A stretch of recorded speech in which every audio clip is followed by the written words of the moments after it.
I'm back, baby. At least I think I am. We shall see. Um.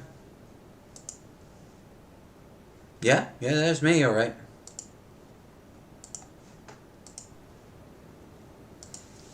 I'm back, baby.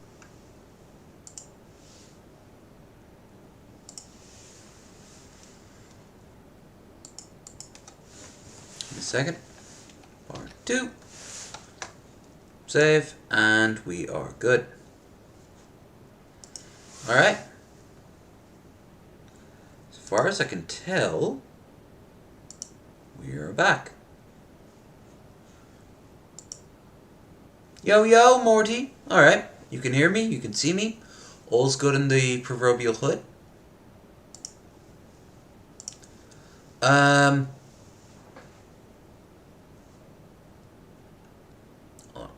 Chat box. Source. Refresh. Done. Alright, hello. Hi everyone. There we go. Everything's back to the way it was. That's what I was hoping for. Now, share. Copy. I ask you guys to do the same, for we have another 12 more hours to go. But we're technically over the hump now. So, I can't really complain too much, right? Here, I'll put on Virtual Cottage for you while I go and pee, and chill.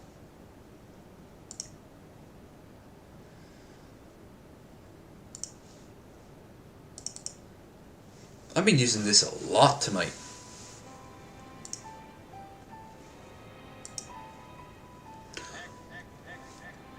Okay. I'll be back momentarily.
And shilling is officially done. Alright. What flavor pizza did you get? I actually kind of froze. I could have gotten any pizza I want, and all of it was like, because I wasn't expecting it. I said it more or less as a joke, like, hey, if anyone donates 20, I mean, I've got 20 right here. I'll just go up and I'll get myself a pizza. And Augusta came in, and I was like, oh wow, cool.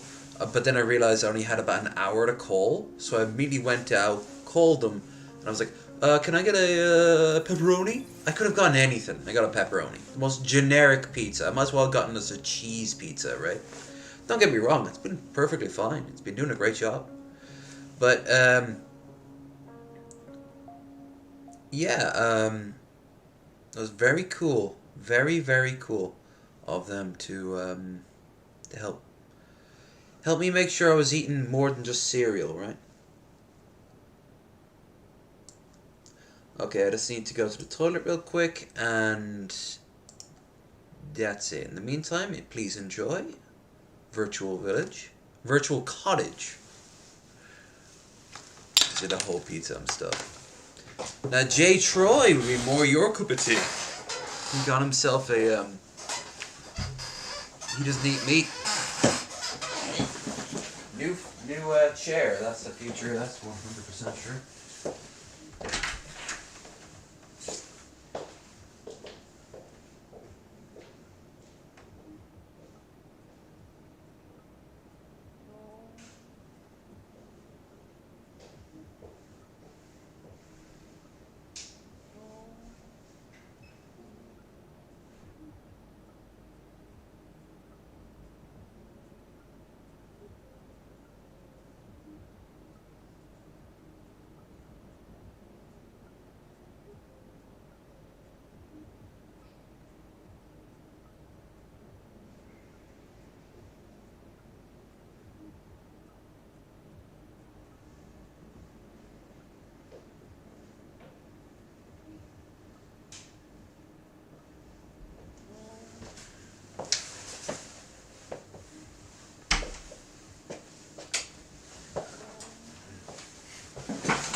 Pepperoni and Jägermeister, tale as old as time. Oh god, it is such a douche.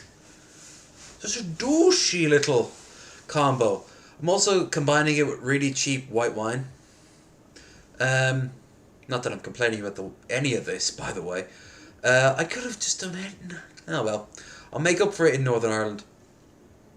By the way, Claire, I was mentioning way earlier in the stream of the restaurant in Derry.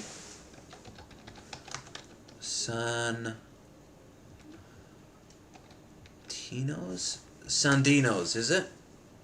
Yeah, this is the place you were showing off, right? I can't do it on the way up. On the way back, I might be able to show you guys. Hey W, what up, my dude? We are in round 2. The wine has been broken up. Warhammer, Dawn of War was beaten. I got a pizza. We watched QAnon Shaman. And we're going to be watching Cobes. More Cobes making a pizza pretty soon. But let's first show what I'm looking at here by turning game capture off. And turning Chrome on. There we go. Yeah, so it's not a restaurant, it's a pub, is it? Cafe, venue, a lounge, bar, back. I'll turn Virtual Cottage off. Lovely, lovely, lovely thing. Free, too. But yeah, I don't know the first thing about Derry.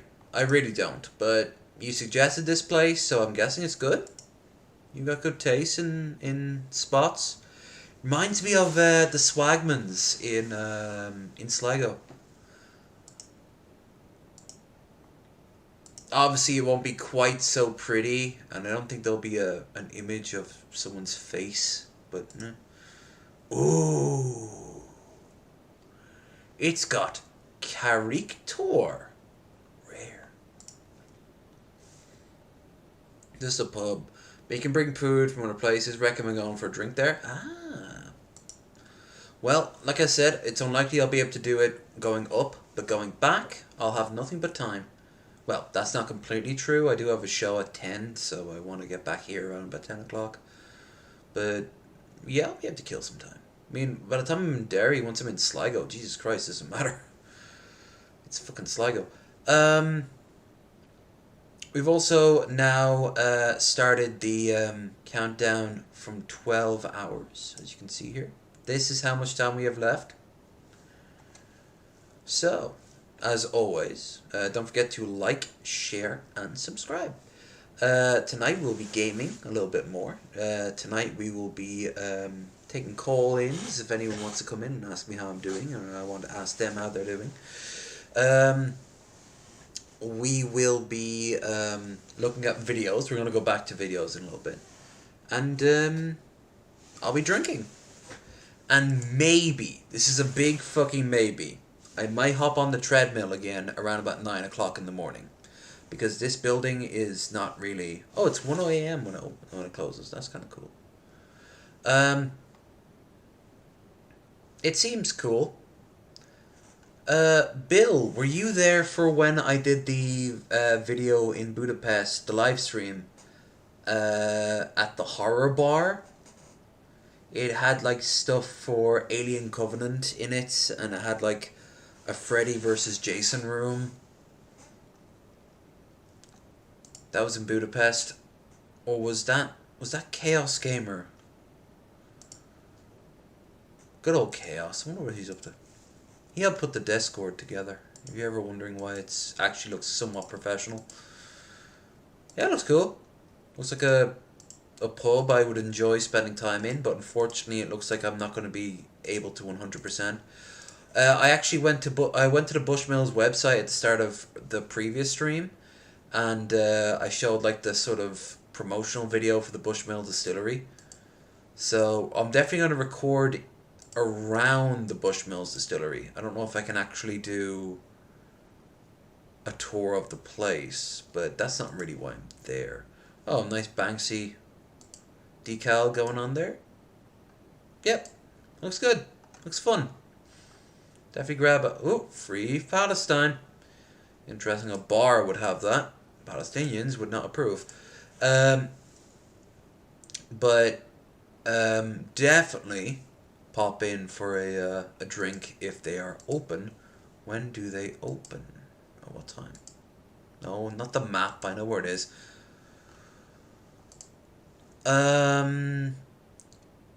Reopens 12:30. Oh yeah, I'll definitely be in a position to pop in for a drink before my my bus back to Sligo, and then my train to here. Well, Carrick, and then from Carrick to here. Yeah, no problem about that. Now let's go back to watching Cobes. Dairy is dangerous. Even Stephen King knows. I understood that reference.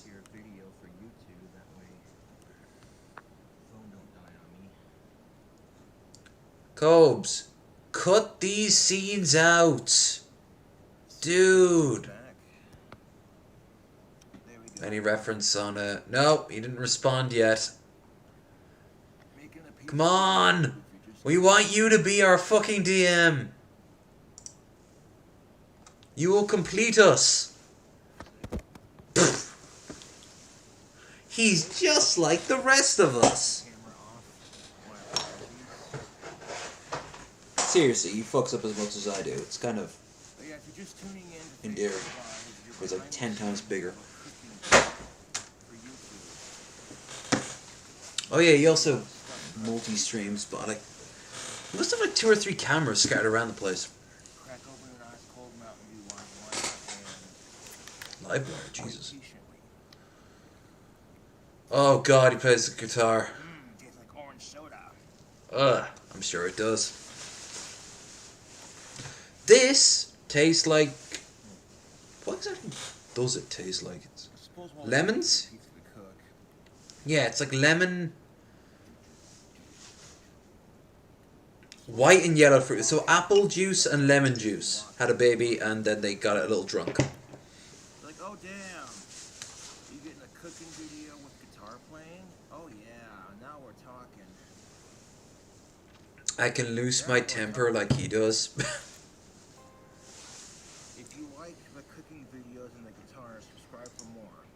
Absolutely. Subscribe to Cobes. I need to support the tiny channels, only having nearly 30,000 views, 30,000 subs.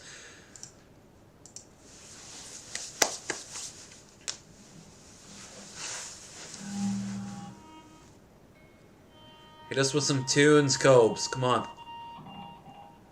We want...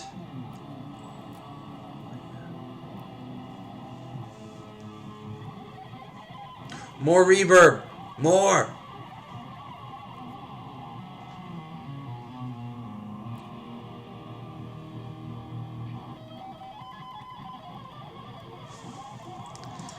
Claire, be honest, if you're still there. This man would fit in so well and yet so poorly in Fibbers. Like, I'm just getting such a strong Fibbers vibe from this dude.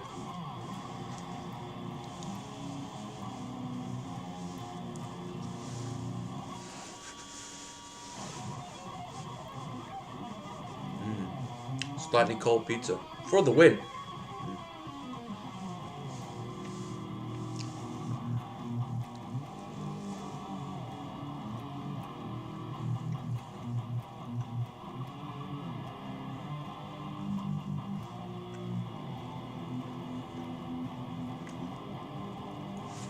Wait, this is a pizza making video.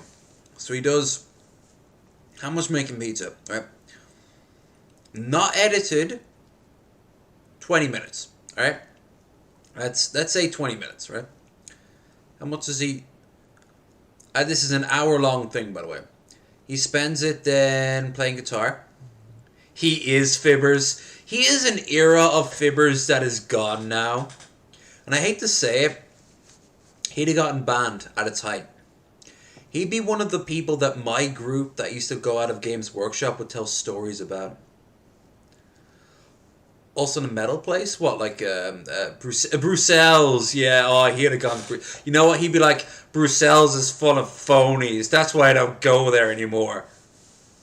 Cobes, did you say something naughty to one of the staff members?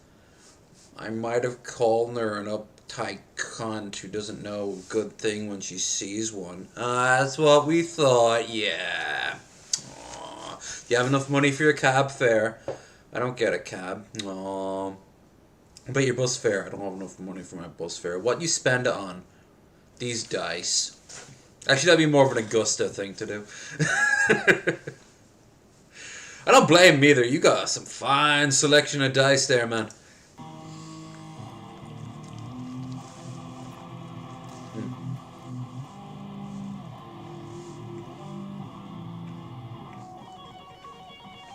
Oh! Claire, you probably want some context. Do you actually know who King Cobra JFS is? He's actually a little bit famous, no joke. Maybe not for the reasons he wants to be, but is this like bringing up memories of you? He was mentioned in the BBC a good few years ago. People like Critical watch his cooking videos. Drunken peasants often talk to him. They want to bring him on. He often comes on, and at the last minute he has to back out because he's not sure if they're going to make fun of him. He says some pretty incel-y things and shit like that. Nope. Alright. So, King Cobes has been around for a long time. Documentaries have been made about him. Plural. His relationships with women, his relationships with other people, other streamers, his father, his building that he lived in. So when I put it, he's a lolcat. But in the grand scheme of things, most of us on this channel agree, he's a lolcow we all kind of secretly feel like we could maybe save.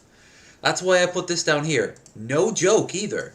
We want him. We're trying to set up a D&D group, and we want him as our DM.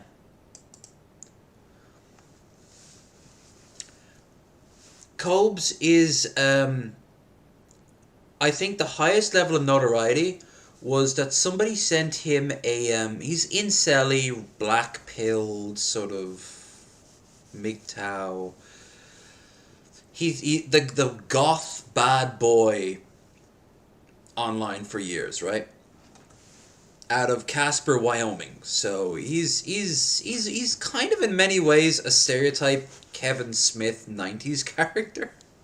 I could so imagine Kevin Smith making a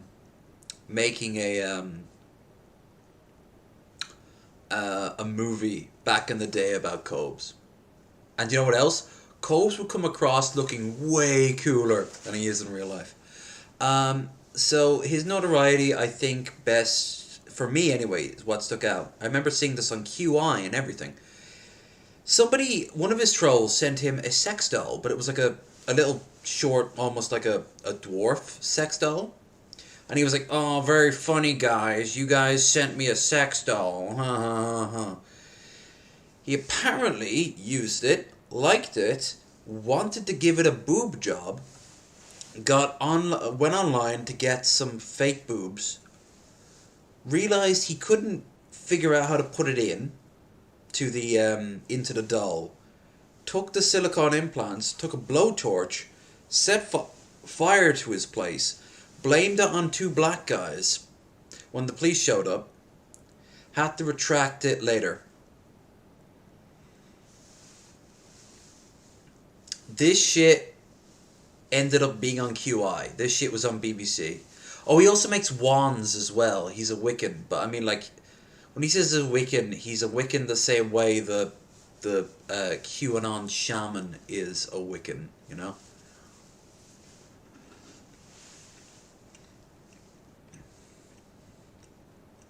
Yeah, he's a Kevin Smith. Yeah, you can see what I'm talking about. Like, interesting about Kevin, we have a recurring guest. My name is Scientist Mel, who's good friends with Kevin. I would love to get her opinion on Cobes and be like, next time you're talking to him, ask him, do you know who King Cobra JFS is?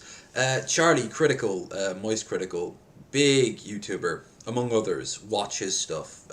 Actual chefs have tried to recreate his cooking, which is 90% fat, like lard, and like he put Doritos in that pizza earlier.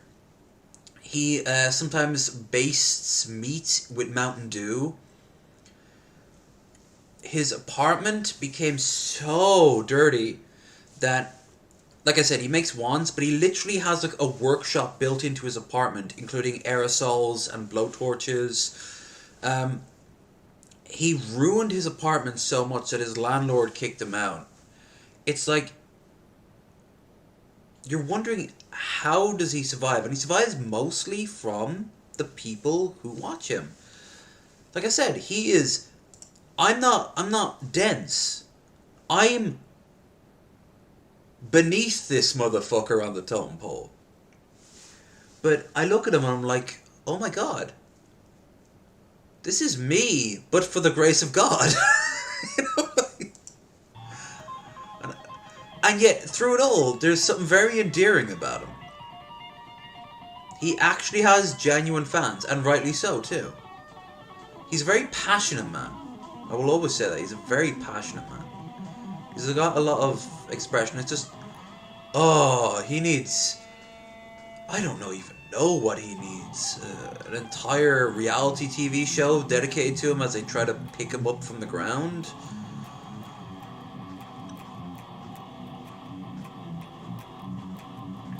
Like, he's an enigma wrapped in a mystery, wrapped in a myth. He's King Cobes. And he's doing this for a A stuffed crust pizza video. He could have just edited this out. Ah. And now he's getting a call on Skype. Okay. Hold on, I got a call. What up, bro? Doing Facebook Live on a YouTube video. What are you up to? I was just seeing if I could come over. I'm off work. Yeah. I would have probably fancied him in the 90s.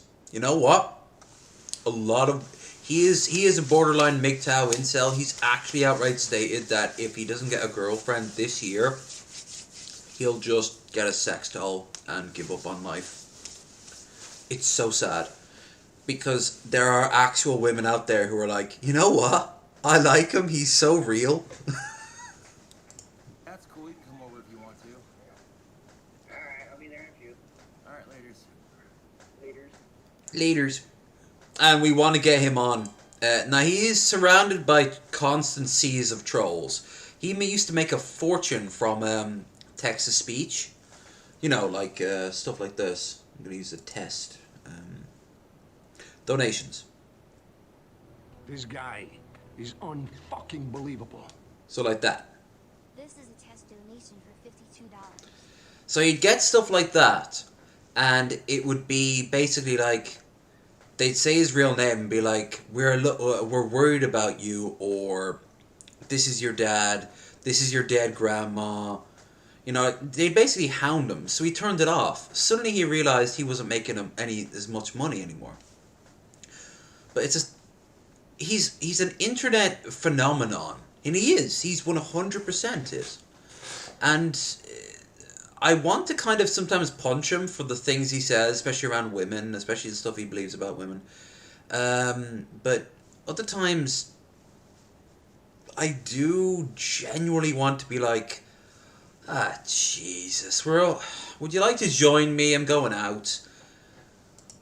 He's apparently banned in every single bar in his city. Which at the exact same time was the time he decided to start drinking at home alone.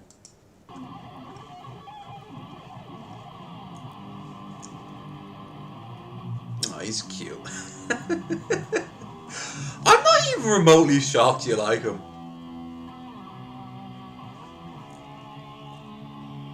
I don't know if that says more about you or him. But you've always had a type, and more than once I'm like, yeah, if this was the 90s, I do think he's out of... Oh, gotta love him. You gotta fucking love him.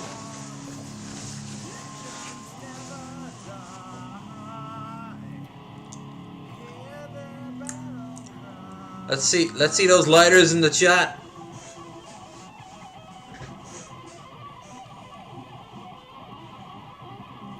Better than a sold-out crowd in Madison Square Garden right now.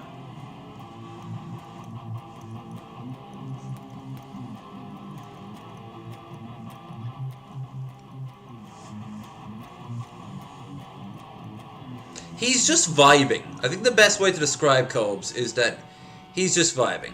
Sometimes he has to remember that himself, honestly. He really has to stop trying so hard. But when he's just vibing, he seems to be as happy as can be.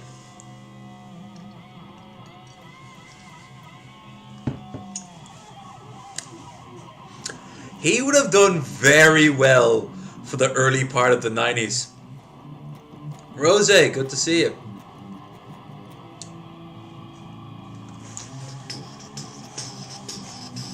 Yes. The year is 2002. Fibber McGee's, Dublin.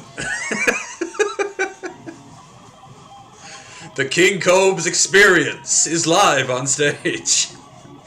A sold-out crowd of 94 people.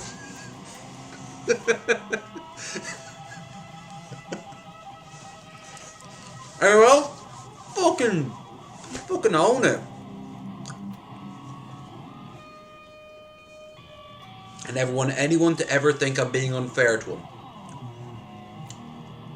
Whether we like it or not, we know who he is as a person. That's kind of... YouTube, if you're gonna play with an awesome guitar, Never watch him eat though. Never watch him eat though. It is quite actually icky. There's something very... famously he eats hamburgers like apples. He grabs the hamburger. He's like... "Argh." BC Rich, baby, all the way. This here is a BC Rich Warlock Revenge series guitar.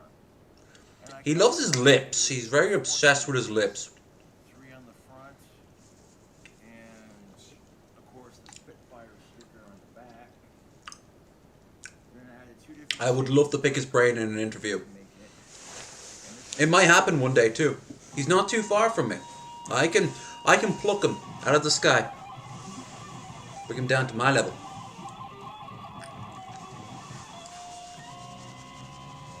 See what makes him tick.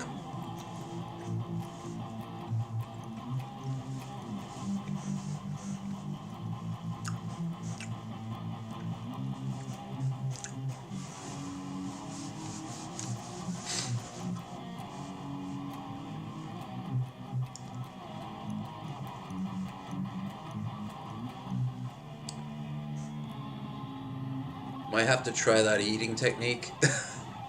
Next time you go out to get your meat-free burger alternative, just grab it like an apple upside down and go rawr. Oh, he's an incredibly visceral person.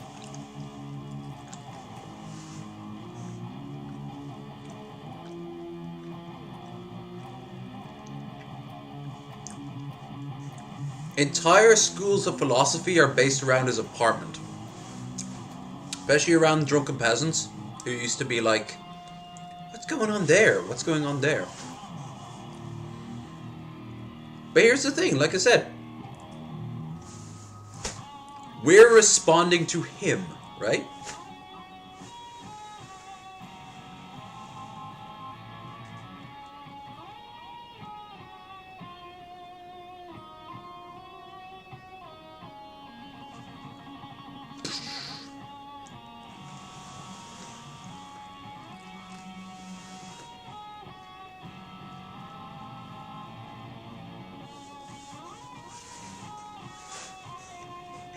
Always. And if you're not already, join the Discord. Check the links in the description. You can follow me on Twitter. Join our Discord. We're a very cool group. We'd love to have you. And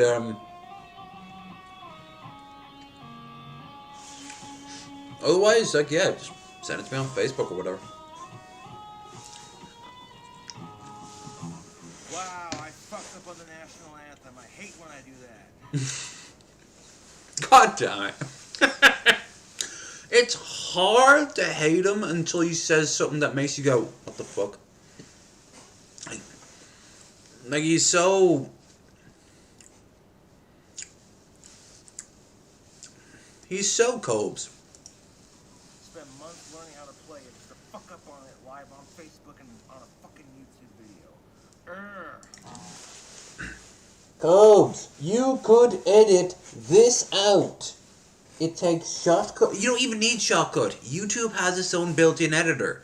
You can cut out any parts you want to. Instead, he's like, no, I don't want to show this. Then don't show it.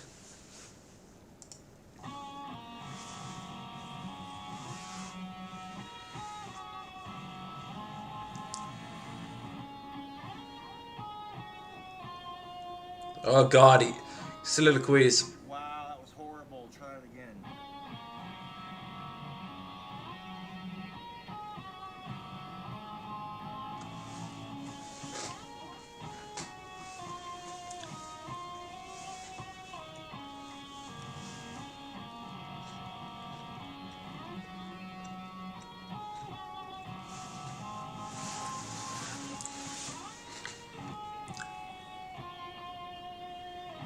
No empty bellies at Cole's place, always looking after his buddy with the feed. Guy is such a treasure. True. I'm a painter? Hey Josh, I'm a painter. I noticed your walls need some painting. Love to travel out to Wyoming for a paint job. Two-faced like a king. Uses a spoon to open the dough. Oh god, true.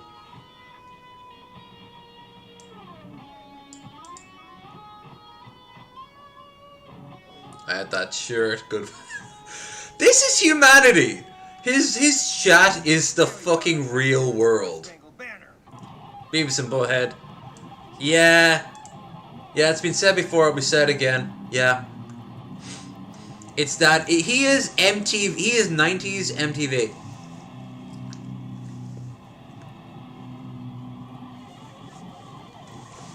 You know what they say, like, have an appointment in the morning, happy birthday. Alright, well, absolutely good to see you. Thanks for popping in. Hope it goes swimmingly for you. I'll give you a shout tomorrow. Well, tomorrow after I wake up. Because I'll be sleeping for a long time. In 11 hours. But do you know that old saying, like, oh, I was, all the right-wingers who always go, I was born in the wrong generation. I remember when women did this and men were meant to look like that. Cobes really is somebody who was who should have been born just old enough to be in the 90s. Like the late 80s, early 90s. I'd say about 99, he'd be getting too old. And then knowing Cobes, he'd probably redo the whole thing again.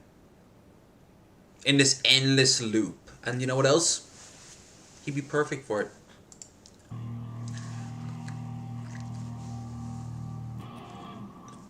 We stand Cobes here.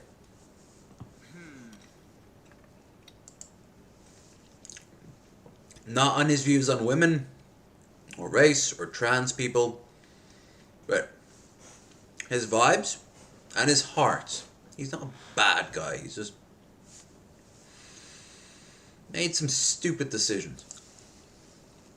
There we go. A little bit of guitar playing to go with here. That's probably unexpected. People are like, whoa, we get guitar playing with a cooking video? Fuck yeah! True. Alright. I've never given a guitar stream with a cooking video. 21 minutes to go. How's it looking so far?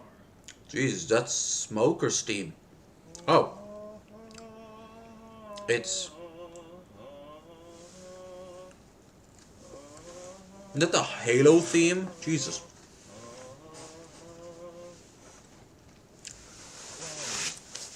A big pile of crusts over there for the dip later. Oh, yeah. 21 minutes to go until we got dankness. Dankness.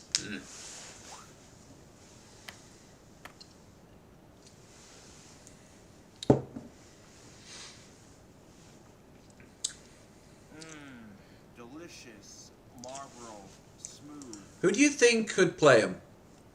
Chat. Suggestions. Who do you think could play him? I was thinking, who's the guy who played Tommy Wiseau in The Disaster Artist? Also did The Interview.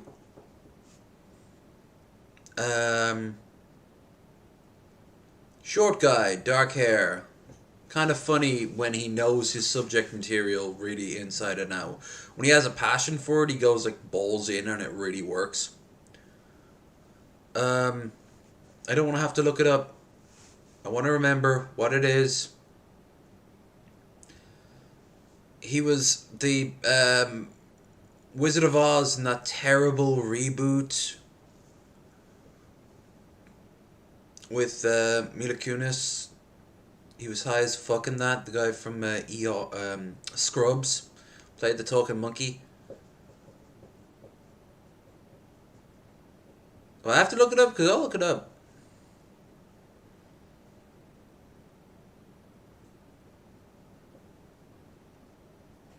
I'm getting him, that vibe. Alright, I'll look it up.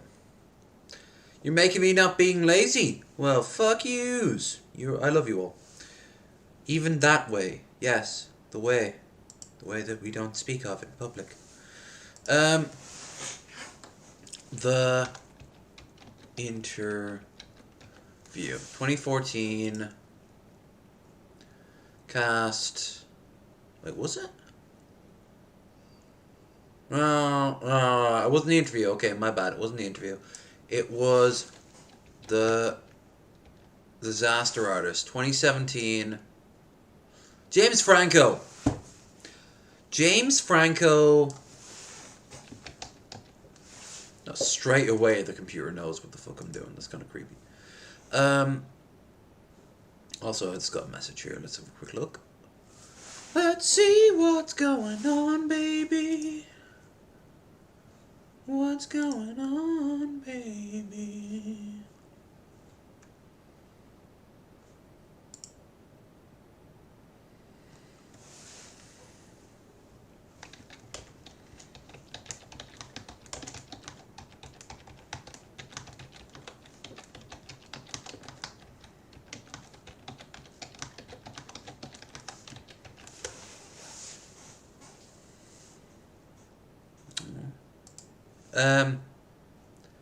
Yeah, so James Franco, if he kind of took himself really, really, like, unhealthily, physically wise, I think could play Cobes. What do you guys think? No. So, think you can pull it off? Because that's the vibe I'm getting. That's the vibe I'm getting.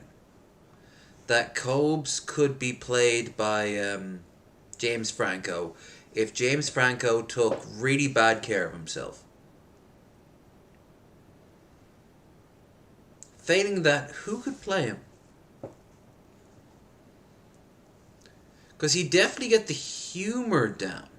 He definitely understand how Cobes gets people going, what? 100. It's like dessert for your lungs. It's like that line, for example. It's like dessert for your lungs. Okay.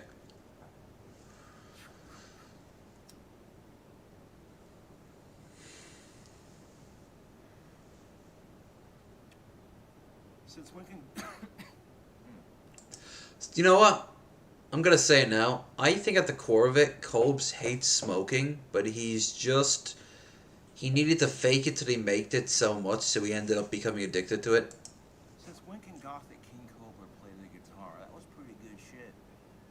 I don't know, He's... you're fucking high. Yeah, even I knew that. Come on. Step up your game. Alright, I don't want to watch the whole thing. So let's watch him open that pizza again.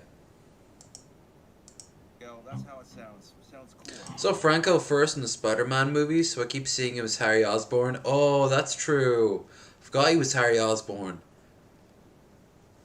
But that's the thing, like, Franco is a good actor when he needs to be a good actor. So in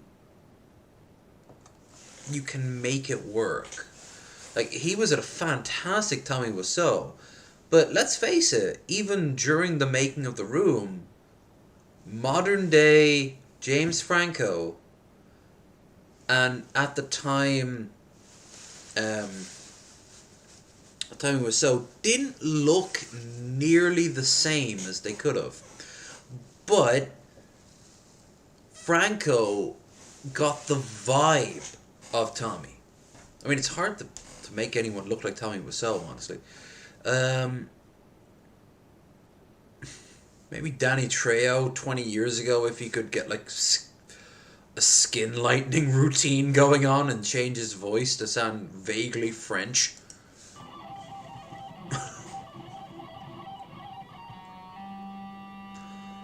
Oh, hi, Mark.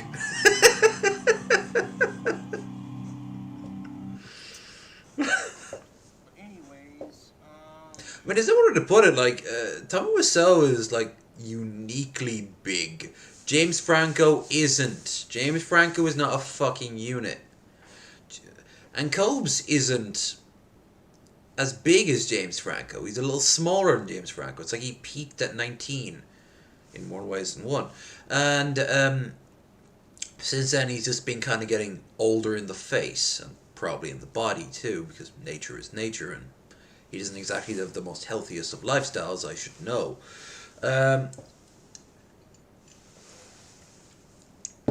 But he kind of like gives me a vibe that Franco, if he saw Cobes, he'd sit down with he'd like watch Cobes' videos over and over and over again and be like, I can work with this, and he would turn himself into Cobes. But he'd have to do it in the same way like Christian Bale would do it physically to himself. He would have to like put on tons oh my god, he'd look like from the Expendables, was it Tom Cruise with the fake bald head and the giant belly? He'd have to do that. Like he'd like get prosthetics to make himself look like Cobes with like the thinning haircut and like the jowls and like the slooping drink jowls and the gut and like the paler skin. Oh. That pizza. Let's see. Did the lips. Oh, I'd have to get lips prosthetics put in. Oh. Take the camera aim with us real quick. Wow. 10 minutes to go. How's it looking? Oh, dude, that looks bomb as fuck. It looks like a cake. Or like a little like bun you'd get at a bakery. Right? Doesn't look like a pizza. Hell yeah. Oh yeah! Yeah, there's a video I want to watch after this. It's not Cobes, it's not food based. And hopefully you'll be seeing like Hi Cobes, looking at me, looking at Cobes, looking at me. cooking video here shortly. This is 2018, is it? So thanks for watching, and I'll catch you all later, Facebook. Bye, Facebook. Jesus. Alright, so there was that. 1 second, YouTube. 1 second. You'd have to do shots like that where you'd like focus on like this lower jaw exclusively. It would be like.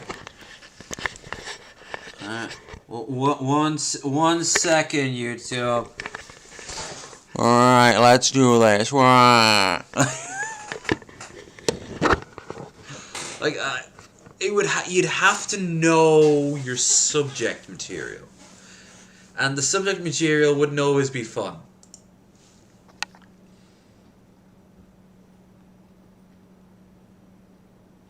He kept this in as well. Alex and Alex, what's up? See? He's got friends. Is this one of his friends who went to jail? Nice. Is this one of his friends who went to jail?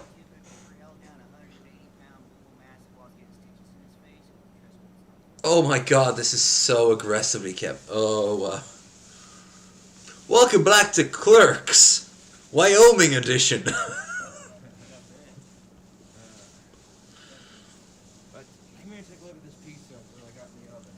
The year is 1995. The network is MTV. For one season, an animated show swept the nation. Move over, Daria. Shut up, Beavis and Butthead.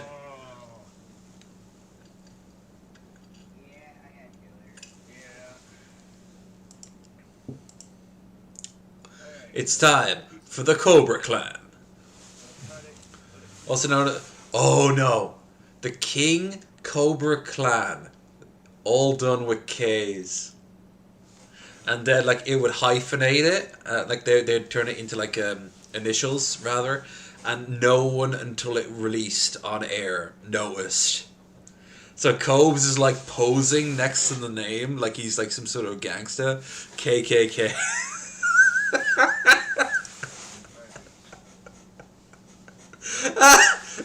It's like Krusty, the Krusty Comedy Classics, and it's all in white letters.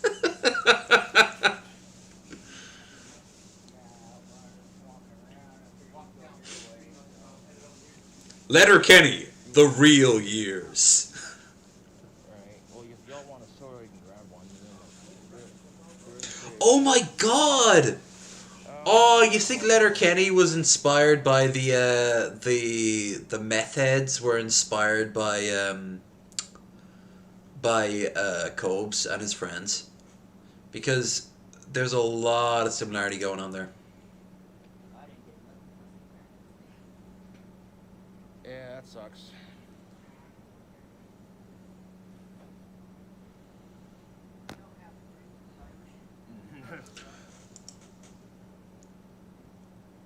I don't know who that is, but I immediately am offended that he mentioned such a glorious thing as drinking and being Irish, and then you say you don't have to be.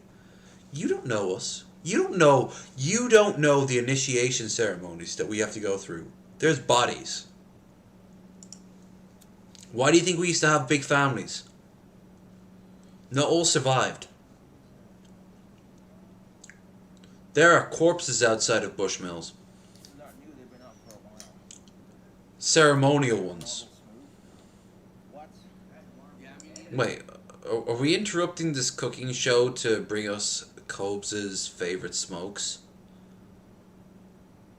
Yeah, because we're here for the cooking. Then I have to leave the room real quick. Be back in a second. Yeah. Oh, damn, dude. But no, ketamine's a horse tranquilizer, but also commonly known as sleep. Oh, yeah, okay, I know what you mean. We interrupt this pizza making video to give you a ketamine history. Yeah, man, I'm just saying that my brother's cousin's uncle, he had like 15 tabs found on him. Yeah, he's not getting out until he's 50. He tried to put it on a black guy. Ah, that's smart. Yeah.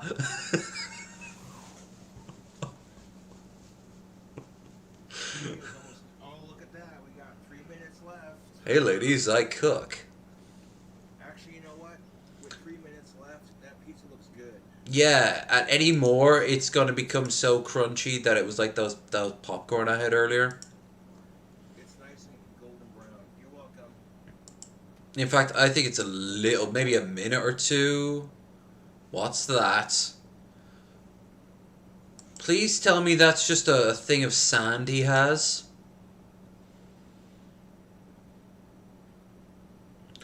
I don't know, sometimes the way Cobes talks, I almost expect to find that like Seth MacFarlane is a fan of him. And he's used like jokes for that, for like runaway gags, for like white trash.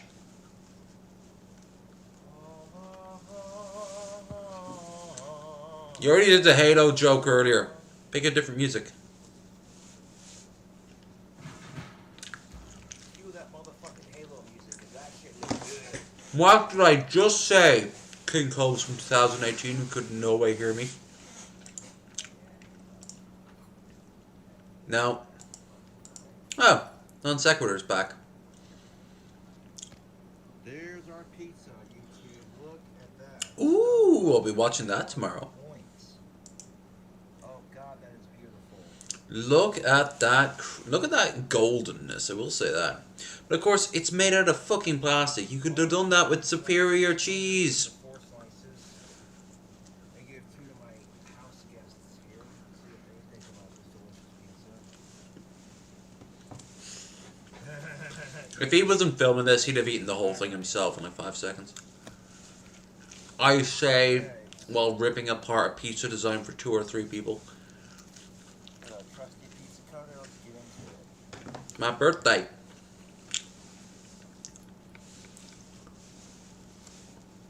Hope you like my jar of sand. Just a sand jar, you know. Easy.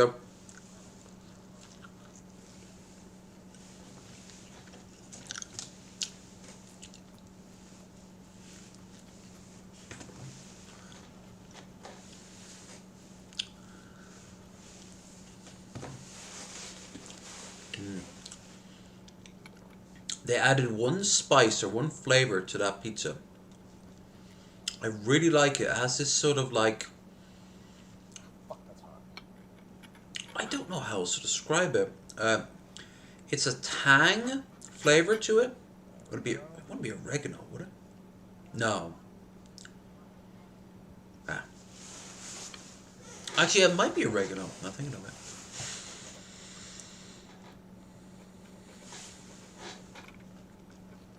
If this sort of taste in the back afterwards, that's really nice. Pre-cooking that bacon was a good call, YouTube. Yeah. Because now Wouldn't it be nice to see it? bacon's cooked all the way. Oh, listen to that sexy sizzle. Ooh, Nelly. Todd, I heard something. I thought the rats were back. Nah, I killed the leader. The rest of them now call me King Rat. Just like last time. Where do you think this bacon came from? They found it. For sure. He's like the king of rats. Like, rats send him tribute. But guess I'll give you this smaller piece if you're not that hungry, but yeah, man.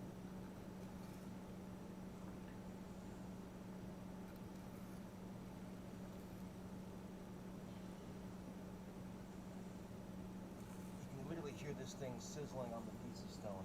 It'd be better if you actually saw the pizza on the pizza stone. This piece for you. Well, how does it... That bacon is fucking good and grip. Right the fuck on, Johnny. God, you gotta love that fist bump that completely missed, right? Cook the bacon before putting it on the pizza so it would be all raw and disgusting. Red, white, and barbecue. Oh my fucking Christ. I didn't vote for Trump. He didn't go hard enough in certain issues. That's what I'm gonna say on the matter, because I want to go back to see my family for Thanksgiving again.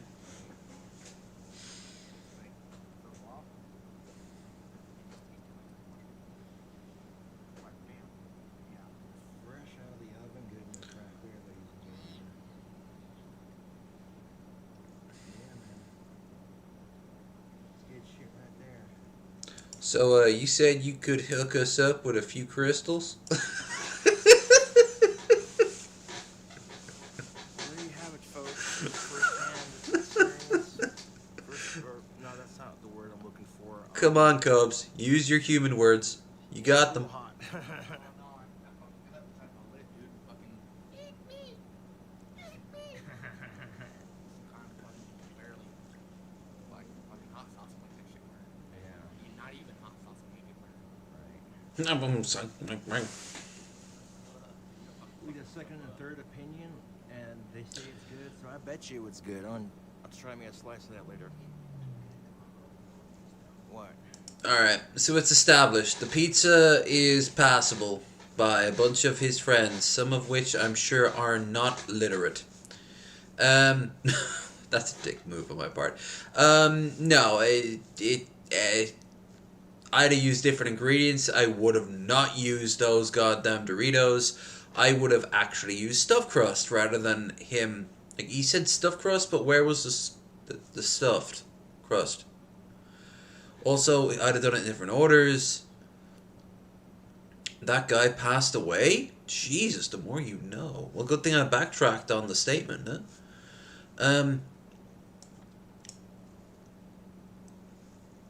Oh! I wanted to change things up before we go back to gaming. Boglin Chronicles. Oh, Boglins. We'll get back to you someday. Words. Micro house building. Building micro house.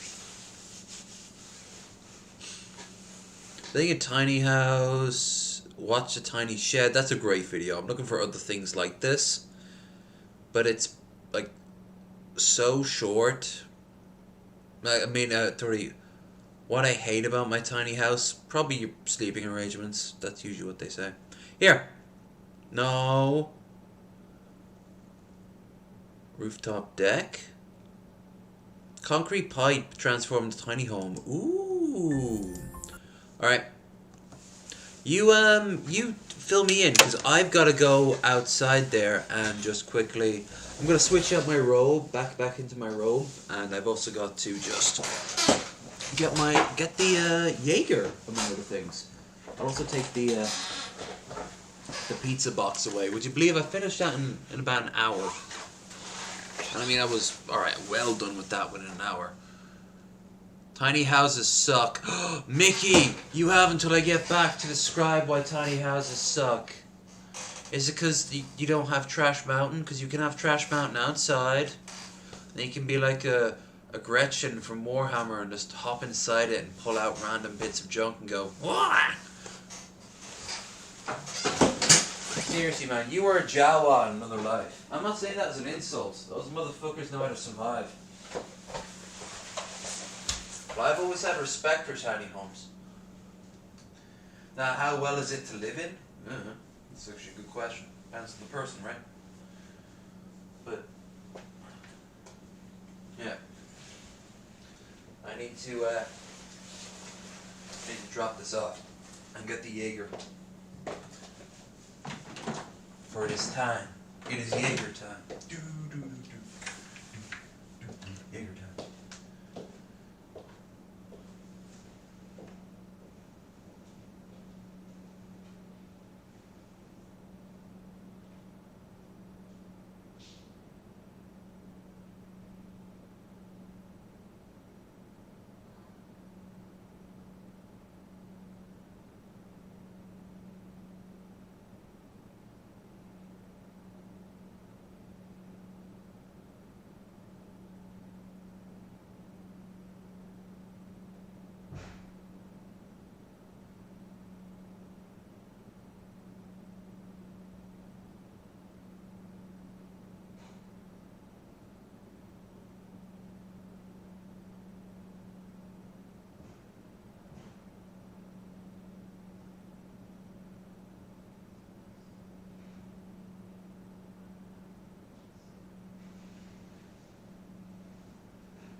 I return, proud with the scars of battle, and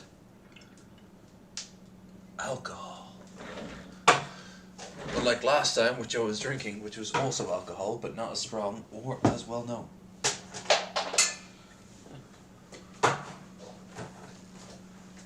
Treadmills all over the place since I used it last.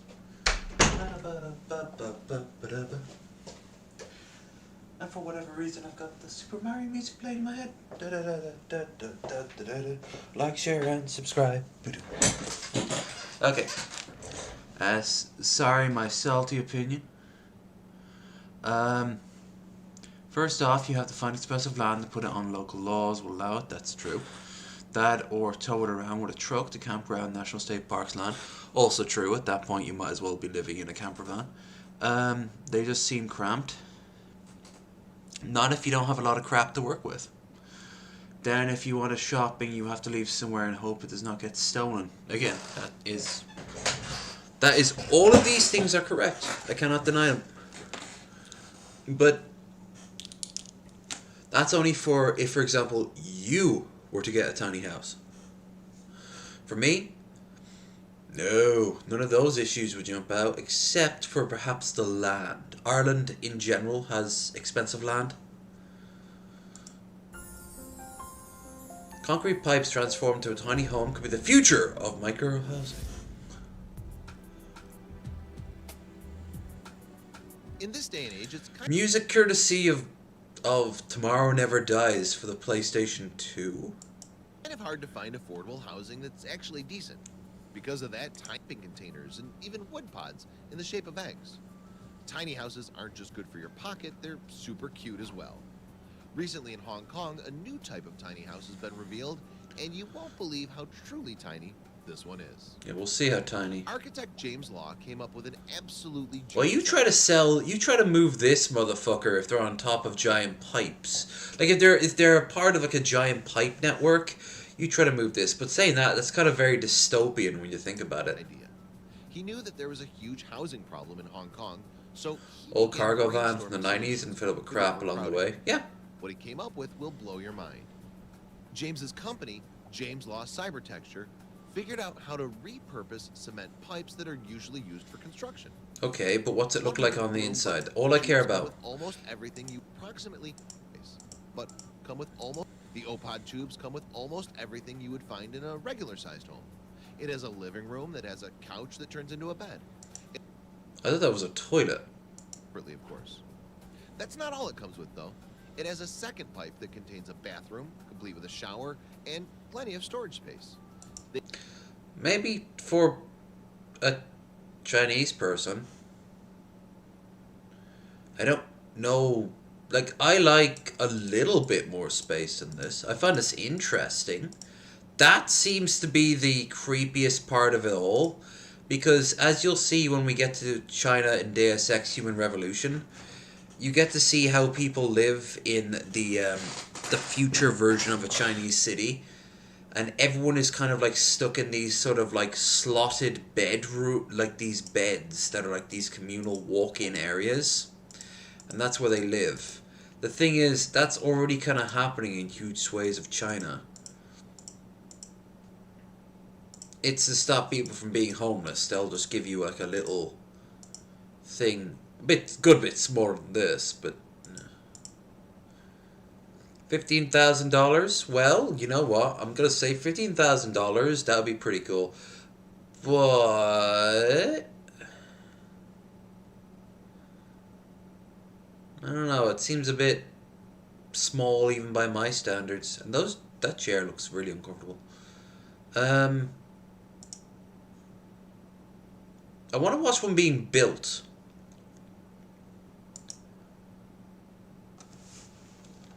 Being built. Micro home, 7 days. Tiny house, no. Tiny lies. Tiny house built, yes. This is perfect. This is exactly what I was looking for. Because I have big love to anyone who can put stuff together. Like the actual, just a simple skill required. We don't need any music for this. So, yeah, this is how many days? Yeah, figure out. Big thanks to them. Tiny home, start to finish. Learn about, special highlights, traders involved, doesn't say, doesn't say, doesn't say, and doesn't say. Okay, great. Okay, so chipboard outside, standard fare. This is an old trailer that's been converted. Reminds me of making a house in The Sims on a budget. And now there is a DLC called Micro Homes, where you get massive boosts to everything the smaller your house is. It's kind of impressive, and it's also kind of sad.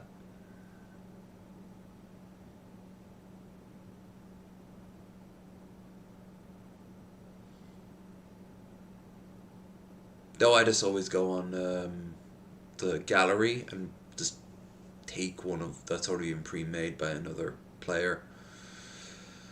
Okay, so it looks pretty. It looks alright. It looks kind of like a house, except for the whole trailer wheels. I always think at first, oh wow, it looks really big, and then I'm like, oh wait, yeah, then they have to put the insulation in, and then they want to cover the insulation, and they have to put stuff on top of that, and then they have to put the beams in, and yeah, it all adds up in terms of size really quickly.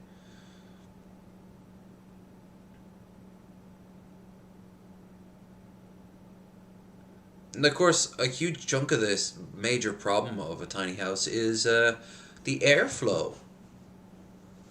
You put a in the wintertime, it can get really cold really quickly because it's tiny. But also in the summertime, there's like nowhere you'll swelter, especially if you're inside one of those ones that are just an old shipping container.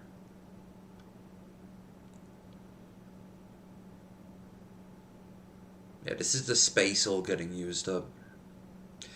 And yeah, I say this, and yeah, there's no way around it. I can see the appeal.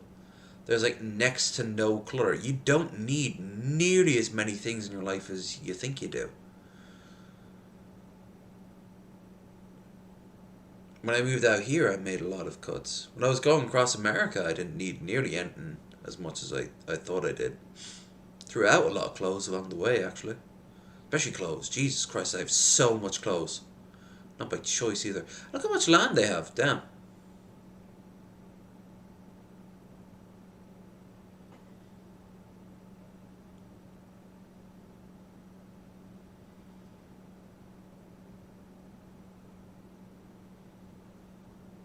And I've given a whole sort of like cottage kitchen. Now, even then, that kind of looks too cluttered.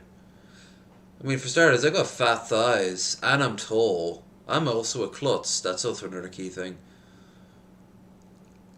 Let's see the other end of the spectrum. How about $100 million house? Let's see on the other end of the spectrum. Touring Dan Blazarin's former LA mega mansion. 100,000, 100 million, yeah. Biggest, most expensive house in the world. Mega mansion, Bel Air. Media, no. Eden Plus, let's have a look. Now this is 100 million.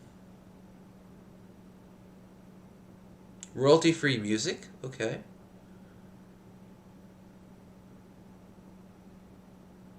No, that works fine. Yeah, we can watch this. Cool. 500 people party.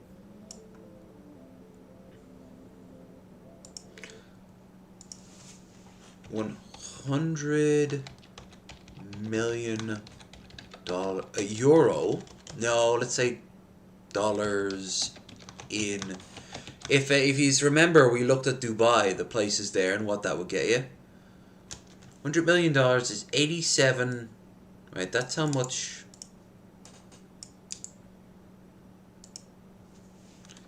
Euro, home, Ireland. My home.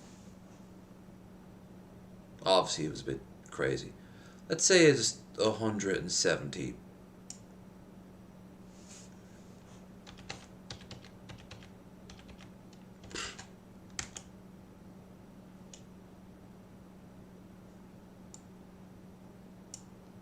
Shopping. No. Okay, well, fuck you then. Properties for sale.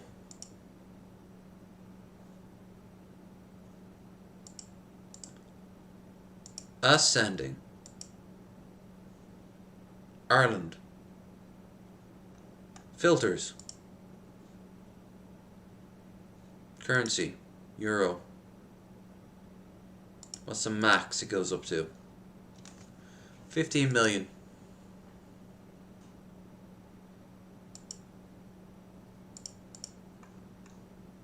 $12. Update. No property was interested in. Fuck's sake.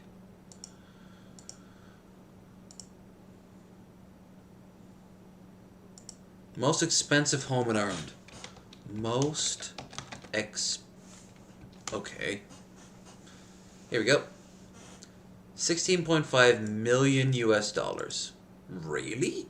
That's not that bad in comparison to. When was this? 2021. Gaming PC specialists are still trying to contact me after I bought the computer. One of the finest residential properties for sale. Wow, nearly 17 million and you get a mansion. 1913.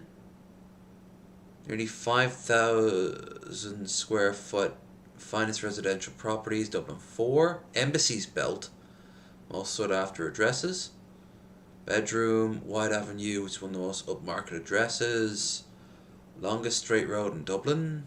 Earliest part of the 20th century. Okay.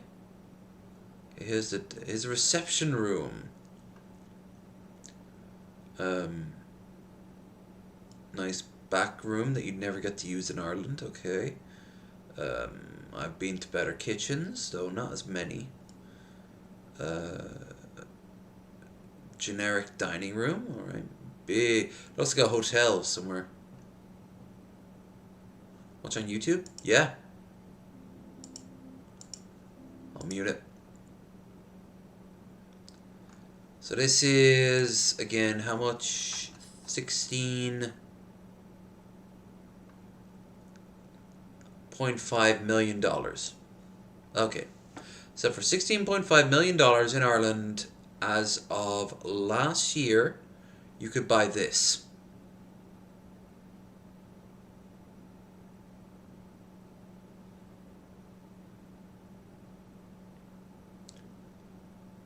So this is the most predominant. You know, it's definitely.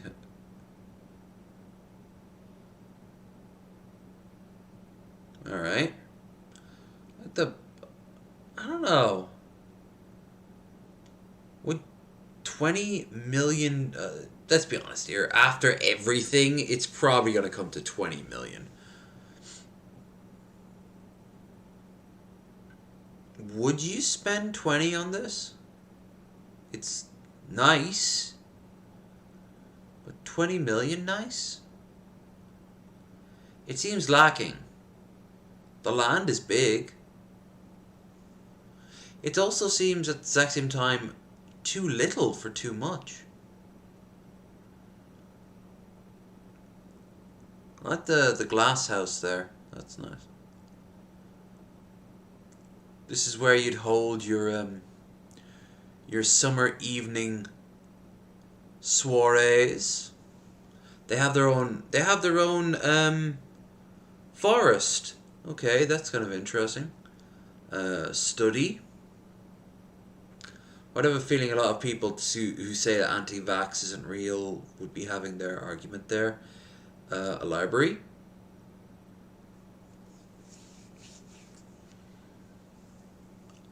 Looks like a guest bedroom. Ooh, they have a bidet. Immediately agreed that it's worth this much. More twin beds. Or a spare bedroom. Ballsbridge. Ballsbridge is it's an alright part of Dublin, for sure. It's not what you think in the back of your mind when you're thinking the most expensive spot. I like the bath there, that's nice. I like the colour on the blue there. That's a nice blue. The bath's pretty good. The little one, the feet. Being strictly by private appointment with Coilers International. No, I'm actually a little bit disappointed. It's not. I mean, don't get me wrong. If you give me the keys to that, I'd be like, "Yay! I've just made a couple of million in profit," and then sell it immediately. But like, nah, I was expecting more. But anyway, the point is that is worth 14 million euro or 16.5 million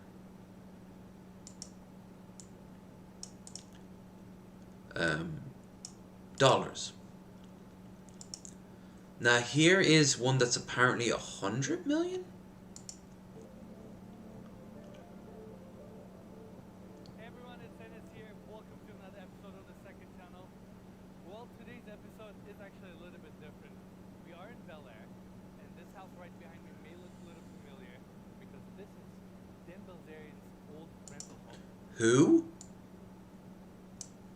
I actually don't know who Dan Bazillion is. Poker player, businessman, and social media influencer. Oh, is this the... Is... No, no, no, it's not Valenzarian, is it? Opera culture...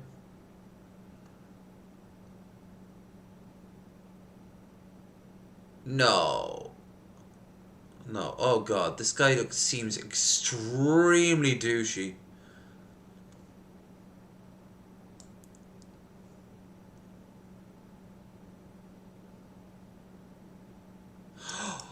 That's right! Oh, that's where I remember him from. Oh my god, this guy is so sad. I don't care how much money he has. I am living a happier life than he is. Blazarian was present in Las Vegas shooting and filming himself several times during that evening, posting his video on Instagram. First, he describes the shooting, he was fleeing to safety. Other videos from the incident depict Blazarian searching for a police car, requesting and responding police after use their gun while on the scene. Shows him returning home, stating, "I don't think there's much I can do." Yeah, I remember this guy. I remember the cop looking up at him and going, "No. No." Like, he was...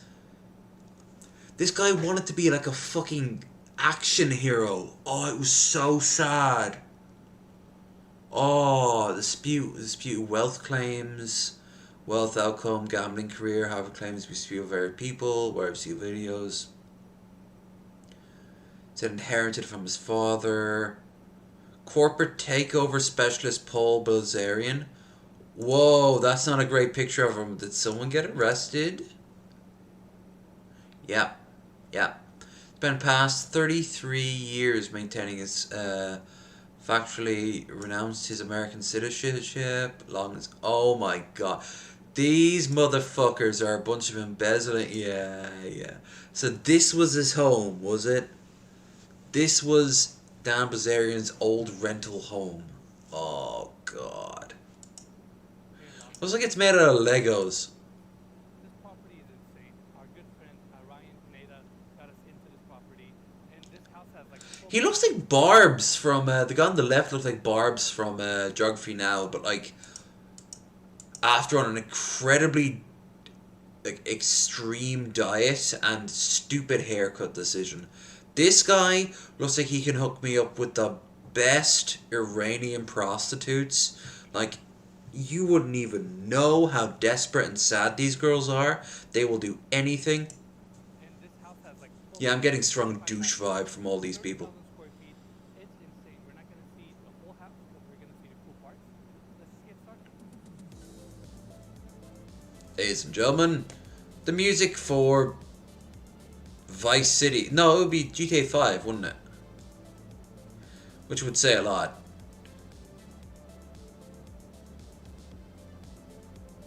Wish. This is sponsored. Got his own bowling alley. So this house sits quite elevated from the street level. That driveway opens up and brings you up to the motor court. There's Yeah. a security gate up there. And as you come up here, this is pretty crazy. You can probably park about 30 to 40 cars here. This house is truly massive. I mean, It looks like an office block. car garage on the left, massive entry, bedrooms on the second floor, and common spaces on the third and fourth floor. And lower level has some pool rooms as well. This is just crazy. Yeah, you know when this was built? Recently. This had to have been built for like a party house, right? It is a party house. Let's just admit it. Yeah, like It is a party house. I can't see this being anything else with this big a driveway, everything else. When this Look, that's a more traditional sort of mansion you'd see in LA, right? God knows who's living there. hit the market initially, like I think 3 or 4 years ago, it was $400 million. Really? Yeah. Yeah, you're paying for the land, you're paying for the sheer size of it, and you're paying for the potential of renting it out for a bunch of crypto frat boys who probably will end up being this dude's dad. This is insane. Wow. And the rental price? So Wish is currently renting Something so tacky about this. a month. $250,000 a month to rent it out. Put it in comparison, my ma bought her, paid off the mortgage of like 450,000 for the one in Dublin. And she was mortgaged for most of my childhood. Meaning 2 of those months were the equivalent of like a decade plus some change for a working person. And that's 2 months to rent this place out. We have been told that with overhead, house manager, everything, their overhead for running this house is about $500,000 a month. Isn't that insane? That's ridiculous. Well, Mhm. that's the cost for marketing. Good marketing. So now, Why? What would you do there? You'd pose. Are you winning, son? let's go inside. So that's the cost of marketing. So you're saying What? I can't hear you. I'm in the 15th game den, Dad. You just hear a distant set of footprints slowly getting closer. in order for us to properly market a YouTube channel, this is actually a reasonable investment. No, it's not. No, it's not. This is the tech firm that would support a motherfucking like Bond villain in a modern day Bond film. Like Daniel Craig should be pulling up here to be meeting up with the, I don't know, call them the Icarus Initiative, you know? Here at the Icarus Initiative, we want to downplay any sort of connection we have to third world dictators and illegal organizations that the UN now are declaring terrorists, yeah? You and I are not wishes level. Like, let's just admit that, okay? So, Yeah?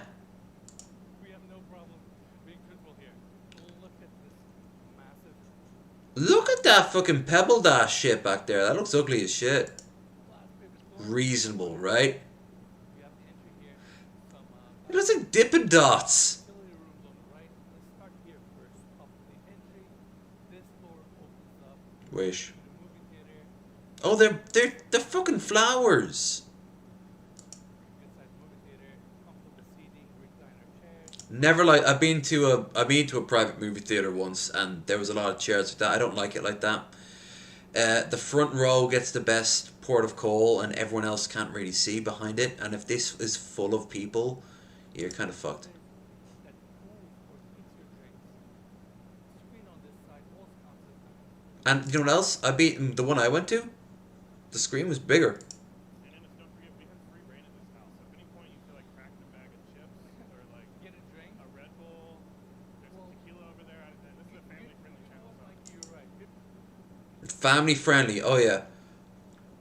Now, little Timmy, if you invest your NFTs just right, you might be able to rent this place out one day.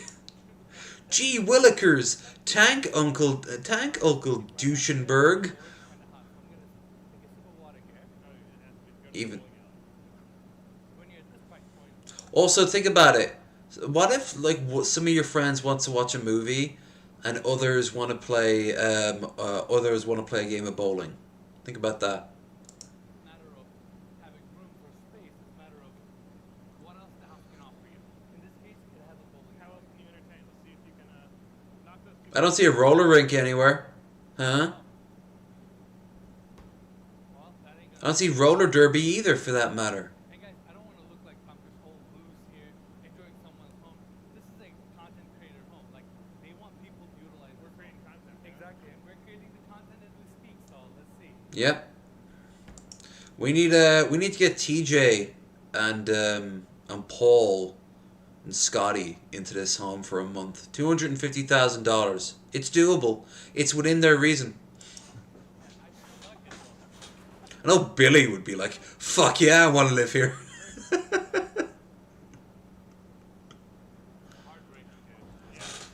You know, if I was offered this, I'd be like, "Can I just take the money instead, the equivalent worth? I'll take half the equivalent worth. It's all profit for me." I walk out of there with like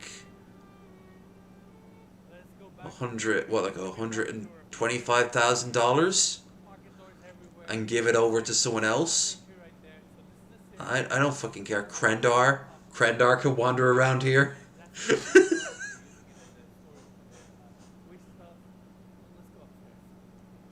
This feels like some sort of micronation. Jesus fucking Christ. And as you go up, you look down on Los Angeles. It's pretty nice. Over there is BoJack Horseman's house. Level number 2. So we have the bedrooms here. That's the primary bedroom. We're not allowed to go there. That's where the hookers are, ODing, with needles in their arms. Kind of like a landing area for the second floor. Nice cozy seating, fireplace, couch setup, and we got a couple more bedrooms on this wing, but this one is open.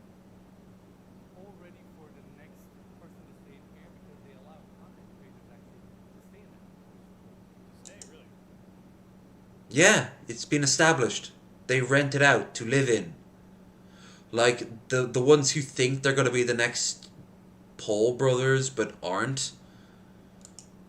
Yeah, this is like a little mini hotel for content creators. Vosh stayed here, Dylan Burns, ContraPoints. A lot of lefty streamers ended up here, oddly enough. Slide inside for waterfall stays. You get amazing views. Are you welcome to stay here? Yes. Really? I don't know if I am, but yes, you can stay in here. That's not what he asked. Like, are you feeling self-conscious that you're not rich enough to come here or popular enough? Because I'm not. So, floating vanities, toilet setup. This kind of reminds me of the tour of the apartment in the Citadel. Keep in mind again, wall, bedrooms, 25 bathrooms. And this top setup is a little, what is the word, Mikey? Like a little edgy, a little awkward. Yeah. I mean, no glass. Edgy. Edgy. Let's say edgy. All right, that's that. Dan Bilzerian did used to live here, so. Yeah, I mean, that he kind of set the tone for this house, I guess, to a degree. Yeah, here's where he cried after he didn't get to be a hero during the Las Vegas shooting. Beautiful marble everywhere. I'm also It's always interesting when you see like 14 YouTubers cram these plays for optics' sake. You have to wonder how many of them like each other or even know what the other person is doing. Like, we've watched video. Do you remember that guy during the Texas blizzard last year? And I think it was the episode we had Elf King on. The last one we had on, anyway. And there was like 8 of them in this guy's like mini mansion. And they were all getting together to live stream because they were smart enough to invest in like their own private power generator. And like, you're just wondering, like, who are these people? Like, do they know each other? Do they care? Some of them are just wandering around back looking for snacks. yes, exactly. It would be like if, oh jeez, it'd be like if DP were to suddenly be like, hey, everyone affiliated with us? No, it would be like if the shit show was to say, hey, everyone affiliated with us, we're all going to hold you up here during this, I don't know, massive flood. And you'd have all these different people, and they'd be like, hi, hey, and a few people would be like, oh, hey, man, or others would be like, fuck off. Like, it's so disingenuous. So, by the way, the amount of food they use in this house is mind-boggling. Yeah. Plaster on the walls. Let's go up to the third level. That looks like a nightmare to clean. Like, how the fuck do you clean this place? Alright everyone, now we're at the third level. This is where we have all the common areas like seating areas, bar, kitchen, dining areas, all that good stuff. Staircase goes up to the fourth floor. And let's go this way first. Yeah, and this is kind of the communal snacking floor. We got snacks everywhere, we got drinks. We have 3 bars on this level. So we'll cover them all real quick. And get This looks like that place in New York in the middle of Manhattan we saw with Babish. I forget his name. and keep it in mind. I mean, this house was built to entertain and to party. That's why Oh my. the rooms are kind of insane. I mean, this is the main Well, kitchen. we're an hour and a half in of. These are in the kitchen. I never knew you can, I guess, join 3 wolf 4 burners. So they got 12 burners and 2 hot fillets. And this massive custom vent design. Right? Obviously marble everywhere. Look at the built-ins here. Espresso maker. Honestly, I think the cops made the wrong choice. If they let him go in, we would have had been like, what if Malt Warburg said have happened with someone on the 9/11 flights? Like these. You know, and it's like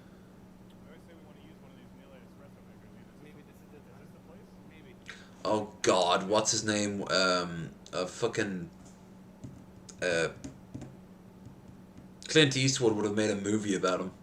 Look at the island design. They got this. He'd have died a hero. No, he wouldn't have. He'd have died pissing and shitting himself with a GoPro selfie stick strapped to his fucking head.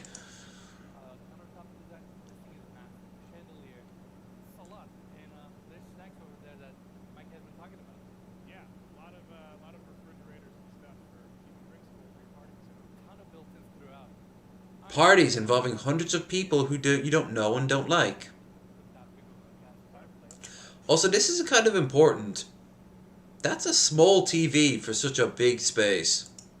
Yeah, there's multiple joined together. TV setup, marble everywhere. Let's continue. I mean, this feels like a big event space. Yeah. And you gotta love how it's all cream and white. See, everything is Wish branded. There's Wish logos, pillows, everything. More snacks. Wow, the same Wish I block with my ad blocker? No way! It would be nice to live out here. I'm not gonna lie. I'm kind of jealous. Yeah, we noticed. Says more about you, buddy. Because design is entertaining. I beat the hotels that had stone like this, though. That is pretty. I do like the black stone. That is nice. Alright, let's go all the way to the other side.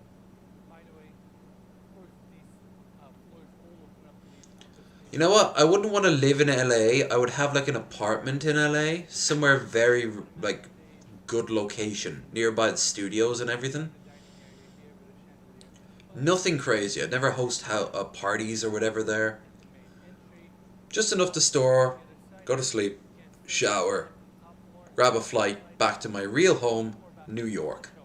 So when this is over, I want to see most expensive apartment in New York. Not home in New York, because then it'd be going outside of New York itself to like...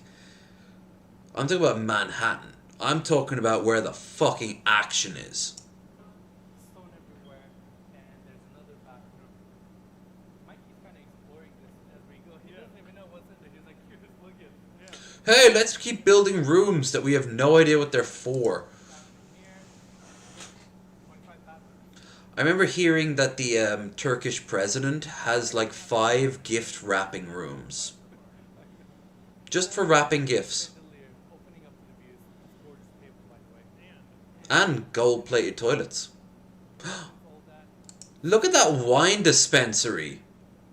That is like something I'd look at the wall once when I was drunk and be like, that'd be funny. Then I'd think about it and go, oh, that's kind of stupid. It's kind of cool. Like, this is kind of like your private dining area with these glass doors. They actually have these automatic doors. I just realized that. Well, they're key coded too. I like this sparkle design with LED lighting. It's pretty intense. It's probably supposed to be a wine cellar, but they turn it into a little snooker, right? Possible. Because there's a key locked entry, thumbprint entry in there. Possible. I can see that. Is this where you go to put a hit out on the other 5 families? I can see that. Well, they also have these wine dispensers. Well, wine stations. Yeah, the wine stations, man. Have more built-ins.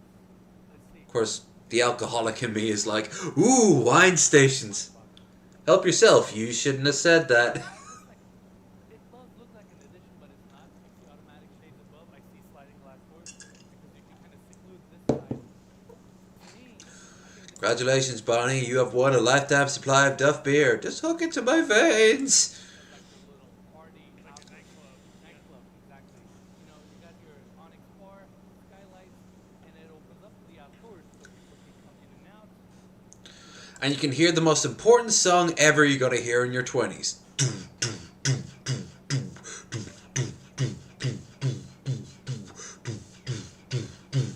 Turn it up. Yeah. Right there. That's how you know you made it, when music sounds like shit. Room.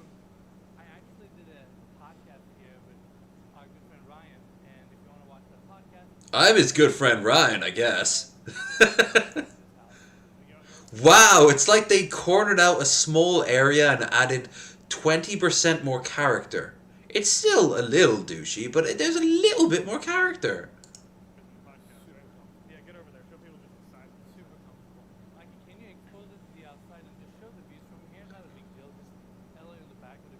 It's not a big deal. I know that's kind of what he's going for, but I still. don't know what our lives turned into, but we tour like $50 million homes and go eat interviews afterwards. It's kind of like a weird concept. But Why? You're not gonna be the. See this? Look at this. Look at this. I take his head and I kind of rub it into the ground. You're never getting any of this. This will never be you. Why can't you be happy? You don't have to deal with the horrors that comes when owning a place like this. Do you know how many bodies are buried around here? And let's go check out the top floor with the pool deck and all I do. I know you're But he paid me enough to keep quiet. Who? Up, up, up, up, up. So we have these skylights above us, and the entire rooftop Just leave him vague. floor entertainment space. So let's go check that out.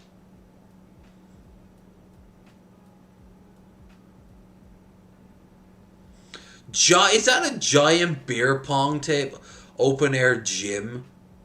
Now, top floor, we kind of have this enclosed space here, some bathrooms on the left, nice bar setup here, beautiful fabricated stone seating areas, another fabricated island there.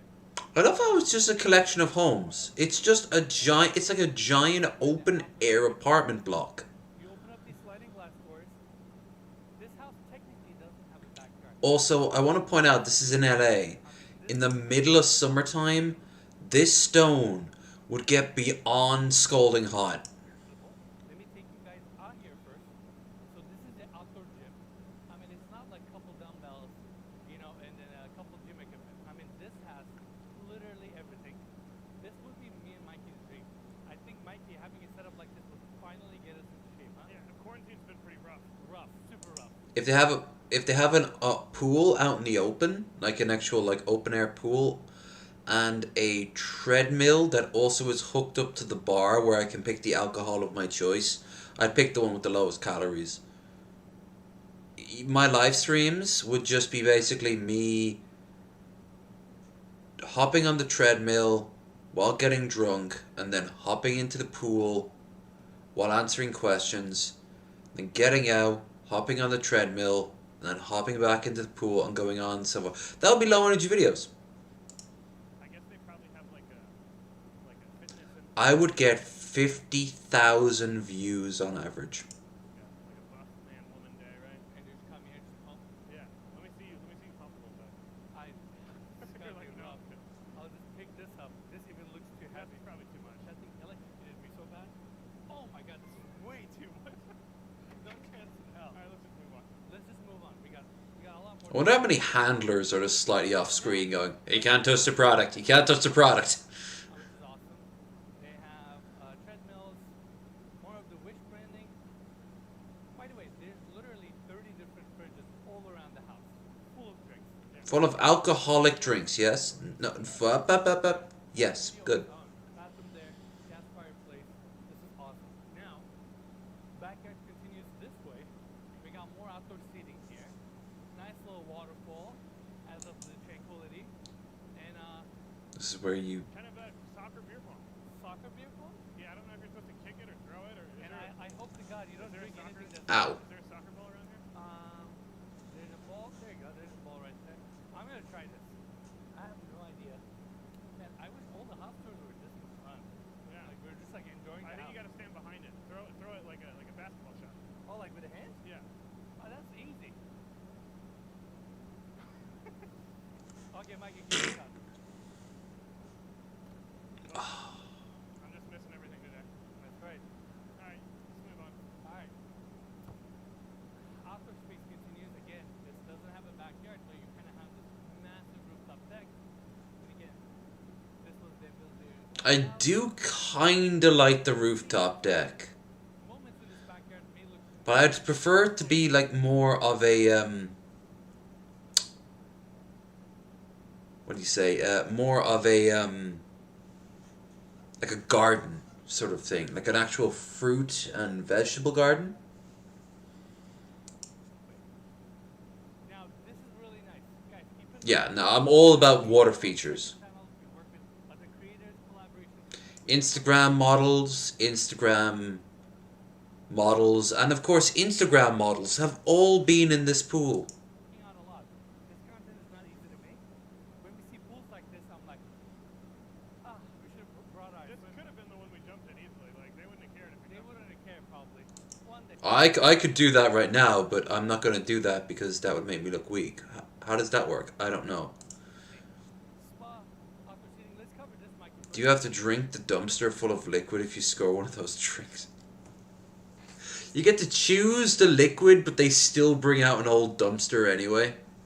Which means they had to drag a dumpster through that incredibly expensive house and up a flight of stairs, and it's just gonna leave trash and everything. But it's empty inside, but it hasn't been cleaned out, so there's like flies and those strange ooze built onto the side of it, and then they fill it up with your choice. And then you basically, they do like bobbing for apples, but instead your head is shoved down into the liquid. To the other side. There's another fridge over here. There's another fridge. I'd have beer. Nice little floating. Really good beer. Really good beer. There's bathrooms. Shit that you get maybe for Christmas from like a family member that's doing well, and you get like 4 little bottles of it, and it's like really expensive. Things around. Again, Rich. they use Earthy. the house to bring more influencers here. So like sometimes they have these certain days where like they invite certain type of influencers too. So it's really cool. I mean, they're utilizing this space as like their marketing space slash a house in LA to enjoy. Well, like we said, Well, the sad fact is, when Wish finally caves, this house will be the only remnant of its ever existing. sure they have like a And then, I don't know, fucking Amazon's logo will shift over and all the color will be changed to like orange. people there, or fitness people there. I don't know, Mike, if you want to call them people. By the way, okay, this is totally unrelated, but these kind of like angled cantilevers are just really cool. They got one there, one here. Looks architecturally. It is very LA vibe. Maybe some places in the Med, but That's the staircase going down to the punning green. I would want weed soda. Ooh, God. You'd after a while get so stoned that you'd forget to drink and your mouth would just be left open inside the water like that. They'd pull you back and you'd be like, why did you let me just stay down there, man? It's all good. Outside of that, You know what? I guarantee you that there's one influencer who stays there who is so anal on all things that, for example, you can't smoke weed inside it. They're like, no, man, I don't care if it's legal. It'll leave a smell. Smell. Smell. Echo, echo, echo. This fucking massive building. A little bit hazy today, guys, so don't rip it in the comments. It's morning in Los Angeles. Yeah, that's kind of stupid if you don't know how that works. really so fascinating. Bel Air is so special. I love Bel Air. Now, let's see. Lower level. Hey, look, there's the Fresh Prince. You guys are fucking phonies. We got seating areas, another bar set up on the other side. By the way, Thanks, Will Smith. I'm trying every day. it's always good to stand on these things, but Can you see down? oh my god, the reflection is crazy. You can't. I guess for privacy reasons, I don't know. Yeah, because the amount of orgies that go on down there are sad because they're not always consensual. What LA is all about.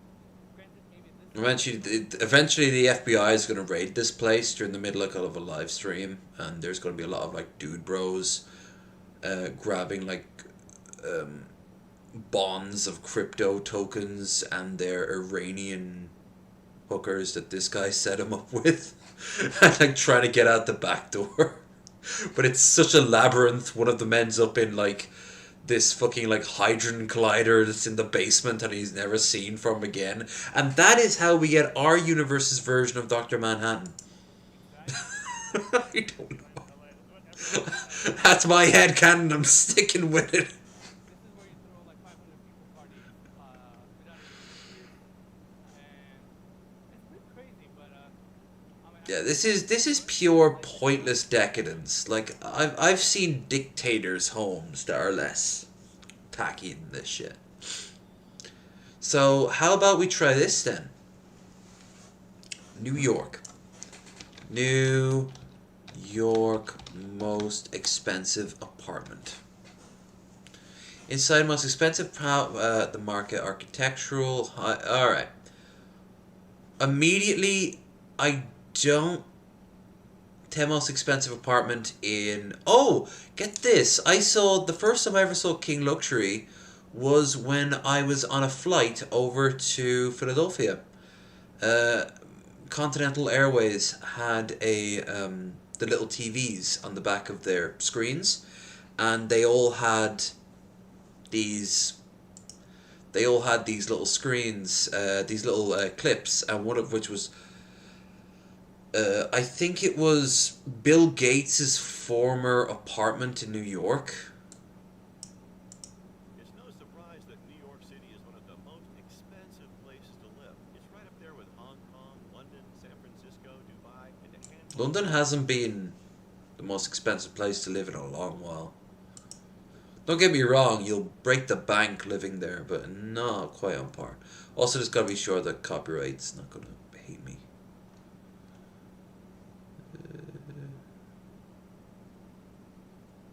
No, it looks good.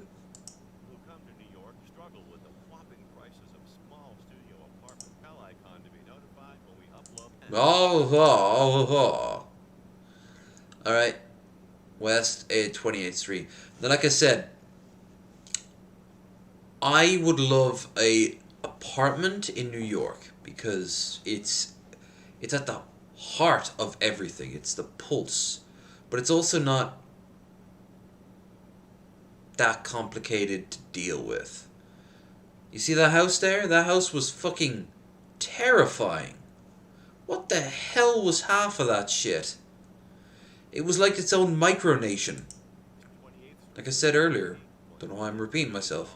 Architect Zaha Hadid is known for her bold and unconventional lines. And you said it, not me, buddy.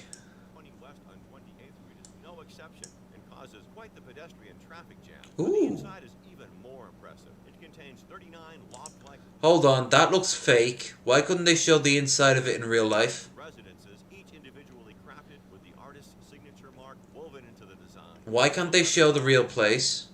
100 square foot triplex apartment is linked by a spiral staircase, and the floor-to-ceiling windows offer an unobstructed view of the Empire State Building. Empire State Building. What the hell is going on with my voice? The suite includes a white marble-clad ensuite bathroom, a walk-in closet, and a I don't like those bats. I've been in those bats before. The ones that are like just perfect ovals. And no. closet. This 7-bedroom condo with 3,000 Dondo. square foot terrace, perfect for your Ooh. private garden, will set you back $58.5 million. Along with your apartment, you also get the benefit of some outstanding... It's very fancy looking, I will say that. This gorgeous sunlit 75-foot swimming pool, a state-of-the-art fitness center, a reservable lounge and entertainment suite with a chef's kitchen, a science, math, and art innovation lab, and a You have your own fucking lab. reservable private water suite inspired by the Turkish hammam. It is truly a lifestyle curated with love and attention to detail. Okay. 8.5 million may not seem like a lot in the world of billionaires.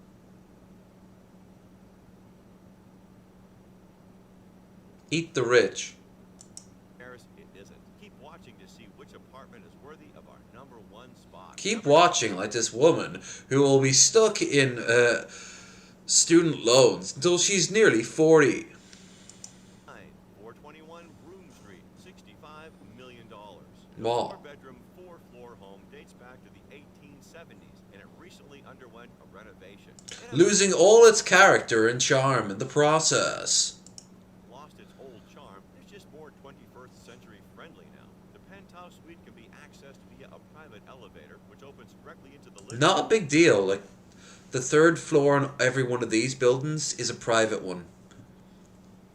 It goes out to its own little hall and everything. room with 6 oversized arched windows. You can look I over like the the windows. comfortable in the warmth of your wood-burning fireplace encased in granite. The 8,000 square foot penthouse residence also comes with 4,000 square feet of outdoor space, including a spa. The kitchen is outfitted with the liking of a pro chef. It includes 2 butler's pantries. Okay, I like the kitchen. Staircase leads you to the master level with his and her bathrooms. Again with the same bath, only with slightly better building material. 20 custom closets, a dumbwaiter, coffee bar, wood-burning fireplace, and private terraces. The guest room also also comes with its own private terrace. Go another Terrace. floor, and the top level opens up to entertaining terraces. Barbecue. A large canopy, another wood-burning fireplace, and TV alcove, all accessible through 6 sets of French doors. And if all this wasn't enough, the property comes with a screening room, Fuck yeah. fitness room, and a second full kitchen and laundry room. No. Show me that screening room again. That screening room was trippy as fuck. I like that. I like the screening room. It's gaudy as fuck in some respects, but you know, kind of Disney late 90s, Disney World late 90s sort of vibe. Property comes with a screening room, fitness room, and a second full kitchen and laundry room. 3 additional Look how basic the laundry room is. Was this like stock footage that they used? terraces with fountain garden and open air dining. I will say this, I don't trust the fact they're using so much what looks like stock footage. That's a little bit red flags. Where's like the tour of the place? Staff room with a full bath completes this incredible residence. Again with the fucking bath. That bath better be fucking giant. Number 8, 53 West 53rd Street, Penthouse 76, $65 million. This 4-bedroom duplex penthouse enjoys Ooh, now we've entered territory I could live with just with that view. 360 degrees. The day World War III starts, you've got the best fucking view. You're there with your someone playing the piano. You have a big party going, and they go like, "I just got my friends at Washington to tell me that they're safe in the bunkers." What bunkers?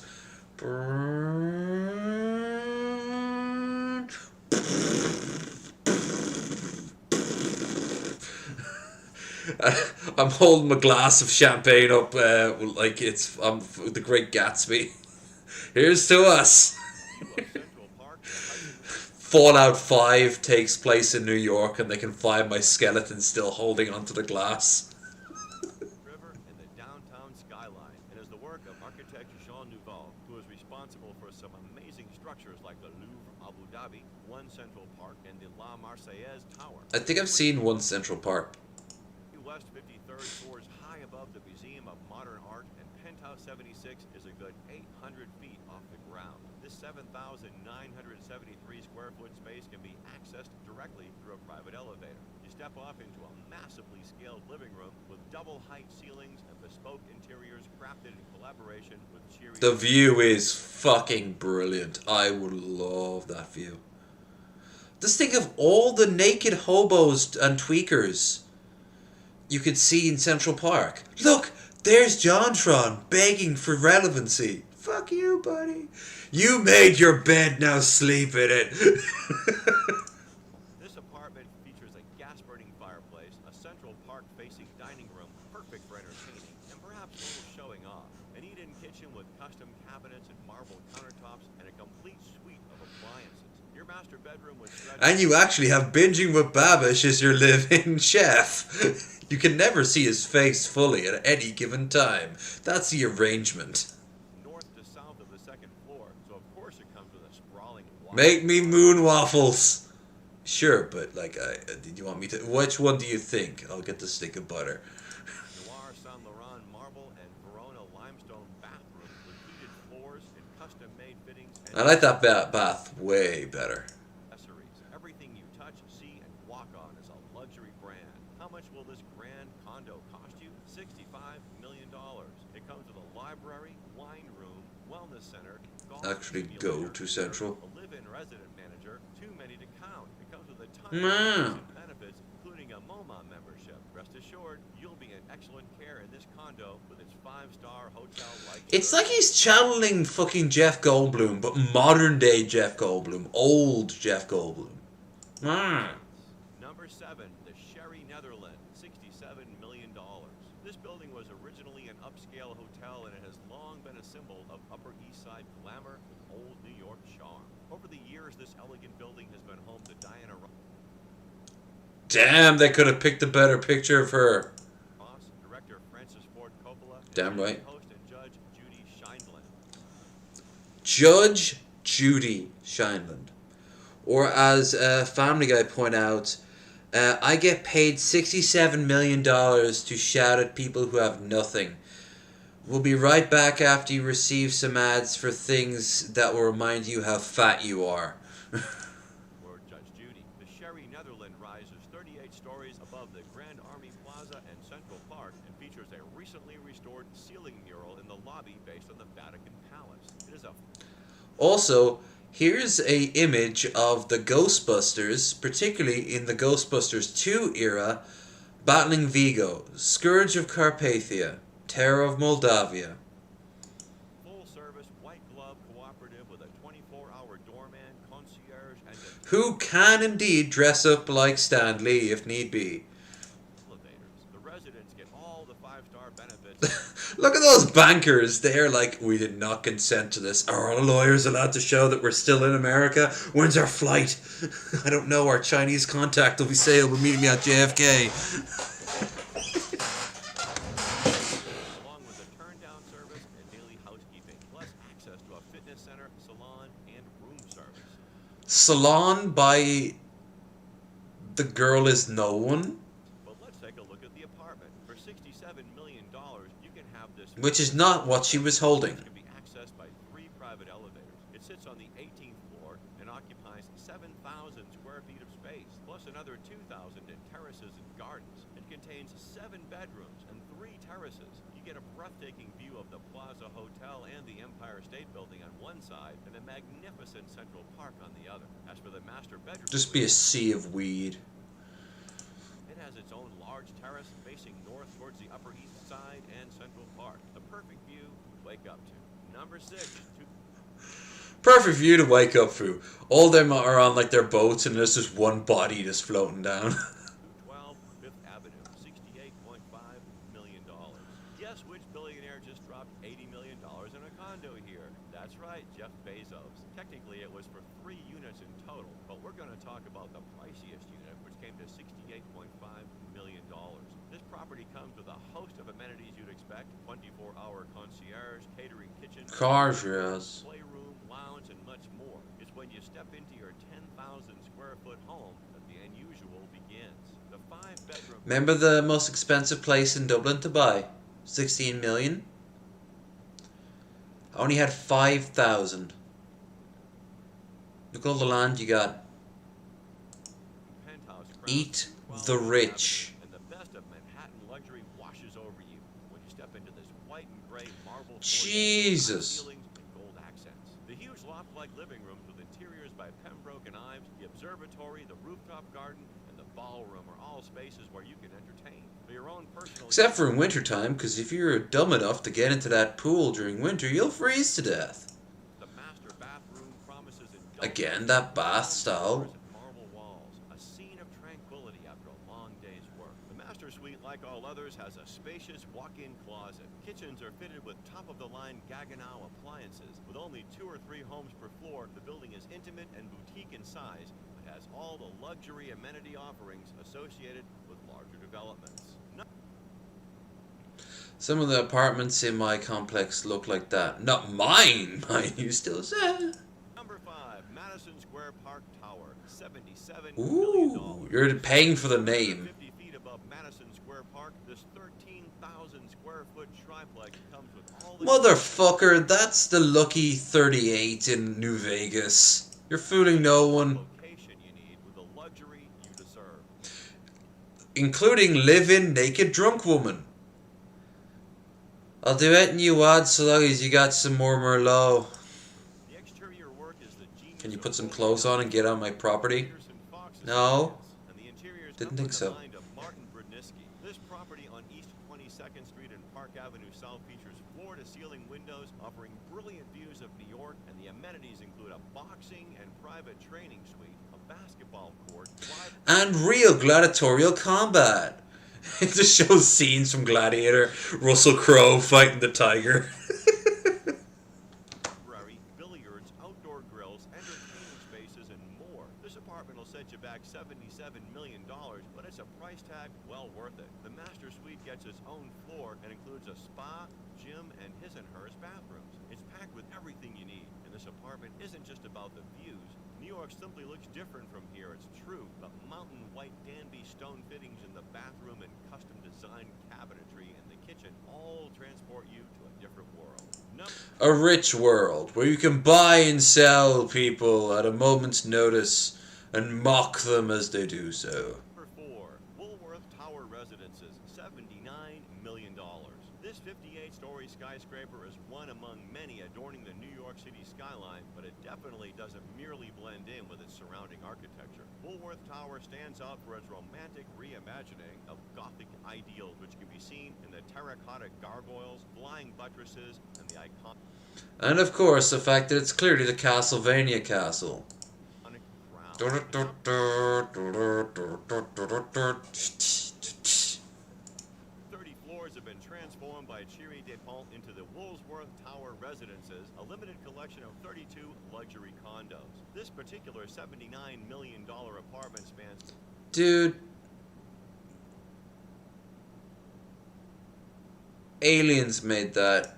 5 floors. It's aptly named the Pinnacle. It's 9,680 square foot space. This is the apartment Niles looked at in fucking Frasier when he moved. It was the apartment with like a 5-story place. It features a private 408 square foot observatory, exclusive elevator access, 24-foot ceilings, and more than 125 windows. And is actually a rocket that can launch you to the moon should World War III break out. Your Gothic castle in the sky. It comes unfurnished, but the developers and architect David Hodgson have created renderings of what the unit could look like fully furnished, and it's the modern elegance you want combined with just a little bit of showing off.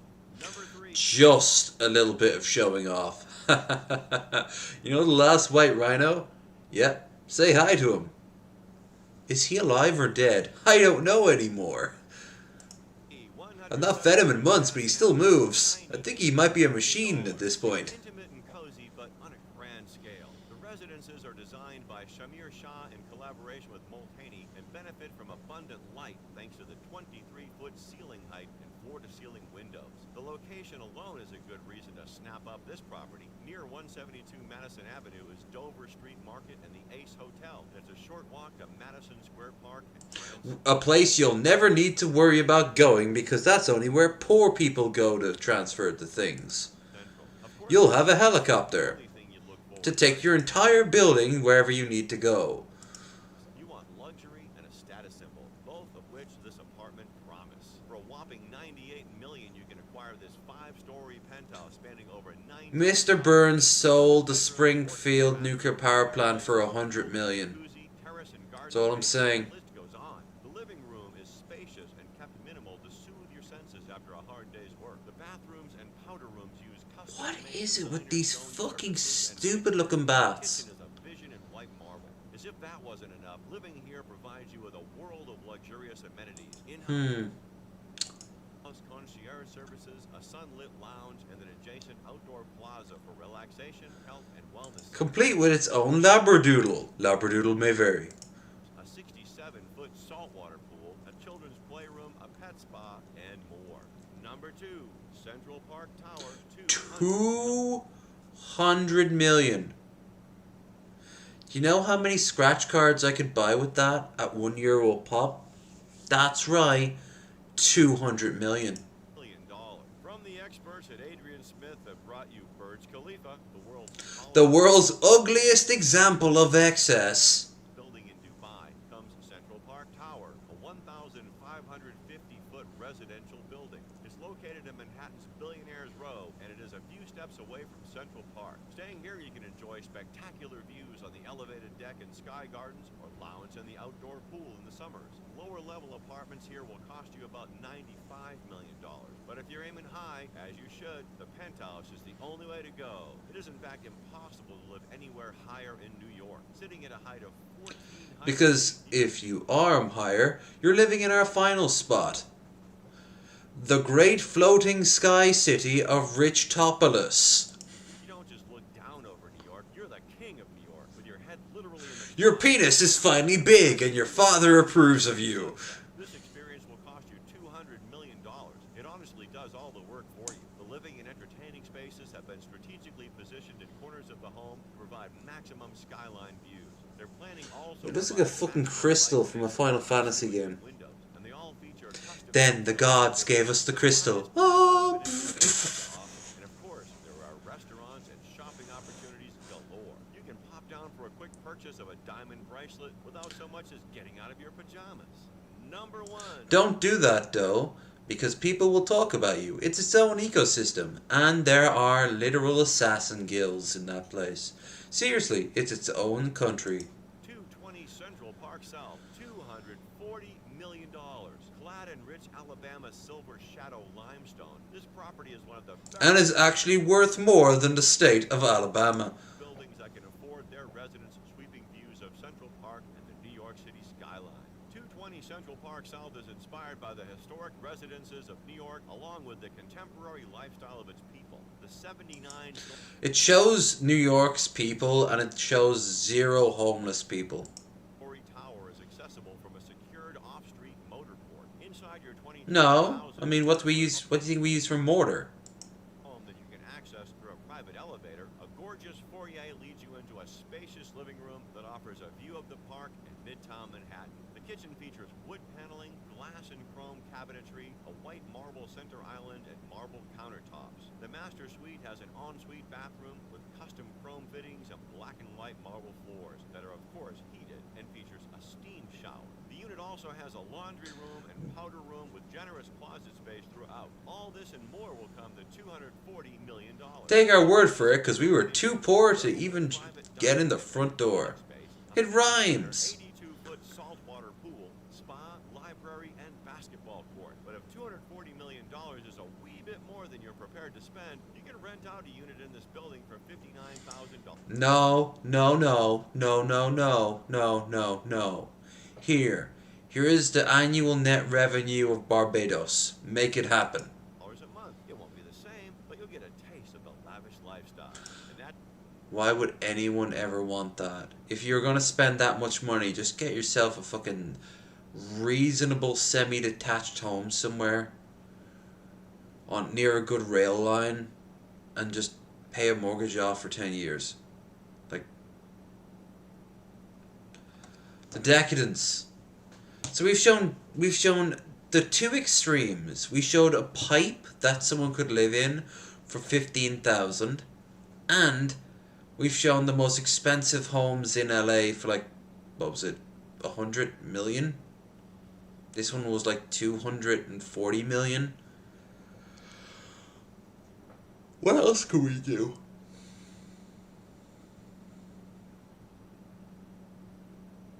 What else could we do? Tell you, I suppose one thing we could do, I could remind you all that if you're enjoying yourself, to like, share, and subscribe. Check the links in the description down below for our Discord, Twitter, and if you want to help out in a more financial way, we got Stream Goal. Yeah? You could do that? Still waiting for Cobes to respond. Let's see. Burnt Toast, Geek Room.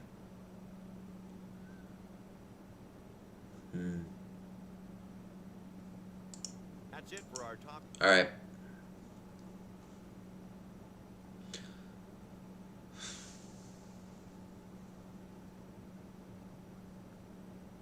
I think at 3 I'm going to get more proactive. It'll be 9 o'clock. It'll be 9 more hours to kill. So I need to get more proactive by gaming. So Wolfenstein New Order in half an hour. Until then, we have one more batch of videos to watch. We best make it count. Find out what Jaeger and pizza blended together is like. YOLO! Well, the pizza's kind of gone, but the crust remains.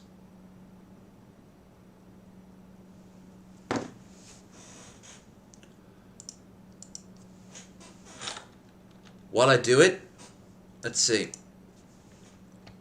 Worst dish.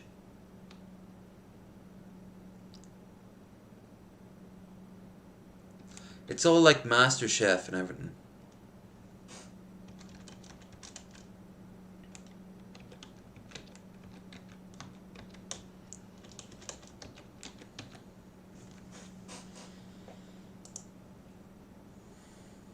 Yeah. We already know who this guy is. I don't think you guys have seen her, though. I know who she is. Hello, everyone. This is Bionic Pig Television, and I am joined here today with the wonderful person. It's supposed to be like, just says piss take. Ha!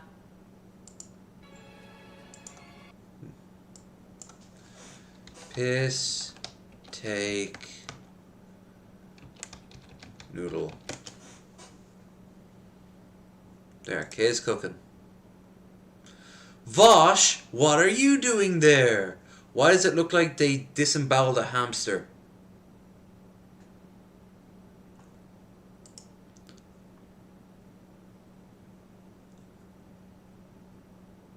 Oh no. Nice choice of music. People, and I'm back again, and today I'm doing, well, I really don't know how to explain it. I think I do.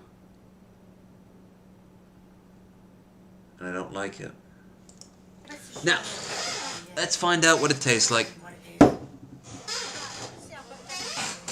says make it a jelly baby surprise.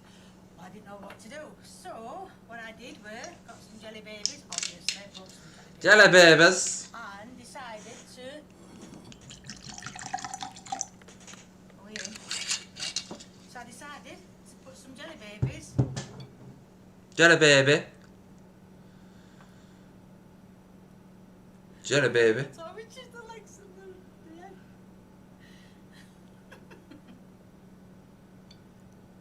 Did she put jelly babies in jelly? Is that the thing? Did she put jelly babies in jelly? And there's the surprise jelly baby. Oh Jesus! Someone took a bong rip and then asked.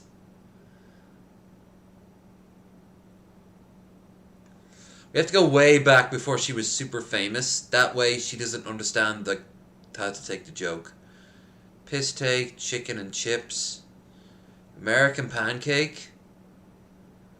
Oh, you motherfuckers would want blood after that.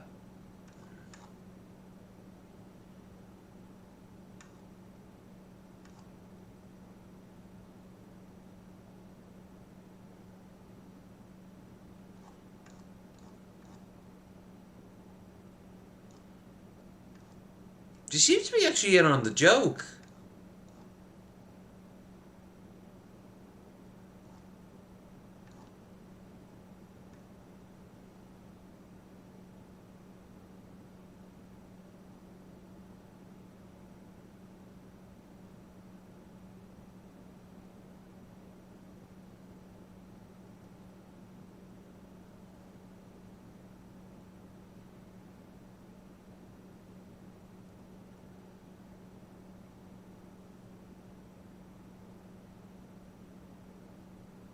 Hmm.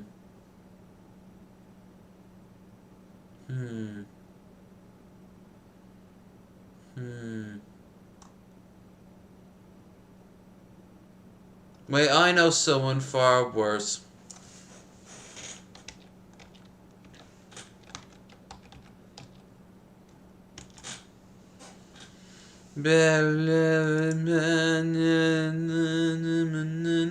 Yeah, she hasn't done that in about 6 months.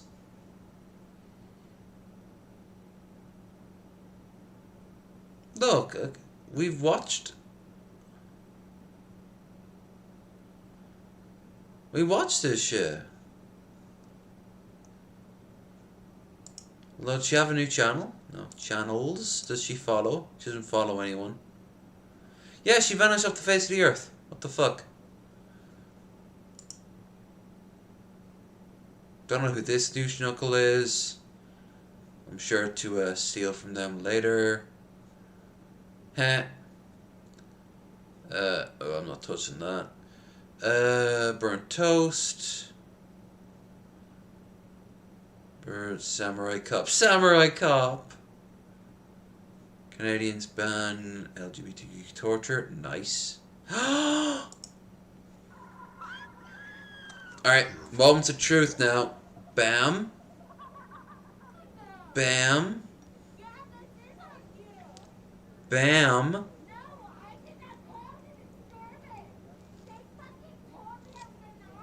Oh. Oh. Oh, God.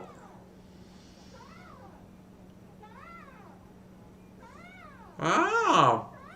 Ah. Ah.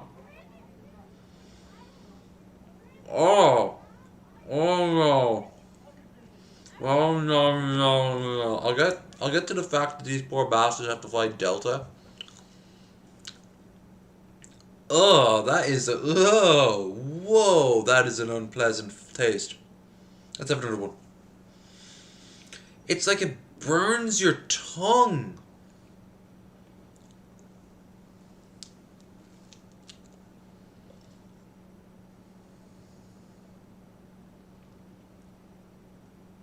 Oh, it really burns your tongue. What the fuck? It's Jaeger. Did Metal Monkey spike it with like fucking mouthwash? What the fuck? I mean, I know it's Jaeger. I know it doesn't taste great, but... Whoa.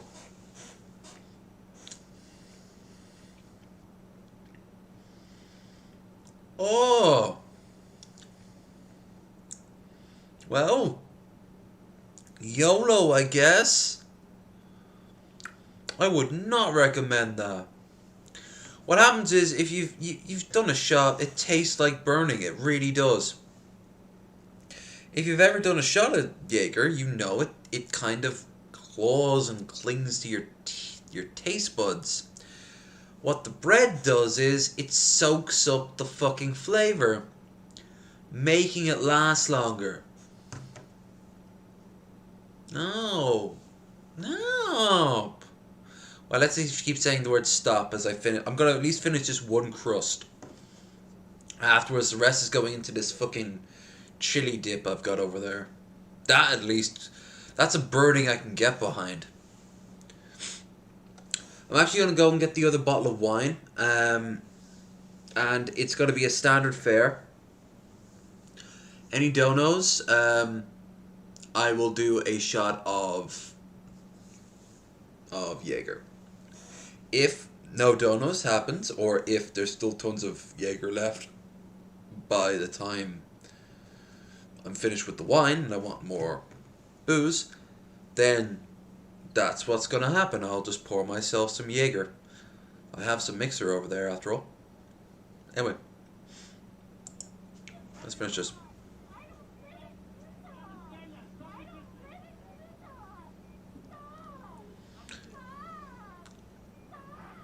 Karen gets arrested. Stop! Stop!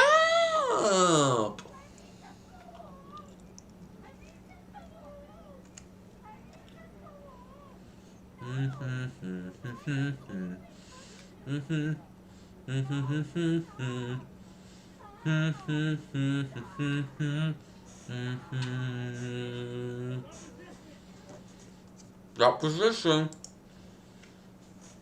I think, because she had the mask on, I don't think that was a vaccine. Ugh. I think what it was maybe she tried to get on a flight without any like ID or some shit like that. No, that wouldn't make any sense. She wouldn't have gotten that far if she didn't have like her passport. That's just an internal flight. You don't need your passports for that. But then maybe she would have no ID, like driving license. What Americans don't have driving license? That's weird. Like Americans will like pin their driving license to their goddamn like eyeballs, but they don't have passports. For us, it's a mixed bag. But we normally don't have ID at all on us. Except for me, I always walk around my passport.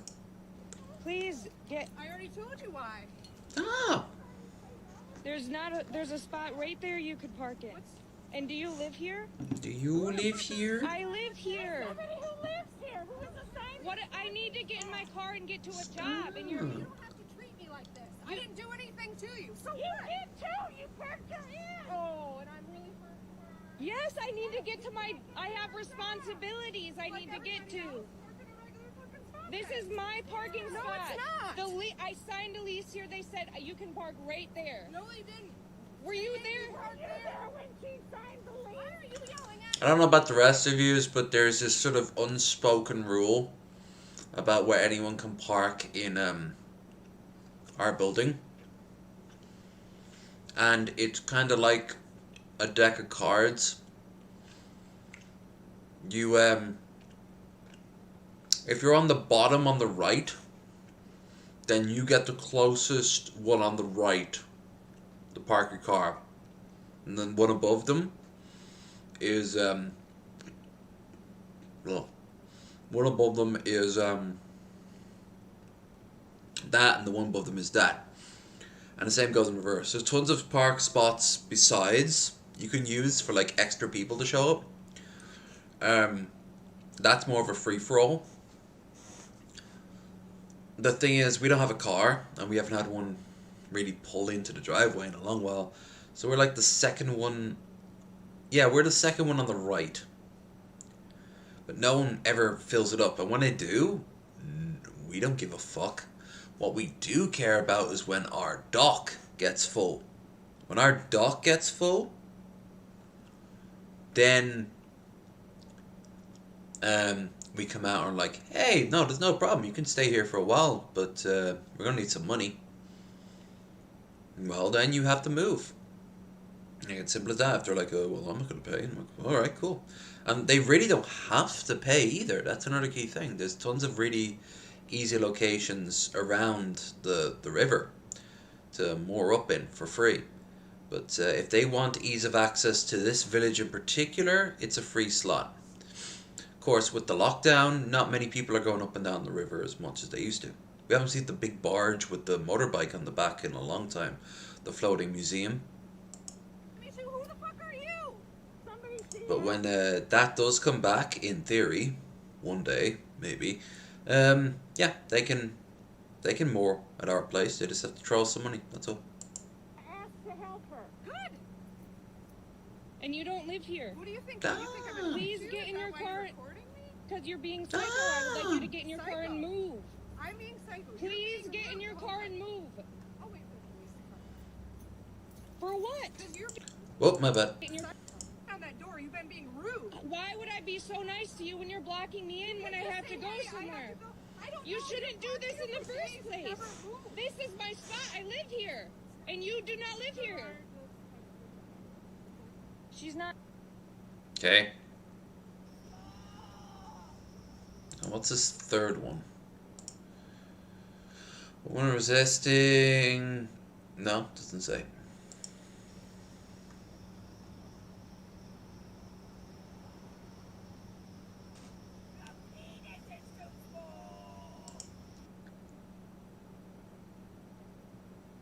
What? What? Your penis is too full. Ma, your penis is too full.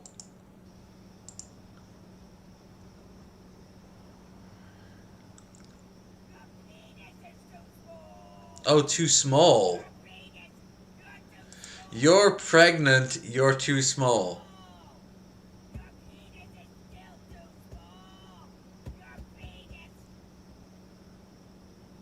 You're Vegas.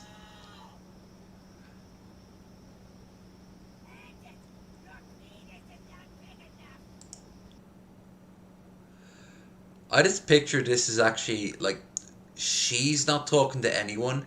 She actually has split personality disorder, and it's actually a dude in drag who is self-conscious about a small dick, so he imagines his hateful wife. He was never married, and he goes into like a fugue state, gets all dolled up, puts on the outfit, goes out to the car, calls up this non-existent number, or maybe his number on like just to leave himself a message, and he starts going like, "I hate you. You're not a real man." And then he's at work 2 or 3 days later, and he's like, "I'll tell you now, my wife, she's just been acting up. I don't know what to make of her. Listen to the message she sent me." That's tough, Marv. That's real tough.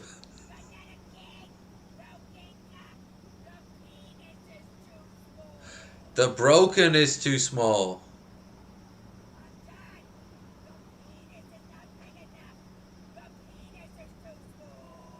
Sounds like fucking Cartman. The time that the pizza says ready on my pizza tracker. Oh, never trust the woman whose mouth does that. That sort of like.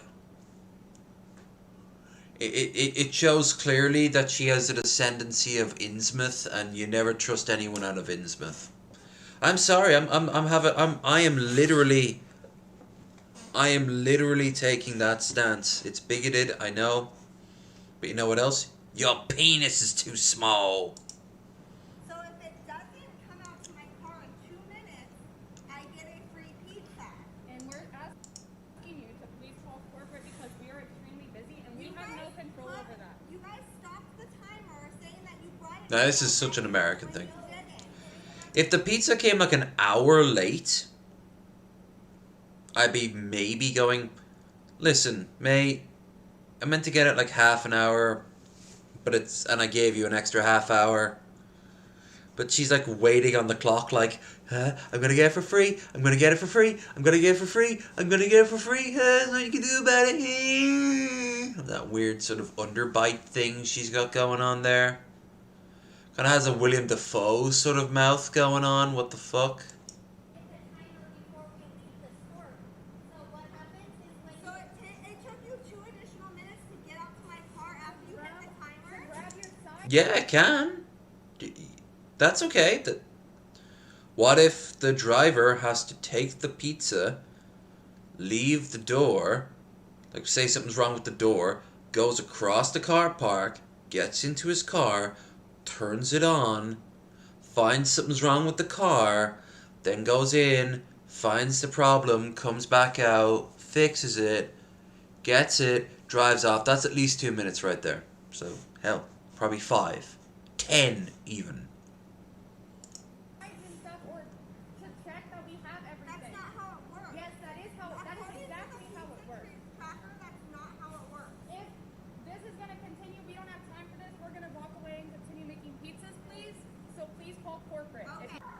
Call corporate for your pizza. Booby! That I won't be able to see. But then again, they wouldn't show it on YouTube anyway. Fuck it. Let's do this. No, I don't trust anyone with fucking who's talking over my Karen videos. The Karen video will talk for itself or not at all. Thank you.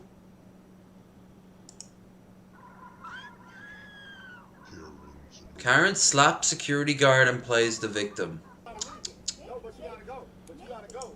Yeah, so at so in about 10 minutes from now, we'll go and play some Wolfenstein. Because then we have 9 hours to kill.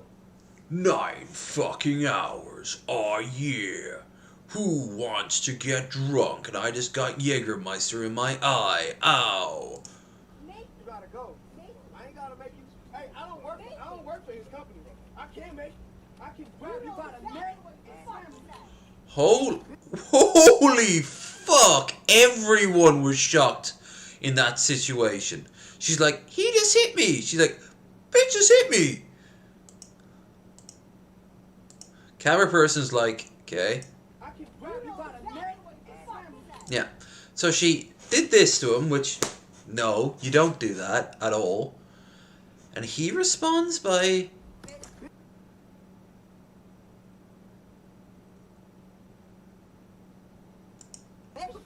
Top fighting me.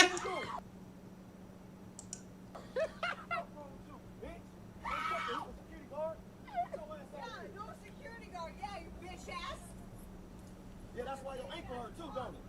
That's why your ankle hurt. Stupid bitch. Can't feel sorry for her, but at the exact same time, he could have walked that one off.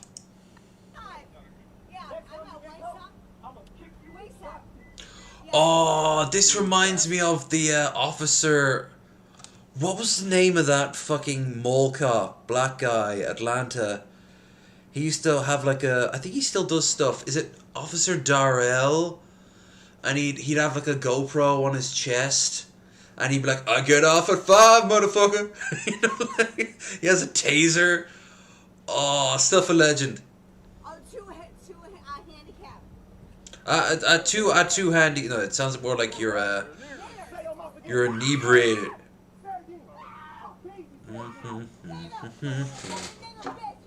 Oh, we got the N word.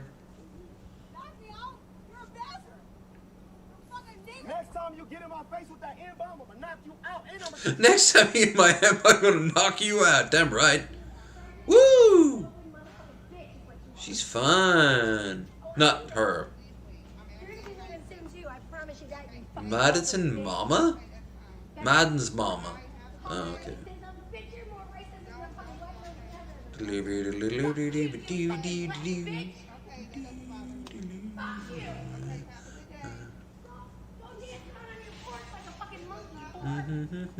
Always use the last word, don't they?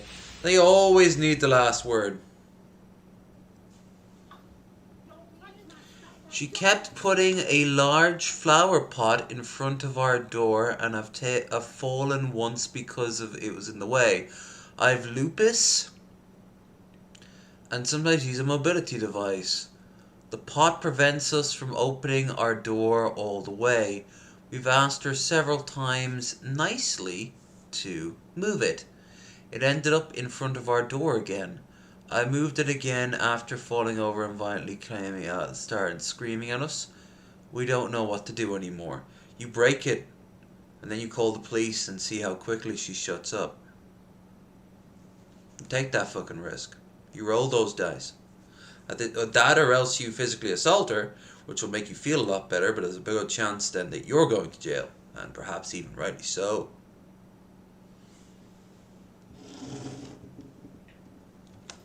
We live in a sad world. A strange and sad world.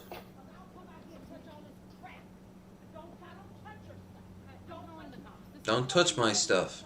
Janice, we had a conversation about that being in the way. I don't care. Claire has mobility issues, though. Mobility my butt. She's not Mobility my butt. in a wheelchair. That doesn't mean anything. She uses it. We're 9.5 hours to go. Well, actually, in that case, I'll wait another 9.5 hours. Well, not 9.5 hours, another half hour before we start playing. You're right, but we don't own this. I don't own this. So where I put my plants is my choice. Right, but we can't get in the door. I don't want to talk to you. But we can't open the door all the way. Yes, you can. No, we can't. Every person that has lived here. I don't care what every person has done. I don't care either. That makes two of us. Don't touch it. Because if you do, it's going to be, I'm going to get even. I'm just telling you. You're going to get even? You know it. I said don't touch it. I'm asking you. What does that mean? I'm telling you what it means. You're going to get even because we're trying to move your plant because it's in the way? Just don't touch my stuff. I don't touch you. You want to get even because we want to move your plant because it's in the way? No, it's not in the way. It is in the way. This doesn't feel, in the case of Karen on the other side of the fence, it does kind of come across as a she's lashing out after something completely separate. That's ridiculous. Of course it's in the way. That's in. It reminds me of that. So it's not in the way. Yes, it is. It reminds me of that crazy Southern woman who was on the other side of the fence screaming while the dog was barking. Bonus Karen.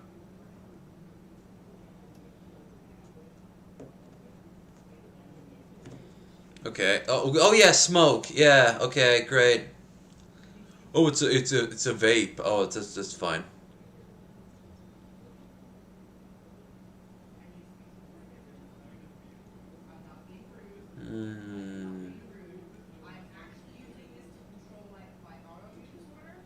Oh my god, she heard someone say that once and she's immediately like, oh, that applies to me! You don't get to do that. It doesn't matter. They have policy to turn, then you can't walk in. Seriously, if you need this to control yourself, you can't go in. It's that simple. Road rage. No.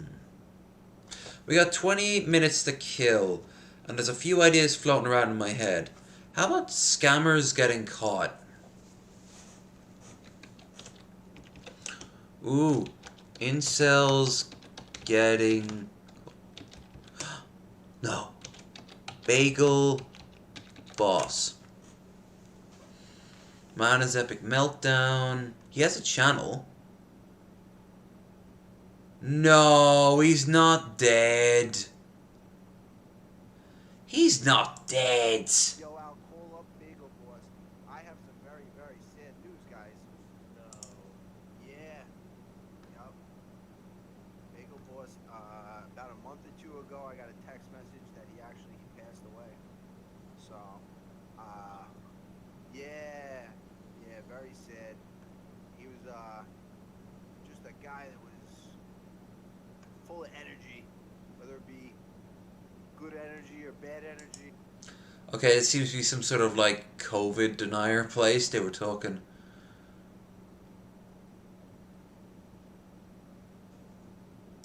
Wait, Bagel Boss. Bagel Boss isn't dead.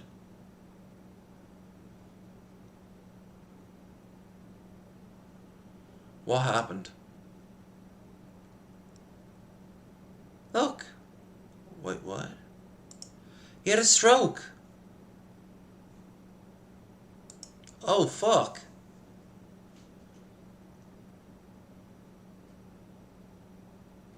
Infamous Bagel Boss suffered a stroke and unable to move one half of his body. What the fuck? Suffered stroke outside of a deli and is left with no feeling that once he fucking raged himself into an early grave. Told TMZ Morgan had lost feeling. GoFundMe 250. GoFundMe page has raised 255, 10 grand, 7 hours after it was created. Unclear of his diabetes. It's October, he admitted to a 30-day weed habit and is blamed being molested as a child for problems with drug and women. Yeah, I could see that. Last Monday, a webcam model accused a 5-foot-tall man of harassment. Oh my god, what a fucking loaded term. Suffered stroke. Yeah. Go down to the comments. Is he alive or is he... Jesus. Is he alive or is he dead? Is he alive or is he dead? Doesn't say. This is a bunch of...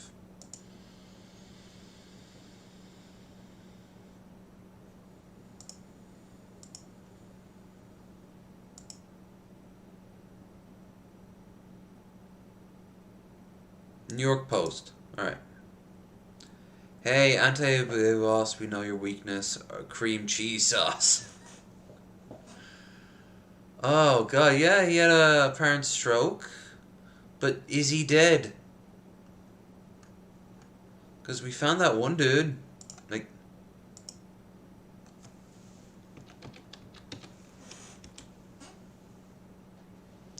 A year ago... Filters.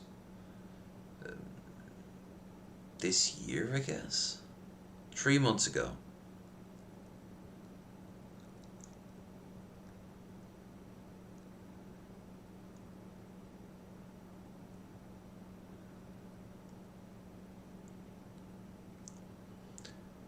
Ah, Bagel Boss had a stroke. Yep. Well, I figured he had a stroke. Ah, this is Emo Howling Wolf. 2 kids chased down, killed in New York shooting? Okay. Walmart tough guy. What? What? What's the name of the video? What's the name of the video? What's the name of the video? Toughest guys I've ever seen.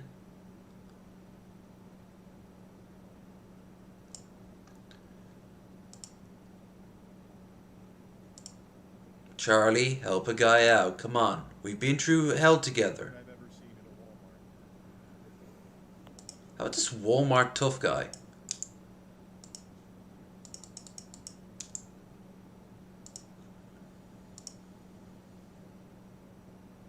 Yeah, male Karen thinks he's Chuck Norris. An ass-kicking wiping that happened. This seems like karma.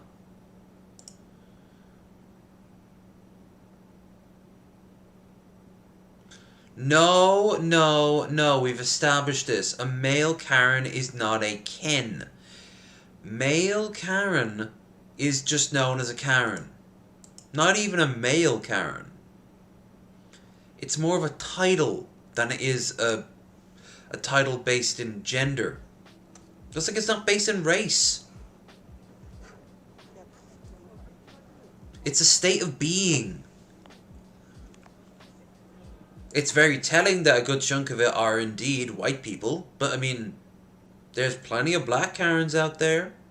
Plenty of Asian Karens out there. A lot of Asian Karens out there.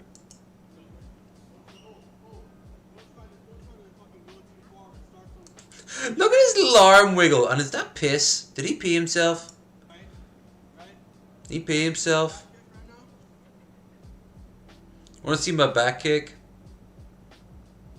No, he'd rather see you fuck off, Cornball.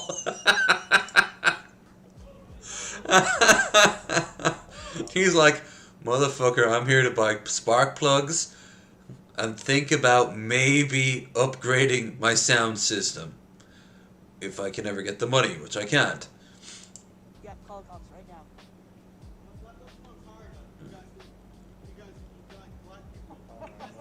Oh, this is gonna end bad. This is gonna end bad. Kicked his ass or took his girlfriend or both. I was gonna say, what about both? What about both?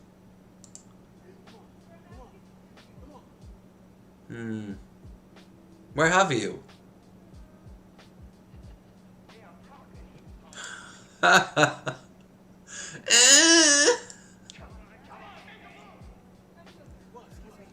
yeah. Come on, keep it in shot, keep it in shot, keep it in shot, keep it in shot. Oh no, no, no, don't end, come back, come back. I want some karma, please.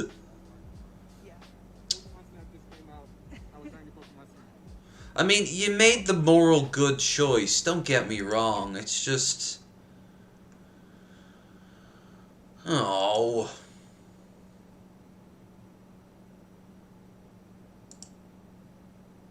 Lame.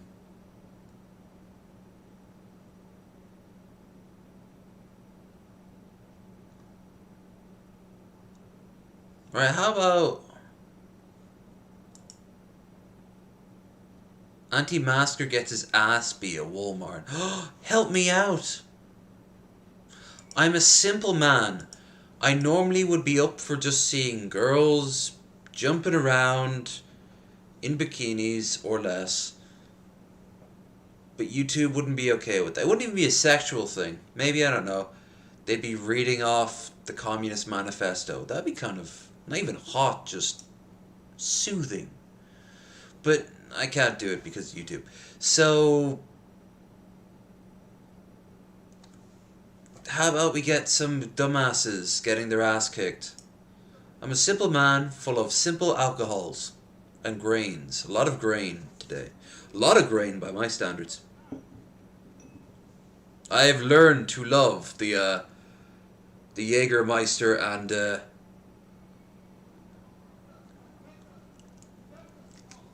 pizza. I immediately regret saying that. Why? Why did I lie to myself first and foremost? Oh Jesus! Woo!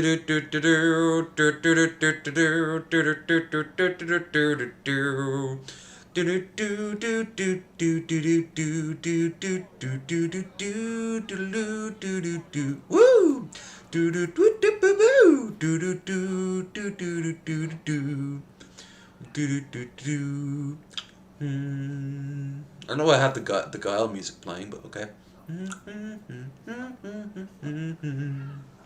Should actually be a Got the skill, doesn't really have this. There you go. Wear your mask, you stupid fuck. You wear your mask, you stupid fuck. You wear your mask, you stupid fuck. Where's your opinion now? No, no, no. You keep doing it until you hear the snap.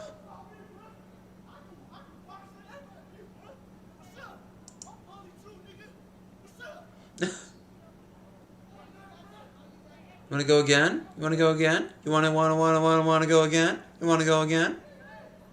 Shoo. You want to go again? Shoo. Where you got that mask? Where you got that mask, little one? Where your fucking mask? Ah, the other one's broken. Lost a pair. He not only lost his pride and probably the ability to shop in there in the future, but also lost his shoe. Woo, woo, woo, woo. Nice. Warning, blood. Really?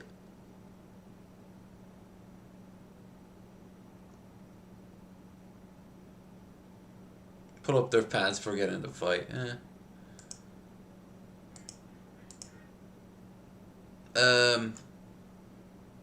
Goes off on a night's Instagram model. No. LeBron James, scuffle. Good night. What's this? Ooh.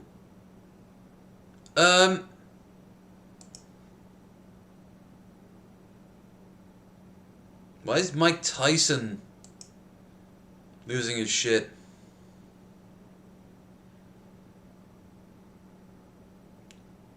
Yeah, that talks about it, right? It's definitely Mike Tyson. Oh, you maybe. You see that little run he did there? Boop, boop, boop, boop, boop, boop, boop. I don't think even he realized he would go down that quickly. Like, he's like, oh shit, I had all this momentum to go for a fight, and he's just like, he drops in one, alright.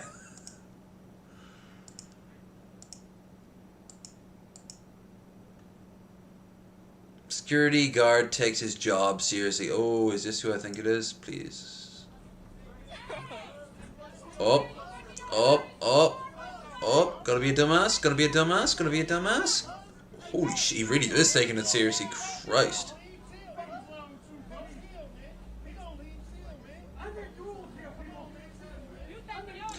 Every single fucking security guard has to wear a pair of pants that makes their ass look fucking massive. It's true, actually. He is. Oh my god. Is that a stun gun or a real gun? Hey, I got you. I got you. He is high strung for a liquor store guard. No one will attack my precious Wendy's. My lady, your honor is safe. Not shabby. What am I doing? No, not shabby. We don't need you. Who imagine going and watching and subscribing and liking the shabby? Huh. Could you imagine? Alright, that's it. Don't hate a Vice staple at a Vince. I thought it said a Vice Staples concert. No. Cardi B, No Limit Live. Celebration of the fight after a Lakers win. Anti-Master gets his ass kicked. Fight for tickets at Spider-Man No Way Home. Really? Really? Okay. Cinepolis Bulls.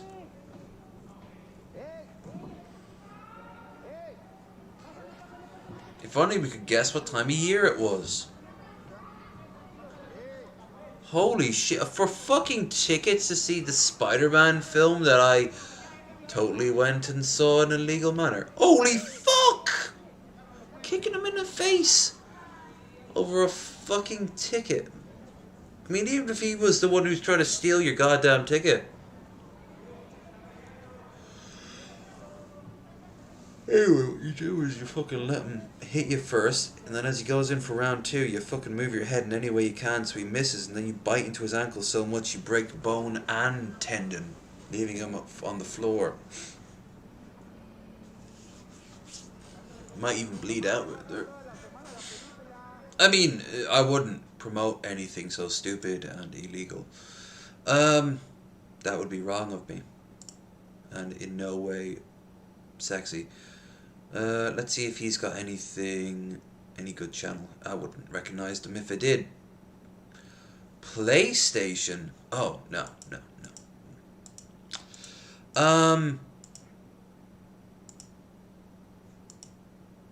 How about something a bit more positive?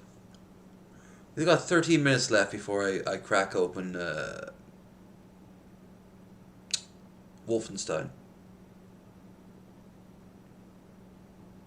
I don't want to do food. I want to do properties.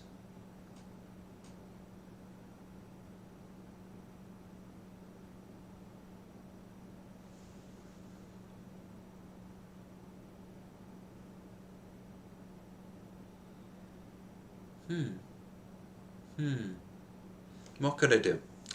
Let me think.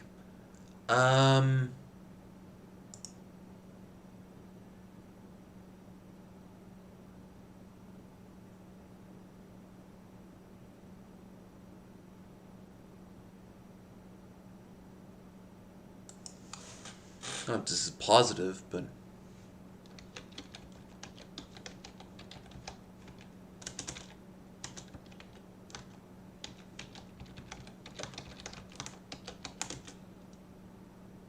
I suppose shoots down.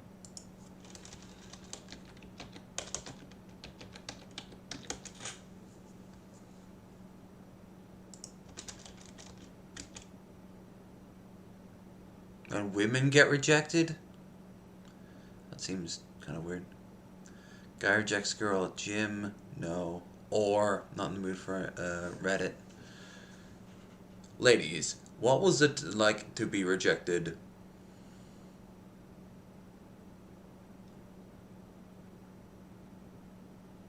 Sus looking dude at the gym? Boy rejects girl's proposal. A wealthy PRC Chinese man becomes violent after being rejected by a white girl. Okay, I don't know what their race has to do with, but let's see it. Let's see, let's become violent part.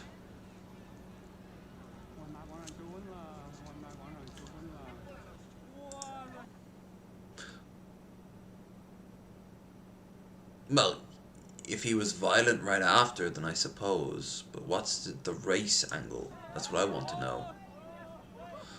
Oh, okay, so she throws him flowers.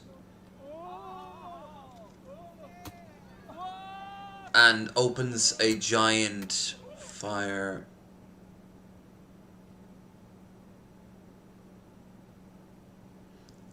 I get that reference. I love that one part where Gigi says, "You can't stop me," and tries to punch Spider-Man, but that's Spider-Man. Yeah.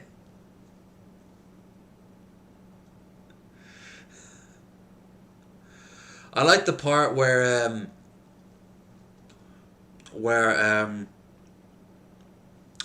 James Jonah Jameson is saying he wants pictures of Spider-Man, and then as Peter Parker comes in and goes, "I'm not Spider-Man, here's pictures of Spider-Man," and he put the pictures of Spider-Man in front of him, and then James Jonah Jameson laughs and then leaves via a portal gun into the same room and sits back down. And then he says he wants pictures of Spider-Man, and then Peter shoots a web khaki in his face. I don't know where to go with that.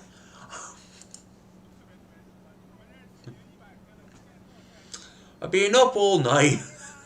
They can't all be bangers. So, rejected by, again, why race? Why does the race part have to play a part in it? Traditional down-to-earth girl, maybe money is everything, she wanted better. Again, this is kind of interestingly weird.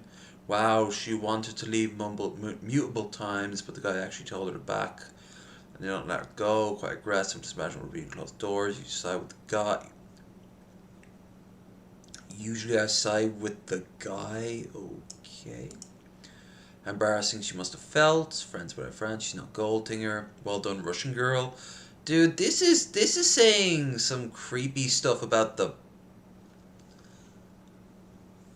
He learned a lesson. Money can't buy love, much less happiness. True love. No, this girl knows money doesn't buy happiness.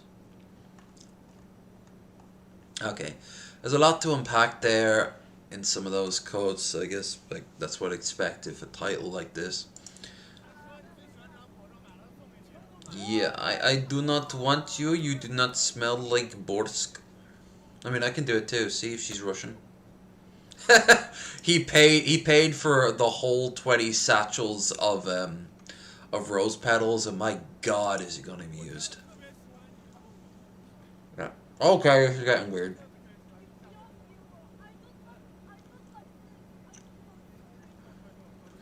I start screaming rape over and over again. No matter what, he'd have to pull away. If he kept pulling forward, people, his dude bros and people who'd support him or he pays would understand and they'd rush in and try to push him away anyway. And then I'd get away. Like seriously, if there's a camera on you, right?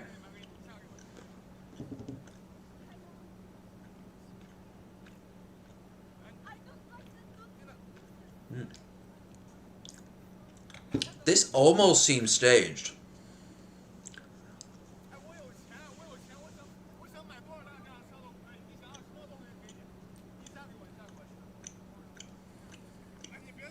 Why is there a second camera now? That kind of seems staged.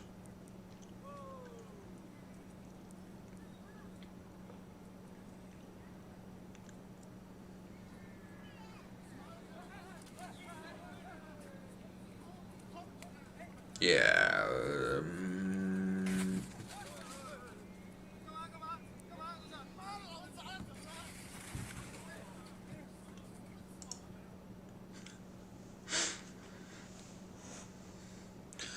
I like the scene in the Incredible Hulk film, the one that they actually kept, where Banner transforms into Incredible Hulk and he screams, "Incredible Hulk!" There's a long pause and he goes, "Not the crappy one no one liked that they originally made." And it cuts to Lou Ferrigno going. And it cuts back to Hulk going, "Not that one either. That one's much better." And then, I don't know, someone at editing made a mistake and the Fantastic Four music starts playing. Fantastic Four!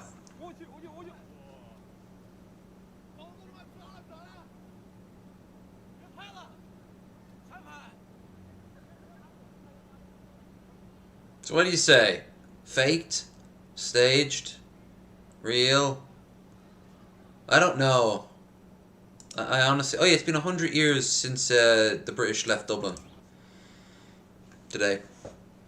Let's see how far down we go. Phoenix rejected them because she had small taste for that temper. In public, come on. Extra... money isn't everything. No. No.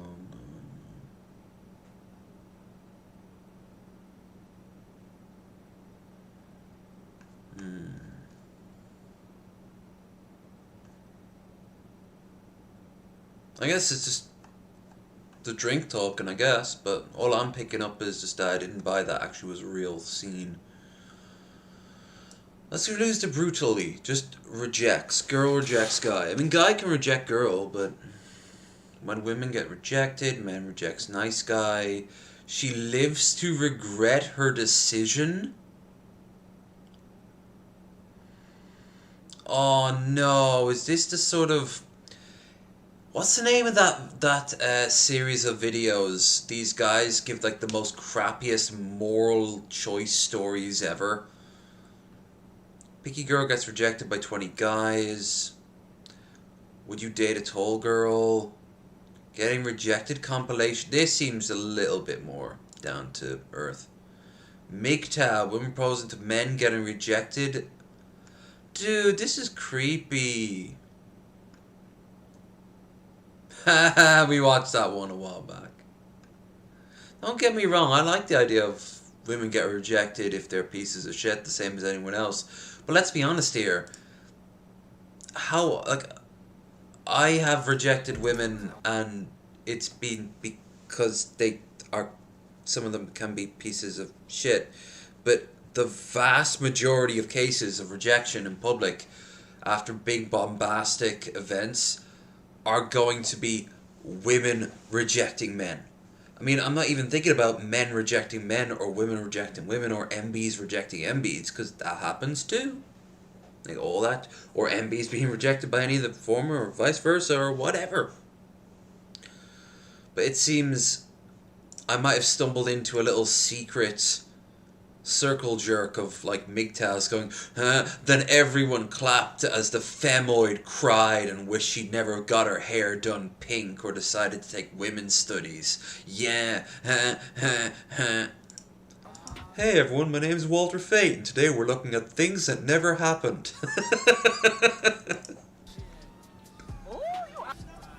Okay. So this is Epic Compilation TV. Wait. Will they be defensive? Yeah. What's up, man? I'm trying to be your man. You trying to be my man? Yeah, Trying to be my man? You be my friend. I'm trying to be your man. You looking all good. What's up? Thank you. You got a number or something? Maybe. What's your number? I'm trying to call you. Let me see. You trying to check me out? I'm trying to check you all the way out. I'm fresh, right? You got a girl? No, I ain't got no girl. Kids, I'm trying to make you my girl. What up? No baby mama. Hey, no baby mama drama. What's up, though? Let me see. What you trying to see? Oh, you out here hacking some motherfucker? Bitch, I know you got to take my motherfucking hat off, bitch. Bitch, you got a Buddy, you fucking own that shit. Be like, yeah. Yeah. Shining like a diamond. No, the fuck you didn't. Okay, that was assault. Yeah, okay, that was real.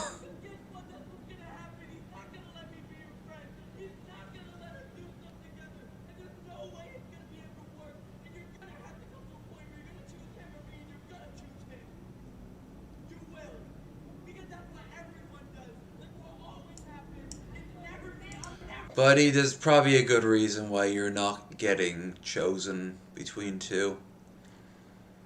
Also, a lot of times you think, you chose him over me. No, sometimes she'll choose a third party, or a fourth, or herself. Maybe you were never in the running to begin with. So you get rejected? Yeah, that sucks. So what you do about it? So what about your day? No, like a father at home? Yeah. Yep. Rose knows what the fuck's up. I'm gonna like, do you remember that footage we watched a while back of this girl walking home and it shows security footage from her hall in her apartment and he tries to go into her apartment and the door like is locked right in front of him. He's like, what? I think he like tried to ask the time earlier. Like, I said this hours and hours ago. It's not the same. Men get rejected all the time. Women get rejected all the time. A lot of times, women won't even outright reject a man in public and in public where they actually have a slightly better chance of not getting attacked, out of fear of getting attacked. It's, dare I say, on par with how lynchings used to take place. Lynchings, believe it or not, seldom happened, but the fear of the few times they did happen, that's what drove it home. The maybe How often is a woman going to get jumped by a guy? Unfortunately, it happens more than once, and that's all you need for the fear to be back of your head. And then there's all the little micro things, and this is the birth of the whole sort of microaggression, sort of like gender studies shit that's very important for people to maybe look into and find how it relates to you in your day to day. And if you're not finding yourself afflicted by it, good. Good. It's good that you're not wondering should you walk down this alleyway at night. Oh my god, did you hear that screech at the end? He felt so obligated. Gob! Hi Gob! Good to see you. Not even actually attack necessary, just not wanting to cause a scene. Yep. 100%. After all, how many times are you causing a scene when you just say the word no and try to leave the room? Right? Like, fuck's sake. That doesn't happen to dudes. That doesn't happen to dudes. If you can say no and try to leave, their friends won't start heckling you like, yeah, do it, go on, do it. No, you just leave. Just fucking leave. If a woman tries to leave the room, no, come on, baby, stay, looming over her. Why do you think so many women are really comfortable with saying that they work out more and more these days? They want to tone up. That they're armed or they have self-defense classes. How many women have a male friend that they just keep for the sole purpose of, you know, it's nighttime and they were at a party and they know a dude who will come and pick them up or walk home to the bus stop with them or something like that. It's two different worlds completely. And men have to deal with shit of their own, of course. We do. It's just a different world. And it isn't other women doing this shit, though, of course, women can't jump women and do horrible things to other women. But it's dudes doing this. So, this is why... What the fuck happened there? Oh, wait, is that a heart? Oh, it's a broken heart? It's over! You see, that's kind of a dick move, but at the exact same time, that's also kind of funny. Or seeing them walking a bear-sized dog. What did we see from the Walter Fate video earlier? Back on part 1 of the stream. It seems like a lifetime ago. Don't worry, I have big dogs. Yep. That ain't right. It shouldn't happen. But anyway. I've been actually having a great time, Gob. Yeah. I got a bottle of Jaeger from my roommate. I got this won't end well. This 90s fighting game character is not going to end well. I got a bottle of Jaeger from my roommate. I got a pizza donated to me on stream. And yeah, it's been a good crowd. We beat a video game. I got 8.5 hours from now. Well, actually just under 9 hours from now. And I can get some sleep. Which is right now the biggest thing in my world. Okay. Jack Rastafarian versus... girl I used to do weed with in college.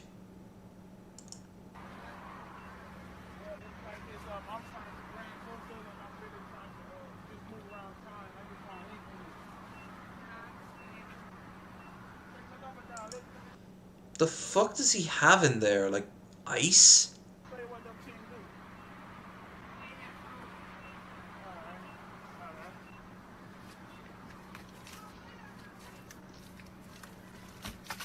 Real team. And that's for all them niggas. That's for all them niggas that all you girls should have turned down on. That's for all these niggas. That's for I am following what's going on. fuck you, Bumbleclot. He literally said Bumbleclot. I think he thinks he's a genuine Rasta. But he went hardcore like Ubonics there a little while. The boy that I was in love with in high school has a girlfriend, and I just found out on Facebook because she's so pretty.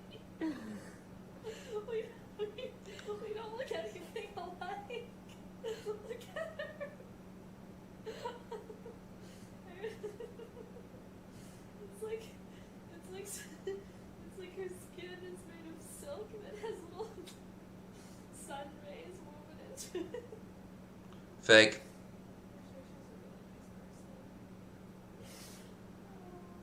Stage. This one's fake.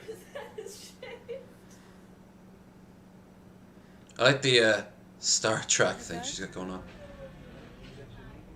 I can't hear you. My number? Can I get your number, please? I am a very confident and straightforward man. I swear that I would be a good partner for you if you give me a chance. I'm sorry, I'm going to assume that you want to eat my soul because I have no idea what the hell you're talking about. I am very sorry to interrupt. Perhaps today maybe you could... Yes! He starts fucking slurring at her, like screeching in this sort of high-pitched bat voice. Pizza through stream. I envy that. What kind of pizza did you get? I got a pepperoni. I still have the crust left, so because I've got a bunch of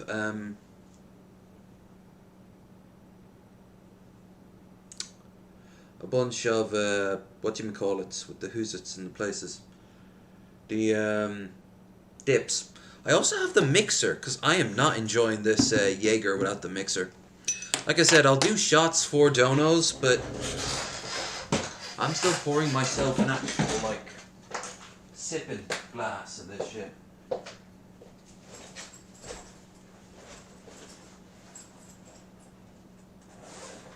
I got Diet Coke, but ugh, I'm not thinking about why the hell did I get Diet Coke? Got curry dip for the crusts, and I have Diet Coke here for the, well, Diet Coke. I'm sorry if you like Diet Coke. I'm sorry if the world likes Diet Coke. I, for one, always thought it was a little bit too bubbly, but a non-alcoholic liquid right now actually tastes kind of nice. Oh. No, it's too bubbly. It's way too bubbly. I know some people are obsessed with this stuff. Me? Give me regular Coke. I should have picked up regular Coke. If I was there, I'd be eating the crust. For what? Well, I'm about to try it out with some curry dip. What? Seeing that it's right here, right now. I can't hear you. Speak up. Please speak up, buddy. Does it look like you could get my number? Does it look like you could get my number? No. Reject him with some grace, please. Don't be a piece of shit. He obviously is terrified and maybe has no idea what the fuck he's doing, unless it's a stage. I mean, at this point in the night that I'm going to assume, God, this curry smells so strong. Mmm. That's nice. Oh. Thank you, Taffy. You're the second person in Irish to wish me that. It's been a good stream so far. Been a good year so far, actually. No fairness. I've been enjoying myself. Thank you. Good night.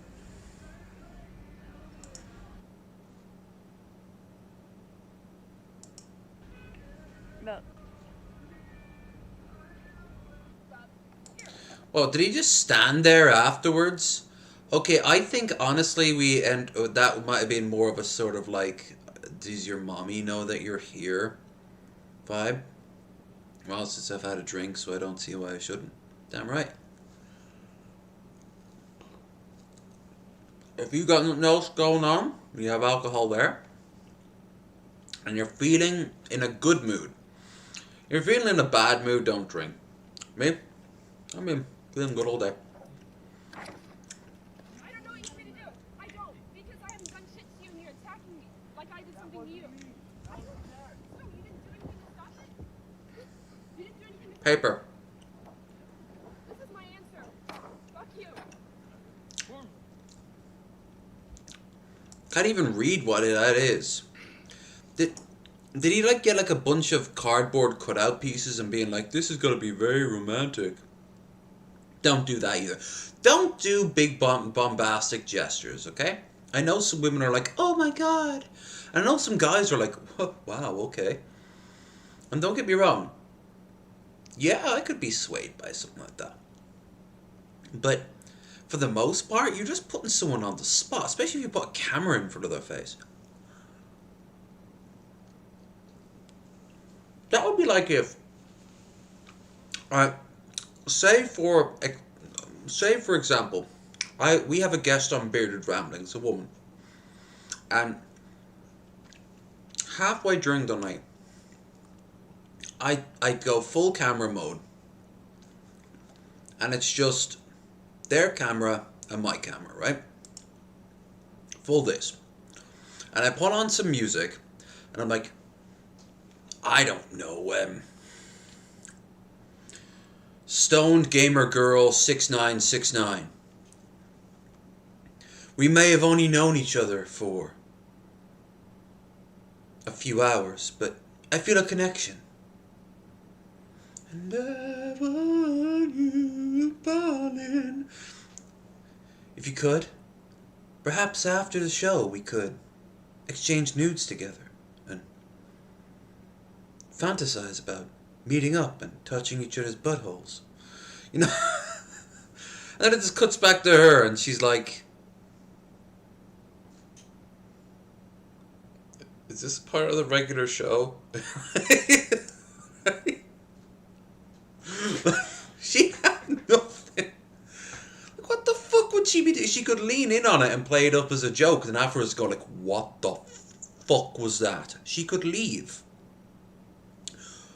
Or she could be like, yeah, did that really seem like an appropriate thing to do? Now that is the correct. All three of them, I suppose, in theory, are correct responses because they're all responding to it. But I mean, none of them are going to be the outcome you want. So you're just going to make yourself look like a jackass. Like the one, it was in the link earlier. The teenage kid who like met up with this girl. Was it the Blasian kid?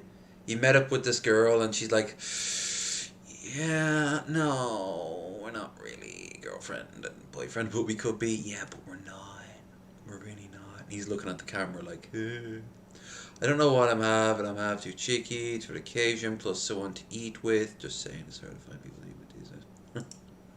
Oh my god, look at that drunken eye. And he is back, he proposed to me, and I rejected him. Fake. See, he's still celebrating. Fake as fuck, but still brilliant. I actually like that one.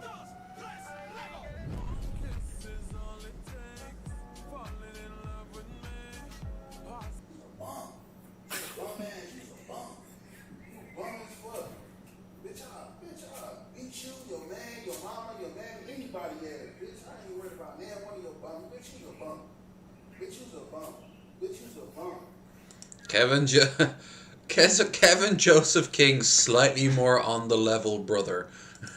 Bitch, you's a bum. Bitch, you a bum. Bitch, put me on this chat. Bitch, you ain't even got the authorize to put me on this chat, dumbass. Bitch, you mad. Bitch, I ain't mad. Bitch, I got money. I've overheard conversations like this before. Bitch, what you got? Bitch, what you got? You know, you just keep on walking. That's what you do. You just keep on bloody walking.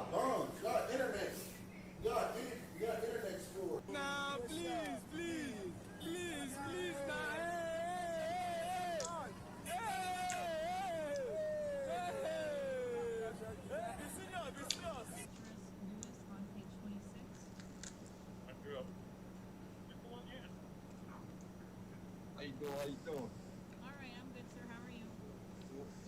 George, you is so gorgeous, Judge. I just have to tell you, you're gorgeous. Thank you, Mr. I Loomis. love you. I All right, love you. Mr. Loomis. Flattery will get you everywhere, but maybe not here. Let's go. So, Mr. Lewis, where did you keep the bodies? Oh, girl, I'll keep them anywhere you want them to be, but mostly they're kept behind my car. Hi, I am man. Hi, I am woman. Hi, woman. Can I get your number? No, because you ugly as hell and look like a bootleg Chris Brown. Wow, that hurt. I know. Well, since you rejected me, can I talk to your friend? No, you cannot. How come? Because you tried to talk to me, but you said you didn't want me. I know. Why are you depriving her of good pee-pee? Because... Alright, this has entered into a TikTok universe now, and I do not support it. I want real, legit shit.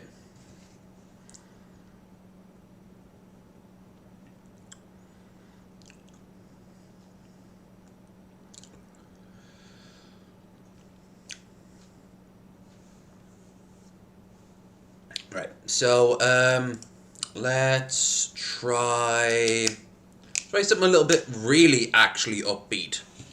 Like, animal. Dog. Confused dog.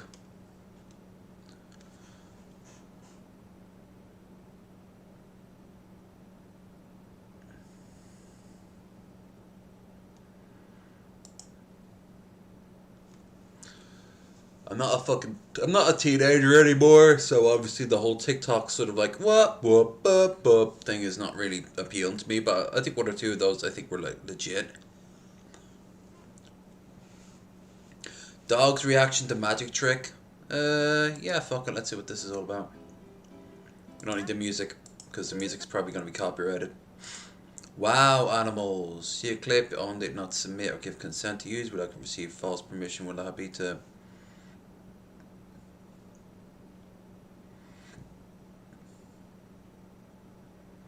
Alright. Nah, I don't trust that channel. How dog reacts to levitating wiener.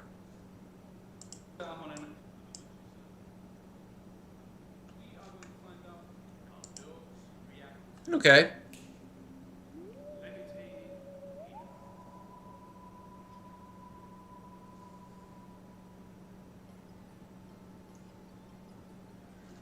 Dog. Dog. Dog. Dog food. Oh, there's a little dance. Noah seems to be more scared of it than anything.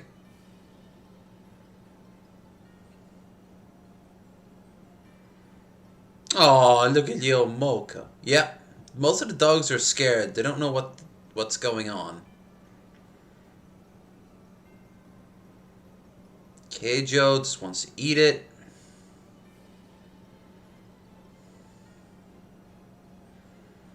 Thinks it's in his hand, even though it's technically not really.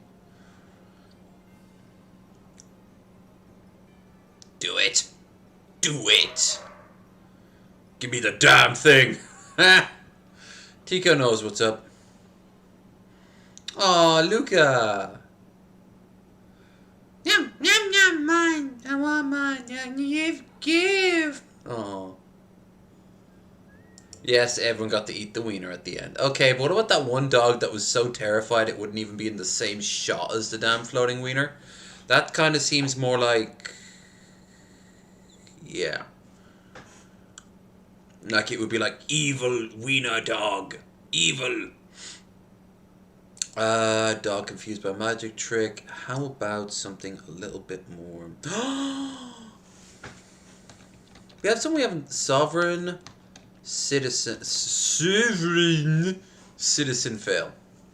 We haven't seen a sovereign citizen in a while yet. No. Officer, I do not consent. I do not consent. It's bad when the pigs get into it. So with that fucking music.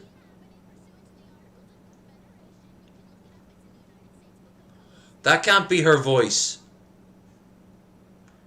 that her voice?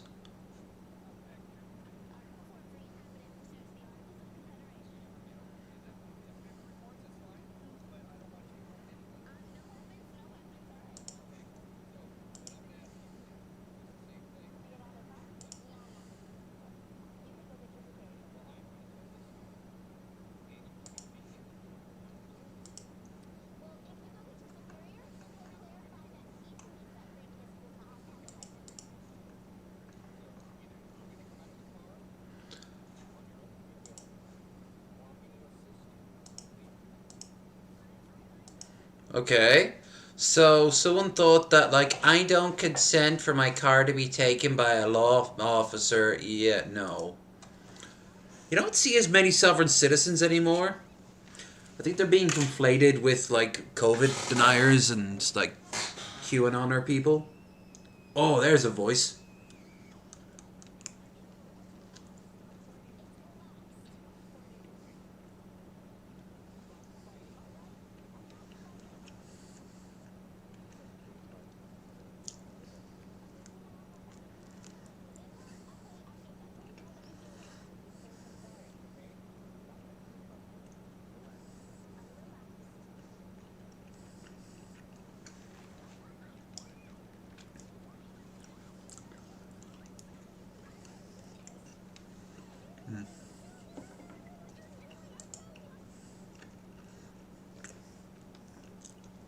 I guarantee this woman here was in jail, like standing on the podium in the courtroom in the orange jumpsuit when this was being filmed, and the judge is just like, "Tell me again how much trouble that cop is going to be in," and there's a few snickers from around her. How can you sue if you don't live by U.S. law? That's actually true, yeah. If you don't... Legal Eagles should fucking review some of these. And here's the thing, like, I don't support, like, police violence or brutality. This isn't police violence or brutality. This is literally police people doing their jobs. It is a fine line, but it's still... And sovereign citizens? No. Sovereign citizens are a waste of time, money, and in some rare cases, life. Oh, is this the guy with his family? And he's like, "You can't steal my car, don't worry, kids." And then it cuts to the wife holding the camera as her car is getting towed and he's getting arrested. And she's like, "Thanks, sovereign citizen. Thanks, Facebook. I really appreciate the help you gave my husband." Or a sovereign citizen fails, smashed a car window, move a baby who was overheating a few summers ago. Come to mother, running over to me, so she could be a bulldog. You do not consent. Consent to what? Protecting life. She was also more concerned about the glass and her baby, which muppet she was. Yeah. Well, true. But hopefully there's a lot of questions being asked.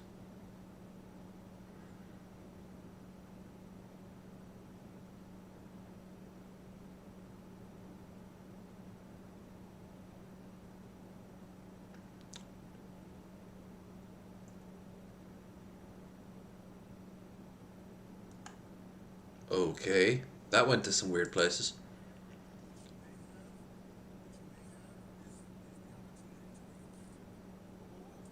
Yeah. You don't have any power if you think you're a sovereign citizen. You fucking aren't, you dumbass. You're going to jail. You don't need to consent. Or scream and shout and maybe break a rib. I'm a very vindictive motherfucker. And sexy.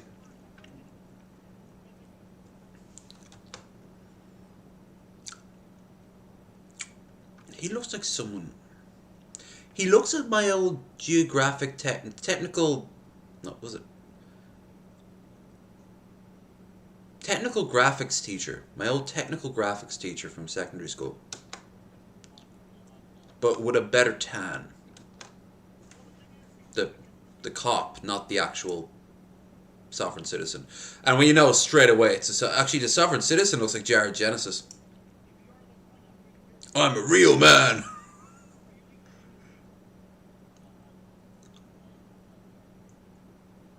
Oh god, he's buckling. Even by sovereign citizen standards, he's fucking buckling. He has nothing. He doesn't even have the gibberish of sovereign citizen. He's like, the person and the traveler.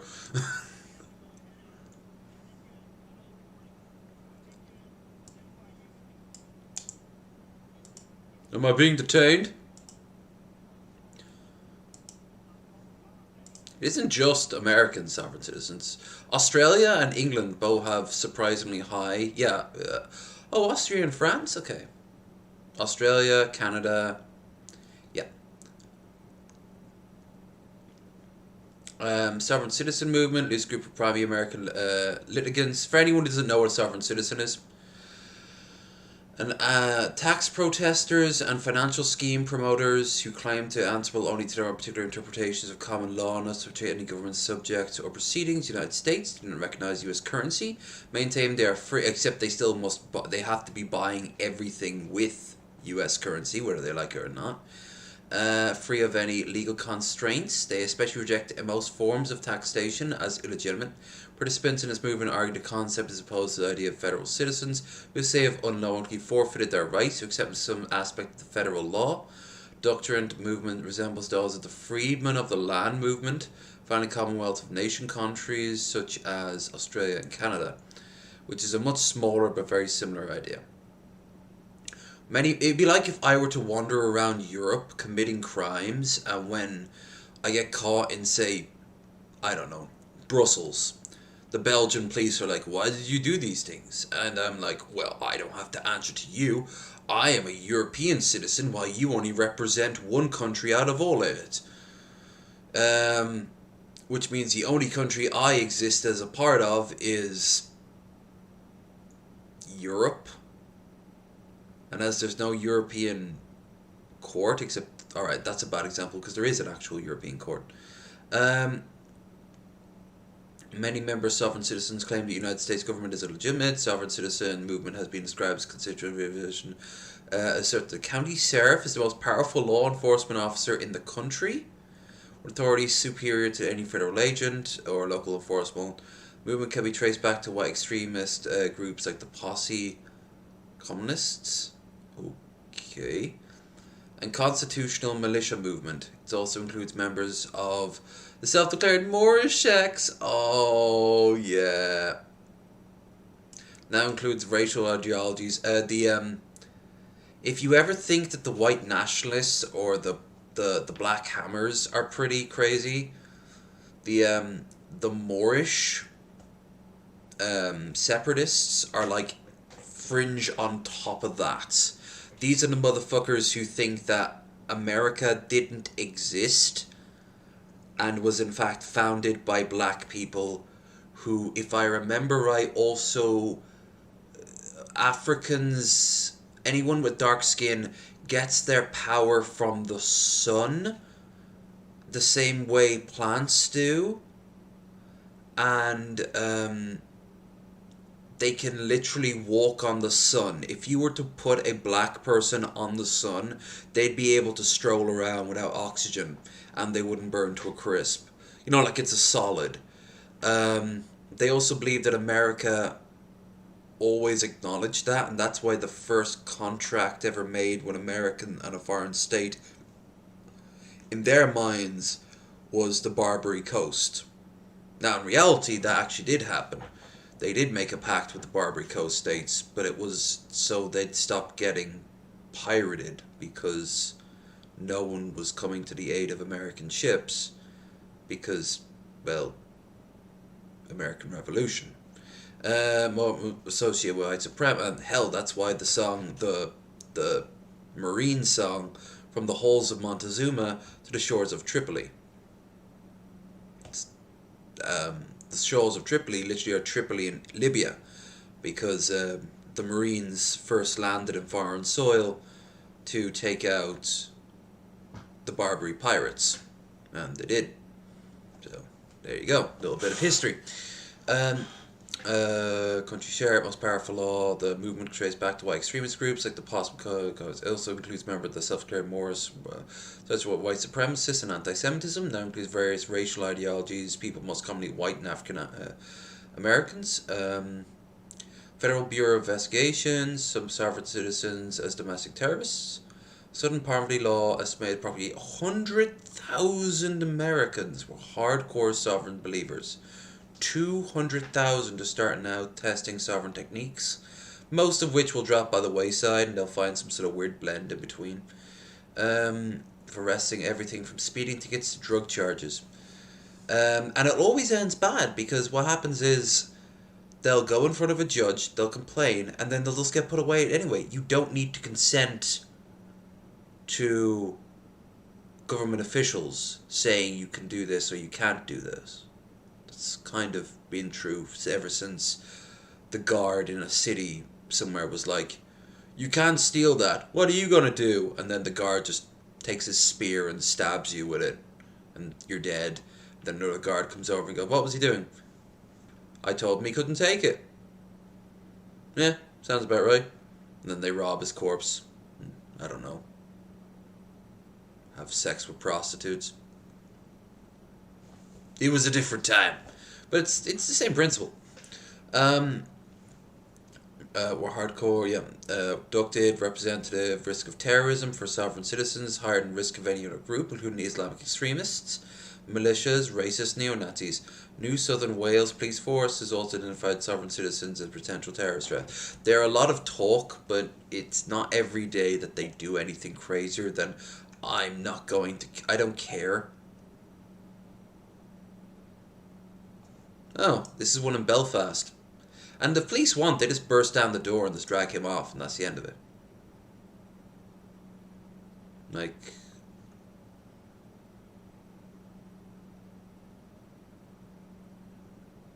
yeah,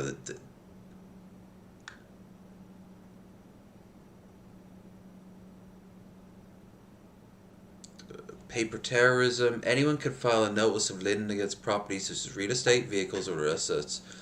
Universal Code. Most states, validity of license is not investigated. Inquire at time of filing.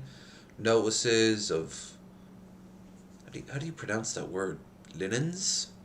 Whether legally valid or not, or cloud and title of property will affect the owner's credit rating. Ability to aid to home.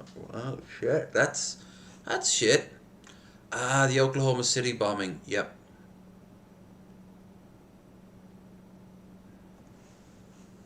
During domestic terrorism, National Security Division leader Carlin stated that Obama administration anti-government triggered. Yep.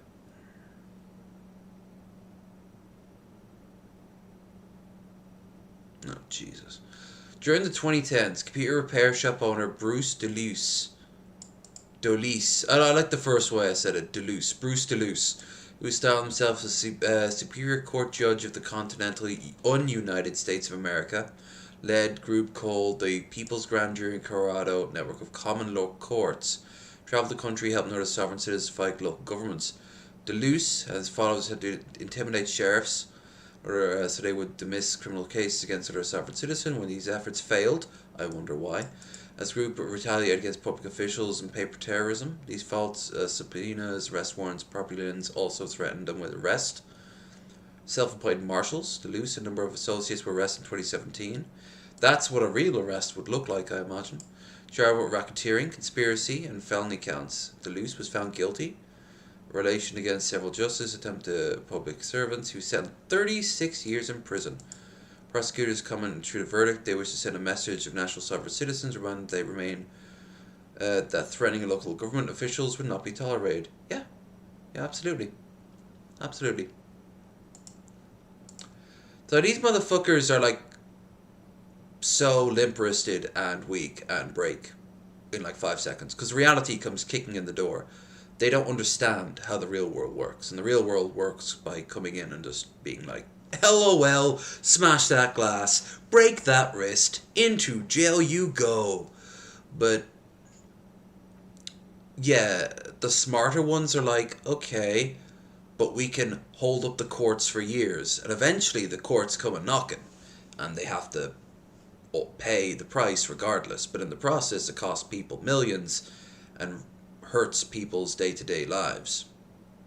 Like, apparently affects credit scores, and I know in America that's a huge deal. Oh, honey, I'd love to help you buy your first car, but this person is obsessed that I'm gang stalking them. That's also another thing, gang stalking. We haven't seen that in a hot minute.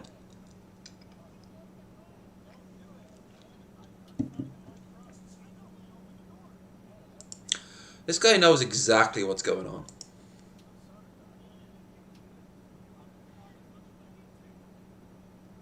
Need to? Oh, no. No, you do as much as you're told to.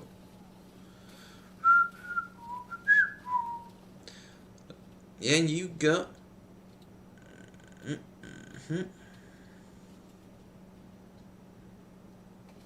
Come on, out you go. Someone's going to jail.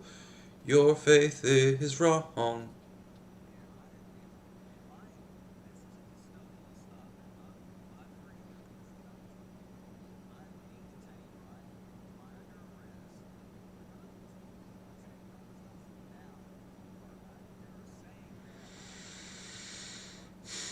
Now here's the thing though, no matter what, always film when a cop pulls you over. There's actually a app you can get online in the States on your phone for free, if I remember right. Get it, and it records you when you're at a police check stop, especially for anyone of color. And just put it into your spare seat or have someone hold it. There's nothing legal against you filming them. You put it next to them, and then you completely comply with everything that they say. And if you think that they broke a law in any way, it's sent to the Southern Poverty Law organization that will come back and be like, yeah, so that cop should have done A, B, C, or D, or they'd come back and go, actually no, everything they said was on board, and either you knew that because nothing happened, or this is how you broke the law. Either way, it's a useful app to have. I forget what it's called, but it's kind of a little assurance, because if they break the law, well then you have recordings. But as you well, a lot of you well know, sometimes they don't charge the battery, you know.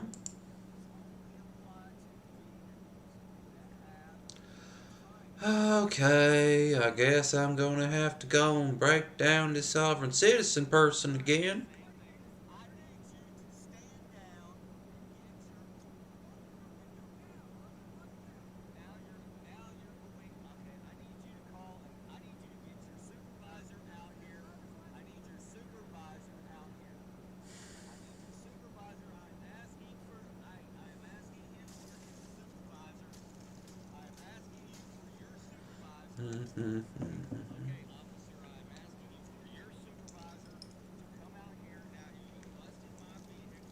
Vehicle! Vehicle! Vehicle!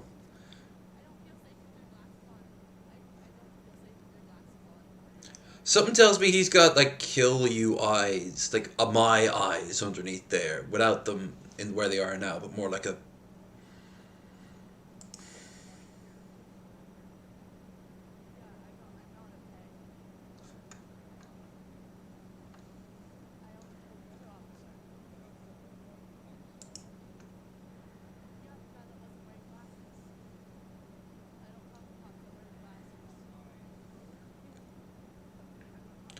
Shame on her, rape is seriously, fueled attempt to escape Ray, yeah, wake up, broke down, will in hand, savage ladle.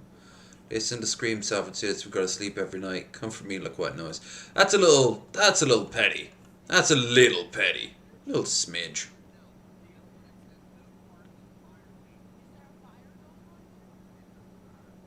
It doesn't matter. It doesn't matter.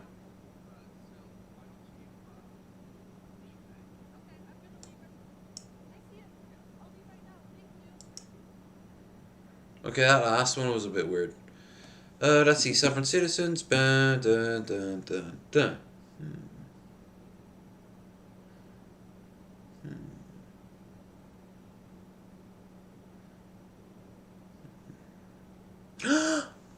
Something that's actually positive, because now I just want to wait until it's 8 to go, and then we'll play some. I'll actually get the game ready. In the meantime, let's watch some Daily Dose of Internet. This is your Daily Dose of Internet. And I know I sound like Onision. I can't really help it. I prefer if you guys didn't bring it up every 5 seconds. I'm not bringing up every 5 seconds. Right.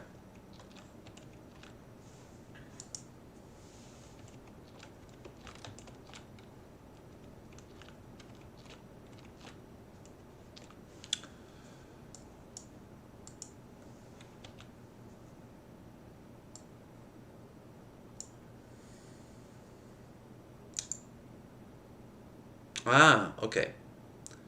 So I'm going to close the window real quick. Hold on. There we go.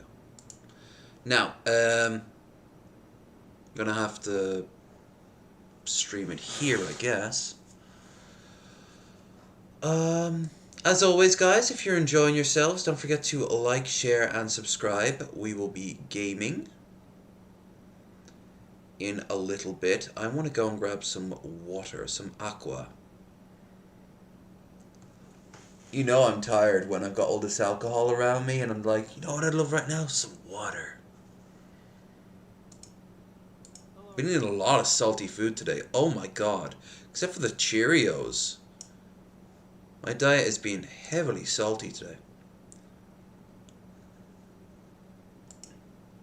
I mean, it could be worse. Yeah, so actually saying that I've been streaming now for nearly 4 hours. Cool. And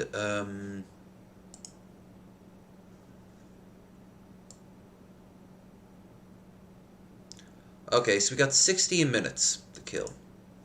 Let's spend some of that watching this shit. This is your daily dose of internet. This person got a little too close to a whale and almost got slapped. Almost got slapped. All jokes aside, if a whale tends to do that, they're not unaware of you. They want you to leave them alone. Ooh!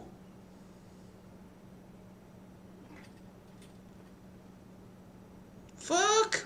My mom bought 2 copies of the same stuffed animal. This one she kept pristine in a cabinet, and the other one she let me play with. A few days ago, Damn. a massive volcano in the Pacific Ocean exploded and could be seen from space. Yeah, there it is. Holy fuck! We'll be watching this video again on Friday.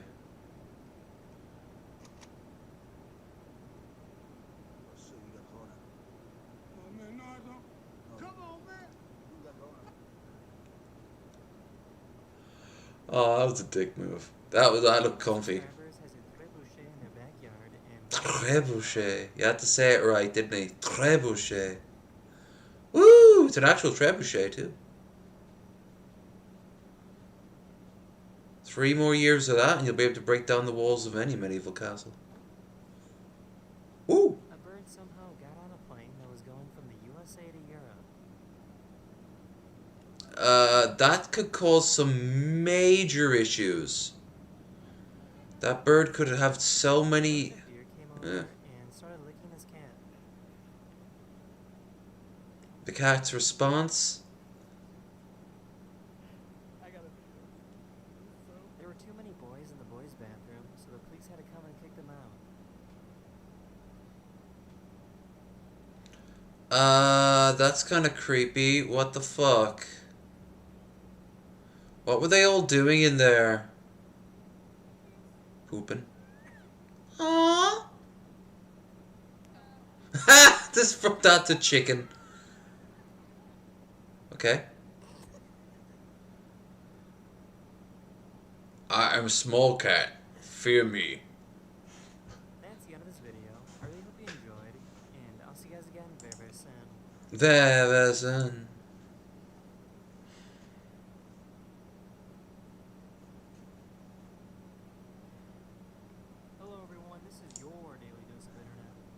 this iguana could probably kill your dog. Yep.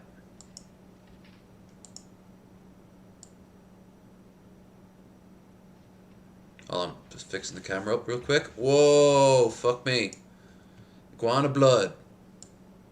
This company created a club that allows disabled or elderly people to still play golf. The club has the ability to hit a golf ball over 200 yards. Whoa, that's kind of cool. Defeats the purpose of golf altogether, but would make the driving range fun.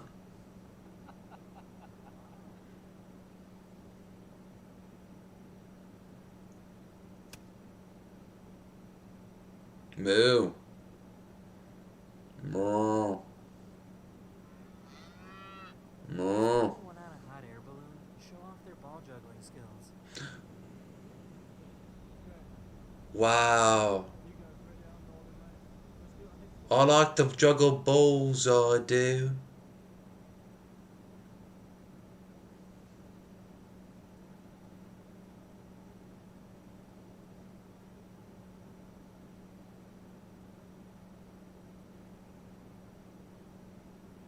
This is what an astronaut sees when they have to do repairs on the International Space Station.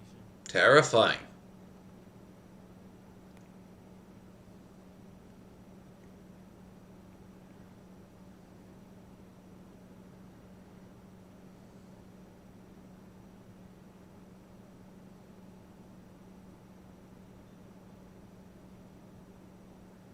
Editing in all its greatest powers.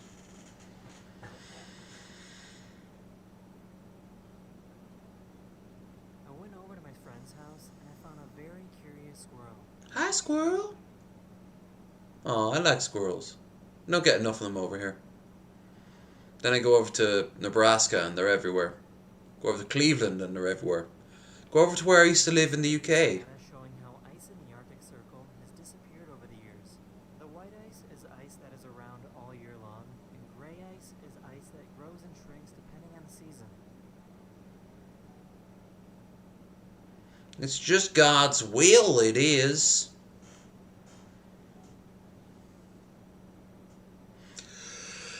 That is really sad. Looks like inside of a living snake. Ew. I don't want to see. No.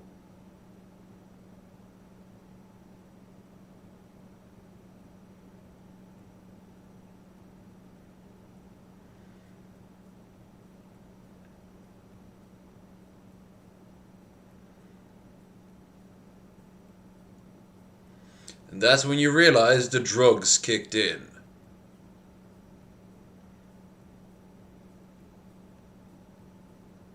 That's in this video. Hope you learned something new. And I'll see you guys again very I learned just how round and wiggly a, what's that, chinchilla can be.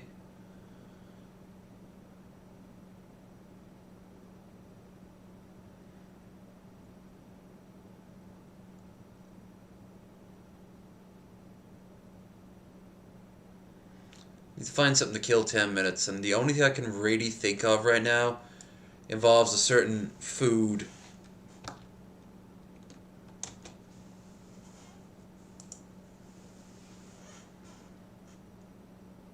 A minute? Dude, don't let me down. I need a biggin. Give me a biggin. Biggin. Please. I haven't seen before.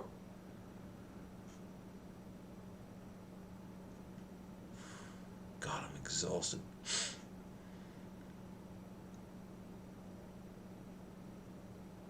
I have 8 hours to go.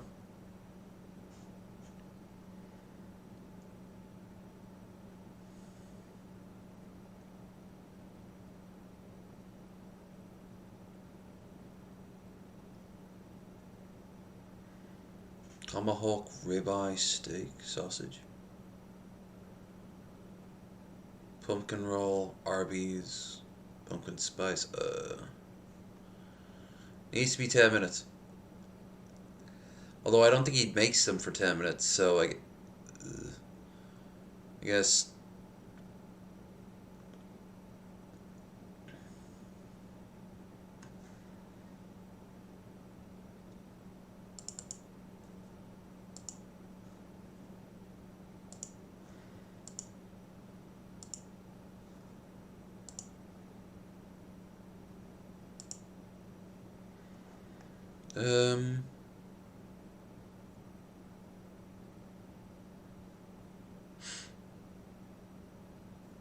Alright.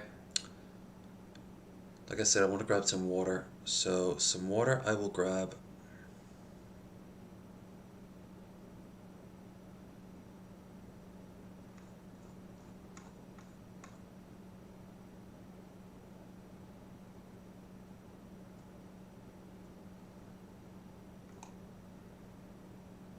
Ostrich burger?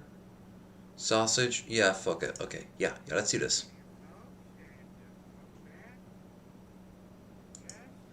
Before I continue, I am going to go and grab my... I'm actually going to leave the Jaeger for now over here, where I will drink it when I am done with my other bottle of wine.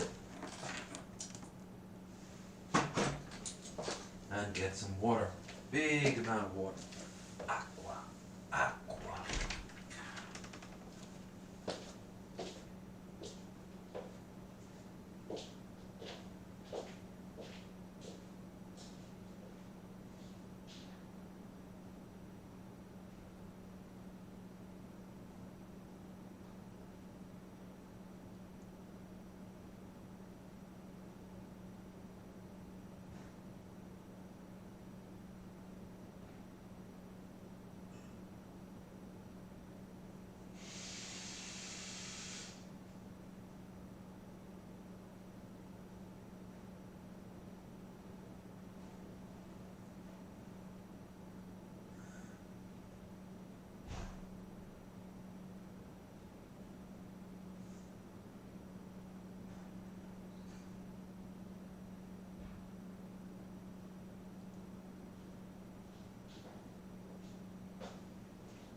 And I consumed a big cup of water.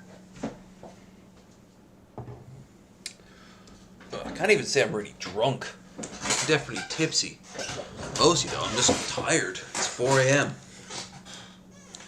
I've been up for 9, 10, 11, 12, 4 hours, 12, 13, 14, 16 hours.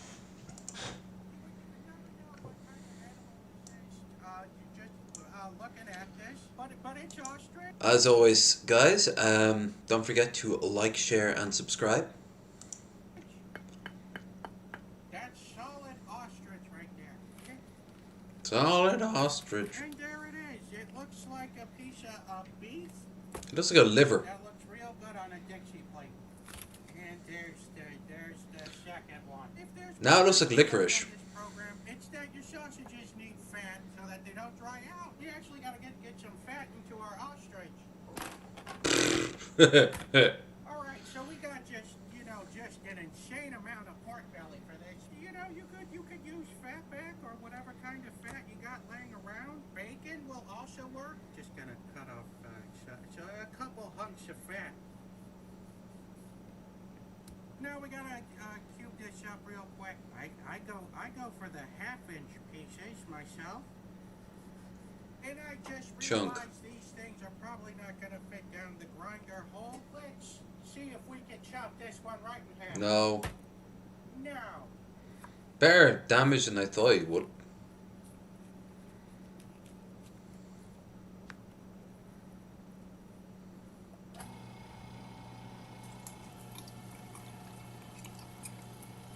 That's a lot of ostrich meat. The big bowl for this one. Apparently ostrich eggs are where it's at if you want to make any egg-based dish. They're so creamy. And there's so much of it. Does look like marshmallows, yeah. Salt? This is a take the lid off kind of a job. Too much salt. What are you, American? Yeah, Yeah. So that's probably enough salt. And we'll do the same thing with the pepper. Okay, that's probably too much. A little bit. Say that they've had a problem with fennel seeds in the past. Onion powder to always to the rescue. A bit indifferent, the fennel. Give it that base Little basil. Oh, paprika. How sad. Let's give it a little pokey stir here. Hopefully pouring the entire salt shaker of salt in here was not, a bad idea. All right, this is looking a little dry. I'm gonna give it a little bit of water to help it. Aqua. You know, sausage loves water like a horse also loves water. It's regrind time. Regrind. Ugh. That's looking like almost okay there.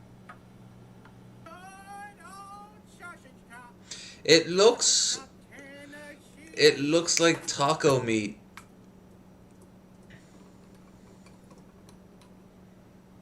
In 3, 2, 1, let's sausage.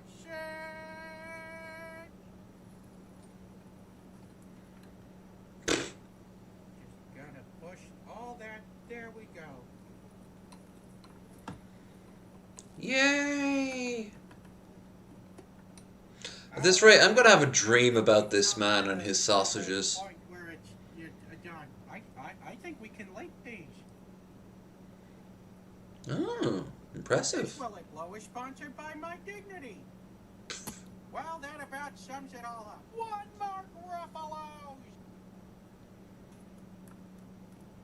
Almost a whole sausage you got right We there. don't need to crowd the pan. We'll cook Get it. Mark him out. Get Mark out of there. Yeah. Here we go. A perfectly formed sausage. And here we go for the other two. Well, he's not wanting that. I think it's gonna taste good. Except for the middle one. I can't tell if these are done or not, so let's take this one off. Yeah, looks done. Looks And even. then we got a bun for the unwrapped guy. All right, sausage number 1, without the skin. Here we go. There's a distinct lack of crunch. And now we'll try with the skin on. Here we go. Ow, it's squirting at me. Let's, try that again. A little workers' comp might be in order. It's a decent tasting sausage. I would say that there's no way that you would know that this was, an ostrich. It basically has like a neutral flavor to it. I'm gonna have to give this a 3.5 out of 5.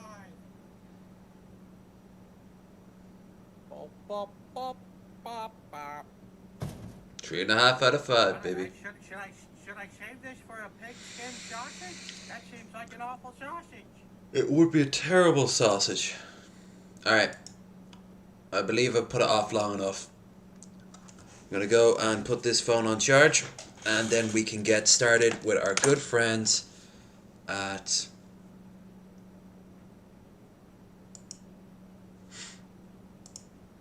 Wolfenstein, yeah? Are you ready for the Wolfenstein?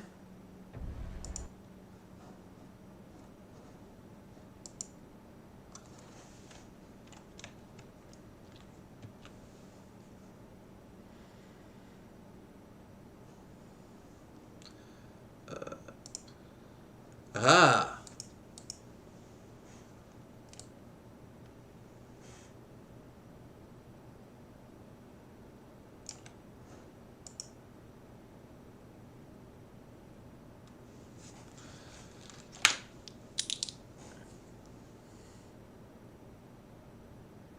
Alright. Let's put this phone on charge. Now, if you haven't seen already, I was playing Wolfenstein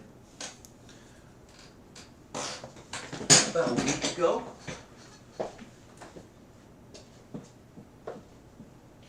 And I enjoyed it. I didn't enjoy the, well, there was a few things I didn't enjoy. But it still kind of holds up. It's fun, in a goofy way. Oh yeah, 7% charge. It's gonna be like that for a while, Chris. Jesus, I suddenly got cold. Anyway, I got wine. I got Jaeger if I want it. I'm not really hungry, but if I want something to nibble on, I've got about 2 of those crusts, and I got you, my adoring fans, question mark. If anyone's still watching, say hi in the chat. Kind of curious. We'll be playing this for a while. We got another...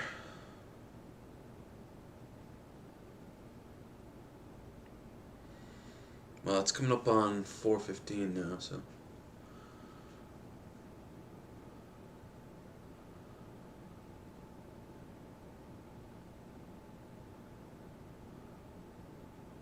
Eight. Another 8 more hours. Oh, this is gonna be a wild ride.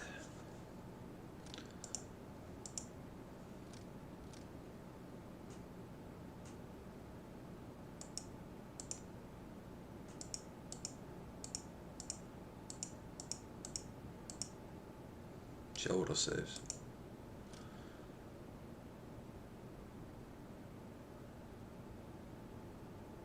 Guess it was Crypt 1.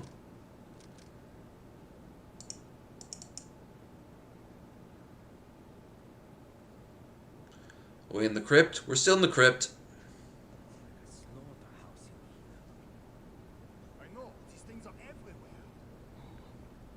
What are they? Where did they all come from? Don't ask me, no one ever tells me anything. Stock sound effects.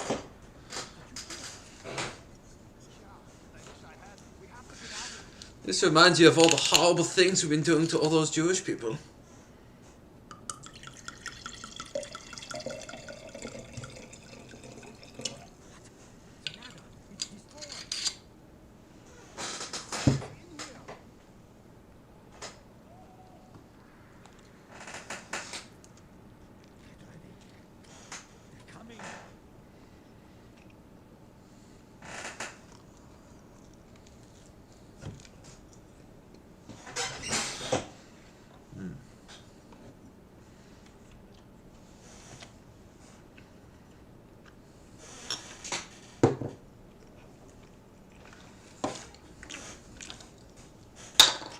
Move.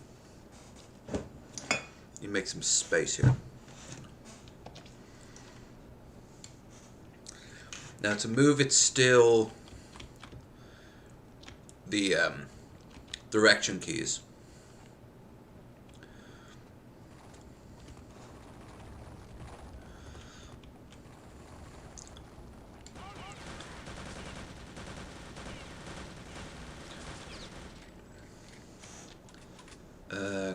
Controls, 6.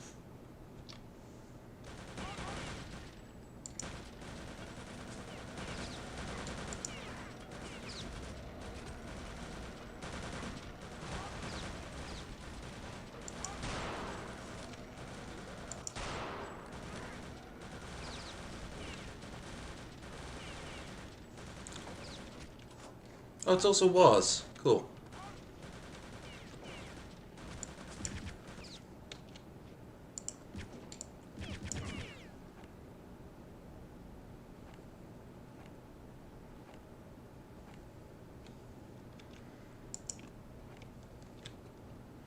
Scotty boop.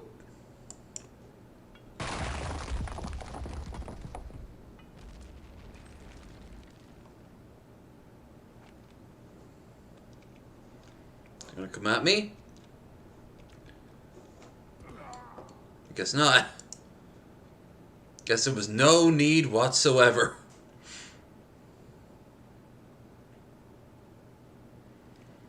Alright.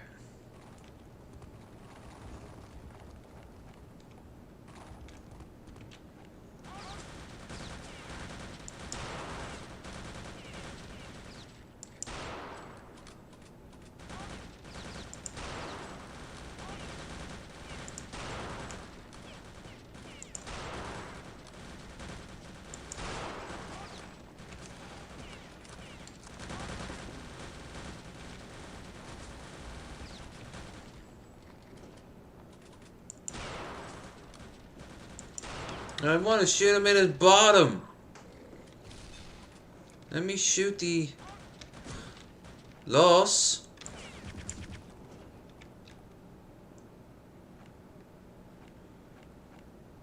Seriously, Klaus, you didn't have to shoot me like that. I mean, come on. Let's be honest here. We can all get out of here together. Ow. 3 grenades. 10 health. So, the gist is very simple. Do not, under any circumstances, shoot one of the zombie people things in the shield. That shield is bad. Oh look, its eyes still glow. They're like Draugr, but different. Why? Nazis? Oh, okay. Ha, fuck you, ancient history.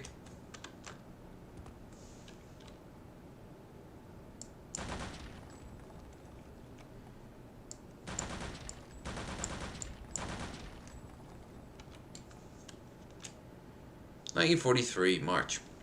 Professor Im Zimpf. Open für Marvin Blisvazi. Dear Madam Blisvazi. The early identification of positive talismanic seals and bindings. Oh god, this font is terrible.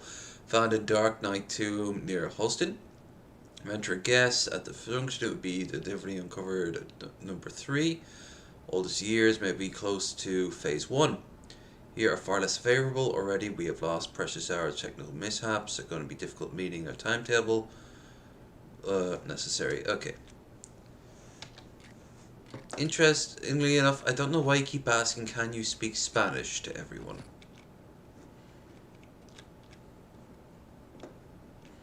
Like, you think we'll almost lose the war or something. Don't you understand? We'll have the power of the ancients to stop American bombers.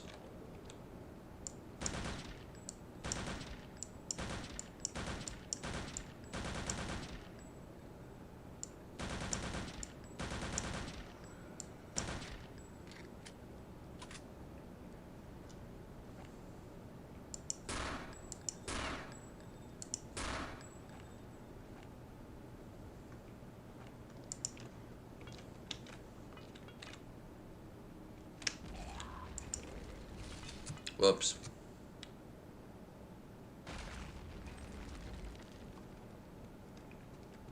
Achtung!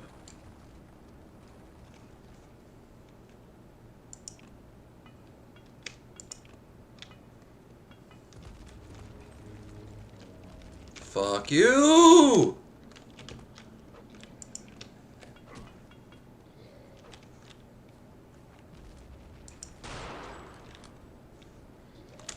Oh, fuck off. Okay. Have no fear, continually shooting people is here. My health was so low coming in here. Alright, let's start with the basic. Nazis will start shooting. Okay, standard fare. Boop.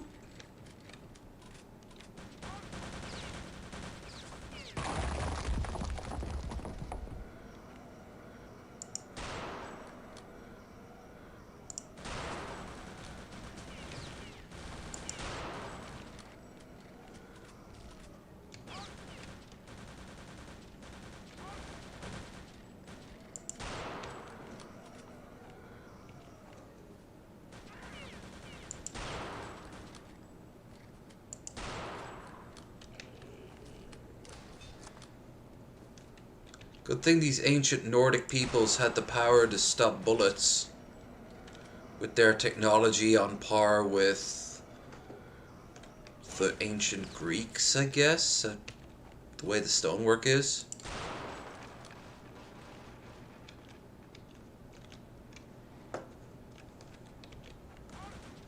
Where?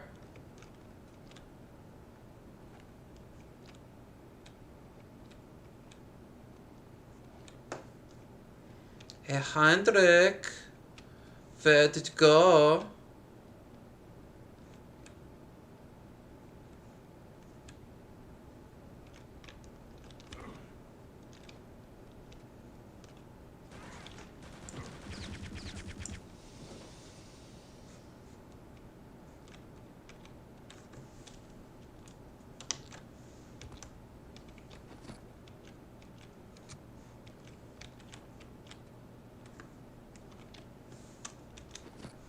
Yeah, I don't know why it's on auto pick. It's so strange. Like,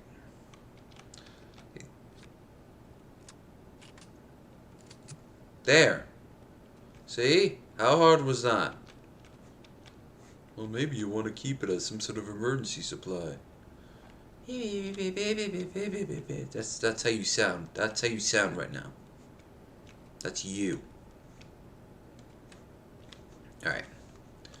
Number 1. Scum save. Save.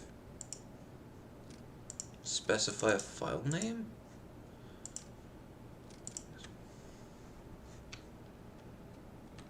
Los.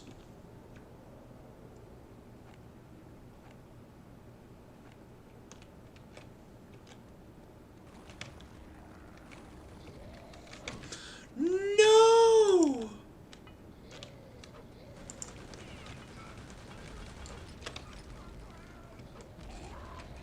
That one's dead.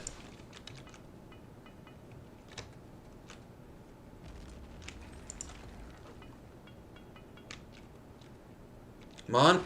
Nice.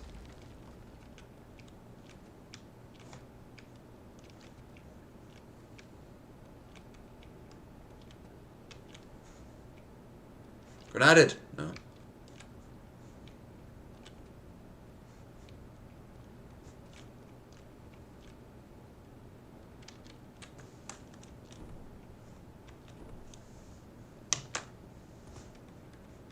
Okay.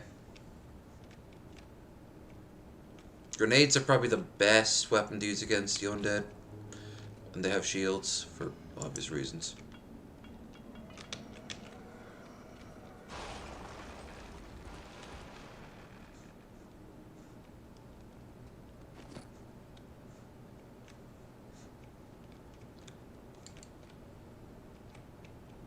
Spikes. It's always spikes. Spikes. Why does it always...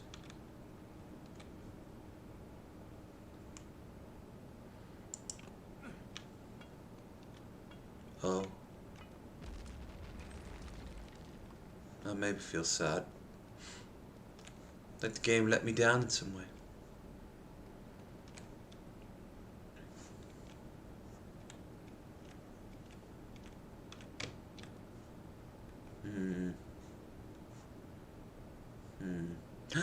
Unless...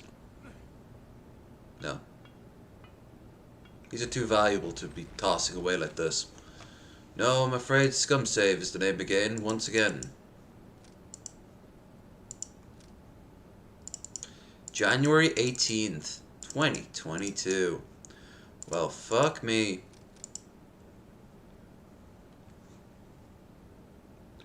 Hup. Oh no, I died. Load. Scum.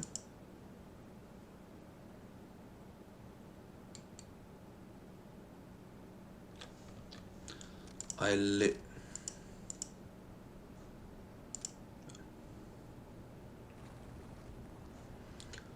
Okay, so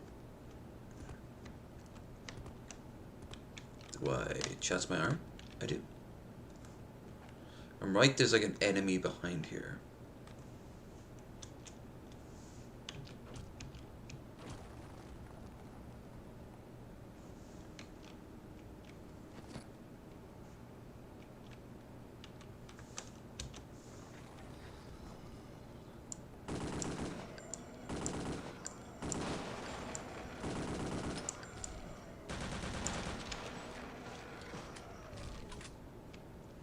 You can't tell easily when they die from the sound effect. All you know is that it's...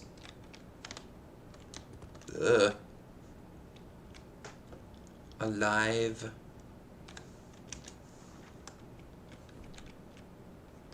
There goes the spikes. Is it timed?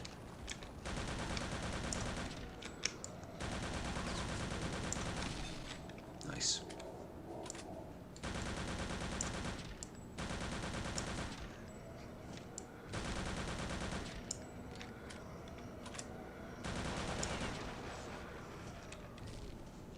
What?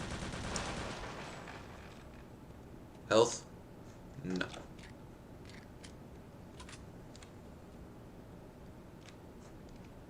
Combat with these things does feel like a genuine chore, but it also feels like a genuine combat. You know, you're not just slaughtering mobs. These motherfuckers are threats. On their own, seldom a big threat, but still threats. You know?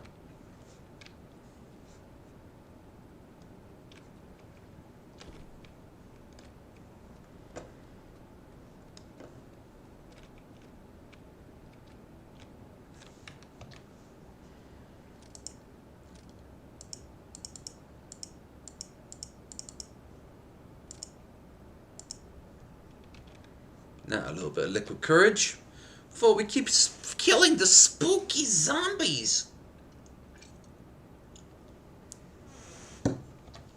They're spoopy. Not as spoopy as getting old. That's pretty spoopy. 34. Holy shit. You know, I haven't really talked about it much, but yeah, it's kind of crazy that I've been alive for 34 years. Just because you got to experience one of my more crazier moments in America does not mean you got to experience all of the crazy moments in America, nor will you. And it's not like that was the only time in my life crazy shit happened.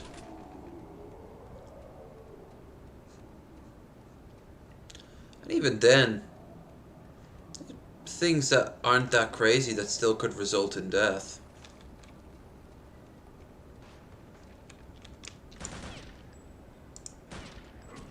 Oh, no. Hey, yes, actually.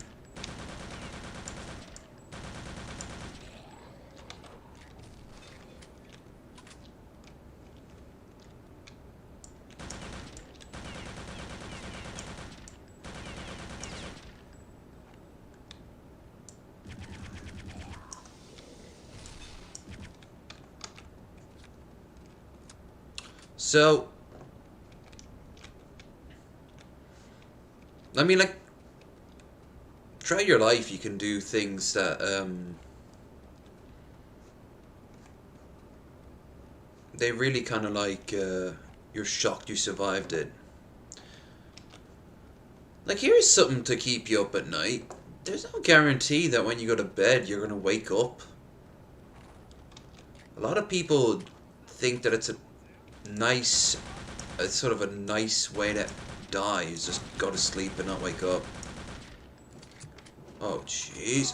Oh, fuck you. Fuck you with that. Nicer than however I died there, that's for sure. But, you know, doesn't matter if it's nice or not, it's still the end of it.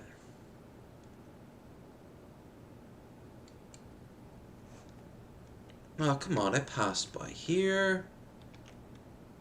I passed by here.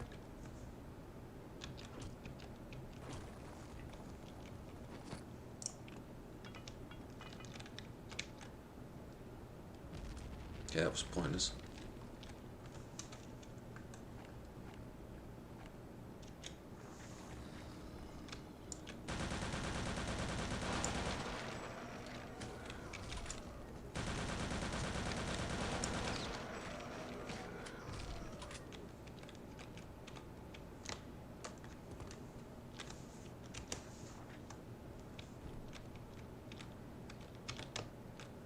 Oh, fuck you. I knew that would cause damage.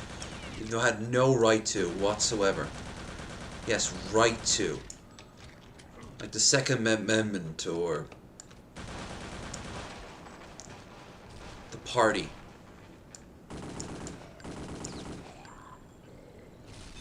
Yeah.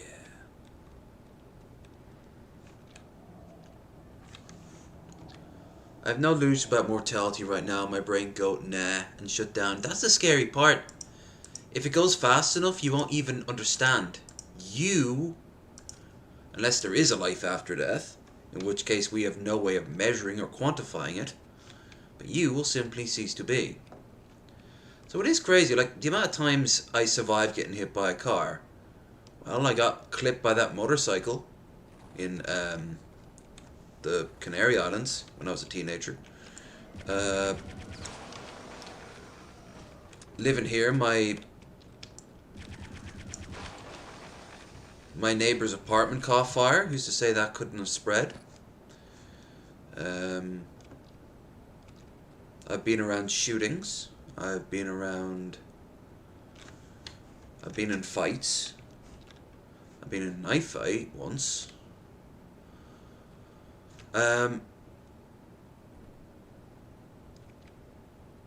Like, I have had moments that really could have boiled down to this is the end of all things.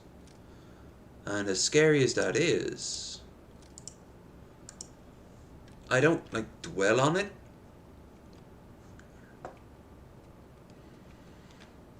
Because A, it didn't happen unless this is some weird limbo state. And B, well, so what? Then it would have ended.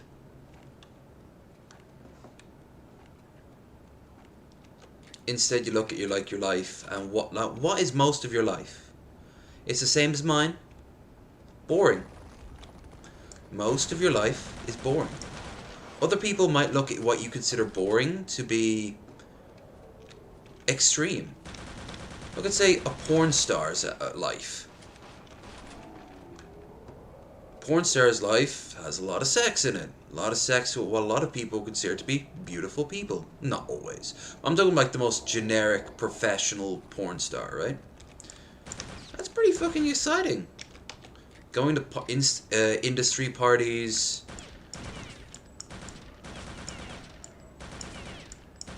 Getting paid money to more or less get off. Now, it's nothing like that. It's, you know, it's not like there's not a lot of bad sides of it, obviously. Of course there is. But what I'm trying to say is that it's exciting. A gangbanger in, say, Detroit, peddling drugs. There's a good chunk about it that's exciting too, but just like you, me, or anyone else, a lot of it's waiting. And I imagine that porn star has to wait a lot for their next makeup thing, their next doctor's check.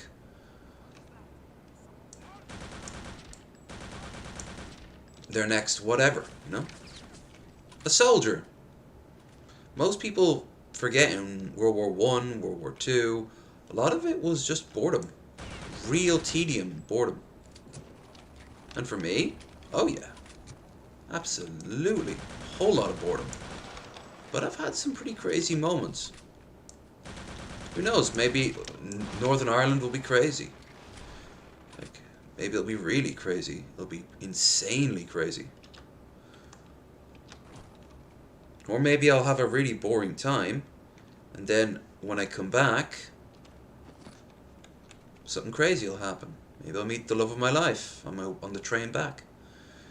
Maybe I'll be in the wrong place at the wrong time and a car will hit me as I'm crossing a street.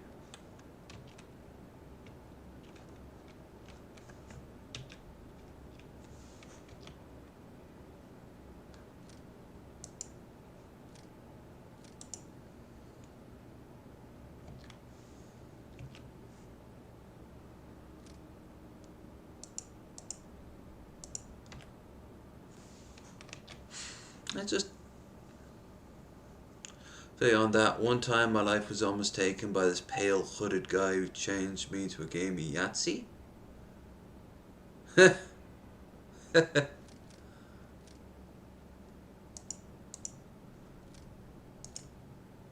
I picked the game Hungry Hungry Hippos. Oh no. Oh no, I'm not falling for that one again. There were these two guys and they were inside this phone booth. No.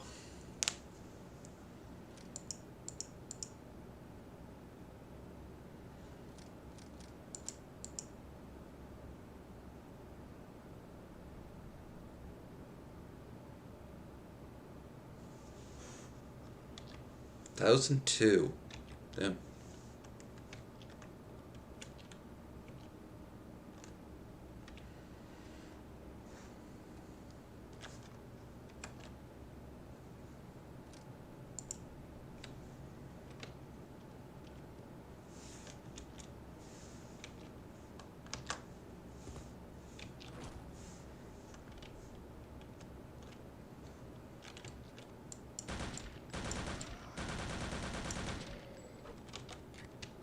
I have a bad habit of getting killed by zombies. I have a bad habit of come on, you son of a bitch. Come on. There we go. Let them miss their swipe. Then go for it. Thinking about my mortality makes me glad stories I write aren't actually true. Hey, for all you know, you could be QAnon, Q-Shaman and Chris Chan might have had the right of it. And there is like this world outside of our understanding that you only get hints of through like DMT and ayahuasca and shrooms. I always loved, I remember Ben saying this once, Ben Pye, and I thought this was very true. When you're dying, hook yourself up to some acid, like really strong dose of acid. Or DMT or something.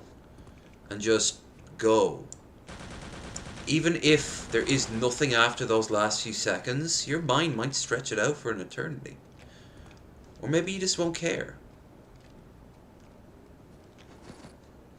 You could almost argue that's a form of cope, and yeah, I can kind of see it.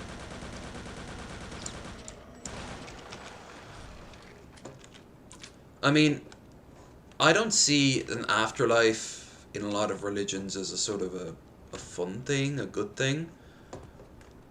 I see it as a sort of, we don't have an answer. Some religions are like, yeah, we don't have an answer either, but everything resets, so it doesn't really matter. I've always liked the idea of, my idea of a heaven is to redo everything with what I know. And see how I can improve my lot in life.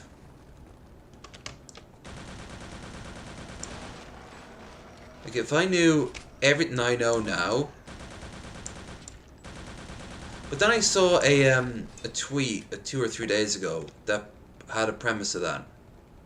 And it was something along the lines of, my 2-year-old ass gurgling, trying to warn my mom as I watched her divorce my dad, you know? No, trying to warn about 9/11 while my parents divorced.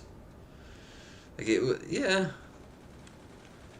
Yeah, I mean, just cause you might be making some sense, don't mean jack shit if no one's around to listen. If you can't express yourself. You show up September 10th on a time machine to try to stop 9/11?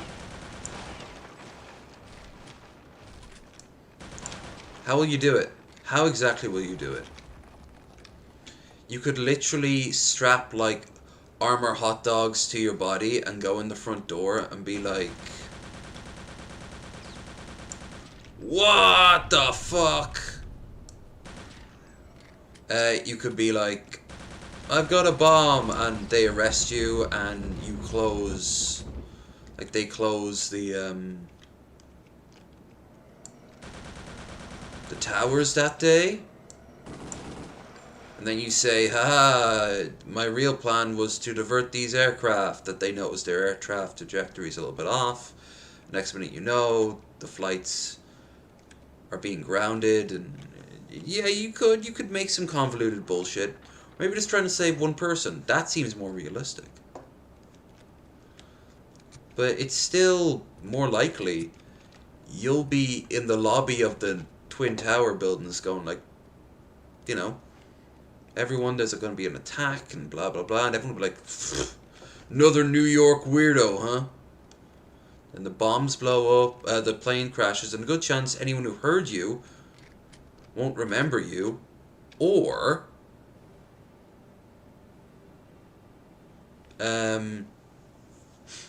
we'll be dead. Not careful, you'll be dead.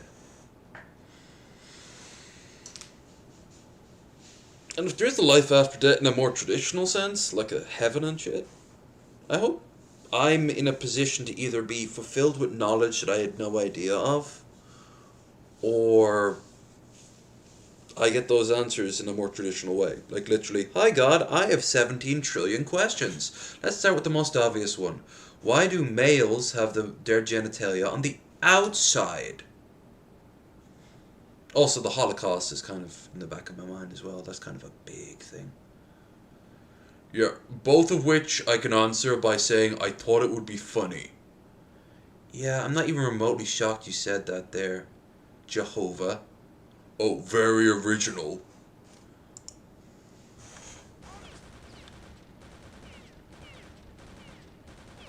Nine. I didn't even get to commit any mass murders.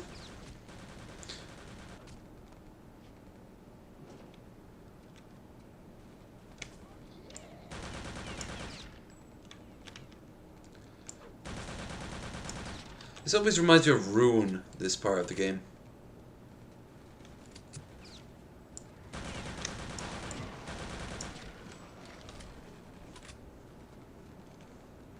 Stories do come true, I write down. They're physically perfect in every way with blood and money, Superman Goku bars. Yeah, but then you'd still have problems in your life. Like, you have you still have tons of problems in your life. Just that they'd be uniquely yours. Everyone has problems. It's just how you overcome them, right?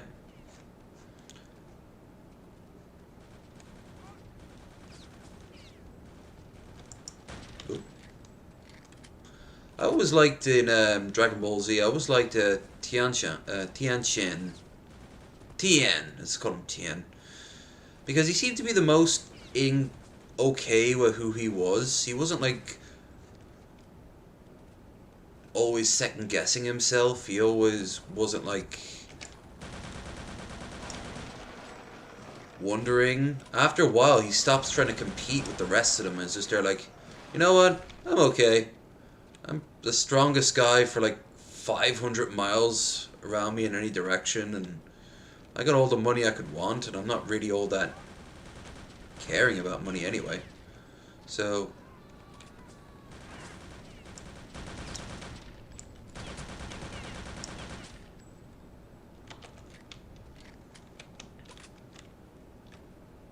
come on. Thank you. It's hard to tell when they're dead. Sometimes they just do a random like, ugh.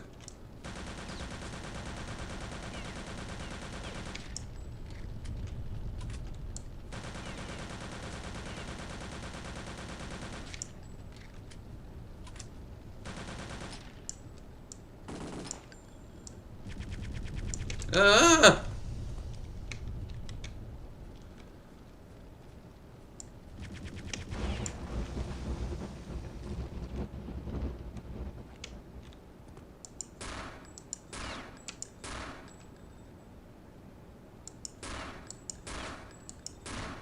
Well, fuck me.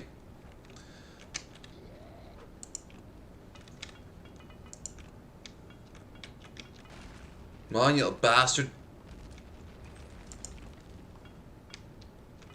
No.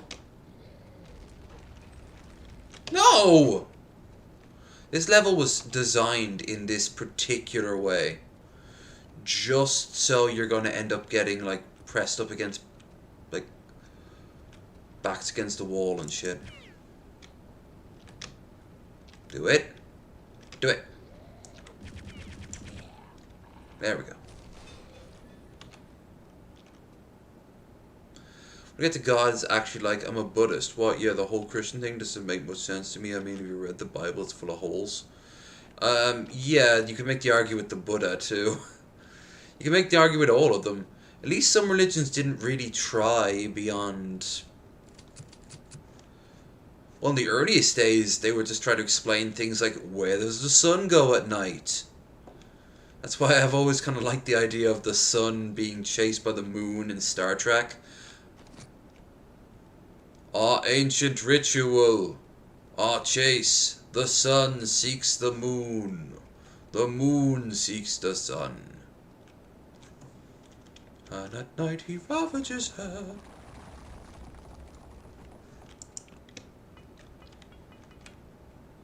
After 1,000 years we shall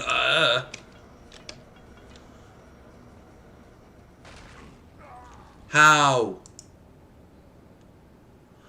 That made no sense.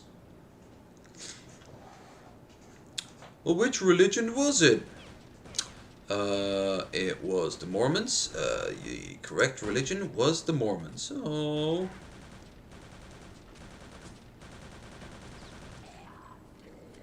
Hey, the Nazi actually won. Rare.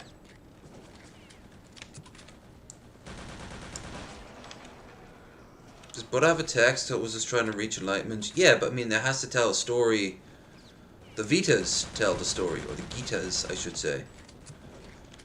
It's not a one codified text, but you've got the story of it. So yeah, they were written down. It's not like everyone got together and said, no, this interpretation means this interpretation means that. That eventually happened, but for the most part, that's not really what the religion's about, for obvious reasons. I mean, yeah.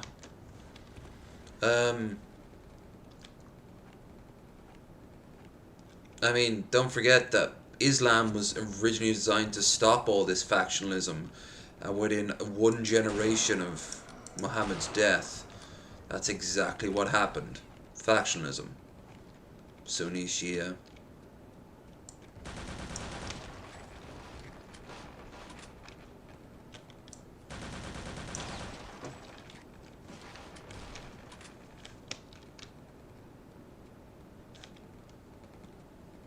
Human beings are crazy like that.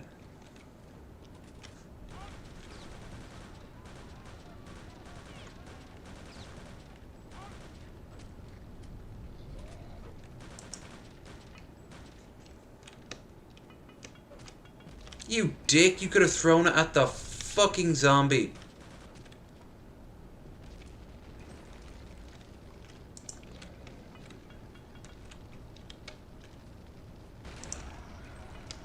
That's right. Oh, that's not how that would have worked. Would have or should have? Yes.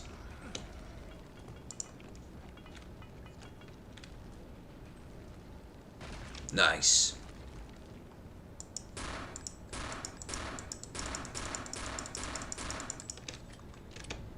No, not fire. Fire bad.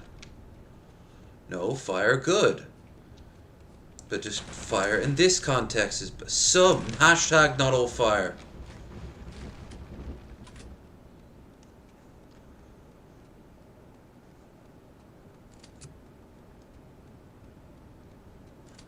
I think the Nazis would have sent... I'm getting strong the Pillar Men vibe when they got unleashed. Ay, ay, ay, ay.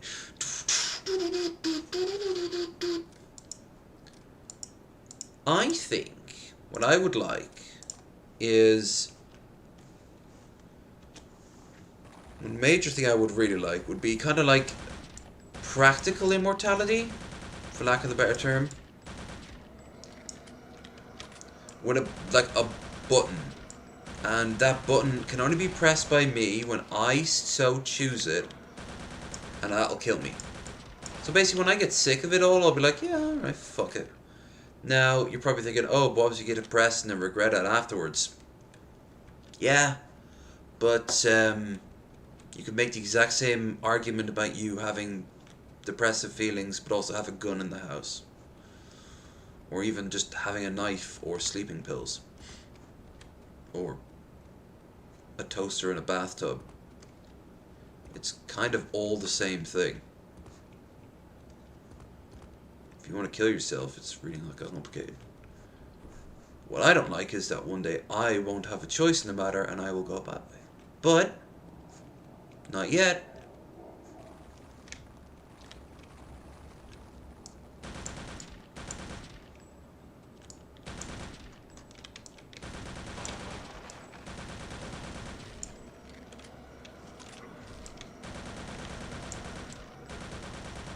We need to get Draugr in Skyrim need to have fucking spirit ghost head things. Ah!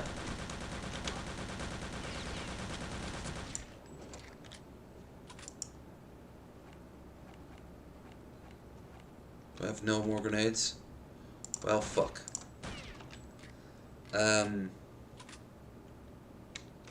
Do it. Thank you. When they do that strut, that's a great time to shoot them.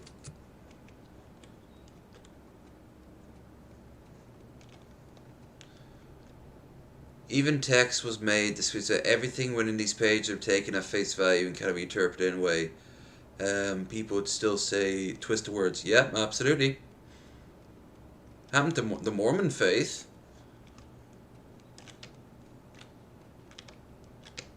Hell, happened to Judaism, Christianity. Happens to non-faiths as well. Look at all the fandoms. That their own fan fictions become like sacrosanct in their head. And then they're like, oh boy, there's a new movie with this character I like. And that... What the fuck? Really? Okay.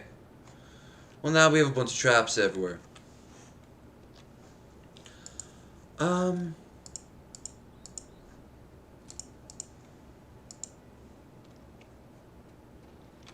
Hey, don't call them traps. That's a slur. Yes, it is. In a different context. Whoa! Older computers? That would have been impossible to see. I'm impressed. I'm very impressed. Holy shit, we've entered Indiana Jones territory. Ah, yes, Dr. Jones. You seem to have discovered the ancient German art of generic crypts. We learned from the Eliots in Cyrodiil, don't you know?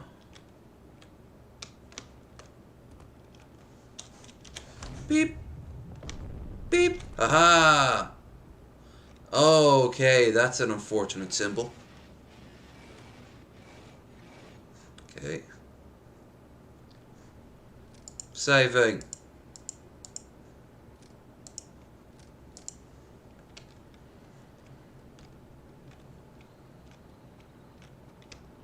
Yeah, I'll wait until that goes down again, and then we'll do it. What about... Do it.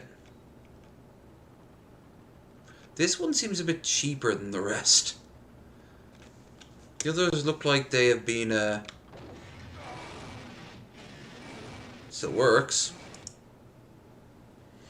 Yeah, but no, like every fake can be interpreted, and every storyline... hell, take Tolkien, for example, right? Tolkien would have hated what the fans have done to a lot of his work. Would have really hated what a lot of the fans did to his work.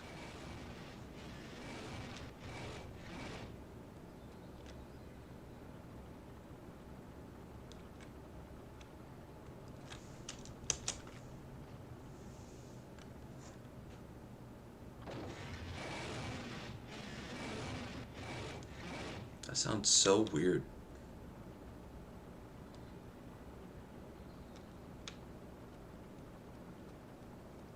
But, you know, what matters more?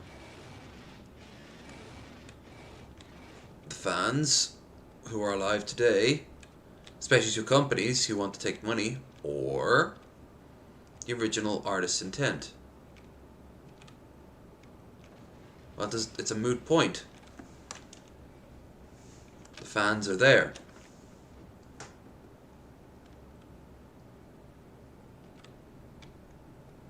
We are there.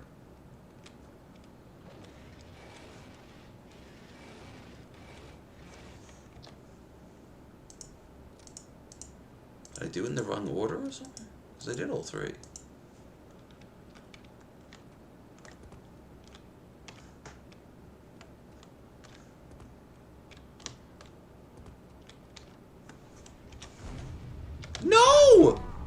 I hit E and not W. Load.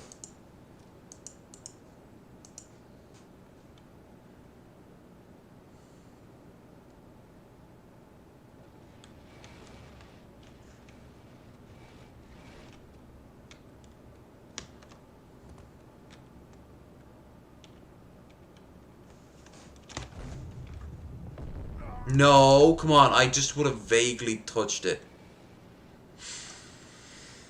But yeah, like if Tolkien saw half the shit Elf King's ever posted about elves, and he'd be like, "You're a sodomite, a filthy sinner who's going to go to hell," and all these other things, because he was a hardcore Catholic. Like, he was proud of that too. He saw nothing wrong with it.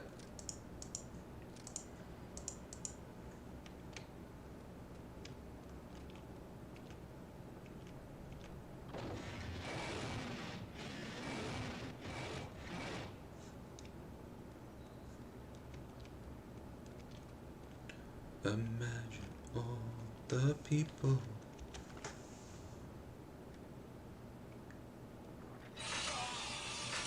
Oh, those are visceral when they hit you.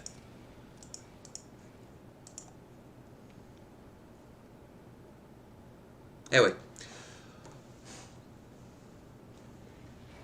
All this morbidness aside, brutal facts of life, I've had a good year so far, can't complain, and I'm looking forward to a better one this year coming.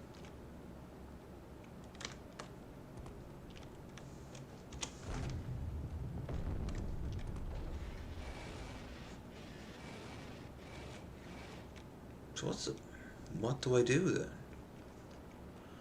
Here next? I'm gonna die. Oh, I could have done that. But there it is. I saw the pillar go down. Up, up, up, up, up, up, up, up, up, up, up, up, up, up, up, up, up.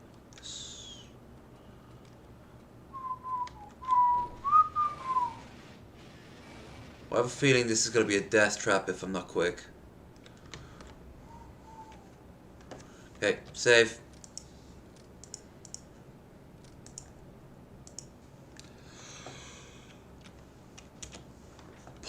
Jumping puzzles while drunk. A winning, or more importantly, tired. A winning combination.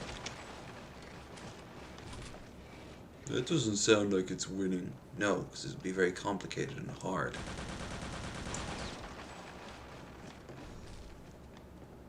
Shotguns would be useful around here.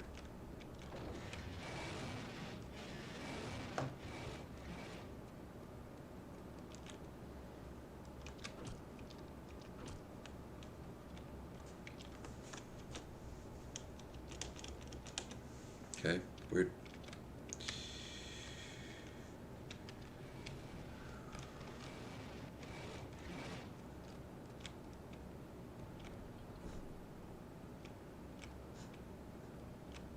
Oh dear.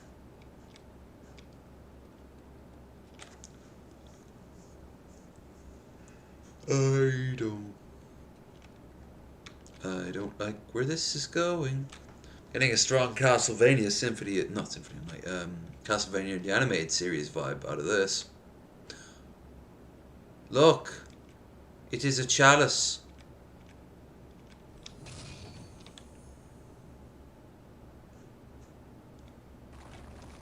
You fool!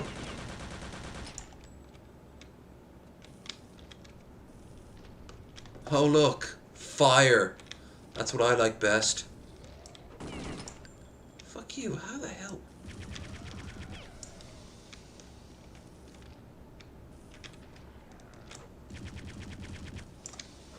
No! My bullets can't just go through them. That's all I'm gonna say in the matter. While glaring. Load. Scum. Load.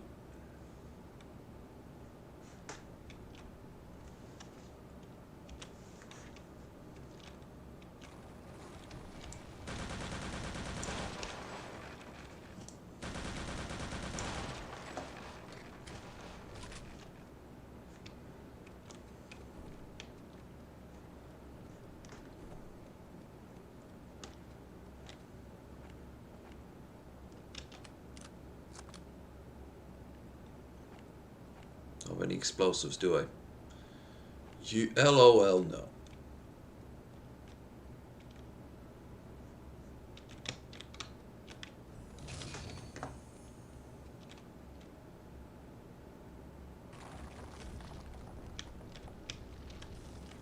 Fuck you.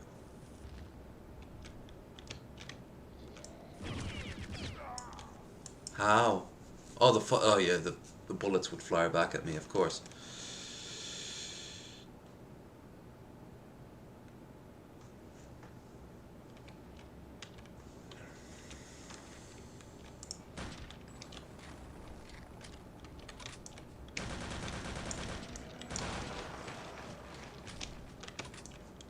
Hello, it could also be worse. What if afterlife was like this and your soul was bound to some sort of omniscient evil creature that wanted to use you for all time? Its own nefarious schemes.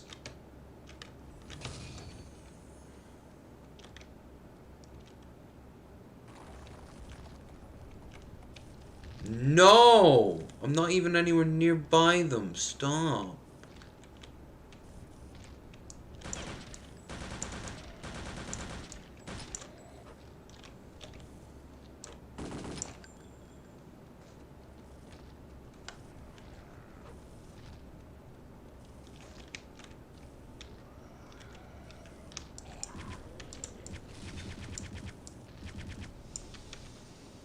Oh, the fire also hurts them too.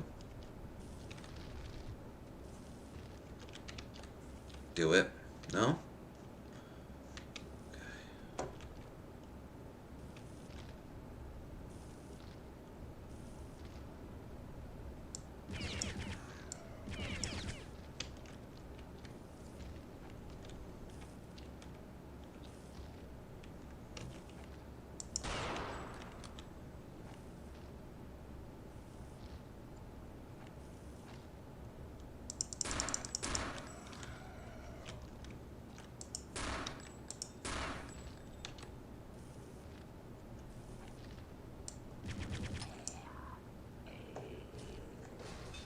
Okay. Okay. Um.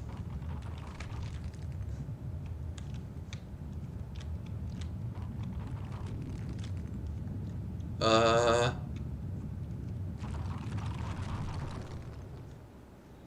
Oh dear.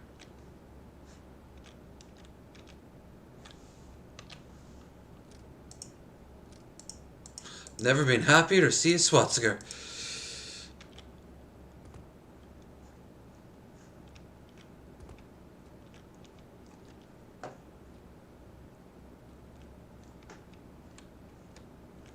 Health.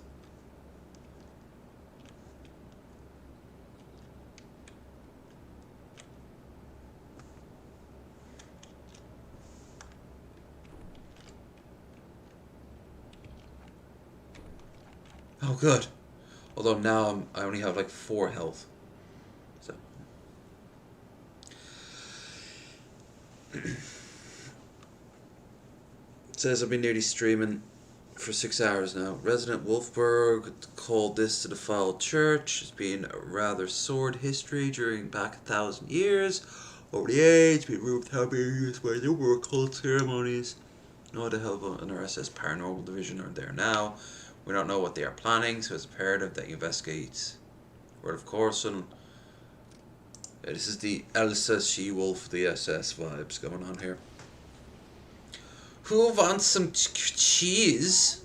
What's happening? A moment, please, my director. Is it working? Please be patient. We are operating under very difficult conditions here. Enough of your stalling. Tell me yes or no. Will it work?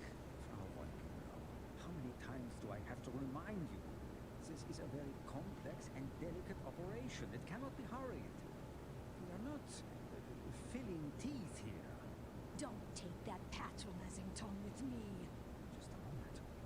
Just a moment. What? What? Yeah. The extraction process is beginning. It is only a matter of time now. Excellent. If you've played the new versions of Wolfenstein, you know that there's this middle-aged German woman in like tight leathers. It's implied that she was one of these women back in like the 40s. So all these sort of sexy femme fatales have all grown up now to be, well,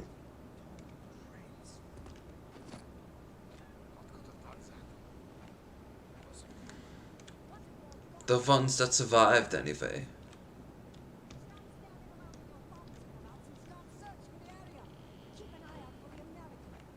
He must be dead by now. I'm convinced of it. Oh, you're convinced of it, are you? How reassuring. We can all rest easy now.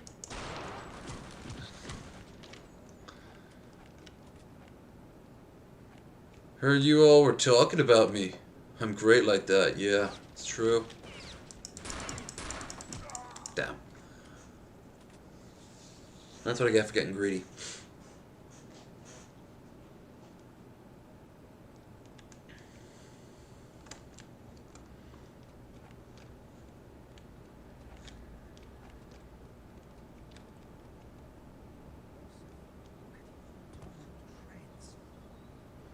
To shreds, you say?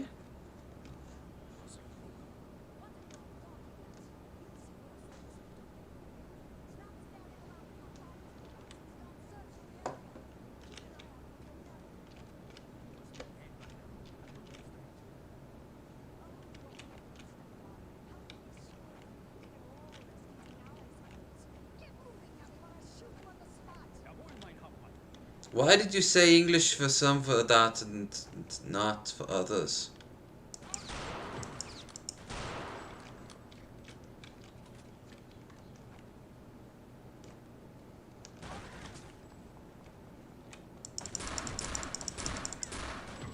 Yoink.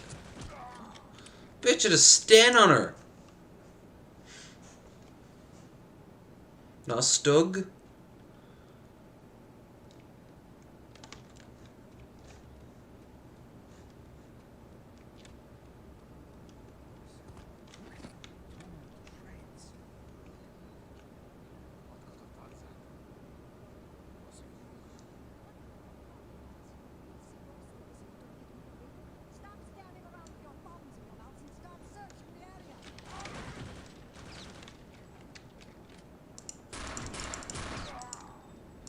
Alright.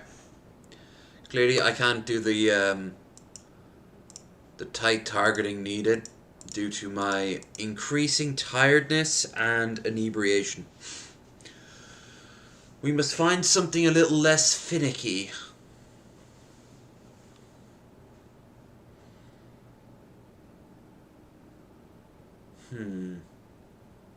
It's 5:30 now.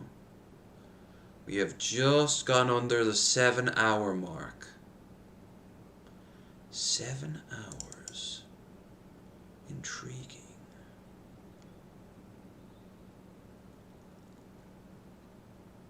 Yes. Most intriguing.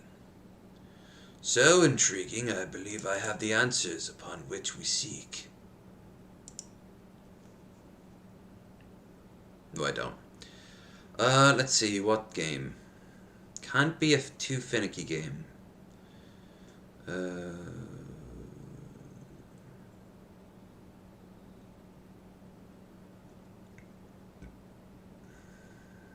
Wouldn't run. Would take too long.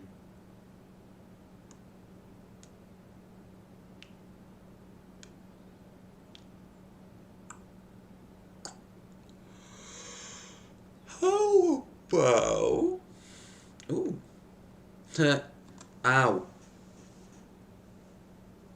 Head hurt. Head hurt, dumb. Dumb head hurt. How about Vampire the Masquerade? Tempting, but not yet. How about I just download Winter Assault and get it over with?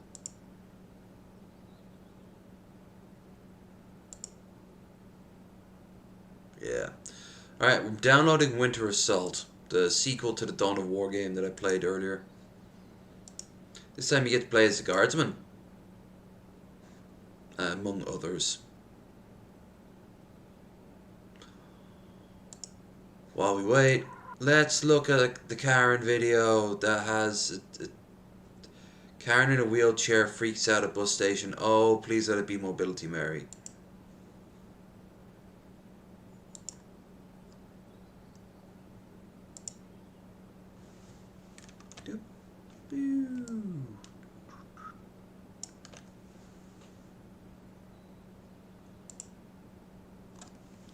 Game's already 1/4% finished downloading. So probably by the end of this video. Karen's in the wild. Shut your fucking mouth! You that harass me, stuck in her. Get the fucking car. Come on, let's go. Come first. No, she's doesn't have the same voice as Mary. Let's go, man. No, I went for the cops. You're gonna call 911. I'm gonna get sent to a goddamn hospital for harassment. Let's go. No, I'm going for the cops. You get the cops.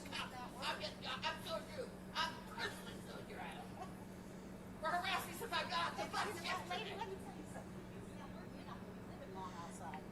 Oh, I always had another threat from the Greyhound bus. Another threat. 2 threats from that one and that one. Oh, I don't think so.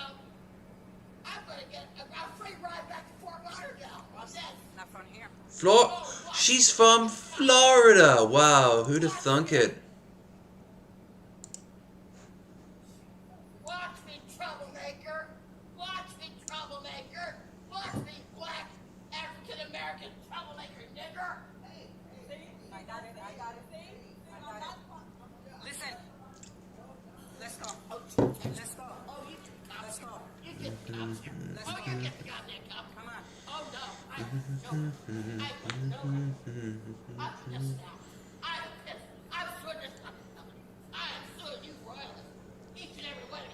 Harass me. That poor wheelchair suffered enough, man. Oh. No, no, no, no, no, no, no, no, no, no.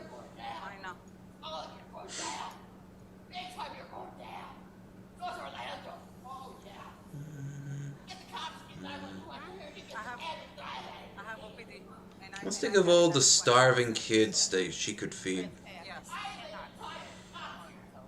Going back to what we said earlier about if cannibalism was legal.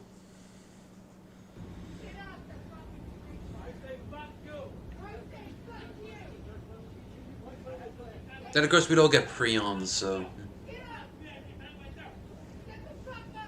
Game's downloaded.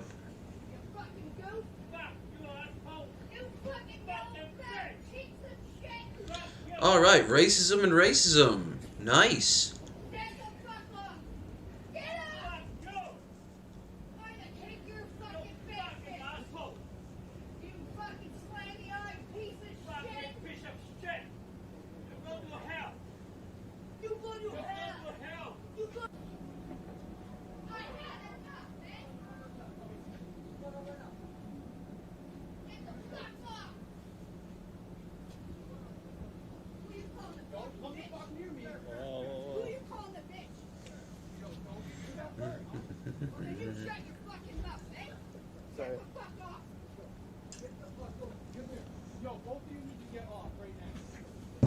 Both of them need to get off, do they?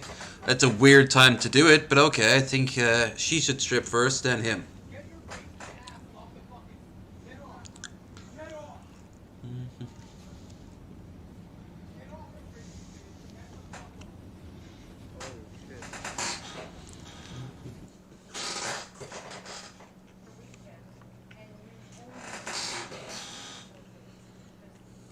Just to let you know, I'm recording you.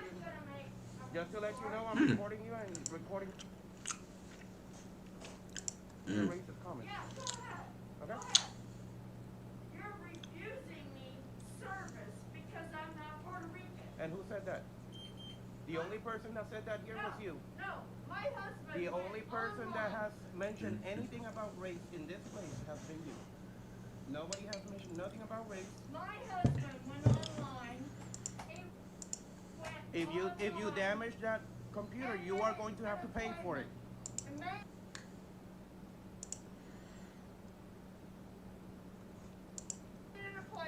Do you understand what I'm saying? Do you understand what I'm saying? If you damage that computer, you're gonna have to pay for it. What? If you damage that, you're gonna have to pay for it, and that's very expensive. Do you know that? Beep boop boop boop boop boop. File not found. Okay. Well, you can. That you're refusing me service. Because you don't have an appointment.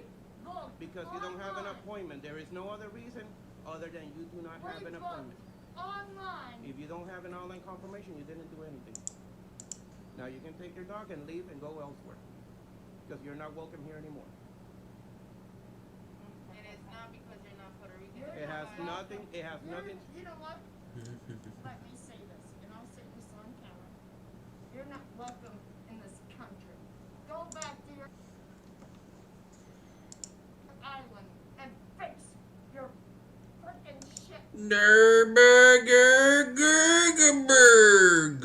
Football's greatest injury. Get out of my country. Don't live here. Don't live And I'm assuming that you're a native Indian? You're a native Indian. Yeah, she's from the Lauda Karen, the Karenona tribe. A proud and extremely arrogant people.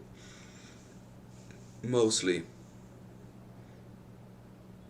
Did she not even get in the car? Did she come over drunk? Oh yeah, here's something cool. Whoa, why is it capped? Most insane gaming setup. Most insane PC game. Whoa. Money? Nope. Yeah, we can watch this. So let's see what we got going on here. We can pretty much imagine that every gamer's dream is to have a powerful computer to play all current games at maximum settings. Yeah, because within like 6 months that will be out of date. That's something about gaming PCs that is just 100% true. Like, the toppest tier shit always comes out. Choose to make their own setups and include only the... I mean, I remember seeing Sophane and saying that, what was it, 2 or 3 terabytes he had on his computer just wasn't cutting it anymore. Just for all the things he needed. The best parts available on the market. But besides the function, I don't even know if he games. also an aesthetic one, meaning that there is more to a fine PC setup than just a Yeah, strong I graphics know. card and a wide monitor. There are some gaming setups that are so impressive that they deserve global recognition, and this is why in today's video we are going That's to just a nice, unveil some of the most efficient one, elaborate PC honestly. setups. The emphasis is put on the originality of the projects presented rather than the state-of-the-art systems. A do-it-yourself project where the components of a computer are included into a desk is a very intriguing thing to do. Interesting. Crafty's workshop shows us how he managed to cut and rearrange parts of the desktop to make the processor, cooler, hard drive and other vital parts fit perfectly in their designated space. In addition to this, a masterfully done cable management eliminates the risk of tangling and frustration later on when you'll want to change something within the whole setup. The final result is an extremely clean look with 3 monitors on top and a fully functional PC underneath.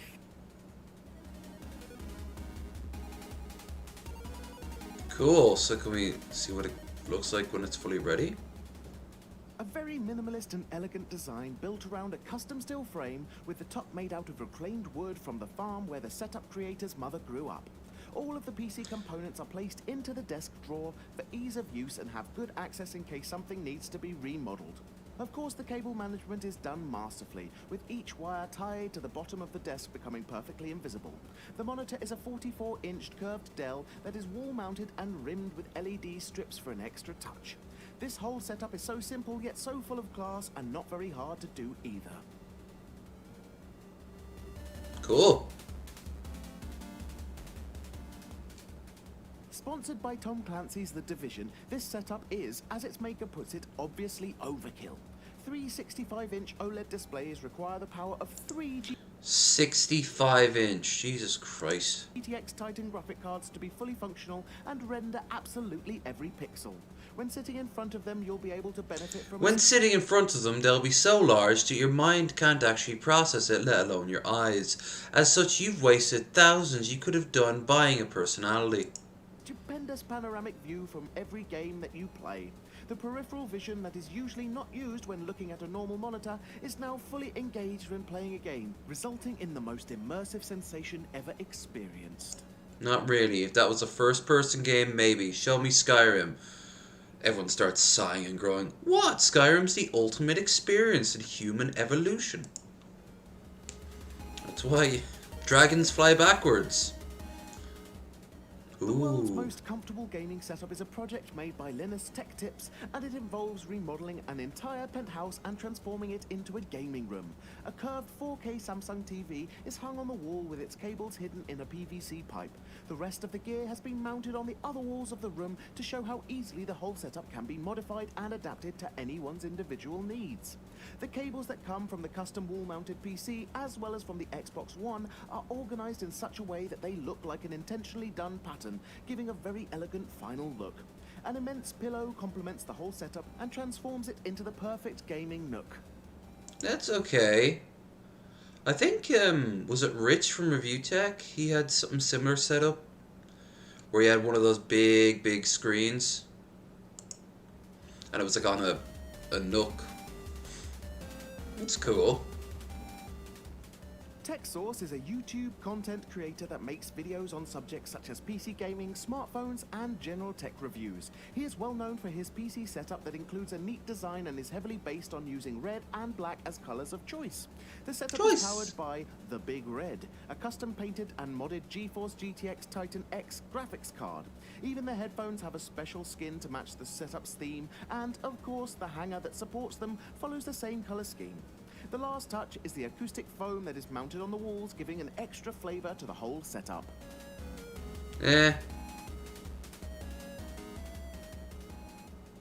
Initially, Yazid became famous with his black and red setup featuring a 3-monitor scheme, but his latest improvements are even more impressive. An Acer curved monitor has been added overhead, and it works alongside with the other already existing Asus monitors.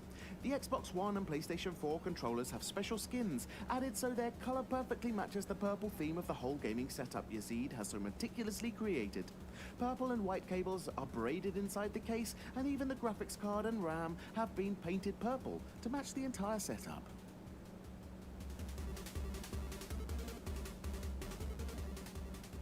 An entire room has been designated to be a game room, and every corner of it is especially organized to reflect this idea. The console area contains a giant 65 along with a couple of Gundams for good measure. inch curved TV mounted on the wall in a way that makes you believe it's actually floating.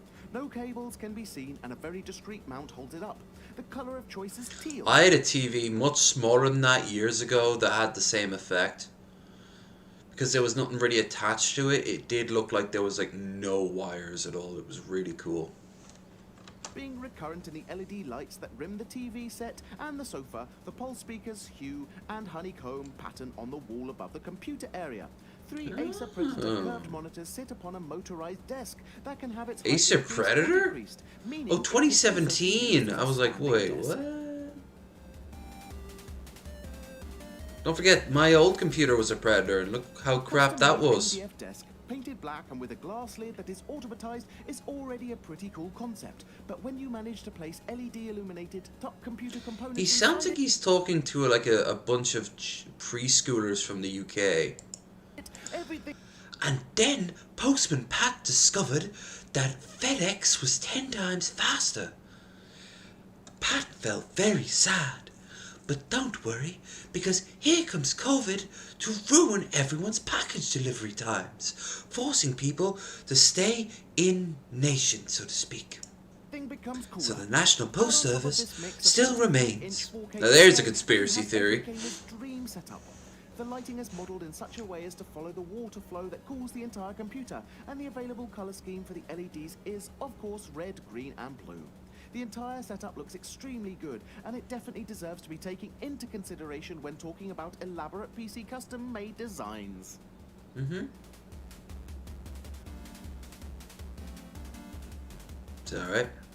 Made for the Thermaltake Case MOD Invitational 2016 Season 1, this PC setup has been created for under $400 when it comes to the material. That was a lot of the words. It's made entirely out of glass, and it seems like it's floating thanks to the discrete brackets that hold it Oh, up. I wouldn't like that. Insane cable management has been I like a little bit of sturdiness.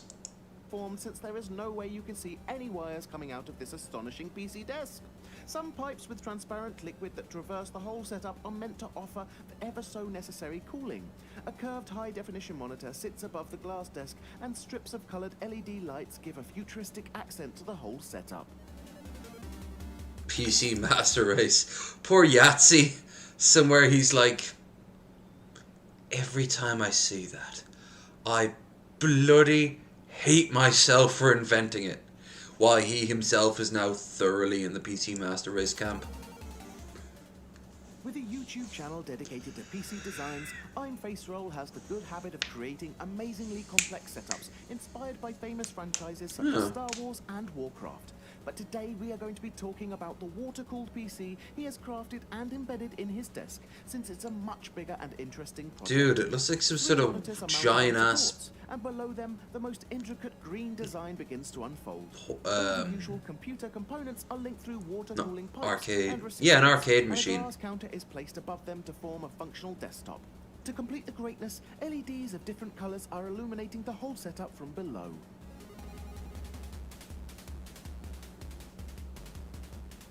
This was our list showcasing some great PC setups, and we hope you've enjoyed our video. If you did, please press that like button, as we do appreciate it, and it... It's to get the beep beep beep beep beep beep beep beep beep beep beep beep beep. I don't want them to constantly show up in my feed, not with that voice. Still, they were cool. I think I liked out of all them. I think I liked I like this for the sheer effort. That was pretty cool. And I like...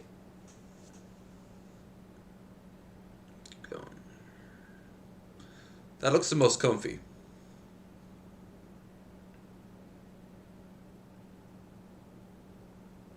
Oh yeah, I like the way the screens sort of come out like that. The way you can rotate But them. his latest improvements are even more impressive. An ace... Yeah, I like that. I don't think I'd ever need 4 screens, but... Alright. Let's go back to saving the Emperor. Actually, hold on. Let's wait another 15 more minutes, and then we can do it around about 6 o'clock. To that end, let's get in the mood.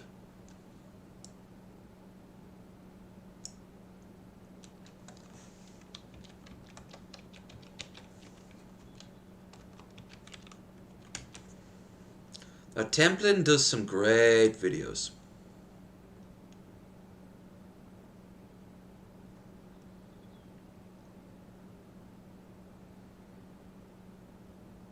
No, that's a good one. They actually got the voice actor for Trace the Magnificent to make a cameo.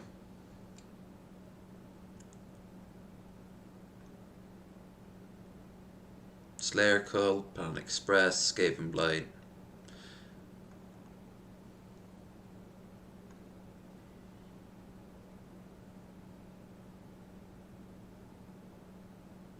He's so clickbait these days. Like, the stuff he talks about can be really, really serious. But my God, does he not... Look at this. Look at this shit.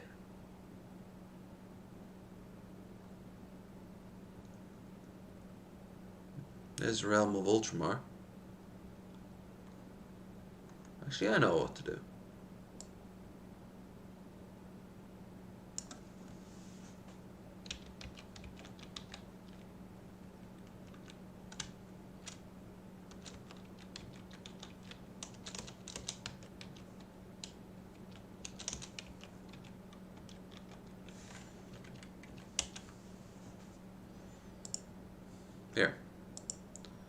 Watch this for a bit. Depth and density are pretty cool. In the grim darkness of the far future, the age of the Imperium is over. Across the universe, the death knell has sounded, for the time of ending has begun. Tyranid high seas move inexorably towards the guiding light of the Astronomicon. Orcs in the trillions gather around the banners of the warlord Gazgul Thraka. Necron tombs, silent for millennia, now awaken, and a warp storm of unprecedented fury has torn the galaxy in two. The final prelude, it is whispered, to the ultimate victory of the ruinous powers. The fate of humanity rests with the myriad of forces at the Imperium's command. A single shot fired by the Officio Assassinorum can end a rebellion before it begins. The Collegia Titanica can grind entire worlds to powder.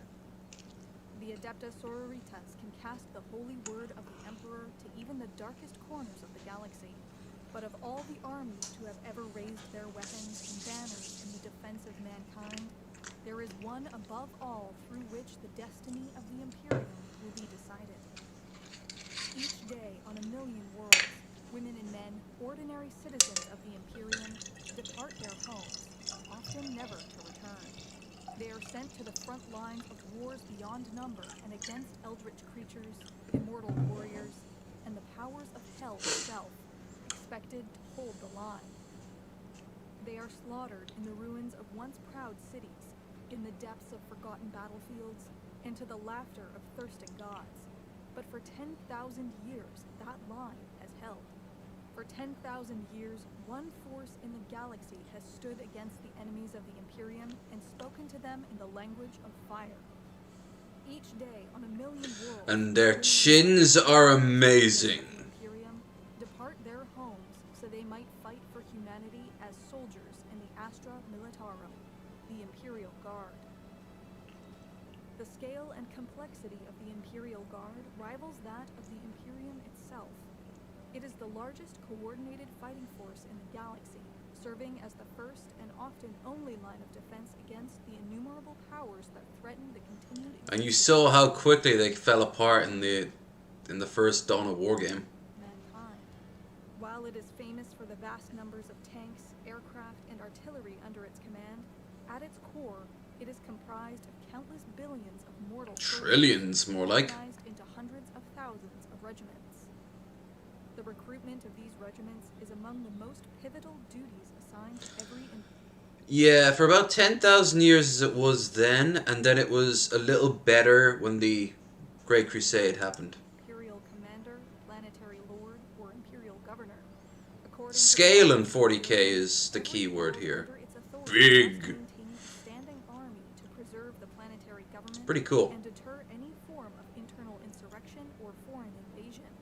Each of these planetary defense forces exist as their own individual bodies, free to defend their own world and enforce their own standards as they see fit, provided This is really nice curry sauce. their number to serve the wider There's still about half a cup left, but I've got nothing else to use it on, so it kind of feels like a waste. I'm going to have to throw it. recruited very significantly from sector to sector. I'm not going out tomorrow, as in when I wake up, Forces of many worlds and then I've got to go out, more than rival gangs, nomadic tribesmen, or condemned criminals. like, on holiday, so it'd be kind of wasted. Is often done under Shame. threat of summary execution. Other planets might have well-established Now this is a fan-made animation that I'm still waiting to see more of. It's about like these inquisitors on Terra trying to uncover some sort of secret, and it starts during this massive parade. professional standing armies who view recruitment into the Imperial Guard as a noble, heroic pursuit. However the individuals and units selected to join the Imperial Guard are chosen, their quality reflects on that world's ruler. Should a regiment There's so many like Oculus, Luton, Border Prince, Voldemort, and I hate to say it, but Arch. They all make these amazing videos on like individual campaigns. Vrax, Badab, Sanctus Reach. Damocles Crusade, and you get all these massive details, like armored regiments, where it goes. If you like history documentaries, like World War II documentaries, it's that, but it's done in 40k style, and it's done dead serious, often played as a character in that universe. Except for Arch, who he used to do it, he used to pretend to be, and then he doesn't when, Games Workshop was like, yeah, you're a little bit of a white supremacist, so we kind of want you to stop connecting yourself to us. That'd be great. Imperial Guard be of insufficient quality. Sounds like the space equivalents of states' rights. You have to understand that the Imperium is so huge that it is impossible to make everything uniform. So they just kind of roughly decentralize it. The only thing that holds the Imperium together is the fact that it would be eaten apart. All the worlds would be eaten apart bit by the outside galaxy, aliens and chaos and all that shit. And that they all believe in the Emperor, who in this universe is real. The Emperor is a real force. Not only was he a real person, he's a real force and has tangible impacts on their lives. So it makes sense, but they don't need to be too finicky about it. So long as everyone worships the Emperor, and so long as you send people off to die in another war somewhere, the Imperium will let you do whatever the hell you want. And that's a great thing, because it results in all these crazy looking Imperial Guard troops. Like, you've got people with jump packs and laser guns, and you have people riding horses, and all of which have their place. Is immediately forfeit. For this reason, the soldiers selected for the Astra Militarum tend to be drawn from the elite troops of any planetary defense force. Even so, the composition... That's the Janissaries. I forget their name. Maccabian Janissaries. They all wear a death mask, honoring the founder of their world. And they're all psychopaths. They don't have any heavy weapons. They're just given a bunch of bombs and told to run at tanks. A highly industrialized hive world with 1 trillion Imperial citizens might be required to provide hundreds of millions of soldiers, tens of millions of tanks, and other mechanized equipment. These would be supplemented by professional uniforms, munitions, replacement parts, and every manner of material required to outfit and sustain a force of that size. Most of them would look like Cadians if they did that. That's why in most Warhammer games, the Guard look like the way they do. Because they're kind of just generic. It's the default. An agricultural or feudal world, by contrast, Those are the Atian Rough Riders. Lower military tribute, providing as little as 1 million men and 100,000 cavalry. Such soldiers may lack even the most rudimentary equipment and possess little experience handling anything more complex than a windmill. This enormous There's my boys, the best looking ones of the entire franchise. The Vostroyan Firstborn. Within the Imperial Guard, Because the firstborn of their any firstborn man is sent off world. and many such worlds have grown. Look at those hats. Look at those motherfucking hats. Prized by even the Adeptus Terra as the epitome of the And there's the Cadians. Cadian shock troops. The regiments of Cadia are equipped with the highest standards of gear available, and the martial culture of their homeworld has imbued every soldier with a natural... And that's who we'll be playing in a few minutes. Cadia itself is but a memory, destroyed during the 13th Black Crusade of Abaddon. If you remember the opening of Battlefleet Gothic 2, that's the destruction of Cadia. On the despoiler, but that memory has served the Imperium as much in death as in life. Factory worlds across the galaxy produce equipment for the Imperial Guard to Cadian specifications, and countless regiments are trained and deployed in the fashion of their Cadian brethren. Equally legendary, if less ubiquitous regiments, are raised on worlds spanning the breadth of the Imperium. The Ice Warriors of Valhalla. are said to be as inexorable as the winter itself, ruthless as Pissed off Russians who like artillery. as death. They have acquired an infamous reputation for their thundering artillery barrages, combined with waves of charging infantry. Valhallans are the masters of Arctic warfare, viewed by outsiders as somehow impervious to harsh conditions or the value of human life.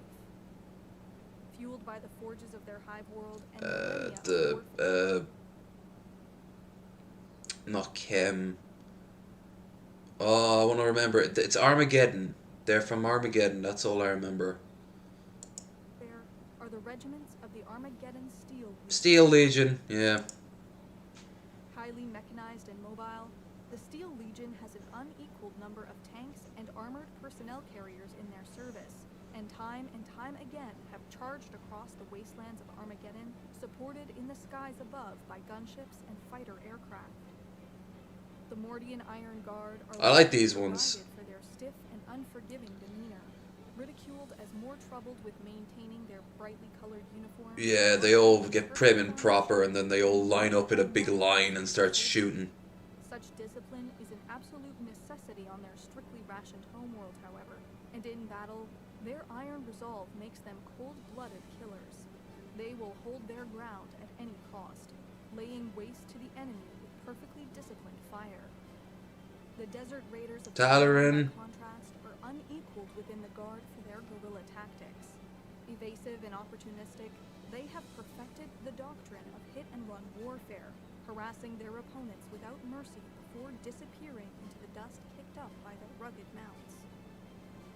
Every regiment in the Astra Militarum, regardless of their homeworld, possess some level of fatalism, but none can match Krieg. the grim warriors of the Death Corps of Krieg. Once a prosperous hive world. Yeah. Their leaders tried to secede from the Imperium. One city was like, nope. And they asked for help. No help from the Imperium came, but they got codes to unlock death weapons.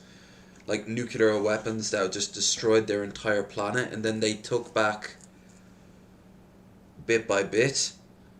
And now all they do every day is just wear their masks, get grown in tanks, and they think they're the biggest sinners ever, and they just want to die at all times. Day is an atomic wasteland. The result So no matter how shit it gets, they're like, yay, we earned this. for which its soldiers must now atone. They are synonymous with their heavy greatcoats and sinister gas masks, rarely removing them even to eat or drink. They specialize in wars of attrition, where their willingness to die for the Emperor exceeds any other consideration. But in the minds of many of Kachans. Catachan alone is a worthy successor. Basically Rambo, an entire planet of Rambo. Unrelenting butchery, where every plant, animal, and insect are hostile to human life. Catachans have a well-deserved reputation as the deadliest jungle warfare experts in the galaxy, as even the bloodiest battle might be a favorable reprieve compared to life on their homeworld. Close combat is their particular specialty. Rambo and Predator. Extensive use of traps, mines, and improvised weaponry. With no other resources, knowledge, or worth, regiments of jungle fighters are the sole export of Catachan and used to devastating effect. There are countless other regiments that are now Elysian drop troops. They're the ones with the jetpacks. Astra Militarum, the Vestroyan Firstborn, the Attilan Rough Riders, the Elysian Drop Troops, or the Tanith First and Only. But for Tanith First and Only are the ones off the, what's the book series? Gaunt's Ghosts. They're mostly Irish-like. They all have these sort of cloaks, and they like to snipe and blow shit up from the distance. every world or regiment honored for the heroism and dedication of its soldiers. We should also talk about the penal, legions. Saved by the Emperor himself. Regardless of their origin, every regiment is subordinate to the Lord Commander Militant. In theory, this individual passes on the dictates of the High Lord. My collars are the tallest, so I'm in charge. In turn, hold authority and responsibility for vast swaths of the galaxy. In practice, the Lord Commander Militant is primarily a political position, more concerned with overseeing the bureaucracy of the Departamento Munitorum, and devoted to the general administration, personnel assignment, supply, and military logistics of the Imperial Guard, rather than any direct orders to its armies. 40k is so ridiculous. Like, the idea behind it, it's that it's so unbearingly big that every aspect of it is so hard for individuals to grasp. In the rare instances in which centralized command Or matter, for that matter. far-flung imperial regiments, the results are often disastrous. The unpredictable realities of faster-than-light travel mean that communiques and orders. It's why a lot of people don't like 40k. There's no like heroes you can wrap around that'll make huge differences. Or in a single garbled transmission impossible to understand. And you know what? Sometimes I feel like that with more and more with Star Wars. There's always this new character that's popped up that's kind of changed the very foundation of it. And sometimes it works. I like what they did with Ahsoka. I feel Ahsoka's importance in the series has been earned by this point. But what are we gonna have? Are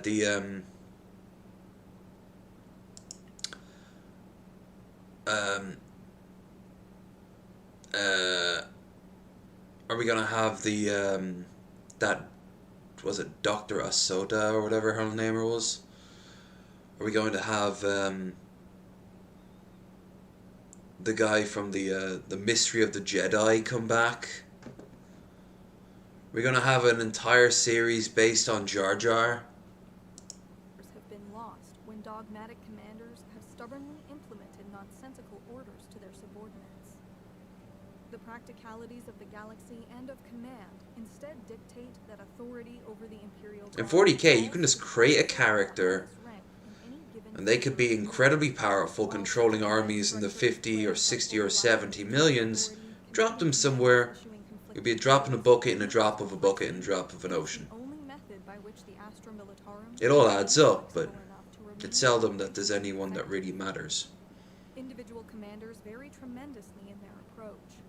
Some command from miles behind the front lines, or from the relative safety of low orbit.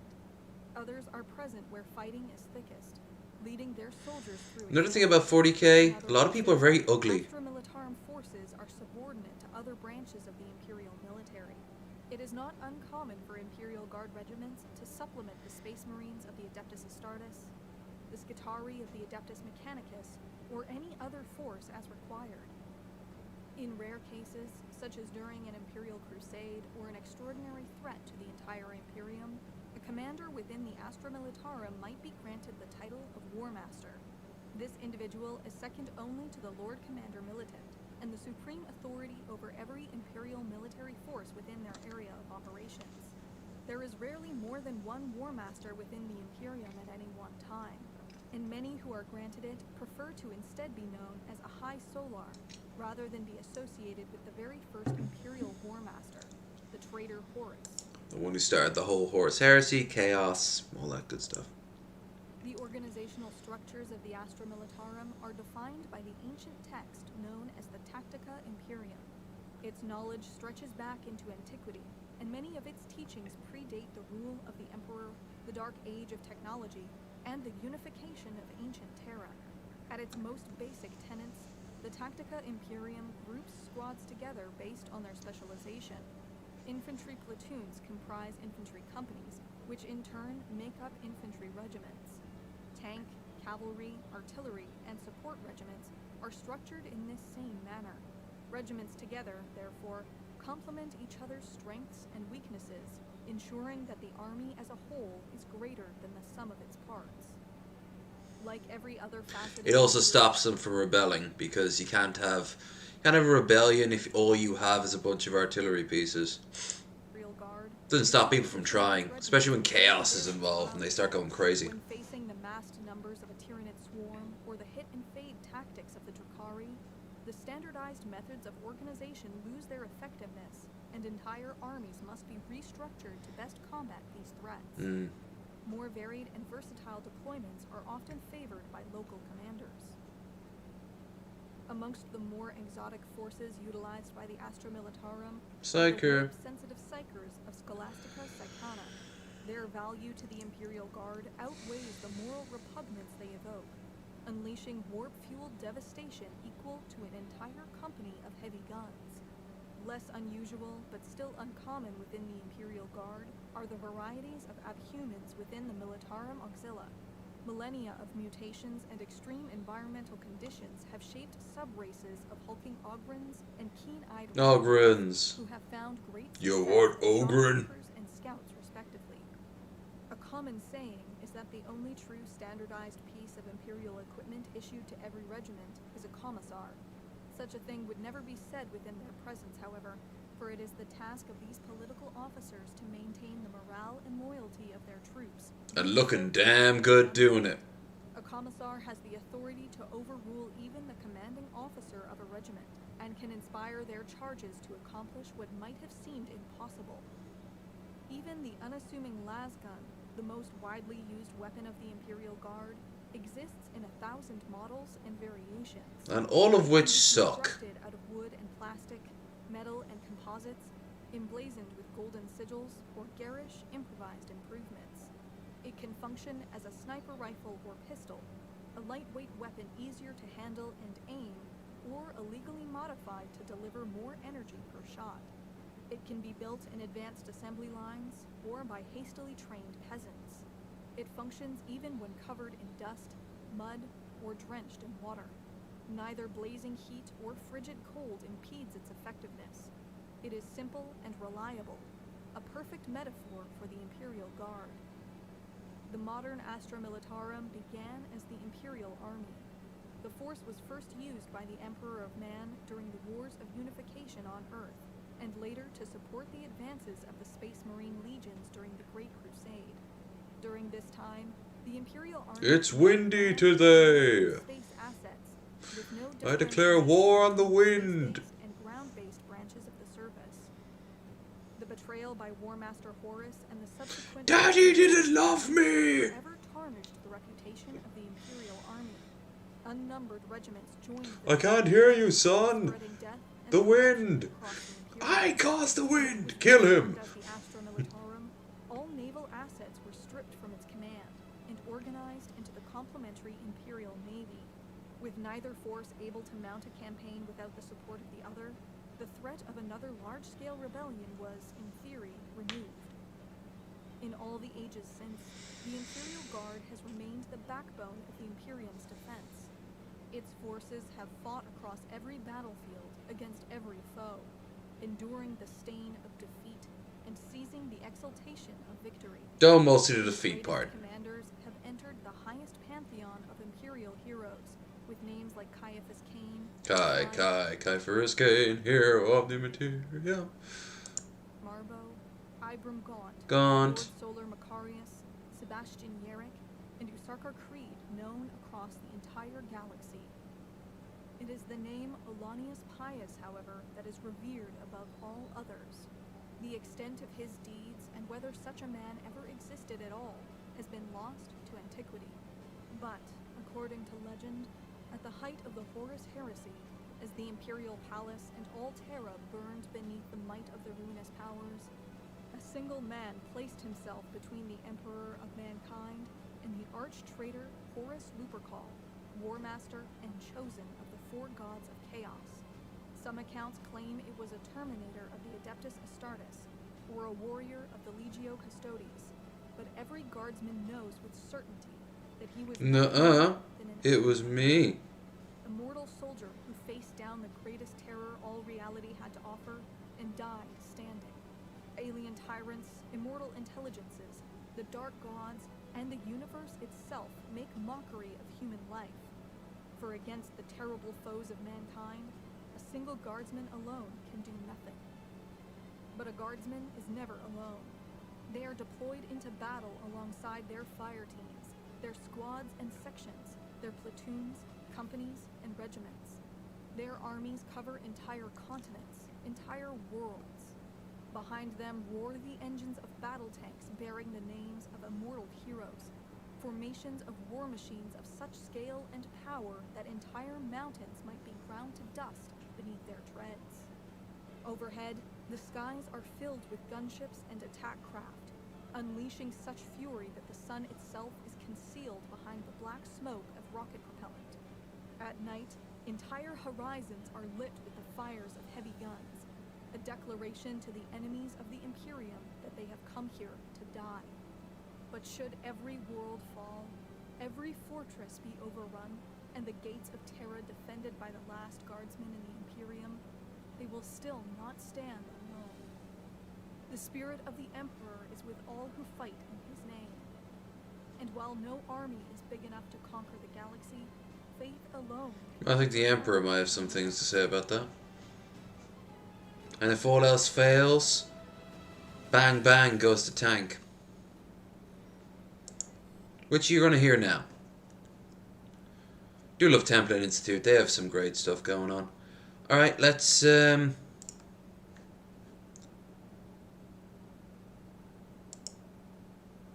preparing to launch, shall we? Oh yeah.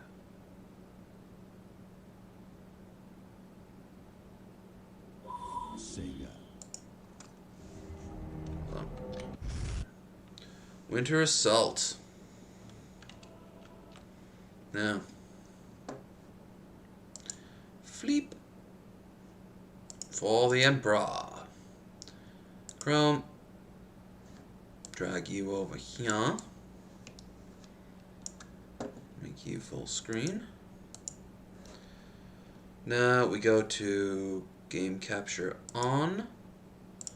Game capture any full screen application would probably work, but specific window probably better. Dawn of War, Winter Assault. And now we hit. Ah, too big, but it works.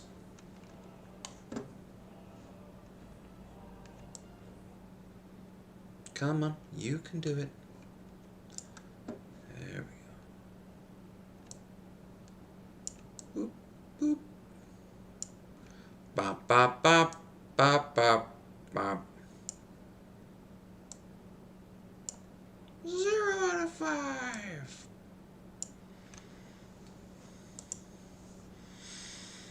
And here we are, Winter Assault. I played the living shit out of this. Even more, I think, than the original. Why? Simple. Motherfucking Imperial Guard. Multiple character choices. This is the first time playing Dawn of War with Cinder. No. So, straight away, you have 4... You got a choice of the order and disorder. It's kind of a... Technically, it's true.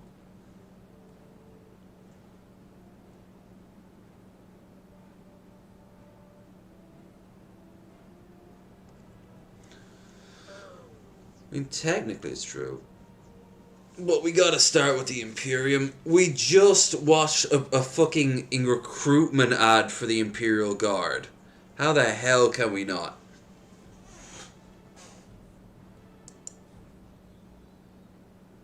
On the edge of known space rests the ice planet. Ugh. Lost to the Imperium and conquered by chaos, Lorn 5 will once more be a planet of war. A titan, forged in the volcanic furnaces of Mars and capable of redirecting the course of war, lies lost in a frozen city. The Imperial Guard, led by General Stern, That's me. capture what was once theirs, while the mysterious Eldar prepare for the arrival of an unspeakable horror. Unspeakable being Necrons. Under the valiant General Stern, the Imperial Guard has entered orbit around the ice world of Lorn 5. The goal is simple. They must retrieve a powerful war machine called a Titan when the Chaos Marines conquered the planet from the local Imperial garrison. General Stern's plan for all beachheads to succeed. Force must seize control of the defense force Hands of Chaos. Fortunately, the Imperial Guard possess the iron will to see the battle to its bloody end.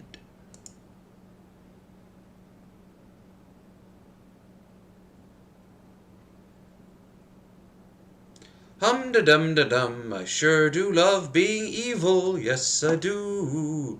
I'm evil, yes I am, it is true. Dum-da-dum-da-dum. Hey! Stuff!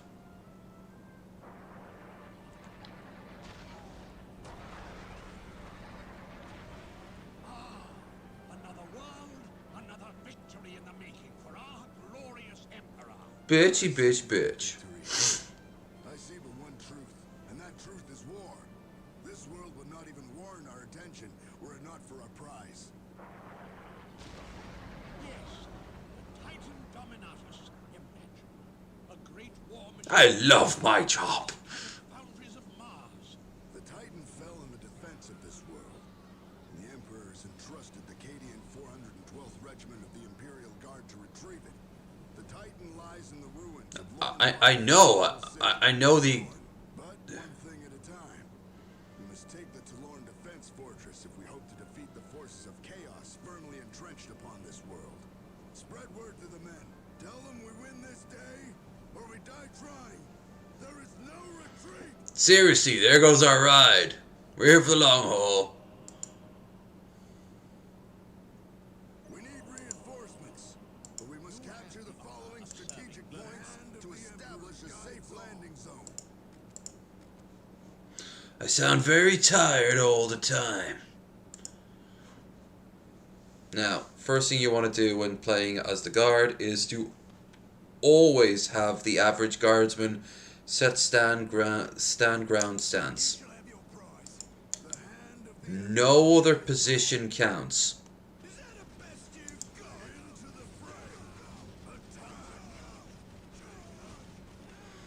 As you can see, they're not exactly the strongest.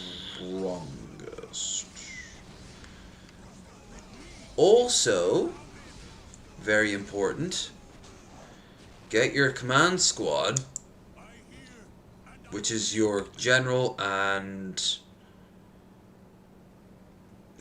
basically his bodyguards, advisors, I don't know. But whenever possible, have them set all to priests. Reason being, simple. When the priests level up, they will have this holy further attack, which makes them invulnerable. Which means technically your general will be invulnerable for 4 times. Plus they're really good at close combat.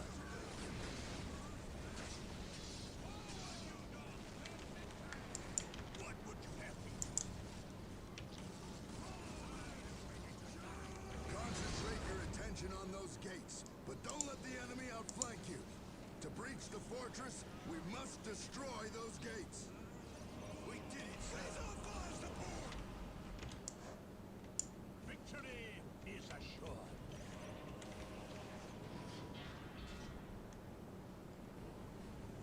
Do it. Glory of the Imperium.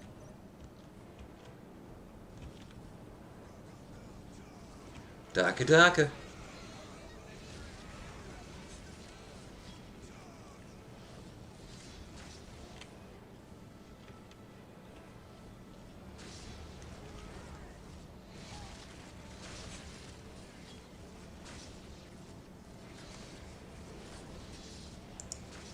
You'd have thought that they would have got rid of the Imperial symbols and put like chaos shit all over it.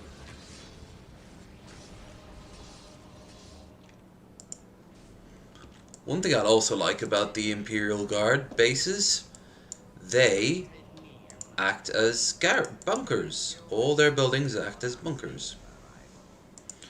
And look, their building units don't count as fucking individual infantry. We must construct infantry command buildings to secure our position. The reinforcements must be near the front lines. Build them at the forward positions. Old man, I know what I'm doing. Okay?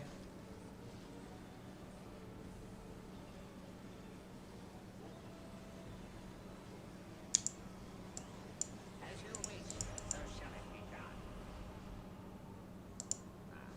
A challenge worthy of my spirit.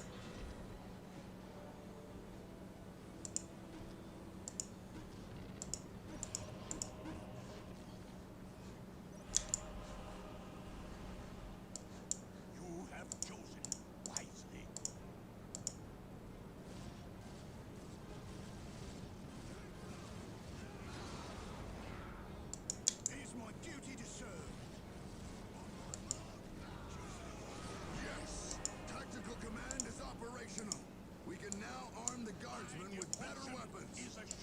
Okay, but we can also give them actual leaders. That works good. I mean, why the hell would you ever give guardsmen fucking grenade launchers? Bullshit.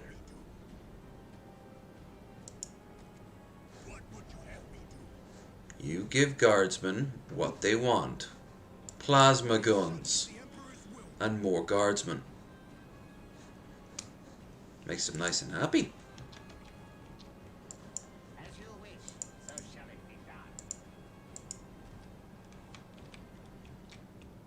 Now.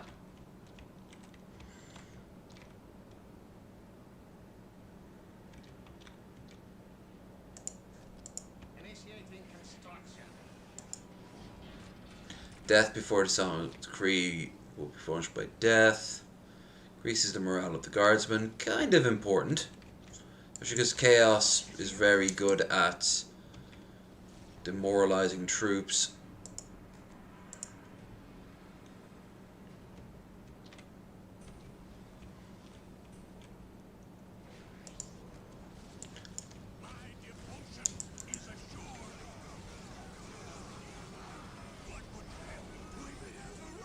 See what I mean?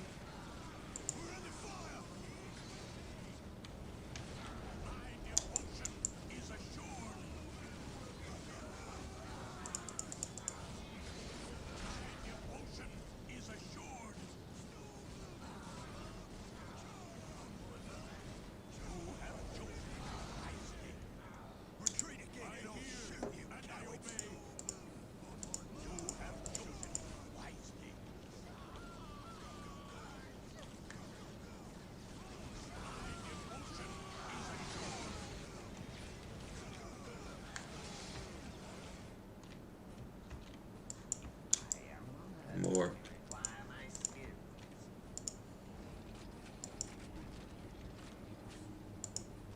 A sentinel, hey? Here? What now? Of course. This was once an Imperial garrison. Reports indicate that some of the sentinels are still functional. We must save that hangar if we are to secure and use the sentinels in our favor.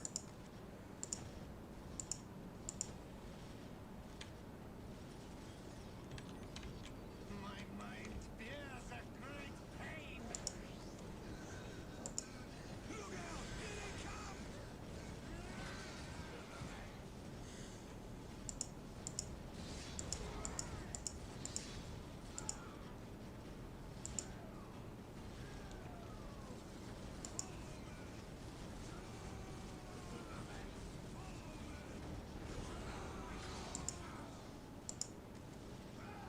I will do as you ask. Anything for the Imperium. What would you have me do? Huh?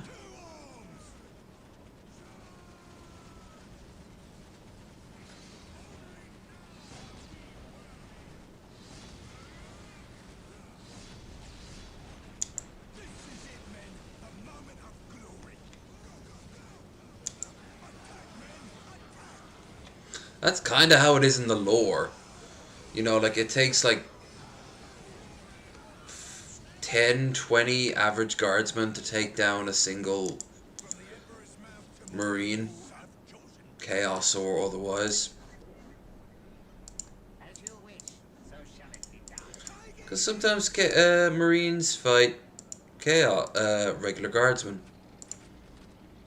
Common valor.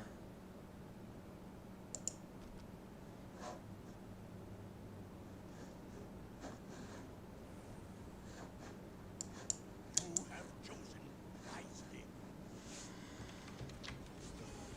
This is it, men. The moment of glory. Let me inspire our men. I am honored that you require my skills.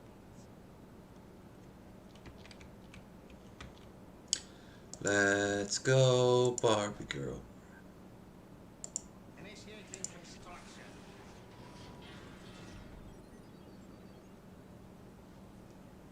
Got some new armor. Oh, Sir, yes, sir. didn't I even see you there?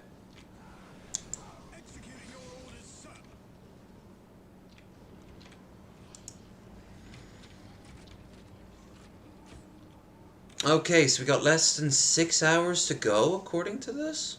Alright. Alright. Whew. As you wish, so shall it be done. A challenge worthy of my skill.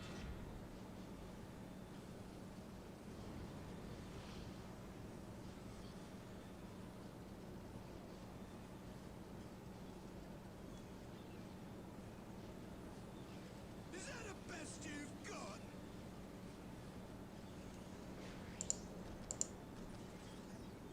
Initiating construction. Shall I get started?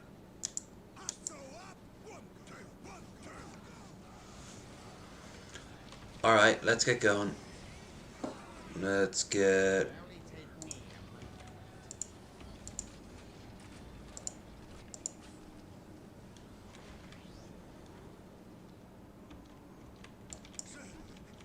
What do we do? You die.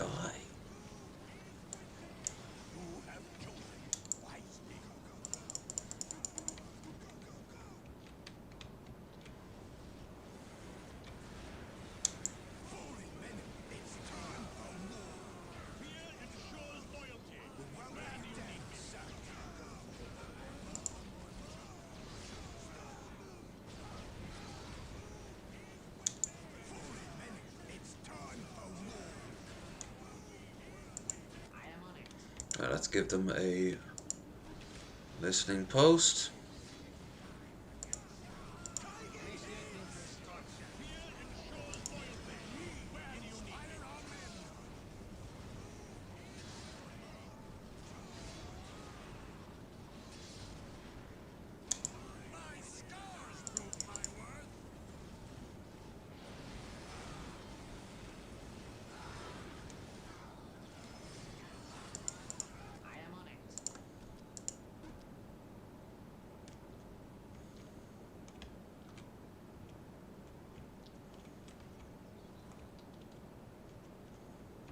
Okay, let's go.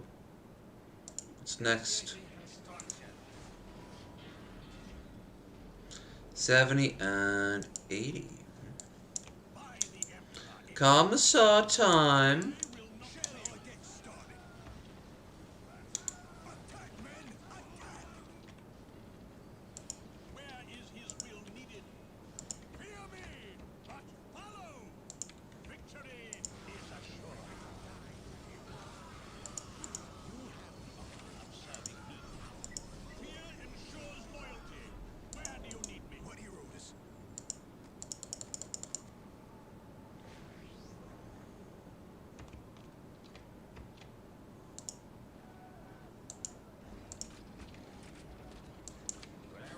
Always a good idea to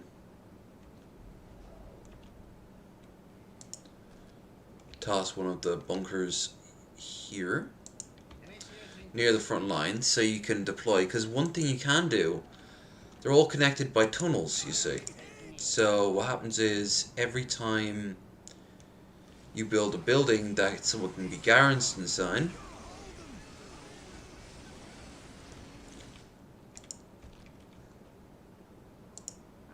you can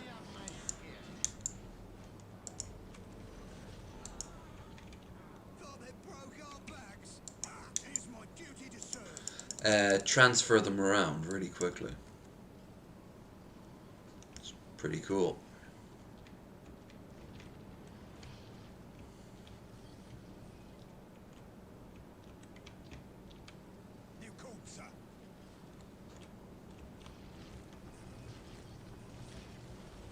Oh yeah, also there, the Endseer can, to small degrees anyway, fight. Not like great, but enough. Better than the Servitor that couldn't.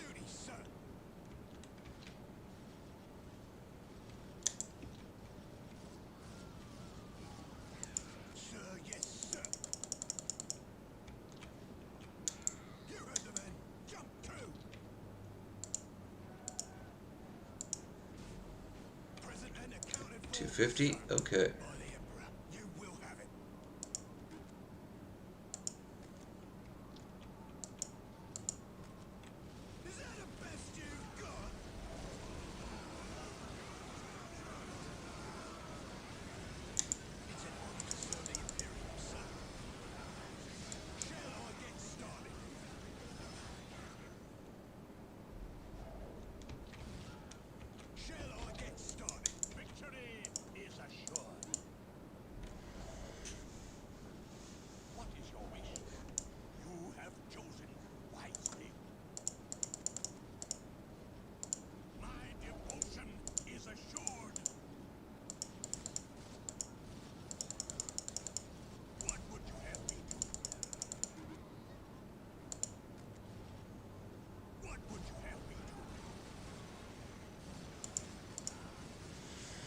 let's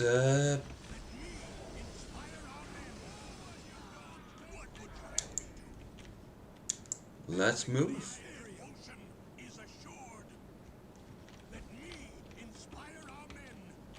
Oh.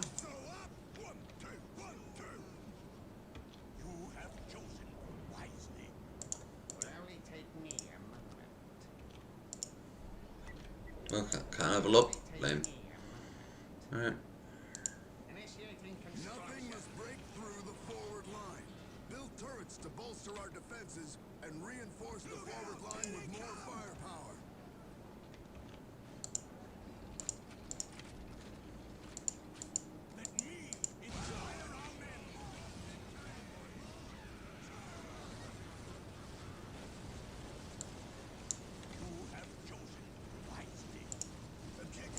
And there they are.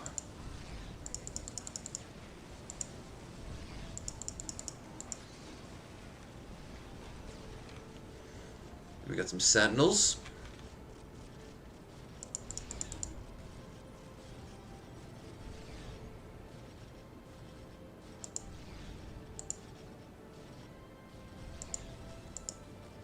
And we're starting to get a bunch of plasma guns.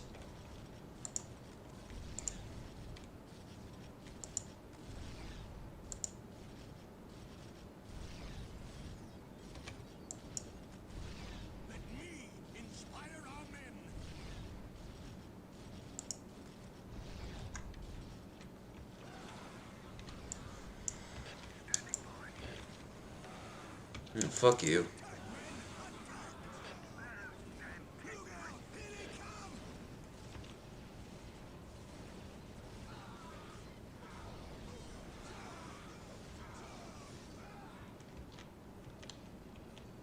From the Emperor's mouth to my ears. As you wish, so shall it be done.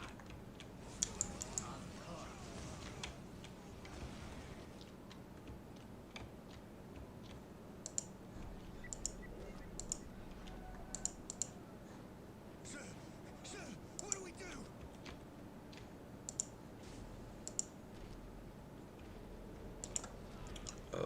Okay.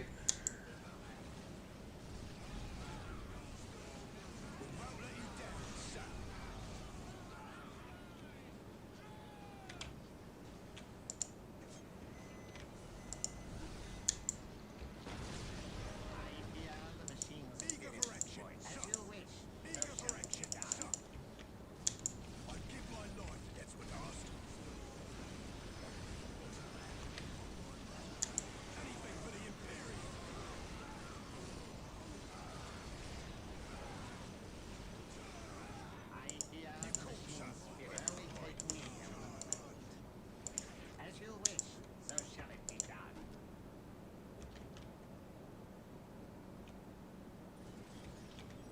Sorry that I'm getting tired. Oh well, I'm not talking as much because I'm getting tired, honestly.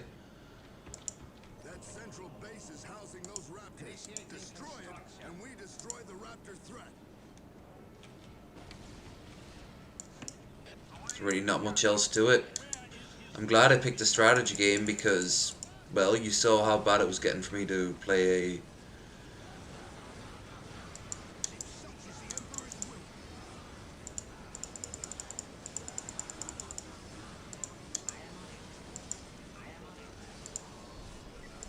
Our forces have made planetfall and are encountering little resistance.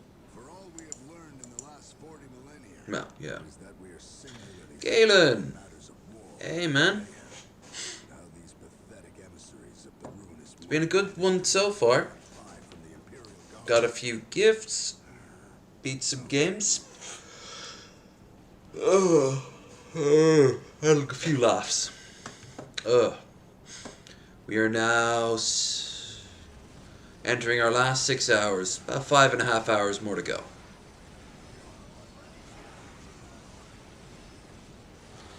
Just started Winter Assault. Time to be a nightmarish organization of bloated bureaucracy and inefficiency.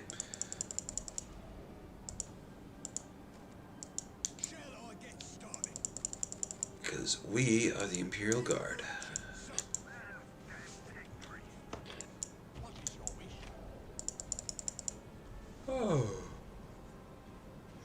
As always, guys, I do apologize.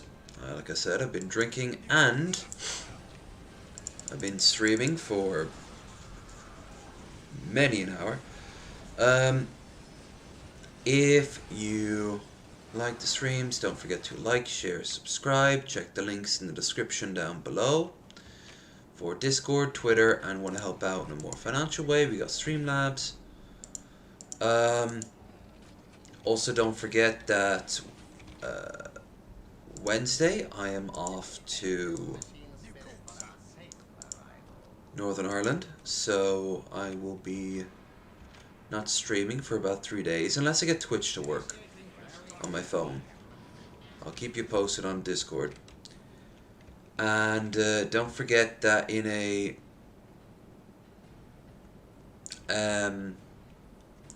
then if I get back on time on Friday, which I don't see any reason why not, I'll be joined by Mickey Richards and Luca for Bearded Ramblings this Friday. And yes, Augusta, I somehow still breathe, live, and even ate the last of the pizza that you got me. Very much appreciated.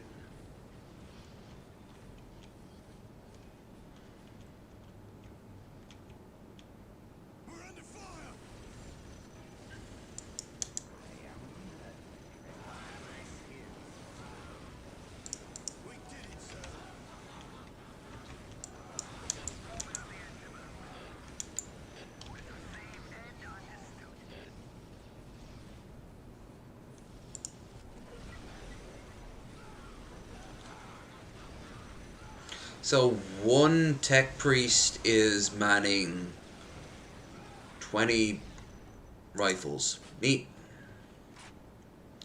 Now I've had way worse, more boring ones.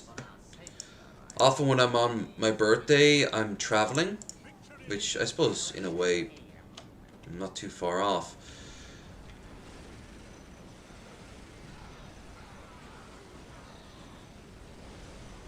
Damn. I hate when that happens.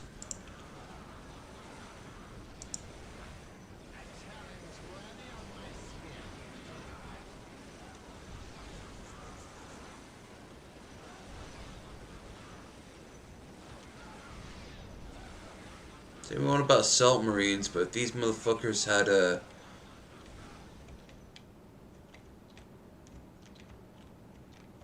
multi-bombs, I'd be finished.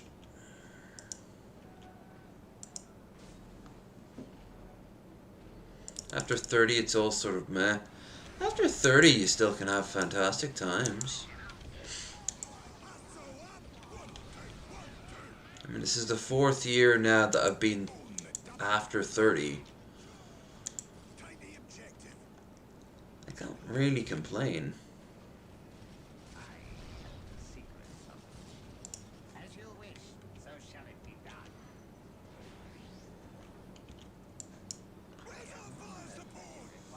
I've lived, laughed, and loved.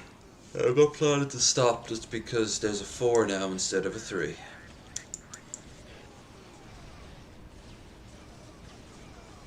This year, though, I am going to be very good to myself physically and make sure that I don't. At the very least, I'm going to be a lot thinner.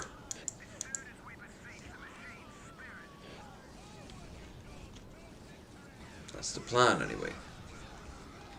Obviously, then you get me a pizza, and I'm like, dude, it's my birthday.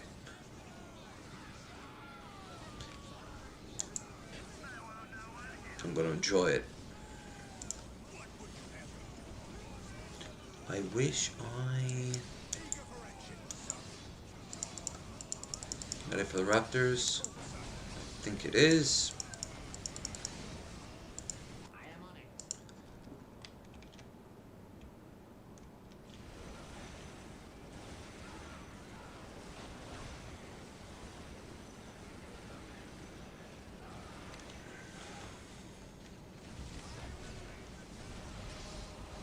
Halt the Raptor raids.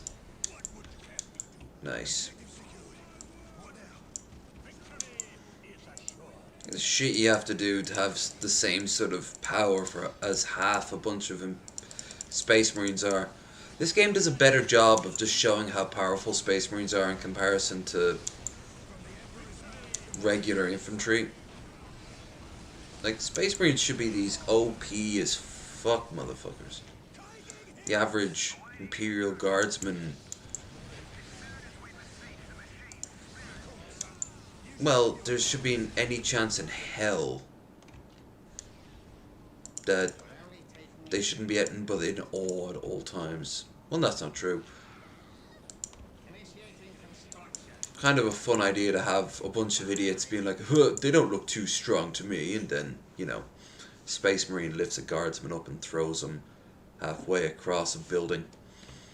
Like, through the walls and everything.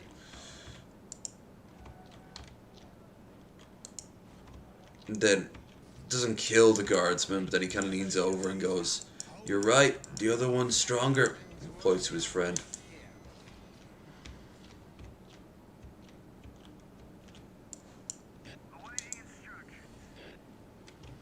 Yeah, the Space Marine should be.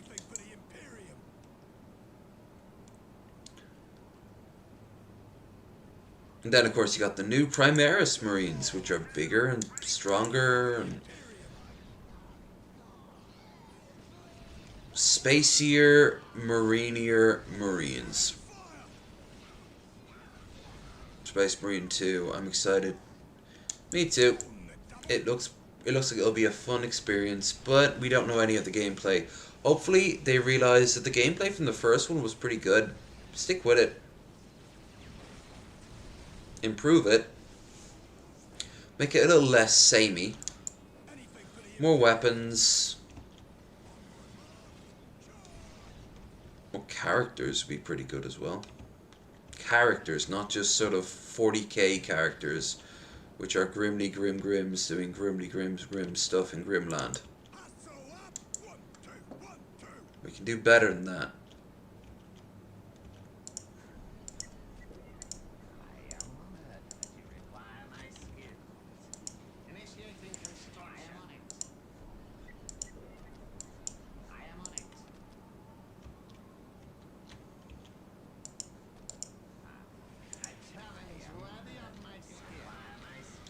Everybody loves to sing.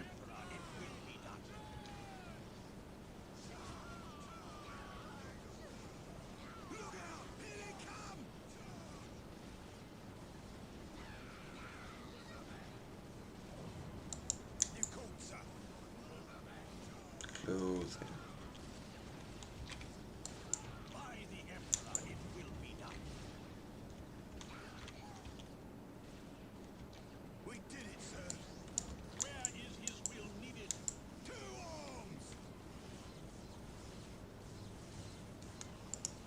Damn, you got fucked up.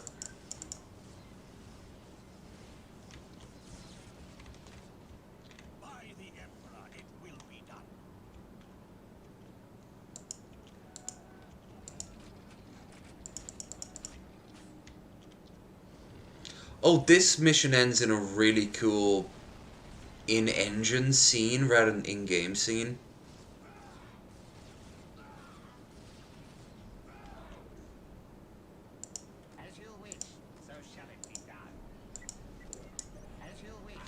Yeah. This is cool. Bunch of security turrets open up all across and just start fucking slaughtering.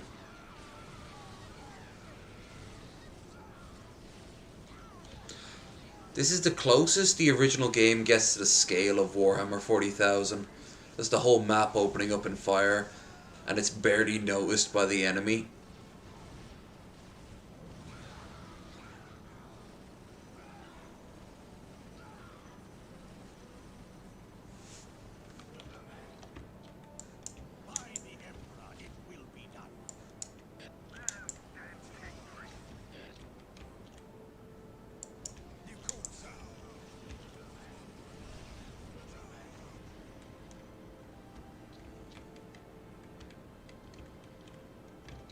Guardsman, let's party.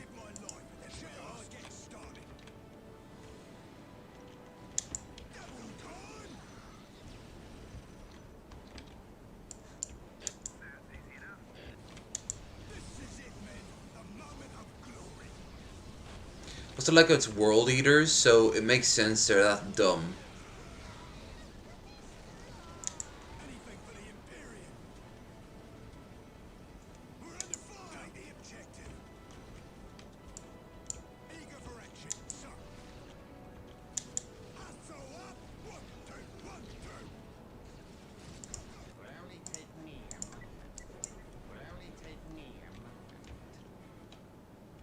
Music just ends.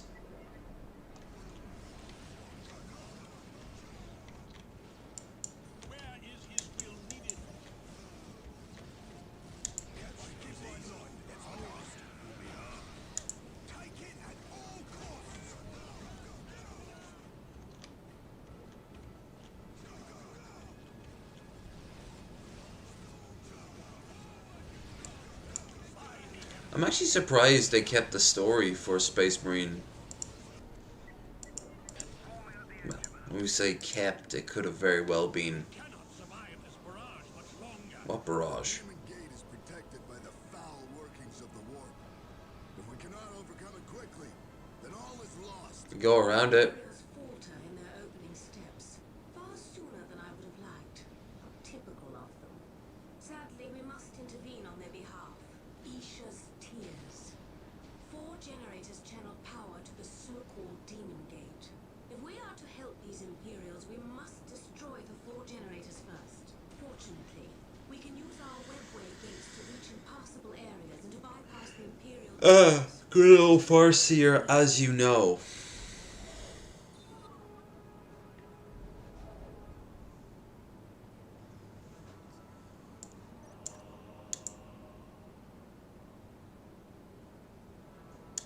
The logic is clear. Go swiftly, pilot.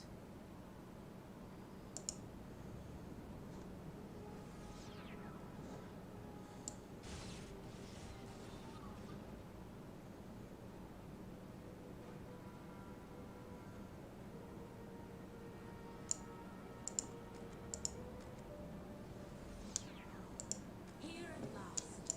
Nothing is hidden from my sight. Alright. Here at last. Oh my god. My powers are yours now. One. Here at last. My powers are yours now. Skaroop.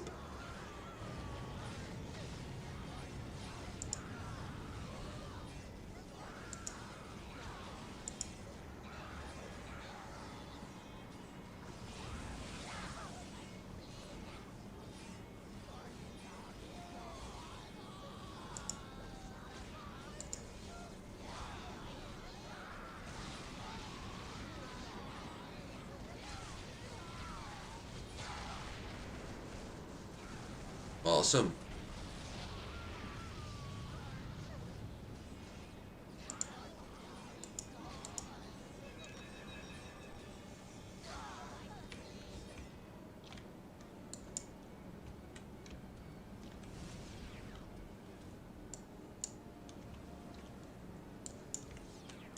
So you're not quite playing the same...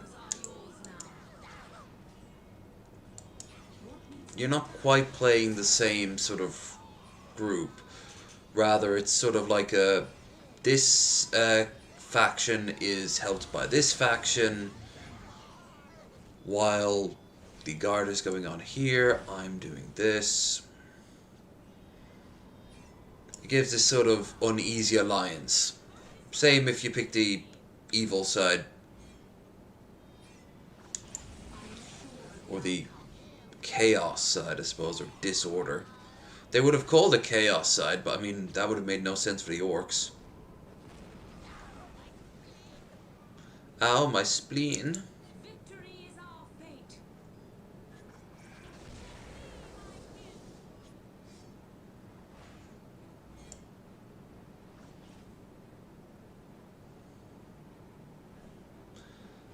Eldar, Eldar, tra la la la la.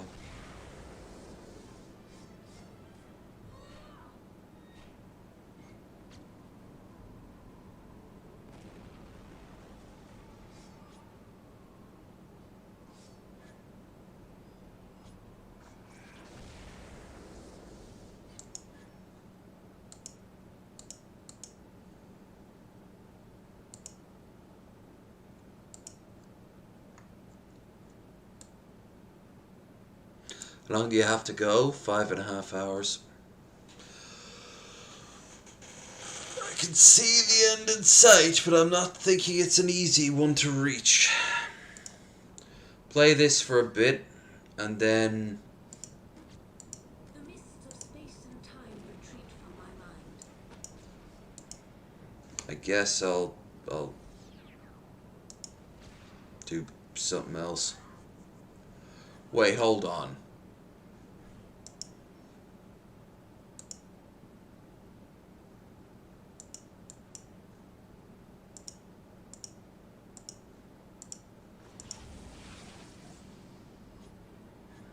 What?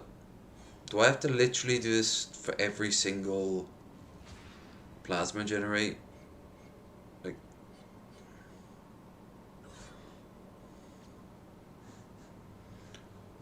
do I get troops every time I unlock one?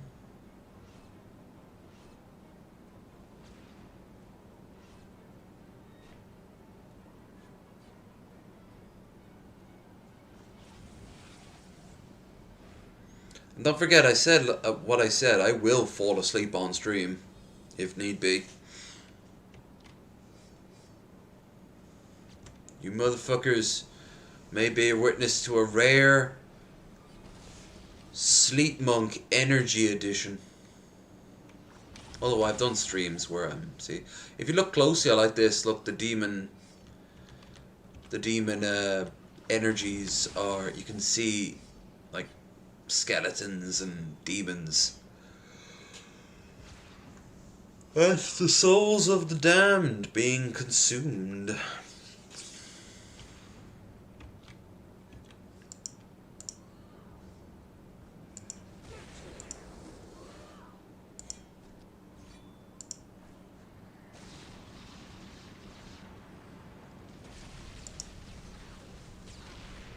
There we go.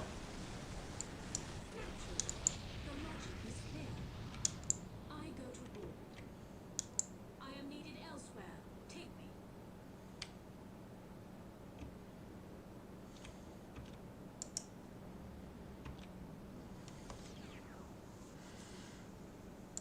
The rules of the mists of space and time retreat from my mind.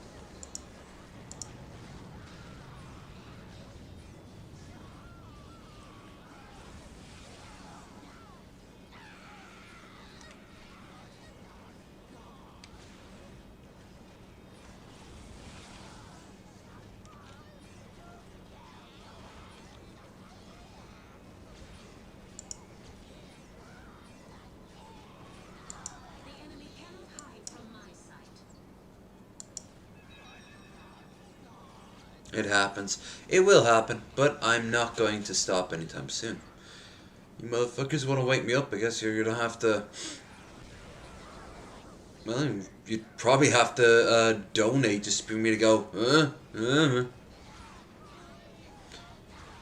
the meantime, we'll start watching something, I think, after this mission. I know we didn't play it for very long, but we've gotten the gist of it down after the first one.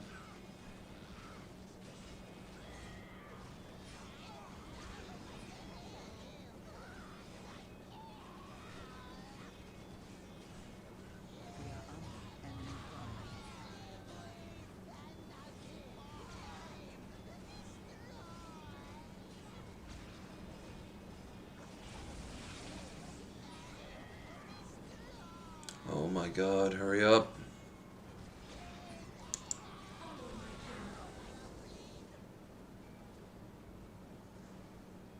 Yes, that is the way. Fate calls me to my next victory.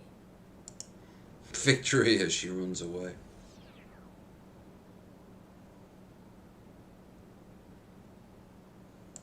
We arrive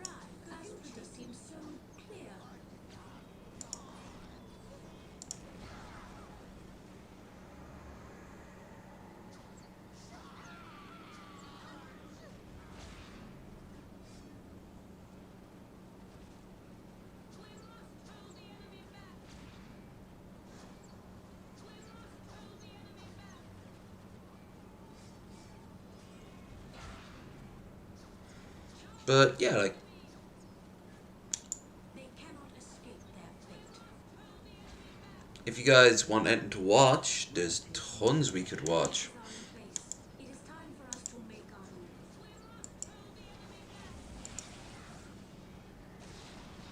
Daka daka daka daka.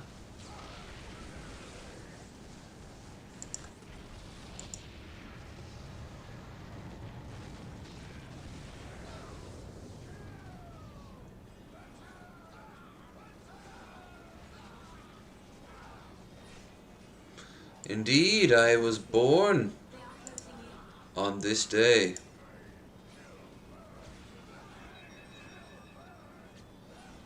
Crazy when you think about it. Right now, across the world, there are countless people who are also being brought into the world as Capricorns. Those dastards. Those little dastards. You give wise counsel.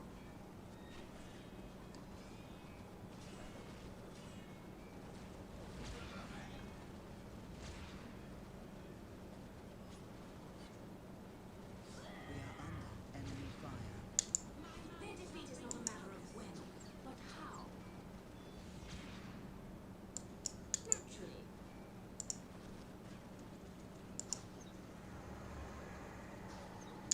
I go to war. Damn. Shall I divine your next move? Victory is our fate.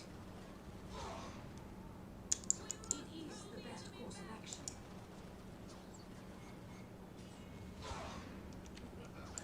I sense the enemy. They are closing in. The enemy cannot hide from my sight. I will join the dance of death. What needs to be done?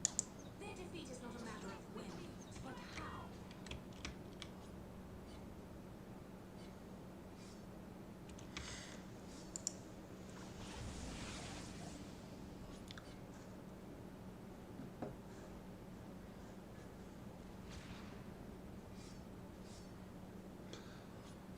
So now we gotta wait until she's fully restocked, and then we can proceed to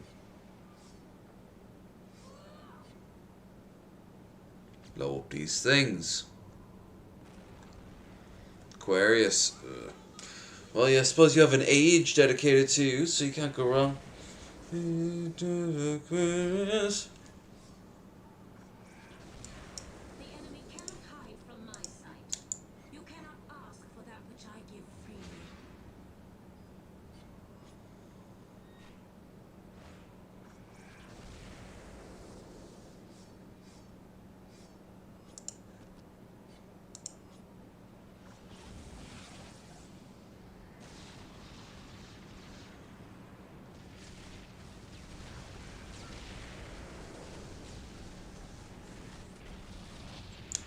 We fight because we must.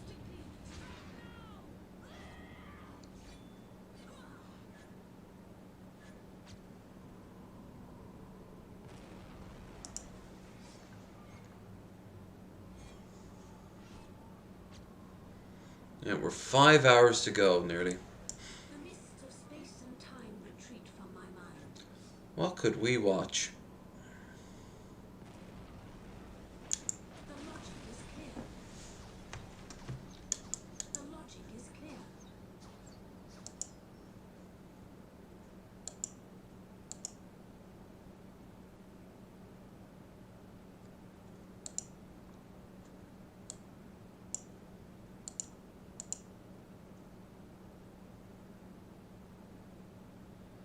Requisition Strike Force button. No.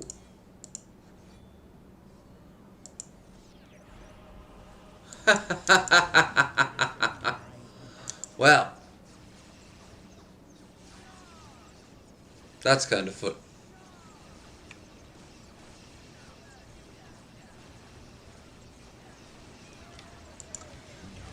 We could have done that the whole time. And she still managed to take the whole thing herself. Would have need of me. And rightly so. Fate calls me to my next victory.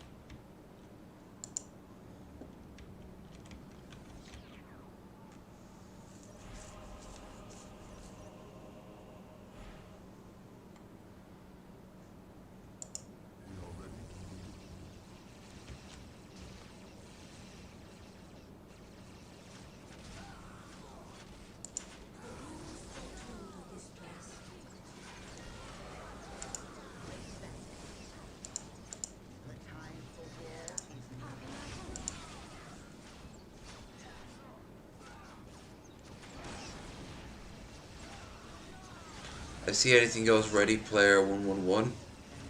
An Evan joke, or Evan reference, I should say. Being not the loop, and I am getting increasingly more and more tired.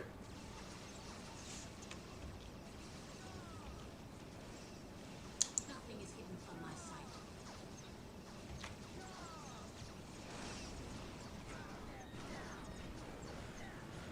The enemy cannot hide from my sight. Yeah, like I said, this is gonna get into the doldrums as I enduro run to the ending. That is indeed joyous news. Be quick, however. The Imperials would neither understand nor appreciate our intervention were they to discover our presence. We must reach the sorcerer orchestrating this attack, but tell the warriors that I and I alone will dispense with him. Shall I divine your next move? I'm kind of greedy like that.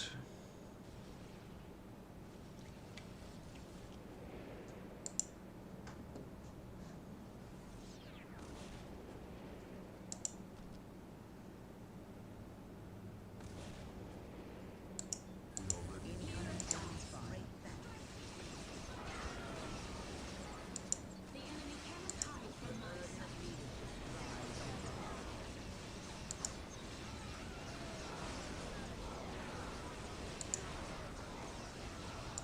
Shall I divine your next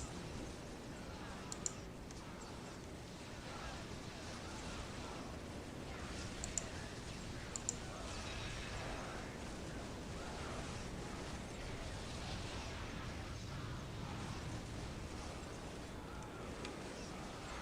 Nothing is hidden from my sight.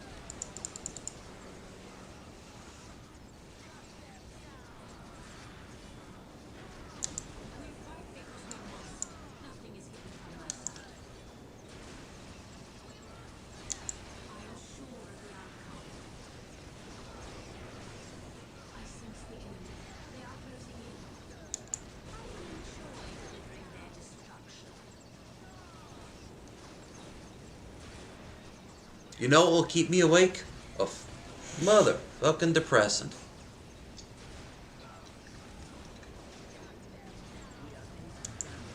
Calls me to my next victory.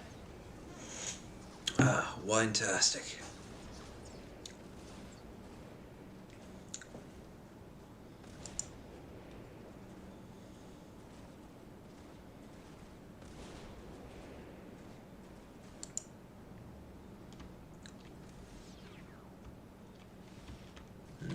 Bollocks.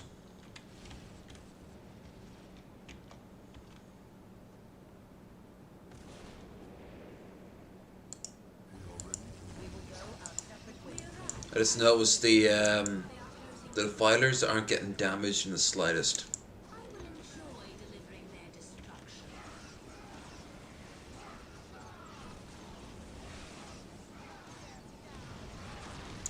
You give wise counsel. There we go. Their defeat is not a matter of when, but how. Mine quad.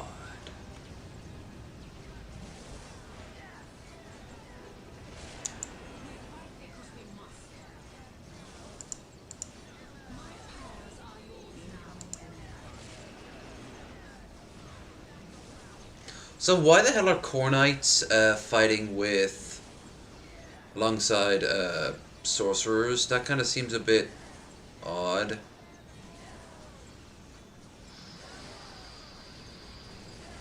I mean, I know they use sorcery, but it's really rare. Skull!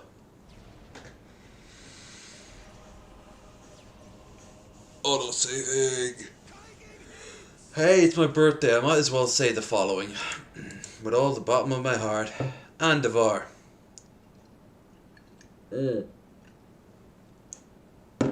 Skull. I don't think I heard Skull in Norway. Maybe it's a Swedish thing.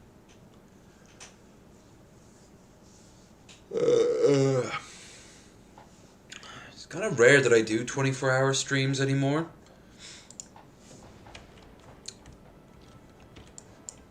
More so rare when I don't include Skyrim at all, but hell, while I can run Skyrim, the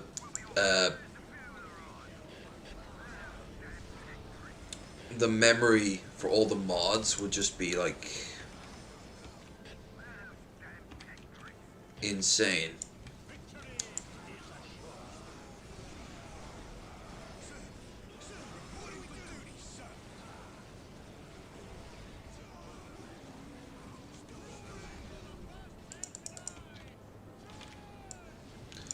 Doodle-doo,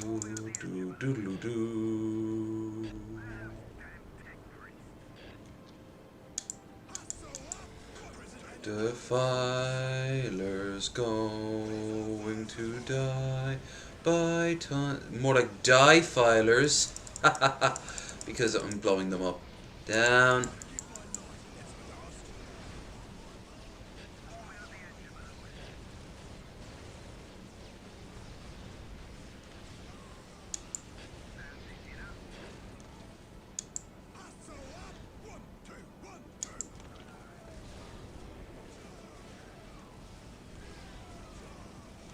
Wow, that's obscene. Sure this wasn't made by Slanesh. Yes, that was a dick joke. Orcs, orcs, orcs. Hundreds dead, thousands wounded. I have the numbers here if you wish. We will mourn the dead later while the wounded can still fight. Regardless, we have our foothold and the soldiers left are more than enough to secure the Titan. Still, I wonder, why did the Demon Gate collapse? Whose fortune was that? The fortune of chaos, General Stern. Such is the folly of consorting with evil. The Emperor was smiling down upon us today, General. I'm certain of it. Only fools are certain, Commissar. And the day is not yet won. There's more to come. What awaits us? Commissar looks fat as fuck. I'm not sure. Also, that's called a coat, not a cape.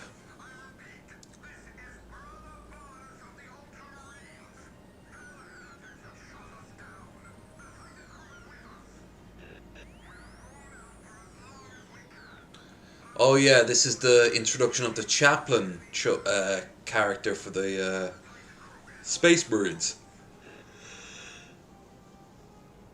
Something new. Mission success. Alright. That was fun, but I'm running on fumes here. To game any more with the games I have would be pointless. Saying that, I will not completely forgo it, for I am looking now at my owned games on GOG. Let's see, Beyond Good and Evil, too finicky. Cossacks, too slow-paced, and you guys probably get bored. The original Deus Ex, too finicky. Dungeon Keeper 2. Oh, Dungeon Keeper 2, though. No, I'd have to start from the beginning all over again. Amazon Quest, no. Fantasy General, no. Cossack, Panzer General, no. Distraint, no. Full Throttle, no. I'm not playing a puzzle game while tired. Heroes of Might and Magic 4, no. Hitman Absolution, no. Both of which for the same reason, too tired. Has to hit the bar just right. Metal Slug, already beat it. Metal Slug 2, already beat it. This year, we have to get our hands on Metal Slug 3. Imperium Galactica 1, it's not a great game. Jehovah's Jungle, nah. The lure of the temptress. Wait, a puzzle, another puzzle game, but a puzzle game I'm curious about, so I'll play it in the future. Populous, the beginning. No, too finicky. Railroad Tycoon, too slow. Rebel Galaxy. Ooh. Maybe.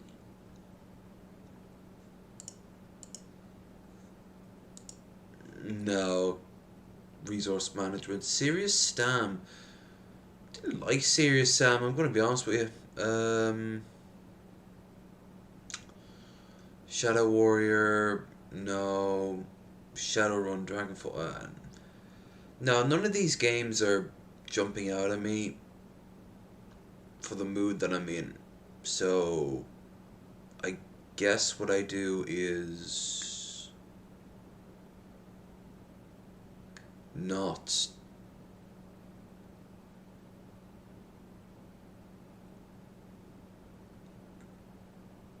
Warcraft 2. Oh, I love the opening. I don't want to play Warcraft 2, but I want to watch the opening of Warcraft 2. That's what I want to do. I want to watch the opening of Warcraft. I want it. It's my birthday. I want to watch the opening of Warcraft 2. I want to see the 90s animation that the PlayStation 1 could pull off. I want it. Oh, he's going to have a hissy fit. Just give him what he wants. Come on. That's terrible parenting, you know. Well, I'm sorry. At least my kid wasn't taken away by the state. Sorry, that was... No, you're right. I've only got myself to blame. Warcraft 2 opening. Yeah, they remade it for modern day. Bullshit. The classic one with the sound audio mixing, that's just atrocious. This is my cup of tea. 6 years have passed since the first war between man and orc. The once mighty army of Azeroth lay Mighty. among the blackened and charred remains of Stormwind Keep. Those that escaped fled across the Great Sea, bringing tales Gotta of love this game as a kid. faced at the hands of the orcish hordes. Do.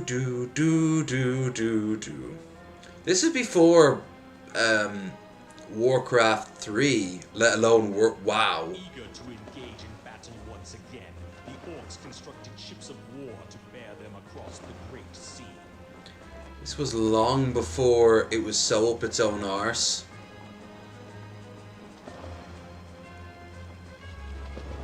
Long before the movie and the fan-made porn. I mean, the other things. Like the fan-made porn. The orcish warriors yearn for the sounds of battle to fill the air and look to the far horizon for new blood to spill. Using the weapons forged by their new allies, the humans made haste to prepare for the onslaught. While dwarven cannon were being loaded, Although here's a bit of sounding for you, apparently. armed themselves with elven steel and mail.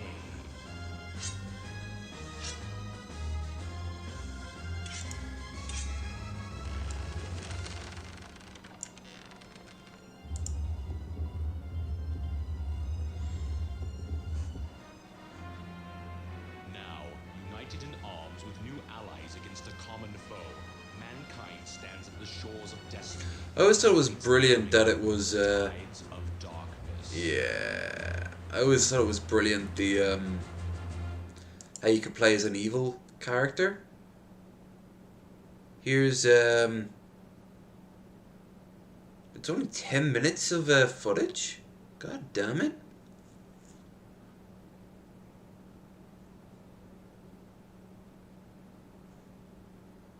I don't know if I want to play Warcraft 2's ending, but I'm okay with Warcraft 1's intro. Even more basic. Age of Chaos. Two factions battle for dominance.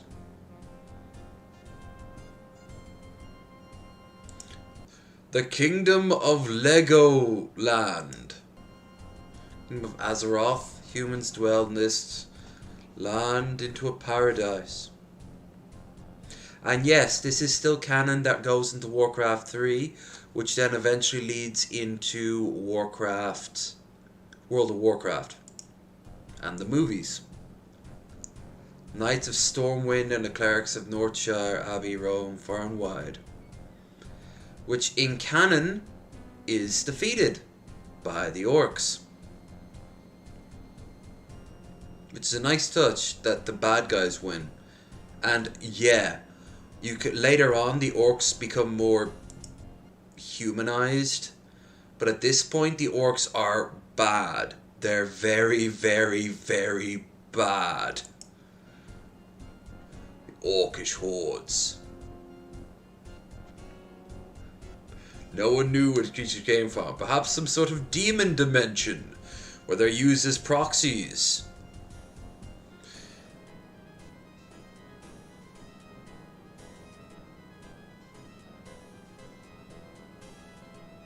Prepared for what they were spawned. Warriors wielding axe and spear.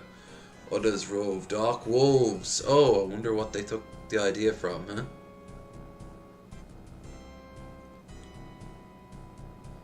You gotta love that MIDI music. Oh my god. Oh no, not Magics with a K. Nightmare.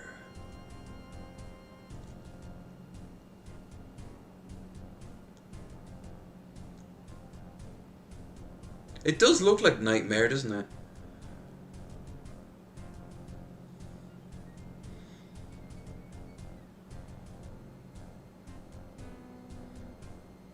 Of the whole of Azeroth. Welcome to the world of Warcraft, but not the World of Warcraft, rather Warcraft, Orcs and Humans. Not to be at all affiliated with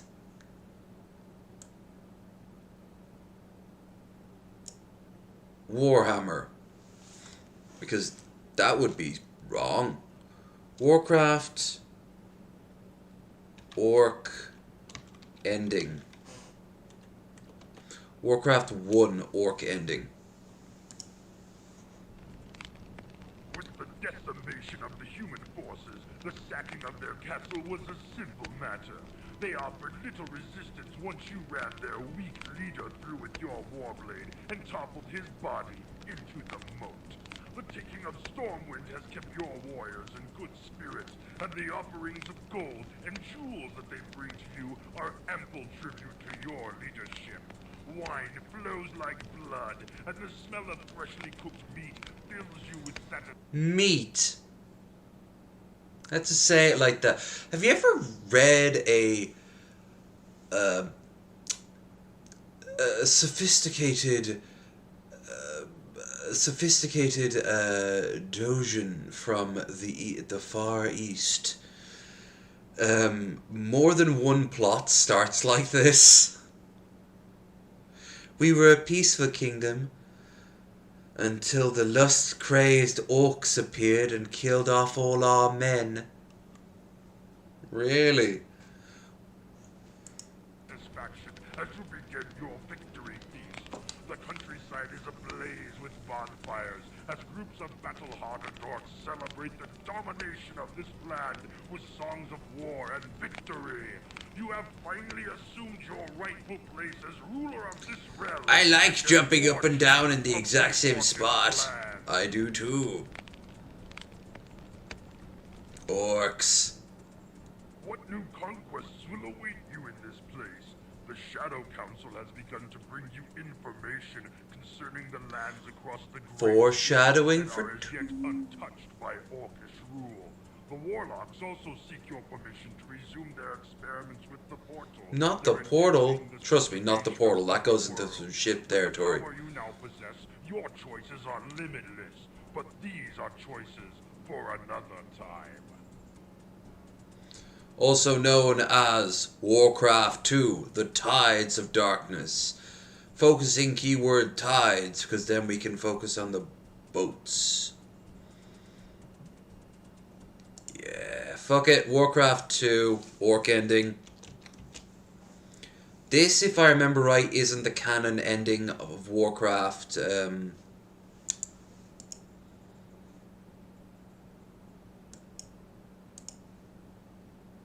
I think human ending is the canon of it. The victory pyres burn high into the twilight skies, covering the ruined capital of Lordaeron. No. I want to actually watch the cutscene.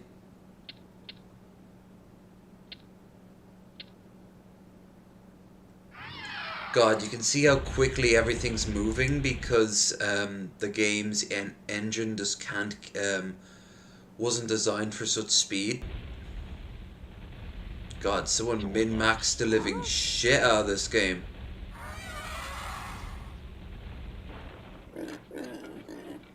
Yeah, I know what all these things are. Give me the cutscene. Whoa! I mean, non-copyright screaming war! War.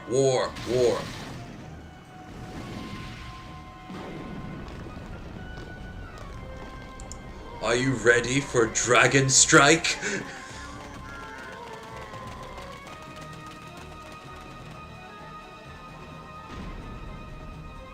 Oh, the guards are just, they're not even armed. Guards.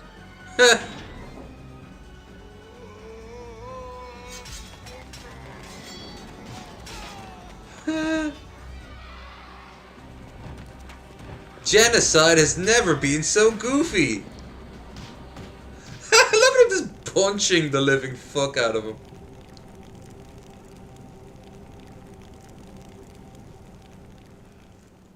The victory pyres burn high into the twilight skies, covering the ruined capital of Lordaeron. Your success has led Orgrim Doomhammer, war chief of the Orcish hordes, to elevate you to the station of warlord, thus giving you power and the command of your own clan. The Alliance has finally been crushed, with all those surviving being slain and cremated as is dictated by the rituals. At long last, Azeroth and all of its lands belong to the thunderous force known to those foolish enough to stand in its way as the Horde. Now, if you don't mind, we're going to have to submit to the demons that control our dreams and make our fiery blood boil. What can I say? We're a bunch of dicks.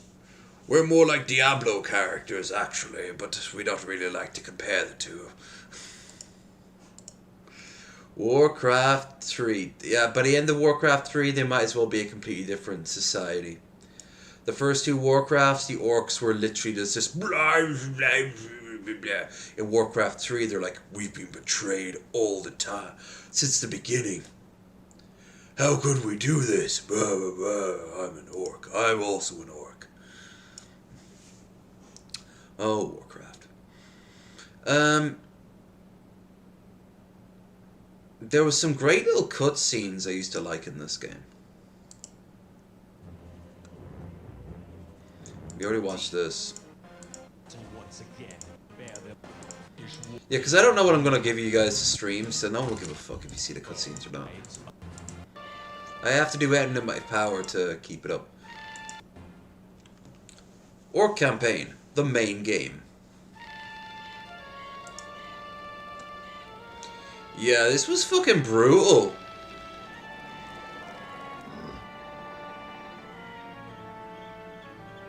Like, this is what an orc does just to pass his time. Yeah, that sounds about right. Ha! Poncy elves! Wait, hold on, did that say Ubisoft? I didn't say Ubisoft, did it?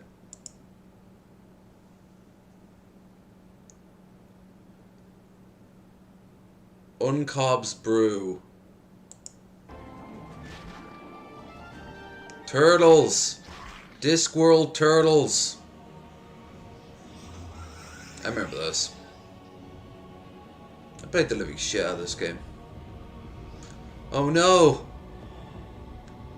It's the dude from the Ultima games. Avatar.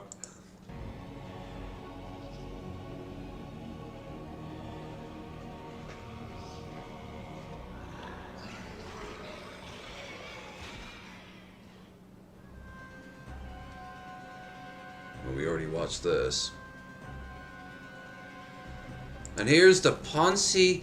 Look, here's the thing. You like elves because it involves dark elves with little to no clothes on.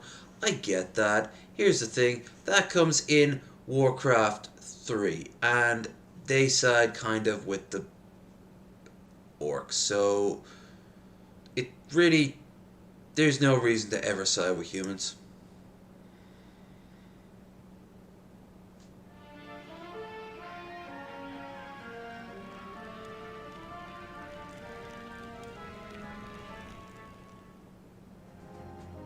I remember this one. Yeah, this is a good little. This is a nice little clue.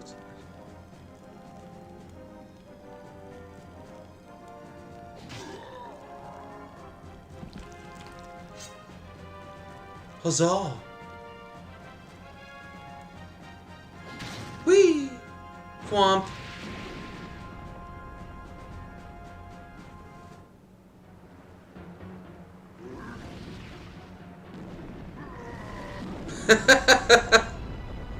He was not expecting that.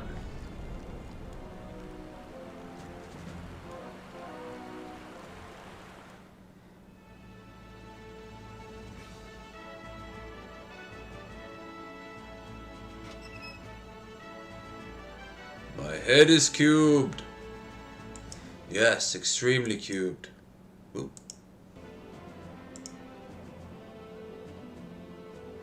Yeah, there's the dark portal. Which kind of has a big deal in the lore, to say the least. The thing is, I didn't really follow the lore as a kid. It was only until Warcraft 3 and then, wow, and I was like, oh, shit.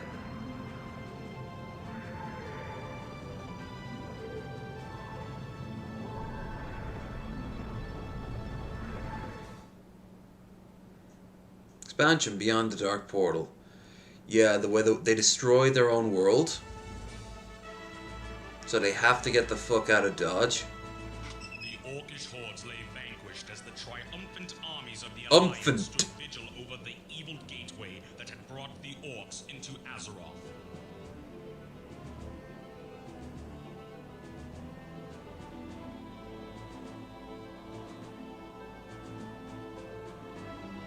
Calling upon the arcane powers of the Archwizard, That one has their eyes closed. Portal. For all.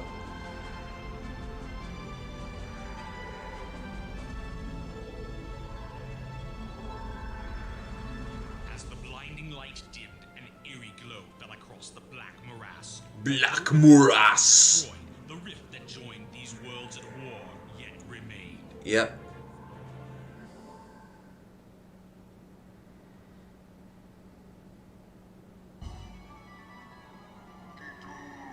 Ituku Zug Zug Nabu.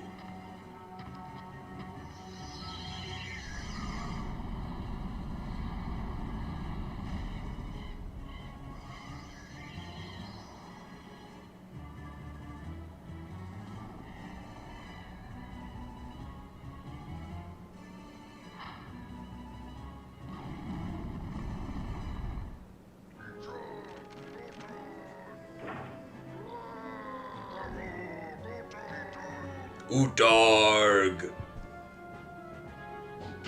Jesus.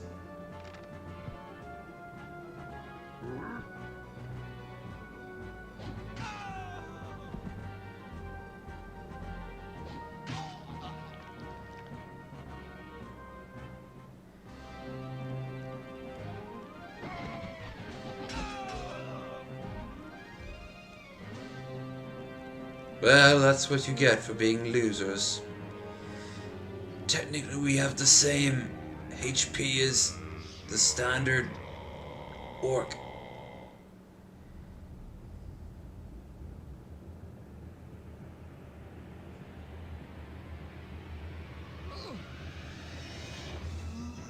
Ah! Ogres.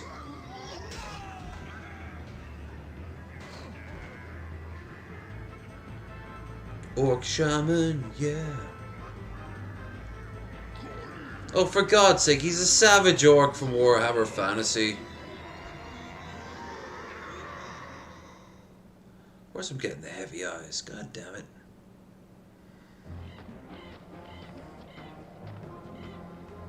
Kinda hard not to at this point. Or are you talking about yourself?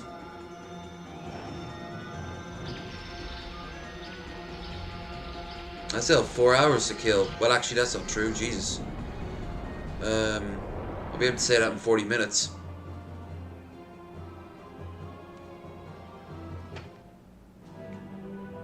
Oh boy, a dragon. Is it in a dungeon?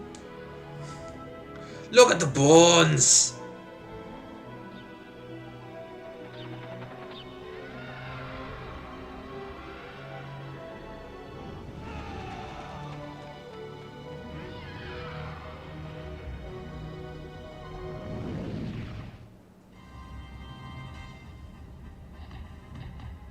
Ah. Well, you can come and go as you please. I'm the one who I promised another... How many hours? 4.5? 4.5 hours. Womp womp, womp womp, womp womp.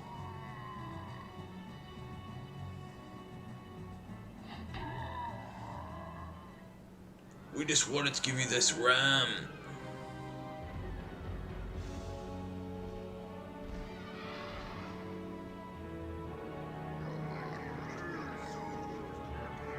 Orcs no like you.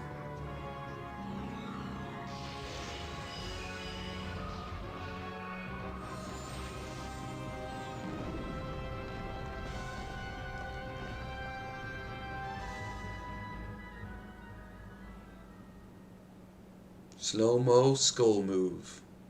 Warcraft 3 Reforged? No. No, Warcraft 3 is a different creature. My god, it's a complicated creature. But there is another... This video was created to explain the story of the Warcraft series leading up to Warcraft 3. No. We just looked at it. Orcs want smash.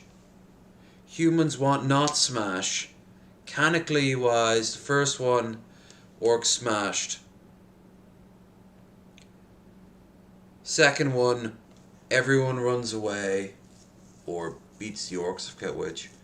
And then in the third one, they all go to the new universe, the new world where World of Warcraft is set, and that's that.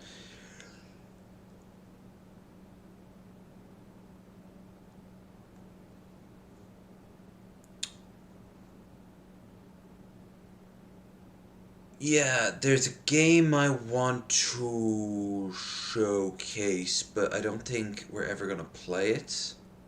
It is my friend Shadow. No, not Hedgehog. Of the Horned Rat cutscenes. Now, this is an oldie. It is Warhammer Fantasy back in 1995. The PSX, but you can also get it on GOG, which I have it on GOG. Well, I don't know if we'll ever play it. It's not a pretty looking game these days. But the cutscenes, the dialogue choices, which aren't included in this video for some reason, they stick out in my head. Because it introduces my boys the Skaven. Ratty rat rats. Meow. I was gonna say meow meow. Ratty rat rat. I'm a rat. Prepare to die, superfiend. Oh, Maybe I shouldn't have wound up that spell so fast. Hold on, wait. I'm not watching this until we see the cutscene Mindscape. Okay, here. This is more like it. Over the border princes, unknown reclusive wizard engrossed in studies profound discovery an ancient crystal of end order with something far more sinister. I don't know, elves tend to have some sinister shit going on. You ever see Malekith? That shit's like... yeah... the ultimate cock prison.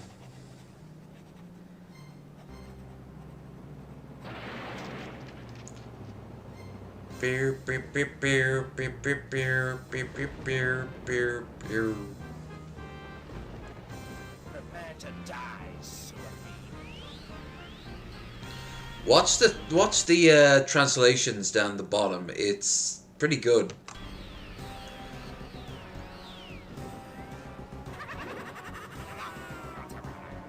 Looks at Wapstone.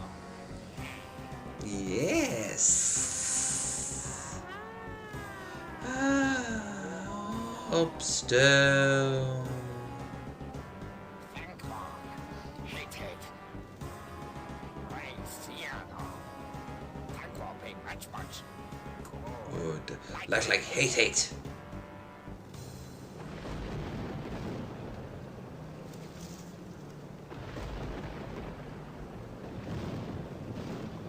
Animation was really good.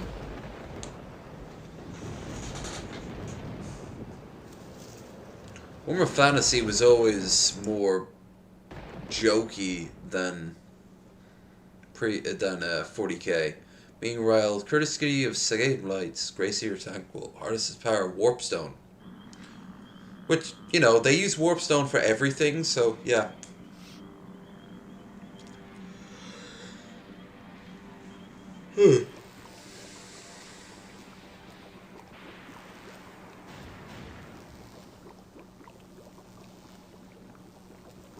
Ratty rats. Yes. Warpstone.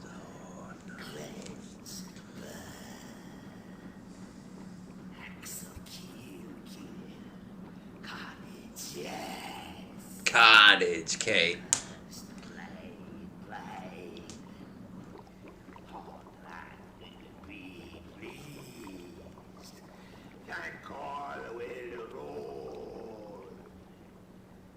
Badlands, machinations creep onwards. Scourgeax take up a powerful orc war boss. Urgat Ripeye as they takes hold of the axe. So, oh no, what was the chances that the axe would be left next to an easily defendable, poorly defended caravan in orc territory?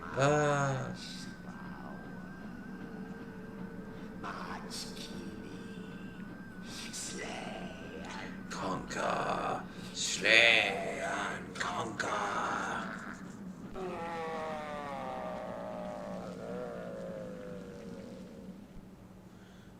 Him was dead before our men got to him. They say there was a black sticky residue around his wound. Whatever killed him was obviously a weapon spawned of chaos. They also found a map that should interest Cars. Tranquil piles Bruce Walsh, a war boss, to do his bidding.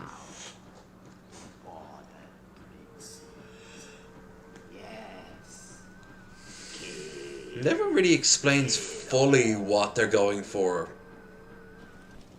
with the orcs. Just that they need to kill all people. Gather the lives, including Snotty's Lord. It's time to kill the No, love him. Dollar. Started with them that lives on the borders, with things days hard. Yeah, I've watched this more than once and played it. Listeners, Urgot has spoken. Urgot knows. They hadn't quite got there yet. but still. Return to Wissenheim, you are gasped for the town to blaze from end to end. Not Wissenheim!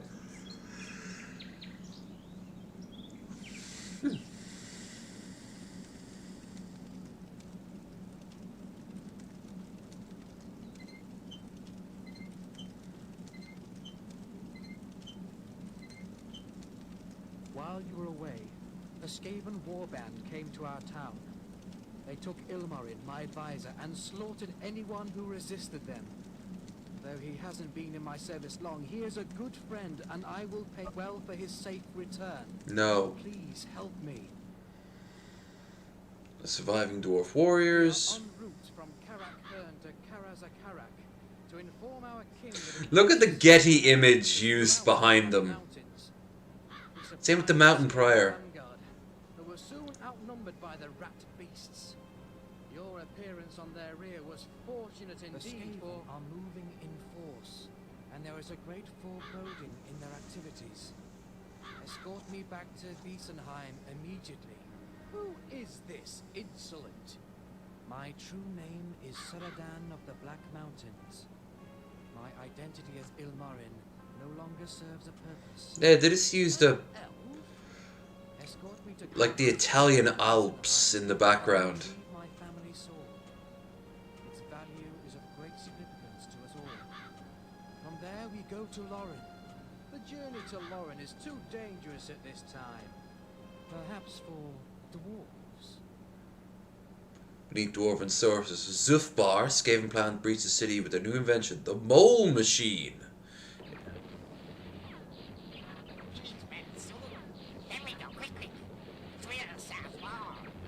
No, wrong. Drill east wall. Yes, east. Drill. Full. South and south. South wall crumble like that. Easy, south. I drive, not you. You obey. Thankful say east. Thankful say we do. Drill east. Start now. Quick. Orcs not worry stunties for long.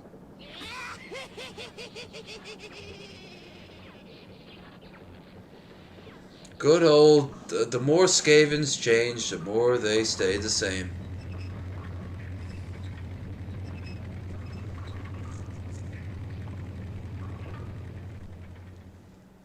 Commander, if we can crush the orc camp, Carlson has promised us 2,000 crowns. That would help us to greatly bolster our troops. Old Dead Mansion and Dwarven Caravan, latest victim to fall to the might of Uxak War Axe.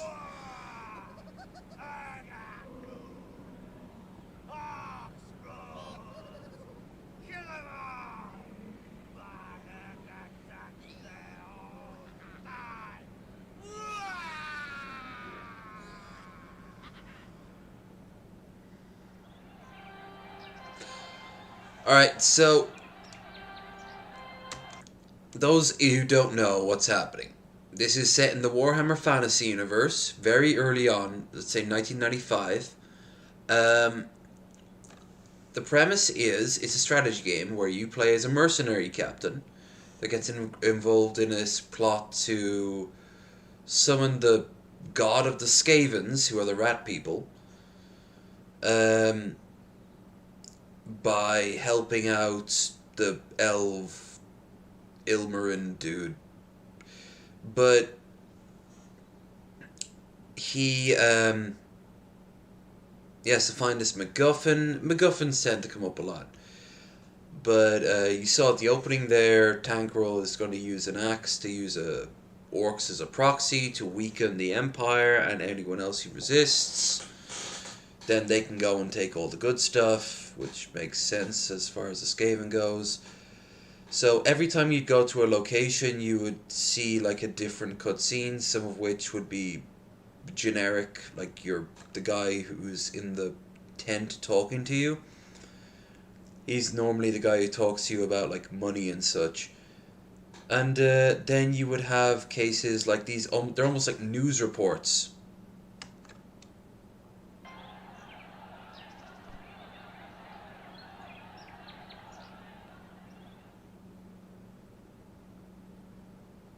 Aye, Ungrun Dragonbane. Dwarf Lord of Zufbar welcome you. Dargrim has told me of your heroic deeds in the Underway, destroying the Skaven drilling machine. For this, I'm most grateful. Let it be known that from this time on, you shall live as a comrade of the dwarves. A rare honor. Thanks for the delivery of these all. The orcs aren't the dwarf voice actor isn't exactly the most well written. I always preferred the Skaven most of all. Your troubles, my friend. One of the slaves we rescued is a wealthy merchant. After a little persuasion, he expressed his gratitude to the tune of 200 crowns. He also told of a new green skin appendage fed by a large black orc with one eye and a powerful axe. His followers grow in numbers daily as they move north from the Badlands. Our friends across the river are merely an enthusiastic scouting party. Old Age Mountain, a dwarf in caravan as lays victim to fall might of Urgat, Rip Eyes, growing army.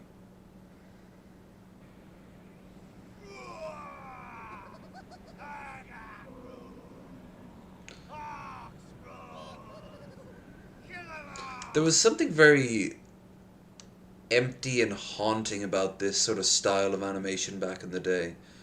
It was like, it reminds me a lot of being out in the Irish countryside or like up in the northern parts of England. Great seas of green, and then having a bunch of like psychotic barbarians who just want to burn shit for no other reason than it's fun to burn it. Yeah, this one major reasons I always liked Warhammer Fantasy. A few islands of questionable civilization in a sea of just nothing.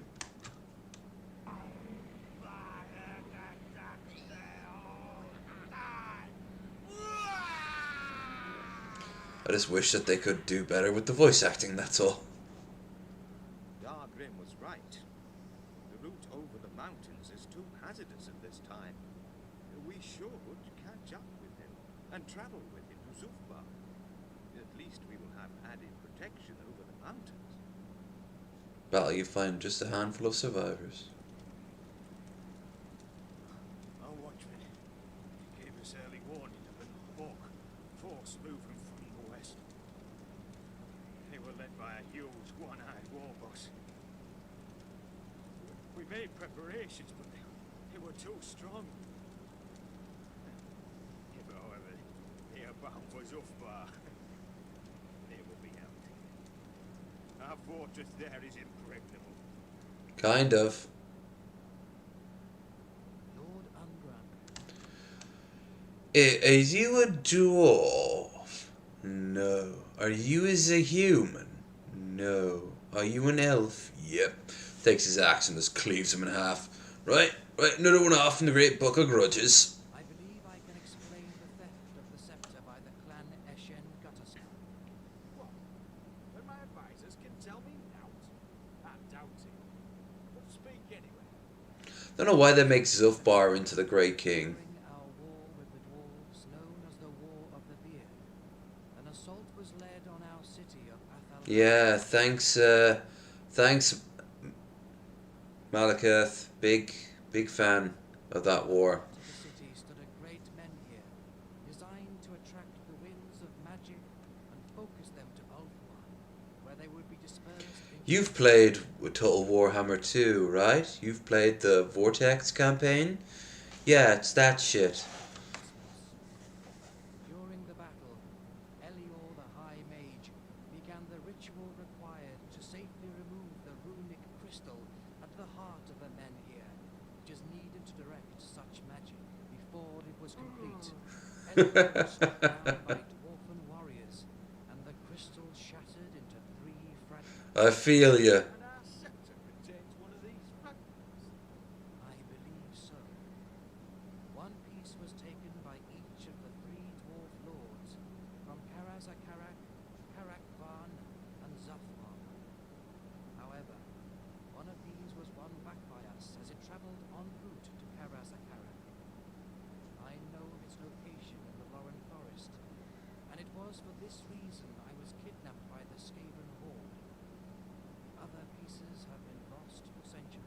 That seems that makes no sense. How the hell did it end up in the fucking Lauren Forest? That's like going like it was en route to, I don't know, Lagos, but got waylaid in Oslo. So what are these fragments? The whole crystal can reactivate the menhir and dispel the complex illusions erected to protect the city by the fleeing elves. The power of the reactivated menhir could be tainted by warpstone to cataclysmic effect. Maybe to yours. So it's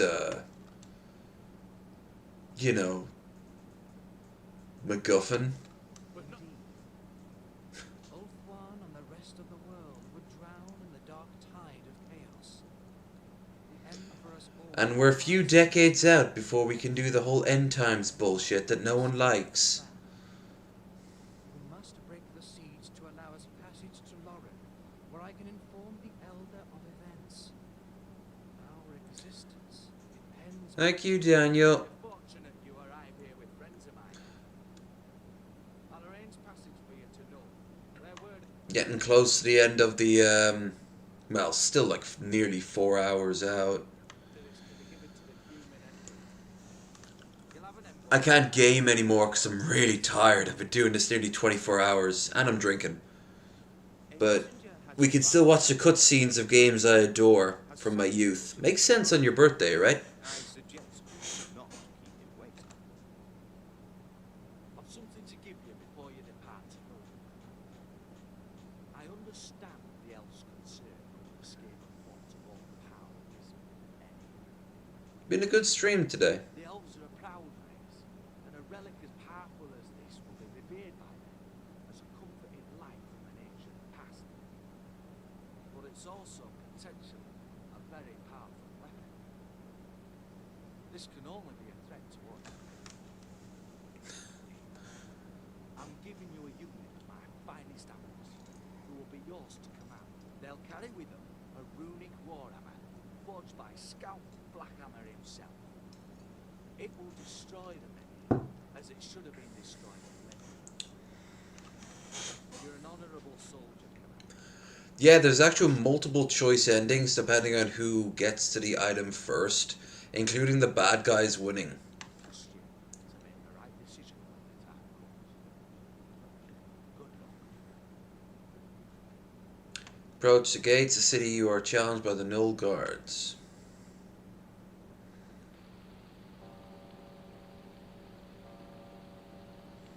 Who's there? I command the Grudgebringer mercenaries camped by the Knoll Road half a mile south of here. This is Engel Goldton, an envoy of Umbra, king of God, they had so little budget. of the Black Mountains.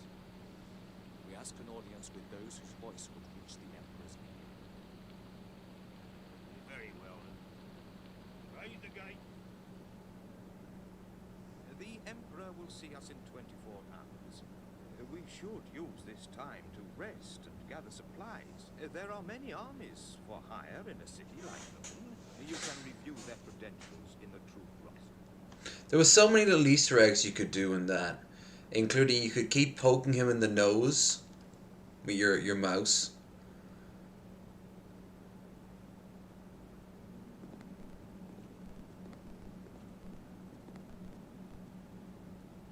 My advisors have told me of your quest, Sarah. They so didn't know what to do with Karl Franz back in those days. So he was kind of like this pissed off demigod. Rest assured, our decision will be... Nowadays he's more like, what do you want?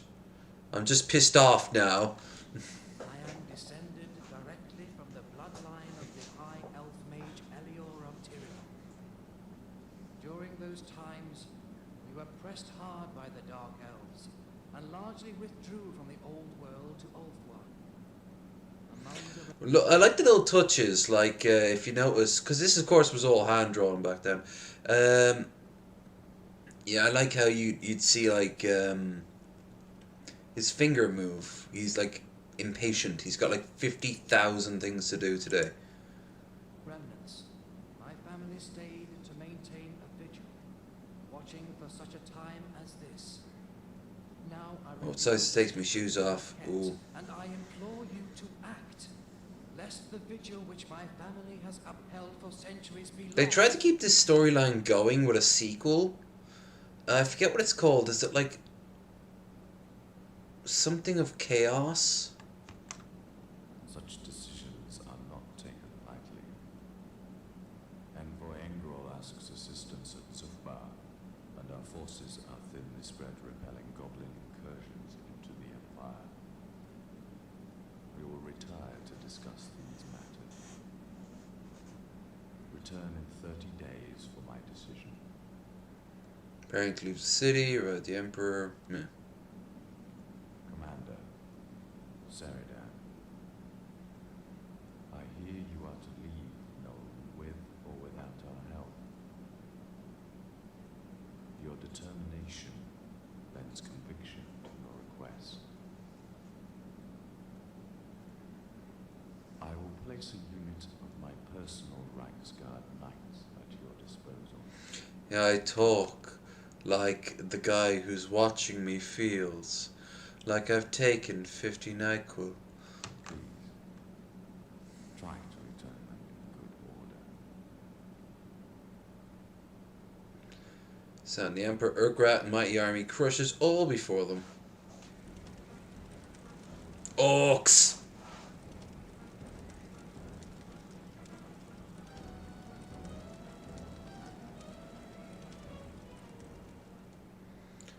Orin, aware that Wood Elves repute Jolly Forest, fearsome reputation towards strangers. Wow. He kind of looks like a cake. Like he's been made out of cake.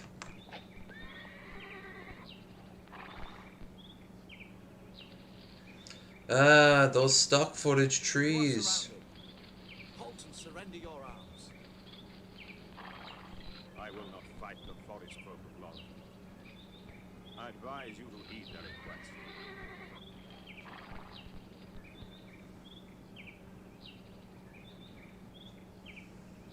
I am here on a matter of great urgency.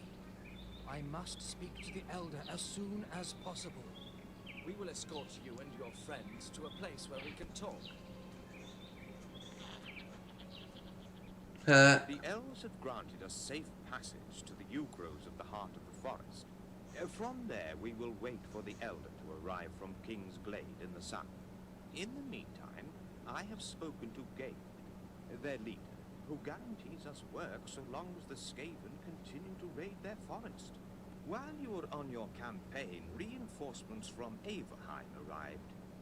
Captain Holgon has new orders from the Mad Lord himself to assist us until he hears otherwise. It seems that Sven Karlsson is a powerful ally of the Lord, and sent word of our need.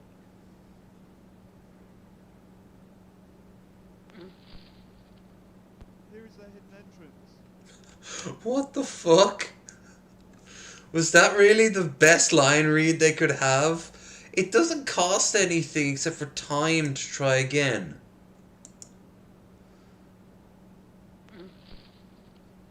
Here is the hidden entrance.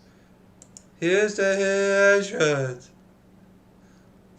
I don't know, maybe Johnny Vampire or something, I don't care. Old elf fool. He has to talk, but carry crystal. Foolish.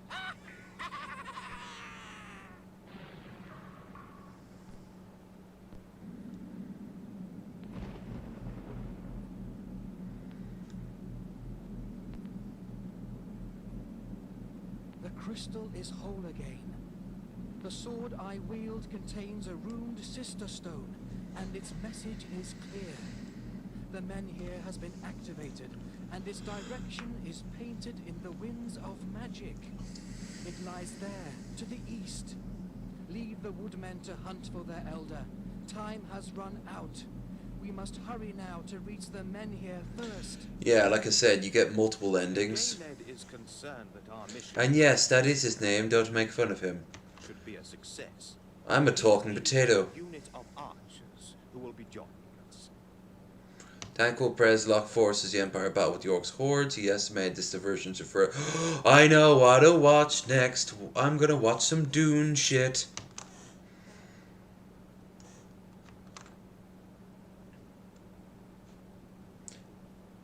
It's my birthday and I'll watch whatever the fuck I want to. Plus I'm too tired to game.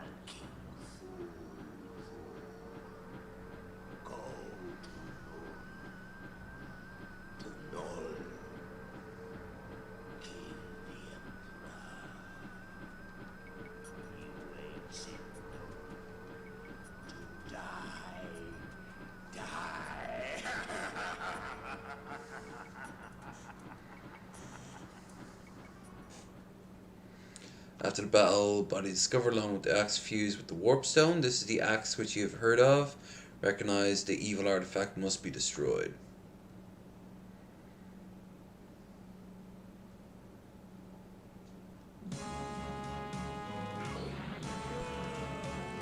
Do do do do do do do do do.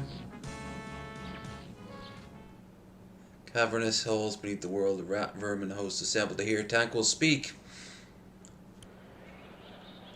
This is why I want to play Dune after this. Well, not play, but watch some Dune cutscenes.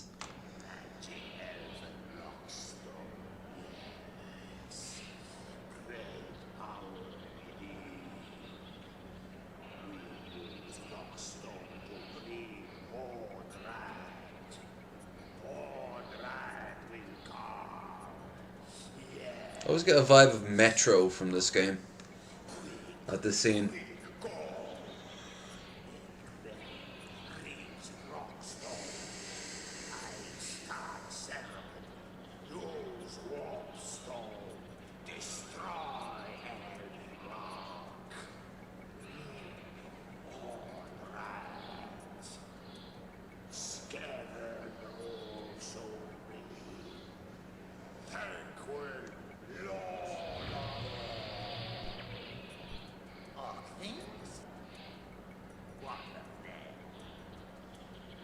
Dune.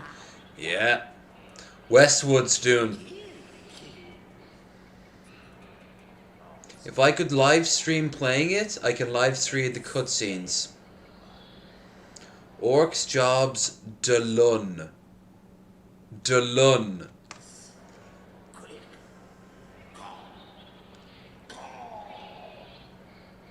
Yeah.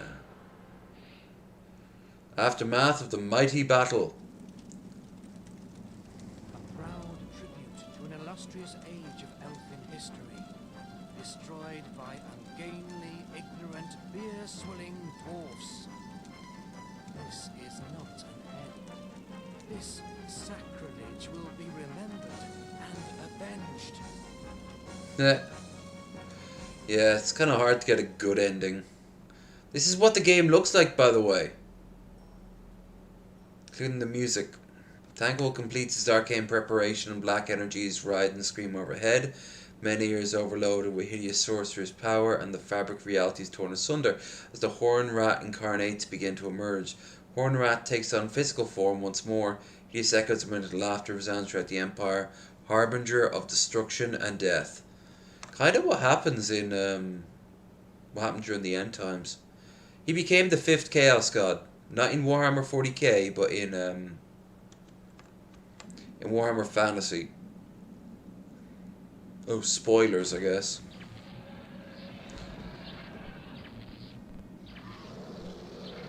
Like the stock sound effect noise.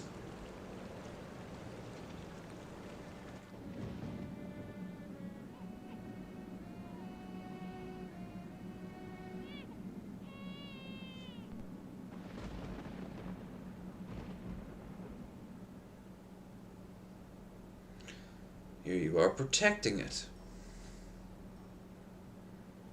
After the aftermath, defends the Mariner from further violations who would have no idea of its intended power.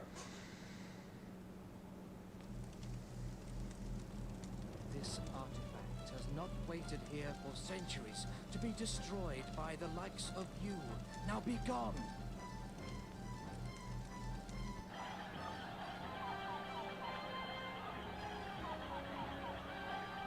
how the dwarfs also just kind of let it happen too. They're kind of like, all right, yeah, the elf told us to do something, so we'll do it. And by the way, yeah, that was it. Dune, Dune, West Wood Dune. Not just the opening, but Westwood Dune cut scenes. Dune 2000 cinematics. With surprisingly familiar faces. Atreides cutscenes and cinematics. Half an hour? Oh shit. Hell yeah.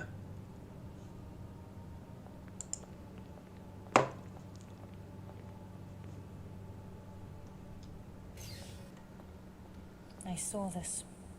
All of it. You have the sight. Don't pretend ignorance. My Bene Gesserit sisters knew of my history. Of my time among the Fremen. It's true. You drank the water of life. You survived the weirding ritual. You boob your boob window. How else could I do as my sisters commanded? Without the power of the blessed water. Well, I can do that look too. See, I can kind of do the look, kind of. Less so about the boob window. For now. I could never have survived the scrutiny of the Emperor's seers. But you did. And Carino is dead by your hand. Perhaps you are the one. The atrocity was born of duty. I served you well. You expect more from me? What do you want from me? Speak.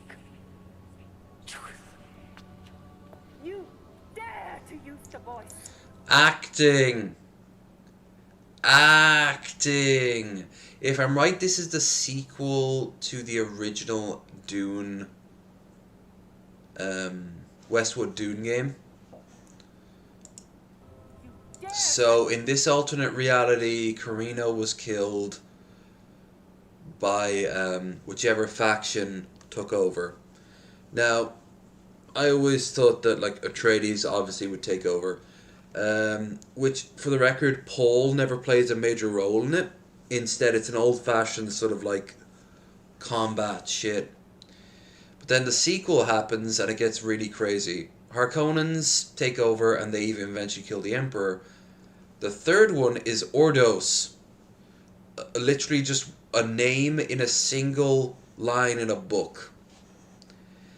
Those are the more interesting ones. They're the fucking Borg, but done in Dune style. Enter my mind unbidden. You are not what you seem, Reverend Mother. What horror are you planning? This interview is over. You will obey us, sister, or you will die. Go! Yeah. I can only die once. There are deaths, and there are deaths.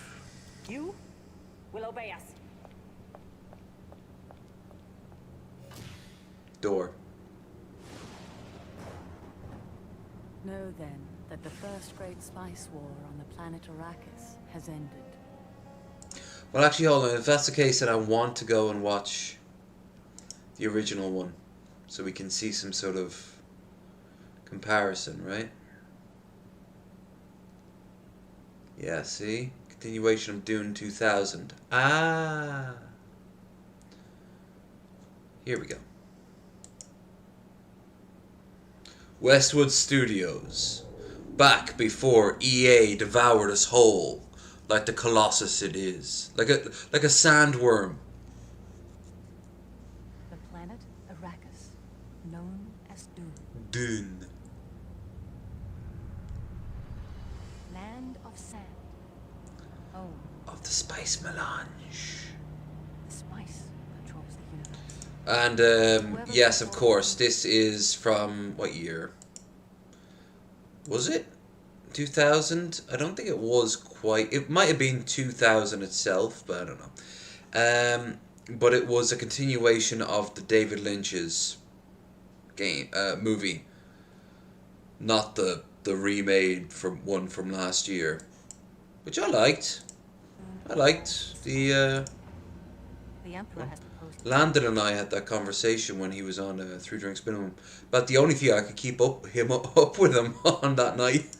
Each of the houses. Ooh, that man. Which produces the most spice controls Dune. Dune. There are no set territories, no rules of engagement. Vast armies have arrived. Now 3 houses fight for control of Dune. Dune. Ornithopters. They look dorky. The insidious Ordos. Ordos. The evil Harkonnen. We have boxes on our heads. Only one house will prevail. On this planet, you will die. We have seen it.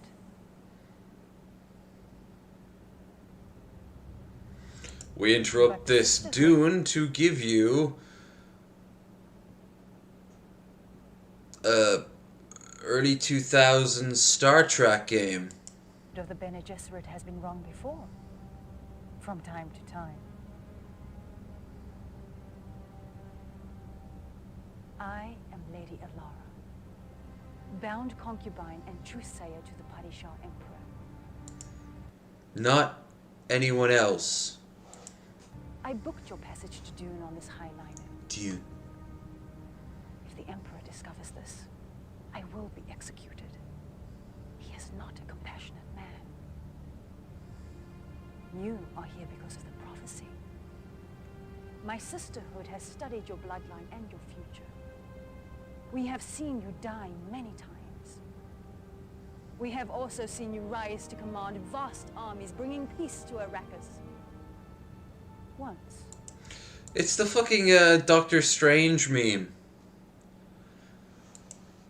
How many times does that happen? Once. Is the prophecy. Skull. Skull. Skull. House Atreides. Yes. Of Caladan, the water world. A fleet of ornithopters ensures the Atreides' ultimate air power. And the noble Duke Leto seeks to ally with the stealthy Fremen desert warriors. As seen here with a lot of stock footage from the movie. Duke may become unstoppable. Fremen. Welcome, John Rhys Davis. John Rhys Davis. I am Nari Moneo, mentat to the Duke. Yeah, they changed some names around. You know why they do that? Copyright. They had the right to license and produce a Dune game. If I remember right, they had the license to produce a Dune game, but they didn't have the license to produce David Lynch's Dune game. But they wanted to produce a David Lynch-inspired Dune game. So you'll notice everything looking right, and even a few of the same actors, but the names are changed. That's Hollywood for you. The real power, the fucking lawyers. Riches? Is that why you come to this bloody sandpit? Crawling with Harkonnen who'd rather drink your blood than their mother's milk. Filled with worms, the length of 100 men, keeping you clinging to the safety of rocks like children. Let me remind you, we are here to fight for the Duke. For the Duke! We will mine spice in the Imperial Basin, and for the Duke, we will rid this land of Harkonnen. Keep that in mind. And You'll be Dune and yet. These gotta be all the cinematics though, right? Are they... Oh no, no, yeah, these are gonna be all the cinematics. Like a Fremen. Like a desert dweller. You fight with your soul.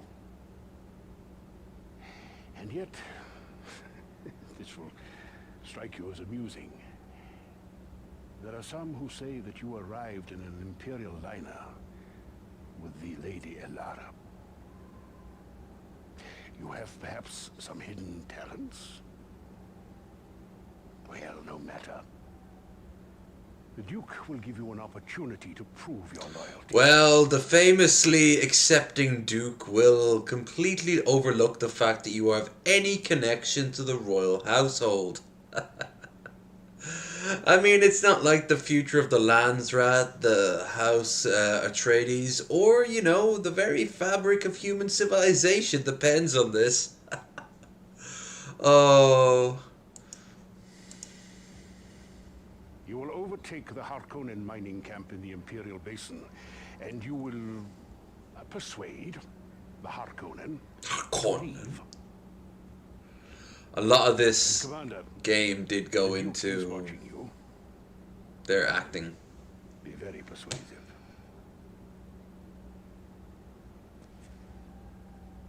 And cut. And by the way, the guy who directed all these shots is the guy who plays Kane in Command and Conquer, as he's done for all the cutscenes. He's actually the director of all the cutscenes. So. Well fought, Commander. I warrant you pleased your Duke. He requested you lead this mission personally. Our spies have just returned from Tuono Basin, where they observed an Ordust outpost. The Ordust say they're harvesting spice. We see more trikes than harvesters. We can ill afford to fight two houses at once, so don't initiate combat. Just harvest your quota quickly. If they dare attack, bury their base in the sand. You know he was just facing the green screen. The Ordos fled Tuono Basin like a school of little sand trout, just as we expected. We found worm oaks near Tuono, and tracks stretching all the way to the mountain. It's Fremen, Commander. Maybe thousands. The Duke desperately wants their allegiance. The Baron wants them dead. The Harkonnen have sealed off a Fremen enclave near the mountain. Get past the Harkonnen and secure the Fremen. Harkonnen.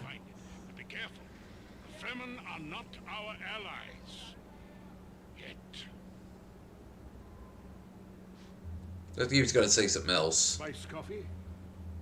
Subak al-Kuhar. No poison. Look.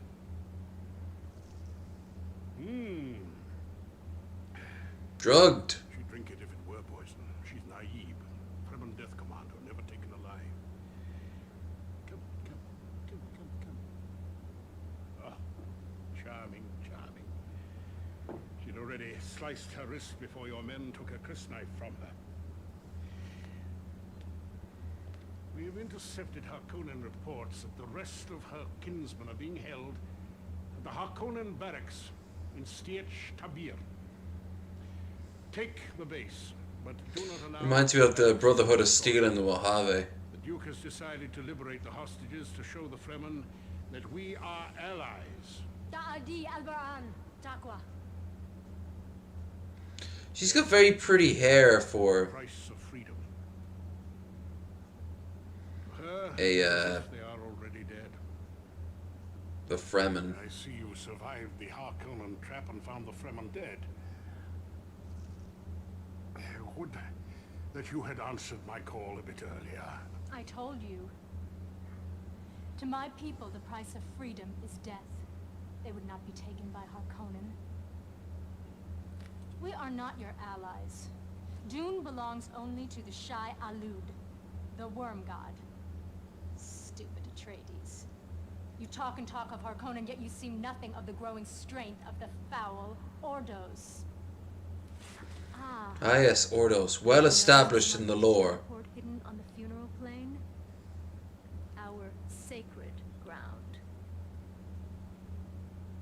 Destroy it, and we will consider your cause. We Fremen pay our debts. Don't be long. I used to have those little mugs.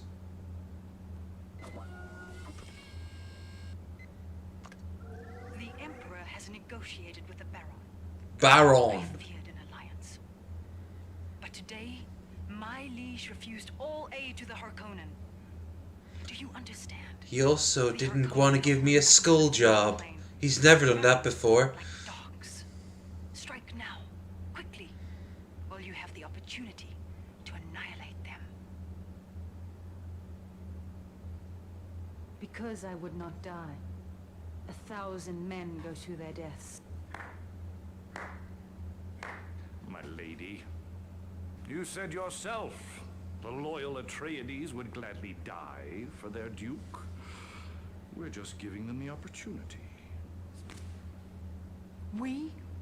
Well, thanks to your theatrics, my Sardaukar will surprise the Atreides in force and generously give Good old Sardaukar with their throat singing and throat singing. I really need a healthy addiction to this. It would definitely turn heads. If all else fails, you could always get contacts. I'm sure there is Fremen or Spice contacts. funeral. Blue within blue. Your generosity. Little touch there. Notice even the Lion of Carino. Blue within blue. That's the purple of royalty going back to Rome, but the blue within blue. Where is the power of the Emperor? Well, it's the spice. So it's a nice little reminder that that lion is tripping fucking balls. As well it should. Your precious truthsayer led us into a trap. The Emperor has betrayed us. Though, we did send the ruler of the known universe crawling away like a whelp to lick his wounds. Which leaves our enemies divided. We attack the weaker, the Ordos. Should the Harkonnen come to their aid, we will fight the two. Sardaukar fighting alongside Harkonnen. Is there a stranger sight in all the galaxy? No, not really. But then again, I have been reading the books on and off for years, so... What? Sardaukar? Dressed as Harkonnen?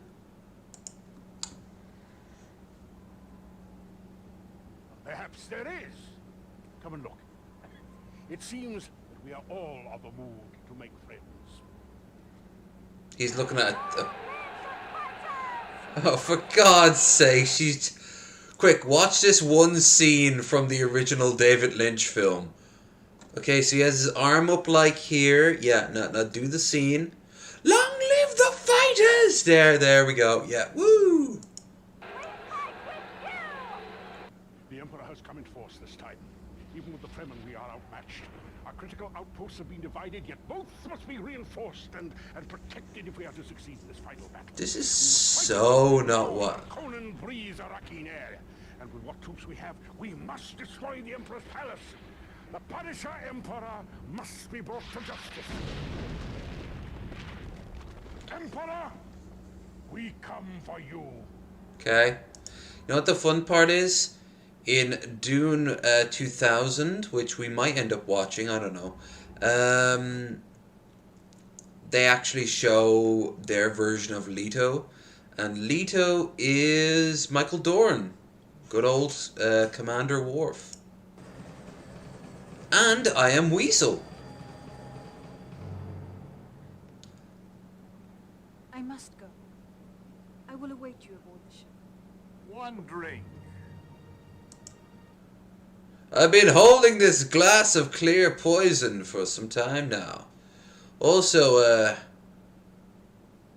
you do realize, like, I know you betrayed me. Like, everyone in this setting betrays everyone for every reason. I am ill, my lord. I fear some kind of attack. Womanly issues. You're a Ben Gesserit. You actively can't get those. The three great houses of the Empire will have destroyed themselves by daybreak.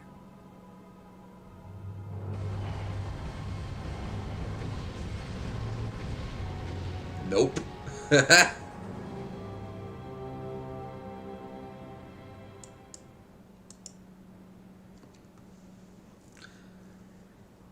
We know little of the Ordos. Because they will only appear once in a lexicon report, and that's it.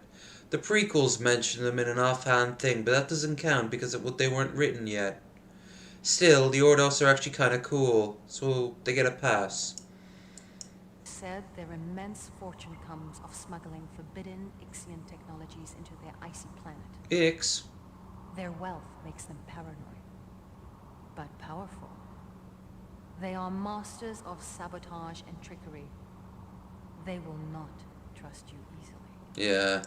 They're not great in combat. You always have to use stealth with them. Which, if you know anything about me, I suck at it. There is a 44.9%. Look at this shit. You are a Harkonnen terrorist. They're fucking navigators. There is a 32% probability you are an Atreides spy. We will accept these odds. Hi, I'm David Lynch. No, wait, no. John Malkovich. Don't know why I said David Lynch. House Ordos. We will brief you on your mission. He looks so much like Harvest the spice. Malkovich. That is your mission. Avoid the Harkonnen. Avoid the worms. That is advice. Notice, like, he's got the Gom Jabbar next to his throat at all times, just in case for whatever reason he pisses off the powers that be in the Ordos. I actually really like this because they're not even allowed to have technology like this, but they do because they find some sort of like gray zone or literal gray zone, but also gray area in the law. So they have Betty Telax, flesh golems. They probably work with the chome. You have contributed one quantity of spice to the Ordos. You are worth one quantity of spice to us. We will brief you on your mission. There is a small Harkonnen base in the Imperial Basin.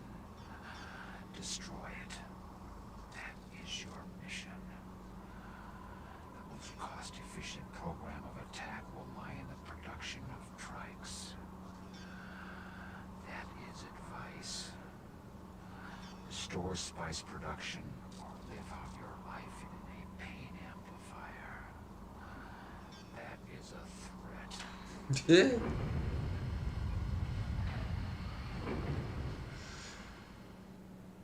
There are factions this absolutely batshit in the Dune universe. It's where Warhammer gets so much of its lore from, after all. But it's like borderline alien. Like how the not the Benny Claylax. Is it the Benny Claylax? They make like they don't have women.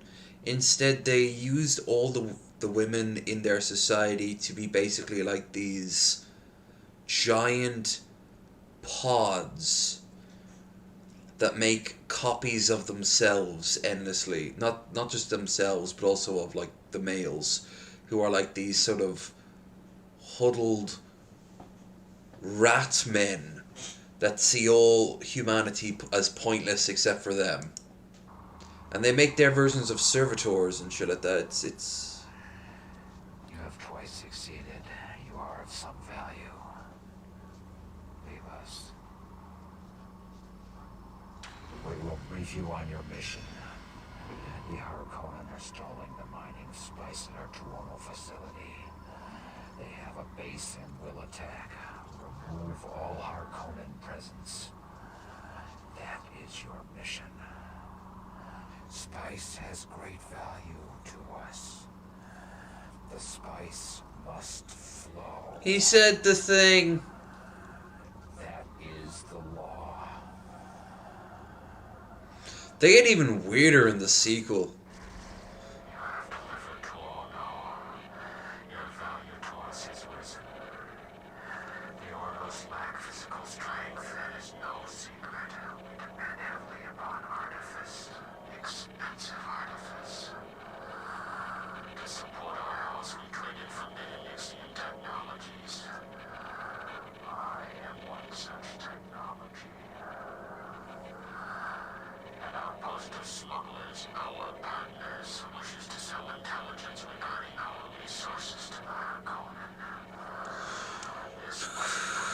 Fucking mouth breather.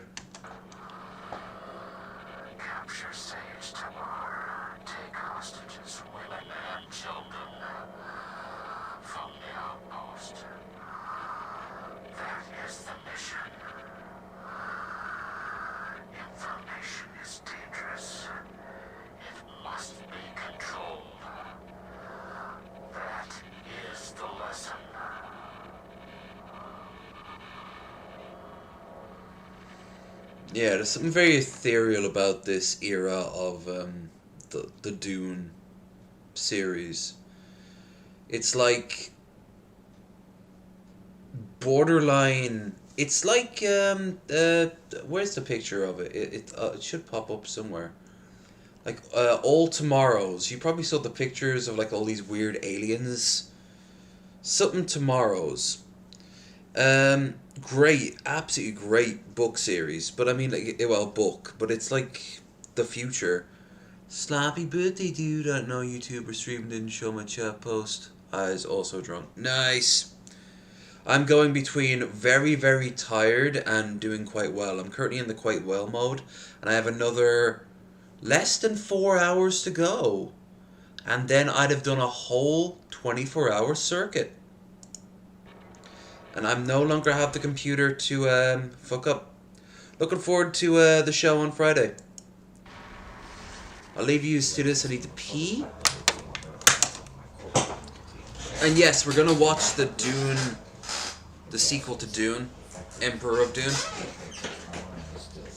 Westwood had a third game plan, but instead they did Command and Conquer games. Possible combustion. We will acquire lots of this gas when we have sufficient funds.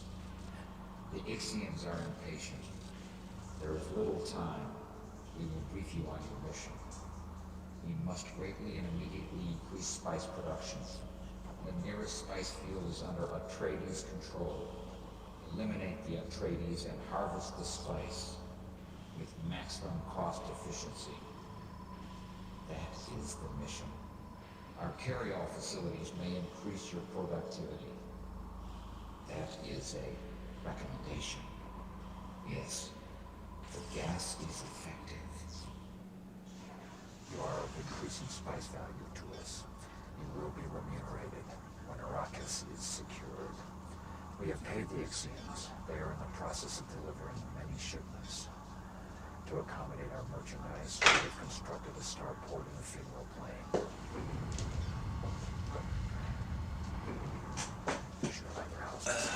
Yeah, he looks like John Malkovich. It's weird as fuck. That is the mission. God bless the House of Ix. Huh. Produce these things faster than I can outlaw them. But not faster than you can buy them, my lord. Say nothing. The Bene Gesserit is our ally. The Padishah Emperor plots against us. The Atreides and the Fremen fight with him. We are no match for the Sardaukar army. We will acquire more spice and hire mercenaries. There isn't enough mercenaries in the known galaxy to fight the Sardaukar. Because they've slaughtered the Fremen. Count grows high, they will go. But the spice will flow. Our united enemy will be eliminated. It does make sense, though. He would use the he'd use well, they would use the threat of not conquering their enemies, like the Atreides or the Harkonnen, but to basically bloody the nose enough that they'd feck off. It's a good touch. That is the mission. In the sequel, they have much more. They have a much more crazier plan. Spice is powerful. It expands our sight. Our information is more perfect. Drugs! So much drugs. We have weakened the Imperial Legion, but the Sardaukar still fight with Leto. Push the Atreides onto our Conan land. They will annihilate each other. No. Do not depend upon our mercenaries. We will give them a base of their own. They are of questionable value. Hoodie is a half making me expect to dial up. Oh, give me a second. Commander Cody, execute Order 66. You will be known as Darth Vader. The remaining Jedi will be hunted down and eliminated. That is why I will re-establish the Republic into the first galactic empire for a safe and secure society. There you go. I did the thing. Good. I've waited long for this, my little green friend. Yes. Depend upon our most recent investment. The Saboteur can demolish any structure. Yes. I do love this. I absolutely love this robe. We are aware of a great many things. The spice has enhanced our vision. Eradicate the Imperial threat. There is a 3.9% probability that you will survive. That is the mission. We see the whole of it. 3 great armies in ruins. The Padishah Emperor camps between the Baron and the Duke. But he is I will make it legal. Wait, hold on. I have to do it with the mouth. I will make it legal. He always, especially in the Clone Wars show, his jaw did so much fucking work. Like, go back and watch clips from the Star Wars CG show. In the cartoon, the short one done by the guy who did Samurai Jack, he didn't move nearly at all. Like, he was like, get this stunted slime out of my sight.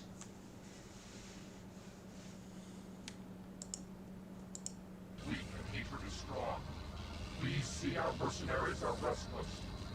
They would just as soon kill us as kill for us. We must be prepared to... I'd be a shit Jedi, but I think I'd be a shit Sith too.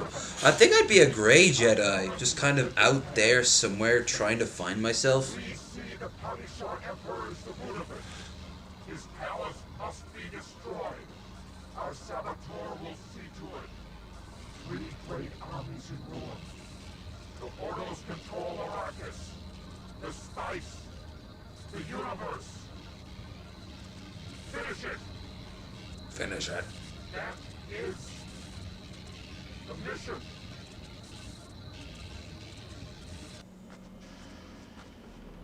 There's the Saboteur. Jabbar, for the Sistad, Arrakis, the Empire, and for me. Yes.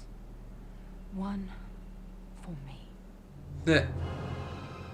As if he didn't notice that she has the thing on her fucking finger. You bitch.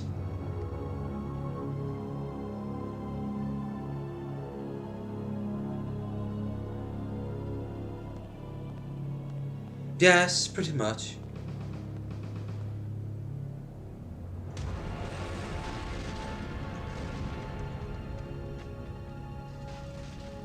And yes, that also implies that she dies in there too. I don't think it's ever established in the first game who is supposed to secure Arrakis.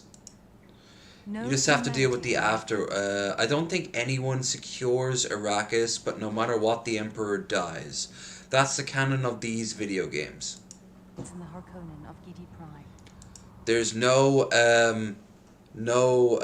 prophecy to create the Kwisatz Haderach. There is no poll. It's just yeah.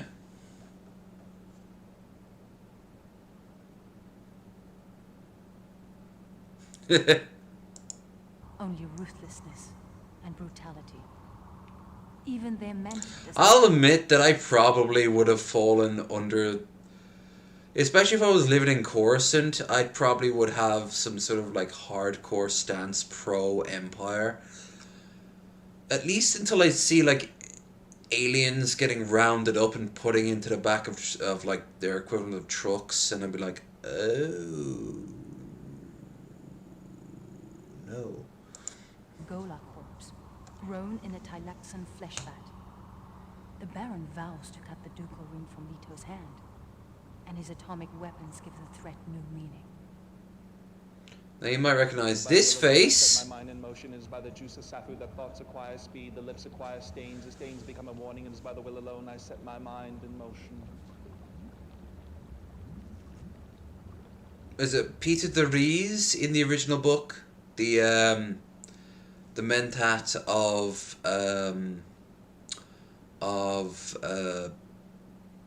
Baron Harkonnen. Well, I don't think he's going to be called that, but if I'm right, isn't it the same actor?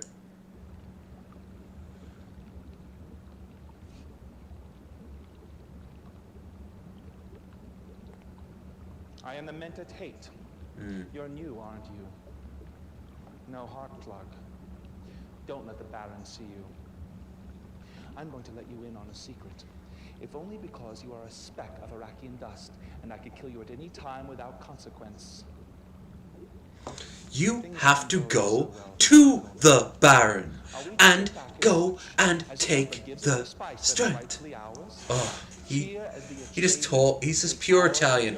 Claire, morning. Go. Take some men and mine everything. I'm too tired and too drunk to game. So instead, we're watching old cutscenes from old games from like the 90s that I grew up with. That were like old cutscenes like this. In this case, it's Dune with some of the original actors from the movies. If I can't game to show the cutscenes, I will show the cutscenes here and there. To stop you. Olé. And watch the worms. You're of no use to us dead. Ew.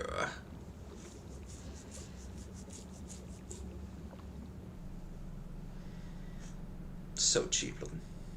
I loved it. Attacked our mining camp in the Imperial Basin. I personally, and stop me if this is just my thinking, do not wish to break news of a defeat to the Baron. You handled it. That is them. All of them.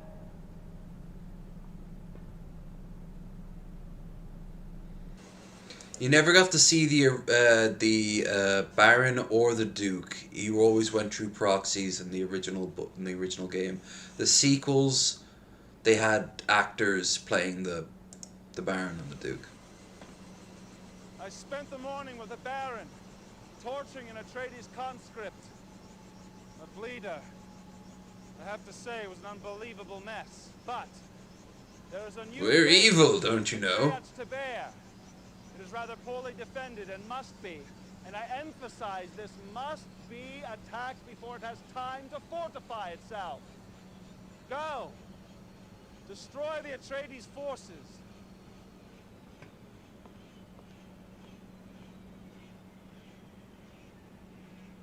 Okay, it's interesting how they just kept it. Of course, our Fremen are spying on us, Baron. At least that's what our spies say.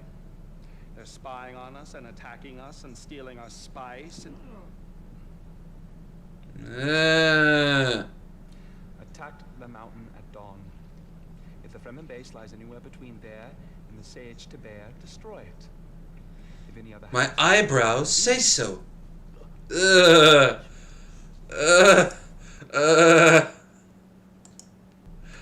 Well, they wanted to be like Lynch's Dune, and they got it right. You see that door? Behind that door is the Baron. Don't worry, he'll only kill you. You're not his type.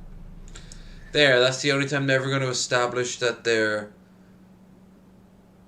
that the Baron liked to sexually assault little boys. Because they really wanted to stress home just how evil the Baron was.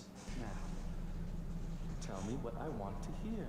You stink like a corpse. I am a corpse, and so will you be soon enough. The heart plug. Dinner!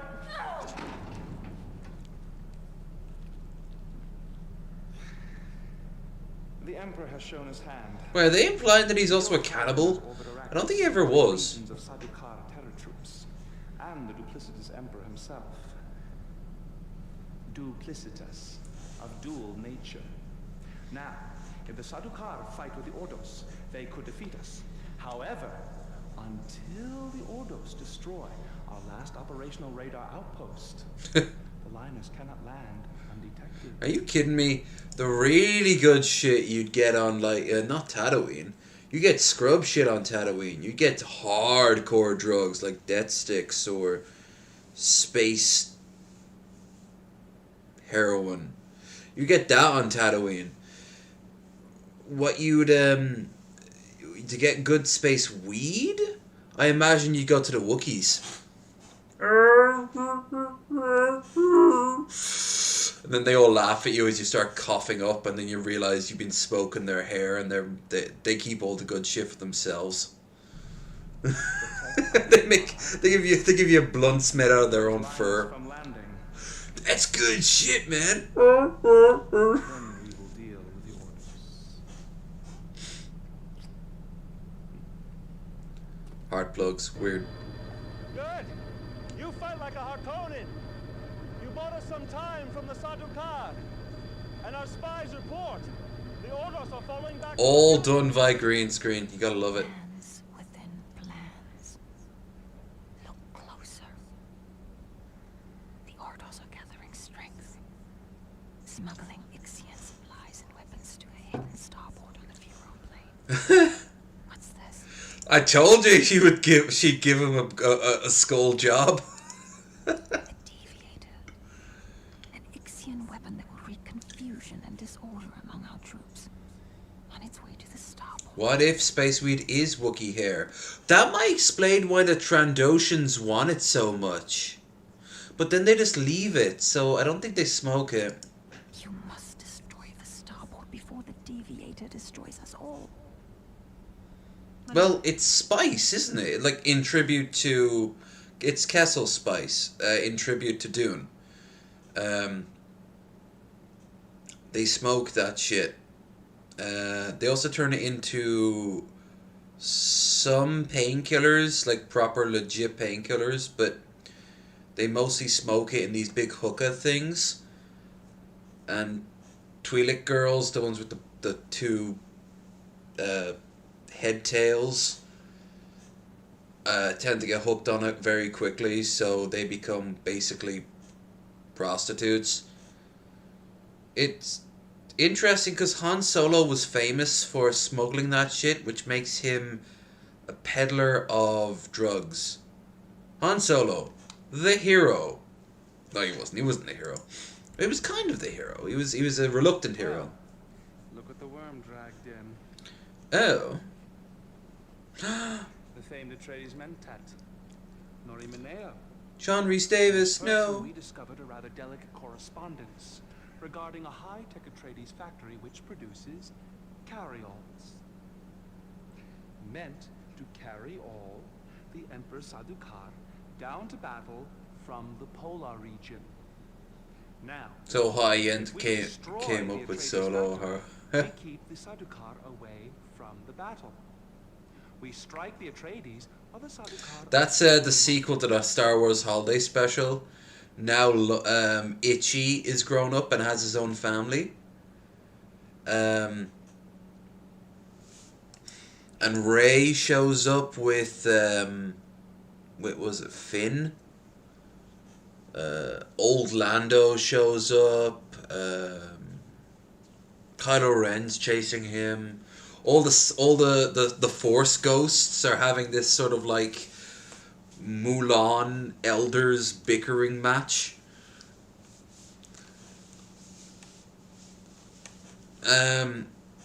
It's yeah. The more you think about it, man. I keep going back to Mystery Science Theater. Just repeat to yourself, it's just a show. I really must relax. But I can't. I keep thinking like, wait, why did the guy with the giant head in the Jedi Council, the one with the huge head, he apparently was given permission to go back to his homeworld to impregnate, was it like 5,000 women, because that's how his species produced children. Like, men were so rare that every male was like highly valued, and he saw it like, instead of a sexual thing, it was more of a duty. So so Yoda basically gave him a free fuck pass. It's, the more you think about it, okay. I mean, all you needed to do is just tell Mace Windu to stop being like such a prude and let them fuck whoever the hell they want to fuck, right?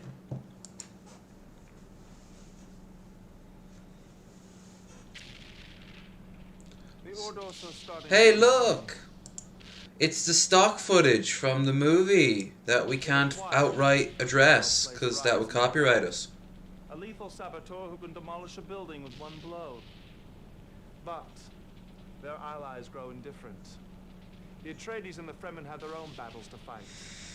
And the Ordos, well, the Ordos are just so hard to love. Disable Leto's men and the Alliance will collapse. Left to themselves, the Ordos will fall. The ducal signet ring of the House Atreides. The Baron is pleased and offers you a duke's ransom instead. Oh shit. If we are successful today, which we will be, the brave Sardaukar are marching down from the polar north on foot. Who's we? You're gonna betray me at the end of this, aren't you? Storms, snacked upon by worms. They know nothing of our atomic capabilities, nothing of the death hand. Gotta get ready for my appointment. Have a good rest of the stream.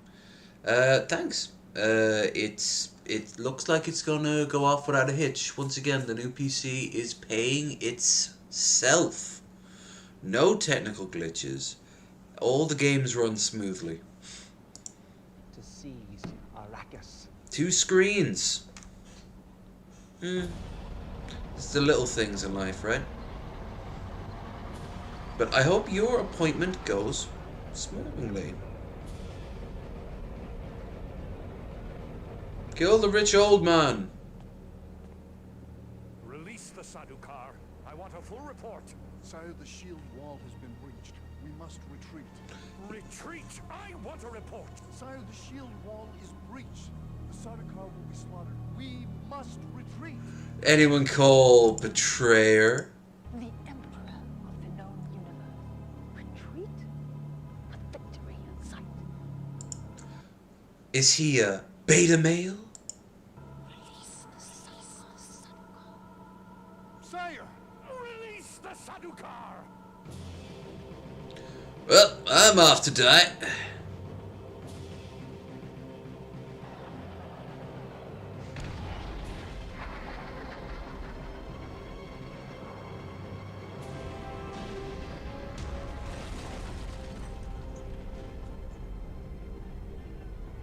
I love being evil.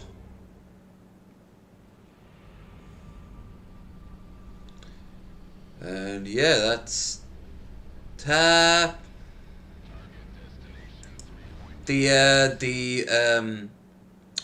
teaser trailer for Command and Conquer here. That's a nice touch. Look, there's James Earl Jones. That's James Earl Jones, isn't it? Vega's bases. Yeah. Alright, so we'll get to that at some point. Not tonight, obviously. But Dune 2000 cutscenes is where it's at. This is now we can watch the fucking sequels. Okay, another half hour awaits us. You, motherfuckers, might be angry at that.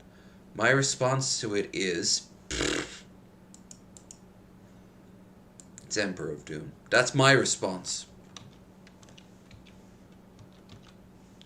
Emperor, Battle for Dune, cutscenes. Surprised they didn't add any extra. So we know, no matter what, the Lady Irulan, who is no way Jessica, betrayed the Emperor and... Wait, no. No, definitely she's not Irulan, because that would be the Emperor's daughter. So, yeah, okay, that's clearly not something that happened. But... Yeah, no matter what, she betrays the Emperor and somehow survives. I suppose she technically does, because she always plans to betray him and get out, so...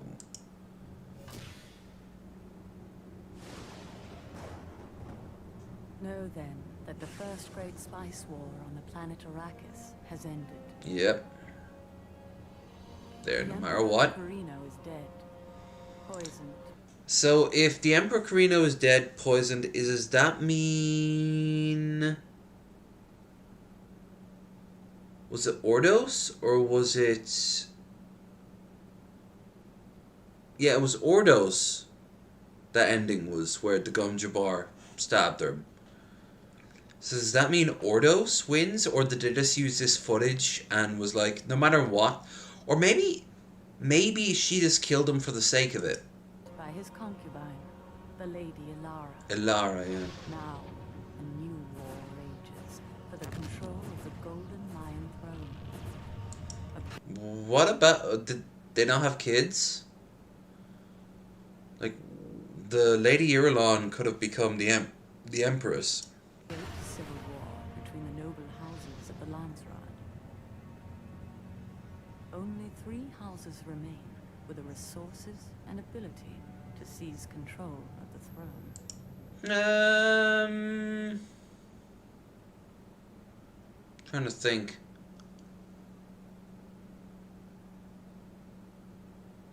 There were other houses. There is a fantastic video. Actually, you know what? I can show it.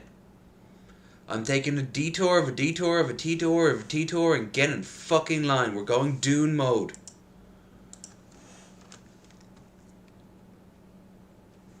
Dune.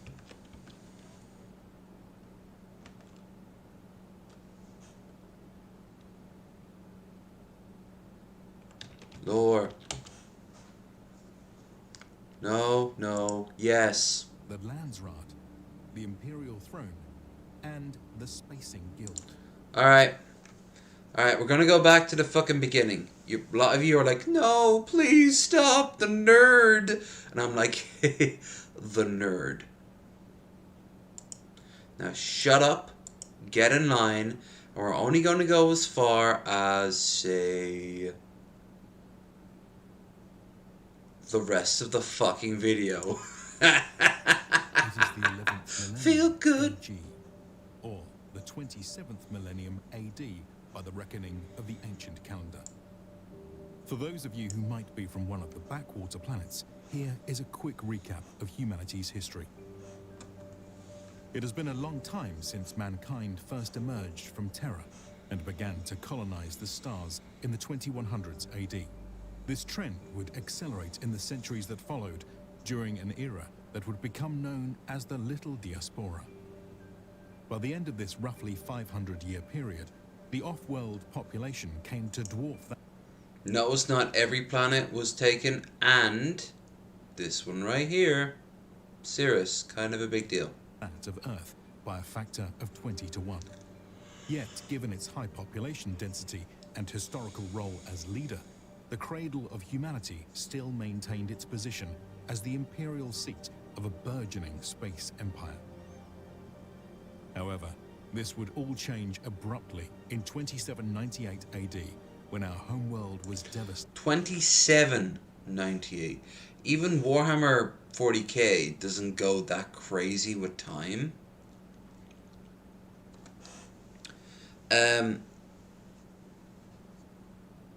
Like Warhammer 40,000, yeah, but like it doesn't go like that far down the rabbit hole.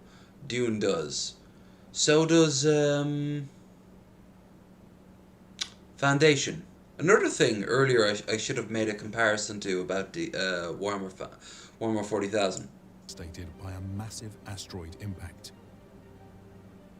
The event accelerated the inevitable transfer of power to Earth's colonies, and now Ceres would be the one to take up the imperial seat. Under its reigns, humanity would become an empire of 10 worlds, with colonies and outposts radiating dozens of light years. Oh, and by the way, this is Invicta. I shared this before. It's a very cool channel. Recommend you check it out. There's a lot of stuff with Kings and Generals. We watched it on Christmas, Saturnalia, like the history of Saturnalia. It's pretty cool. Beyond the sun. By the year 5000 AD, Ceres claimed to be the master of an empire of 1,000 worlds. Yet, the further we pushed into the unknown, the more dispersed and isolated we became. Imperial power and communication was stretched incredibly thin at this time. Its authority could only be maintained through increasingly drastic measures. It is perhaps because of this that a rebellion broke out, which destroyed the imperial seat on Ceres, shattering the stars into hundreds, if not thousands, of fragmentary empires. That couldn't even remember where Earth was. These would be successfully united, divided, and reunited over the following millennia, with the peaks of each intermittent golden age further expanding the boundaries of the known universe, such that it is now stretched hundreds of light years beyond our first sun, encompassing over 10,000 worlds.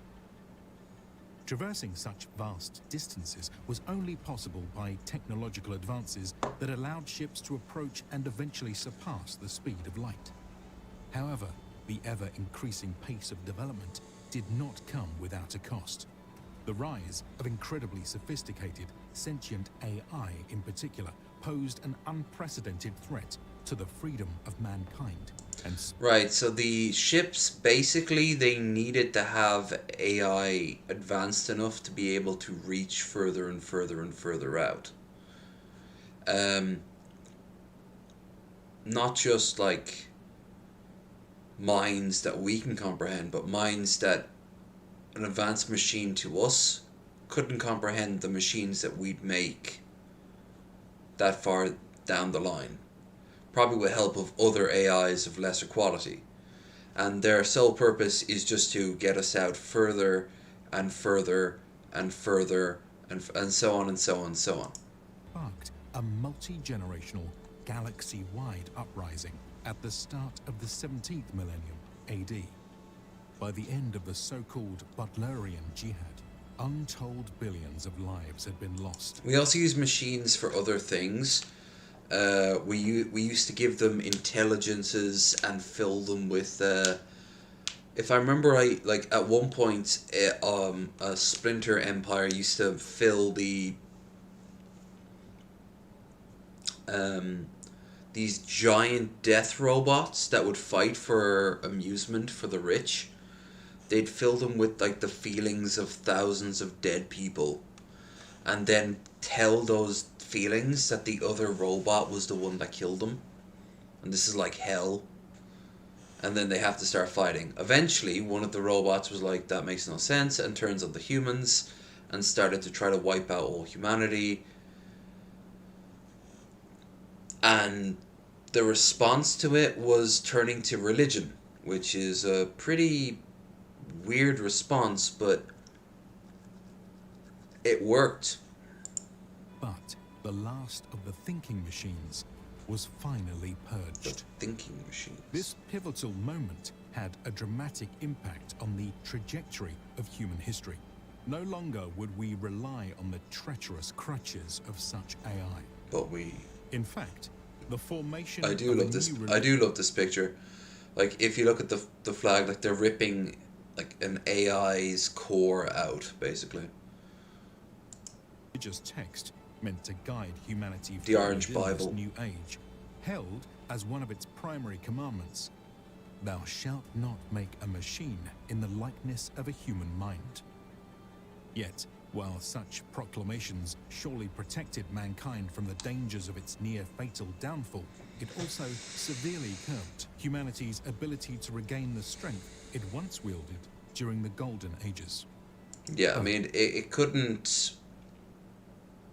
the whole point of the AIs being built was that they couldn't be... so they could get the ships across. So what they did was, instead of machines, they turned to people. Nature abhors a vacuum, and the void left by the AI would soon be filled. In the wake of the Great Revolt, the biological potential of humanity was pushed to its limits in a bid by various groups to claim dominion over the new galactic order. Individuals, known as mentats for instance, emerged with unprecedented cognitive abilities to gather... They were supercomputers for people. Like, they were people computers that would just well, you saw in the Dune one with the Harkonnen one, he took the drink of Safu, which increased their cognitive ability for a short burst, and then they're asked something. You don't always need the Safu drink, but it's there, like they keep it on around their neck. And analyze data at a level that rivaled and at times exceeded that of the AI which had preceded them. Yeah. The female-dominated Bene Gesserit, meanwhile, used genetic experimentation and training to hone incredible skills that would be put to use, subtly guiding humanity through... The most obvious one is sex. I mean, even look at those hips. They make babies in the particular way. They give pleasure. They can actually alter their bodies in such unique ways that it would kind of like all of them, for example, are full of STDs. The ultimate STDs, but they can give them or take them away at will, and it's very strange. Like, they can use them as weapons. They also have the ability to the ultimate flirts so much they can make the other person hate them. Like, it's so subtle. But that's just like sex. Otherwise, they are in control of, like, the gene stock. Like, they know where everyone comes from, and they do so they can create the ultimate person, as they call it, because only women can do it. So it becomes a completely female-led order, except for this mythical being they call the Hizas Kazarak, or whatever the fuck. I can never pronounce it fully. It's a male that would fix all the problems of their society, and he'd have the power of a mentat and the Bezigenerate, and of course we're going to see. Through intelligence gathering, diplomacy, and societal engineering. But perhaps most consequential would be the navigators, yep, who leveraged the effects of precious spice gas to enable prescient abilities. This ability to peer into the near future allowed them to safely guide ships through the otherwise perilous process of space folding. vast distances could now be traversed in the blink of an eye, using ships. Literally, it phases out of existence, and then at the exact same time, in the exact same point of space where you want it to be, re-pops in. So they control the ability to ship. Well, ships. They build the massive highliners, which look like the big tubes, and out of them come smaller ships, which smaller ships would still be the size of like giant ass buildings to the average person. With both navigators and the pre-existing FTL Holtzman engines. By the way, according to this, 3 hours to go. Yep, 3 hours 9 minutes. The noble. No, not yet, not yet, not yet. Another important development in this new age of humanity would be the transition to a feudal-like galactic order. This had arisen from a realm of anarchy, which had seen all facets of its social structure completely collapse. In these conditions, it was only natural for military and economic entrepreneurs to rise to the fore, with personal relationships serving as the new glue of civilization. The Imperium of Man, which now arose, found its stability resting on 3 legs: the Landsraad, the Imperial Throne, and the Spacing Guild. Now, this is why I wanted to show you guys this video. It's basically the United Nations of space. The Landsraad was, in essence, a galactic version of the United Nations. It had existed prior to the Great Revolt and was made up of representatives sent by various governments who together controlled over 10,000 planets. The institution had a general council with many smaller assemblies meant to deal with issues of all shapes and sizes, but its primary role was to adjudicate disputes between members. The Emperor will be up here. I'm guessing the major factions would be here. Observers that don't have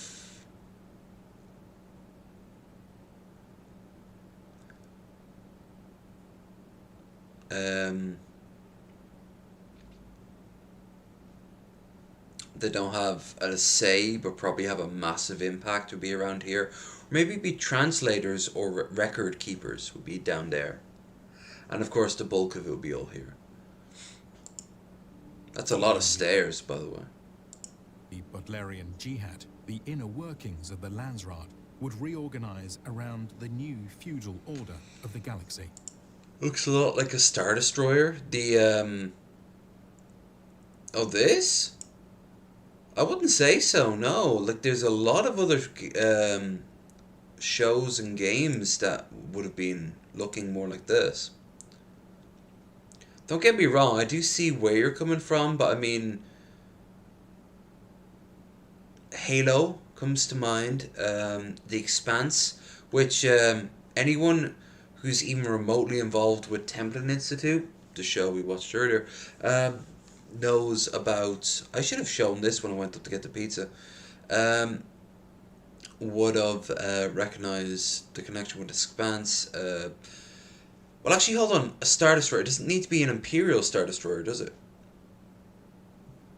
Because that could be like a KOTOR era ship. Or a neutral third faction Star Destroyer. Hell, you could see this in the Rebel fleet. Just in the background. Someone like Stardock doing a video of it. Sent by various governments who together controlled over 10,000 planets. The institution had a general council with many smaller assemblies meant to deal with issues of all shapes and sizes, but its primary role was to adjudicate disputes between members. Following the Butlerian Jihad, the inner workings of the Landsraad. Imagine how much of a bitch it would be to climb those steps. Order of the galaxy. Yeah, the Imperial House gets 100 votes. The Great Houses get 400 votes.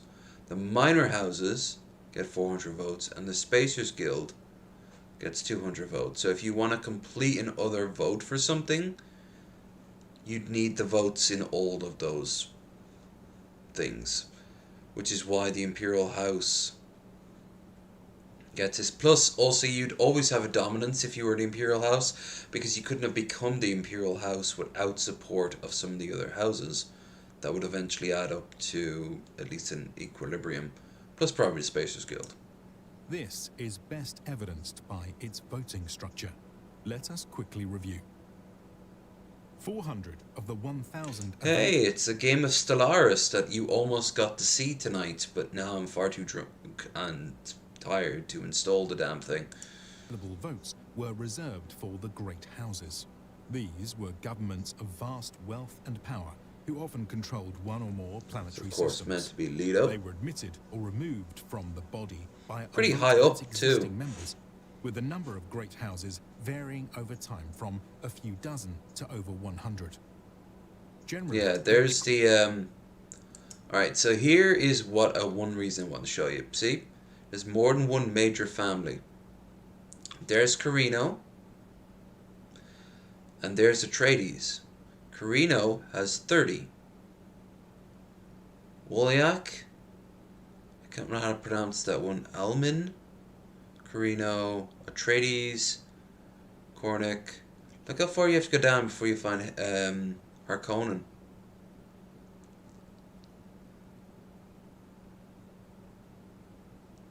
Jazz, Harkonnen. See, they have half the say in the Landsrad, and the reason they do is because these motherfuckers made friends while Harkonnens went full evil. Now, if you keep on looking though, you'll see Ordos in its only canon appearance. Ordos is just a house that has 7. That's it. And everything else has been inferred from it. Keep going down, you get to 1 house, 2 house, like 1 votes. Great house would have its own highly centralized form of government. Oh yeah, it would have its own like parliament and shit like that. Elected or hereditary leader. House, I don't fucking know. Easiest one to pronounce. House Brunseli. House Brunseli with 3 votes would probably have some sort of great Brunseli council on their home world or some shit like that. Status, they would be granted between 1 and 10 votes. Minor houses also held a total of 400 votes. However, owing to their great numbers, each wielded far less power. In fact, numerous minor houses, each with diluted power, yeah. There were so many that they had to be grouped into circles of the empire in order to be given representation.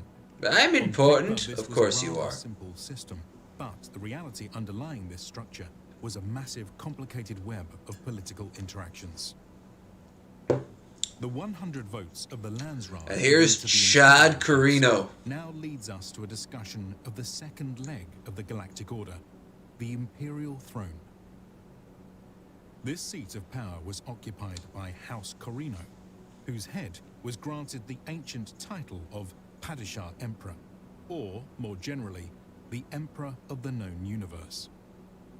Yet, while he technically ruled over all, the Imperial Throne truly only had direct control over a small number of systems. The rest of the galaxy was held like the French king. The French king during the medieval times only had control of Paris. That was it.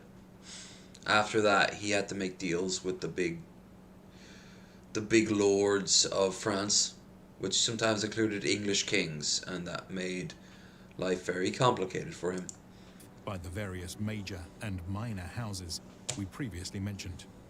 Numerous duties and obligations tied the Emperor to his lords. The final 100 votes of the Landsrad were given to the Spacing Guild, also known as the Libertarians of Space. In the centuries shortly after the Butlerian Jihad, when the members of the Landsrad were forced Space to Libertarians. the guild, They don't have a snake. They have a sandworm. The strength of the Spacing Guild was owed to a monopoly on faster-than-light space travel, which gave them a stranglehold over international transport, trade, and banking. Much of their organization remains opaque, but it is clear that the heart of their operations lie with the Guild Navigators, whom we previously mentioned were key to safe FTL spacefolding. And a bunch of fucking mutants. For 10,000 years, these three legs of the Empire would uphold the realm's stability. However, each would be in constant competition with the other, their plans within plans, ever threatening to overturn the current galactic order. It is on the planet of Arrakis where we see these machinations converge at the start of our story. Let us now explore the stage on which the play shall be set. Arrakis is the third of 6 planets orbiting the paired celestial bodies of Canopus and Canopus They shouldn't B, show where a Earth giant is at this white point. dwarf star, They and have the no black idea where hole it is. feeds on. This system lies approximately They just know Earth is 313 gone. light That's years it. from old Earth, falling far beyond the major population centers and trade routes of the Imperium. For this reason, it long went ignored. However, exploration of the planet would ultimately reveal a secret that catapulted it from the fringes of Imperial attention to center stage. To quote Princess Eurolin, Arrakis, Dune, wasteland of the Empire, and the most valuable planet in the universe, because it is here, and only here, where spice is found. Without it, there is no commerce in the Empire. There is no Princess civilization. Irulan. He who controls it That's controls our destiny. It will take a crash course in the planetology of Arrakis to put this incredible statement in context. Luckily, we have Maximum Sedan to show Initial us. long-range observations of the planet reveal it to be smaller than old Earth with 2 satellite moons. It orbits its sun in a roughly circular path with almost no axial tilt, resulting in negligible seasonality. It has around 0.9 Gs with an atmospheric composition of mostly nitrogen and oxygen, comparable to ancient Terra. However, where it differs are in the anomalously high levels of ozone and low levels of water vapor. These work together to produce the so-called wasteland of Dune. The spice must flow. The low water levels are indicative of a Planet has that nothing almost else to entirely offer, been desertified except that it has by high air. surface temperatures during the day That's it. and low temperatures at night. The upper ozone-rich atmosphere, meanwhile, maintains a high temperature, resulting in the formation of dramatic convection currents. At their mildest, they form localized vortices that feed a Look at this shit. You think Star Wars has an explanation why Hoth is cold? No, they don't. You want to know why Dune is hot? steady stream of dust into the sky. At their most violent, Well, however, no, they because I'm become not a dweeb, supercharged but by okay. larger flows Here I am. circulating between the equator and poles, forming massive, lightning-ridden Coriolis storms with wind speeds measured in the hundreds of kilometers per hour. It is such weather phenomena, rather than any flowing water, which have shaped the surface of Arrakis. Were one to draw back the veil of dust clouds, an incredible landscape would be revealed. Clustered around the poles are 2 small ice caps, the planet's only source of readily accessible water. Meanwhile, the majority of the surface consists of vast deserts and dunes. These would dominate the planet, were it not for the high levels of geological activity on Arrakis, which have seen the rapid formation of mountain ranges and deep valleys. Owing to the tectonics of the planet, many of these tend to run roughly north-south or east-west. Looking down from the pole, this has resulted in the formation of a sort of ring, known as the Shield Wall, which serves as a buffer against the worst of the Coriolis storms raging across the equatorial regions. It should be no surprise then that life on Dune can be exceedingly harsh. This is even more true when one considers the traumatic history of the planet, which has seen most species die off from a variety of environmental catastrophes. Out of this evolutionary gauntlet, only a few highly adapted organisms managed to survive.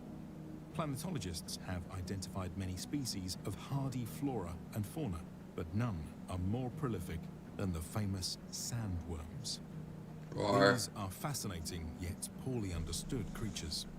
Research suggests that they begin life as small larvae, birthed from eggs in a deep desert nesting They actually have a site. better These life sand cycle traps have than small, xenomorphs. flexible bodies, some 10 to 20 centimeters in length. Thousands are born at a time and quickly scavenge both water and nutrients from around the nest. They have even been reported to act together, efficiently isolating and herding liters of water back through the sand for kilometers at a time. Over several years, the accumulated excretions of the larvae in the nest site begins to change the chemistry of the area, forming a pre-spice mix. Eventually, CO2 buildup reaches a critical pressure, erupting in a powerful explosion known as a spice blow. Here, the biochemical contents of the nest It apparently smells like cinnamon. and exposed to both sun and air. The mixture quickly undergoes a process, turning it into spice melange. Its use for human consumption shall be explored shortly. Everything in the lore, For now, everything from putting it into your food to making spaceships go. They will begin to metamorphose into segments of what will become a juvenile sandworm. In this stage in its life, the superorganism will be able to range far across the sands of Dune, deriving all of its nutritional needs from inorganic compounds and sand plankton. For hundreds of years, they will travel in search of an ecological niche to fill. In some cases, this might mean maintaining their current size of several meters, while other times, unfavorable conditions may trigger a reversion of the juvenile back into its larval swarm form. Out in the deep desert, however, worms of Arrakis have been known to grow seemingly without bound. Some of the largest specimens are believed to be over 1,000 years old, measuring over 400 meters in length and close to 100 meters at their widest section. Mature adults will finally have entered their sexual stage. Here, the female will typically create a nest by thumping out the sand, which in turn attracts a male. The thumper. The newcomer then proceeds to consume the female, their internal sex organs merging in the process and producing an egg sac which will be excreted in the nest site, unleashing the next generation of worms. This cycle seems perfectly suited for Arrakis and has been nearly impossible to replicate on other planets where worms have been imported. The end Like in the result fourth is book that they it is try that. here on Dune that the worms exclusively live. But while they may be a product of their unique environment, they also play a key part in its development. After all, their accumulated biomass represents one of the greatest reserves of water on the planet. Their metabolism serves as a primary source of oxygen production, and their maturation cycle is the only known way to generate the prized resource that is the spice melange. But just what is it? Spice melange is a narcotic of natural origins whose most prominent effects when consumed include the following: improved overall health, extended life expectancy by as much as 3 times, expanded sensory perception, The inability to talk about anything else but the spice. Yet these benefits do not come without a cost. Users will easily find themselves addicted to the narcotic, Or have an urge to wrap themselves inside a users will see even worm. more severe physical abnormalities. In extreme cases, humans can even cease to appear humanoid, as occurs with the highest order of guild navigators, who literally swim in tanks of melange. Its effects were first and best understood by the earliest human inhabitants of Dune. These were the Zen-Sunni nomads, a far-traveling people long in search of a home. Over thousands of years, they too would be molded by the harsh environment of Arrakis, ultimately emerging as the distinct group known today as the Fremen.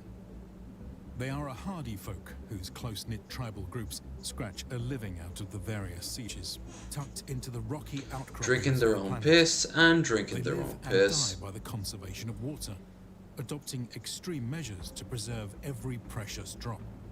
For instance, one's very breath and perspiration is recycled using advanced still suits, while the bodies of the deceased are rendered down into fluid for later use. As the Fremen nightly chant goes, "Now do we consume that which will one day be returned, for the flesh of a man is his own, but his water belongs to the tribe." Ever a resourceful people, they have learned to live off the harsh lands, just like the worms of Dune, whom they revere as the sacred yet feared Shai-Hulud. Harvesting spice plays a large part in their society, not just for its narcotic properties, but as a resource for the production of textiles and other goods. At some point, however, word of this exotic material escaped beyond the secretive Fremen communities. Soon, the various factions of the Empire would descend like vultures upon Arrakis. Prospecting missions were sent out to scour the desert for existing deposits while keeping a vigilant eye out for new spice blows. Despite the hazards of the job, the rewards were well worth the risk. Now, small extraction and processing operations quickly scaled up to the huge industrial levels necessary to feed the needs of an increasingly addicted empire. People with top hats started to show up and laugh maniacally over bags of gold. Which has been granted fiefdom over Arrakis Exhibit by A. the Imperial throne.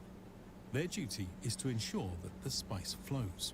For this privilege, they pay a tribute to the Emperor and keep the rest for themselves. Such an arrangement has been hugely enriching for the House Harkonnen, which has a reputation for maximizing profits of their holdings. This is done by slashing expenses and raising income, no matter the ethical implications. All who protest are met with a brutal policy of fear and terror. Under this imperial regime, the Fremen have suffered greatly. Yet, among the litany of hated influences from the Offworlders, there is one gift which they truly hold dear. The seed of hope planted by an imperial planetologist that one day their harsh planet can be transformed into a verdant utopia. It is towards this dream that they now strive with united purpose and religious zeal. Looks like the Sailor Moon logo. 191 AG, imperial politics led to the revoking of House Harkonnen's fiefdom over Arrakis. In their place would be sent House Atreides, while the color of the hand which cracked the whip usually meant little to the Fremen. Rumors that the approaching Lord brought with him an heir born of a Bene Gesserit mother soon bred whispers in every siege. Could this be the prophesized Mahdi who would lead them to freedom? More like their Whether or kid. not such myths planted long ago But, yeah. truly held any relevance in this age, it is sure that the winds of The change son or the will blow daughter? across Oh, definitely the son. The But daughter. to what The end? daughter went in a very different direction. I'm the Space Pope! Huge thanks to our team of artists and animators for bringing the world of Dune to life.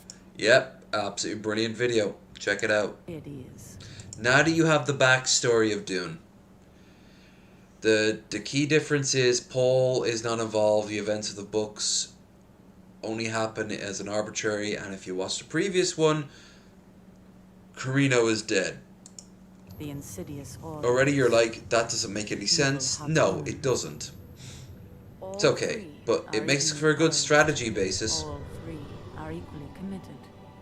All three know that the key to victory lies on a vast, barren, waterless world. Arrakis, home of the most precious substance in the known universe. The spice melange. I always thought it was stupid that the spice expands Leto would not space travel. just bring a huge chunk of water to Arrakis, you know? Each of the three great houses must attempt to gain. I mean, he comes from a planet of fucking oceans. Territories on the planet. Who controls Arrakis controls the spice, and who controls the spice controls the universe.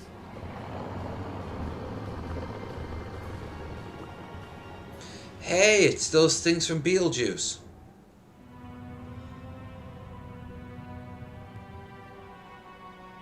Meanwhile, in Moscow...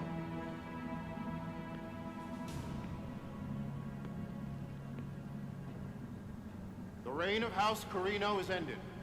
Another house must take its place. I am Shafla.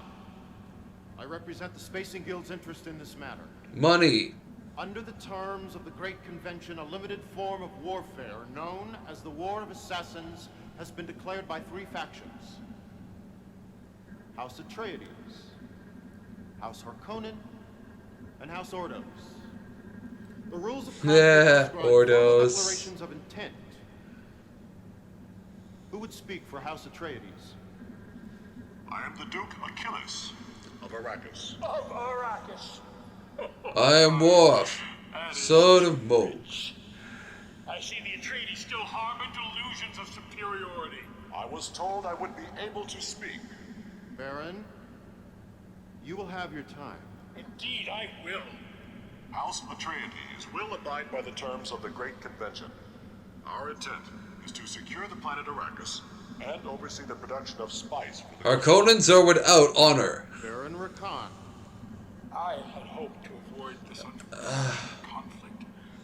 My intent was to make a gesture of peace. Peace? We have oft-times seen the Harkonnens... Wait, Rakan? While he talks of peace, he plans for war. Talk is irrelevant. Peace is not an option. Who is this creature? It speaks for the executrix of House Ordos. Is the executrix afraid to speak for themselves? Are they so cowardly? We are the executrix of House Ordos. We fear nothing. We will abide by the terms prescribed by this council. We will eliminate all competitors. In the end, we will prevail. Misa proposed granting emergency powers to the Supreme Chancellor. All other considerations are trivial. Let it be war then! We will take Arrakis! I am old and fat. Enough. Know then that the War of Assassins has begun. The war will be limited to the planet Arrakis. Use of atomics is forbidden. So long as these rules are followed, the Guild will not interfere. Well, so long But as... understand yeah. this. During this conflict, and following it, no matter what the outcome, the spice must flow. This The council spice is must ended. flow.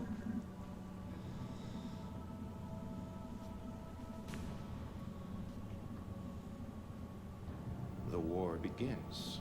It has never ended. Meh. Arrakis lies at the hub of the universe. Meh. Once more, the wheel is poised to turn. Meh. Out of my boob way. House Atreides of the water world Caladan. The Atreides army is well trained and loyal to the Duke Achilles. To the Klingon Empire. The Duke formed a formidable alliance with the Fremen Desert Warriors. Look at those But asses. that trust has been broken and must be regained if the House is to claim victory.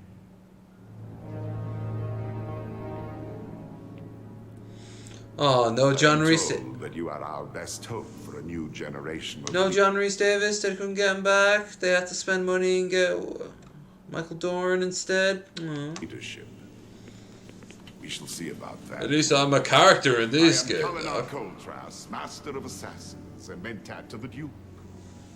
Oh, I see what they did there. They're like, in the last game, you never actually got to see the Duke, and you only got to see the back of the Baron's back. So, oh, okay, this is how we're going. All right, fine. This one seems bright and eager to learn.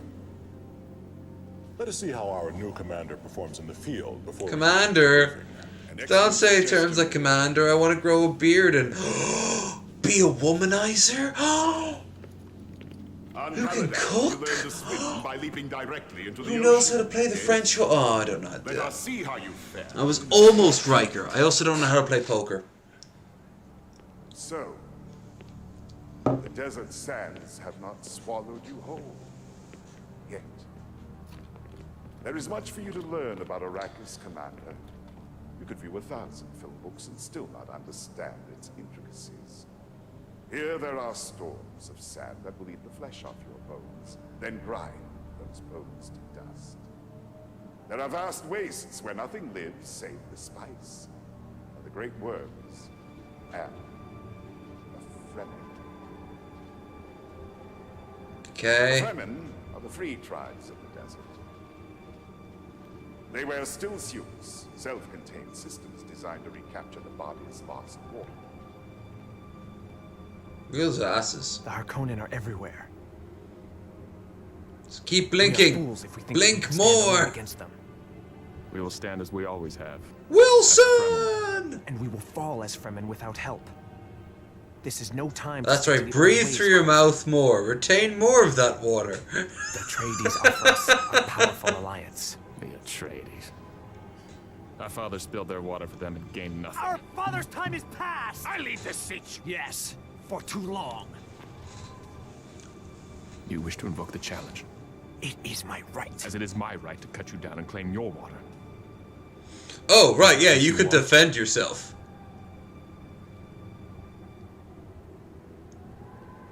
Sands do not shift overnight. But they do. Shift. I'm channeling Kevin Sorbo so hard right now. Pre or post Christian? Pre, then there's still hope for you. As do we. Jesus is the will and the You're right, Lord. Geisel. We cannot Look at stand their alone against the armies dumpies. of Look Peter at Carr. those fat fucking For long, dumpies. We may be forced to seek an alliance with the Those are Atreides. mom jeans. They spray painted black. We might also find allies among our I wonder if former Missy Ann has a pair of those. Asking for a The friend. Imperial Asajj Khan were born to serve an emperor. Without one, they have no purpose. If there's to be a new emperor, he will come from one of the three great houses. Yes. I'm bored. I'm really bored. We must go to Arrakis and observe them all. My nose is Without a metal. doubt, align with Is the that sexy to you? The I house bet it ensures is. a swift victory. I've not seen you before. No, I've only just arrived. Welcome. Disappointed! I wouldn't presume. Drake! My nose is metal! Do you want me to expose a little bit more of my boob? We're well past that. Now emote. Emote and act! There you go. Oh my god, it's it's Kazon from Star Trek Nemesis. This is the crest of the Talaxu. Why would they attempt such a thing? I don't know, but why are we suddenly in a Mortal Kombat Conquest episode? This assassination attempt was by one of the three houses of Arrakis. Perhaps one of these three houses.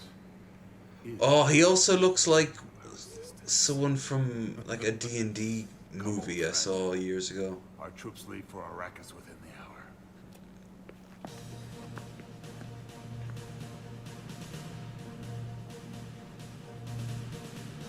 Dun dun dun dun dun dun dun dun dun dun dun dun dun. Oh, it's The Harkonnen surround us.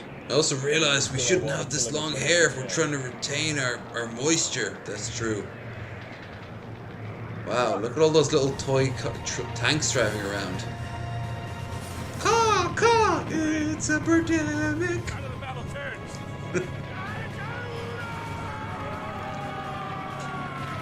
This shot only took half an hour. Our ornithopters rescue the Fremen patrol. Their leader demands to speak with you. Out of my way, Gafla!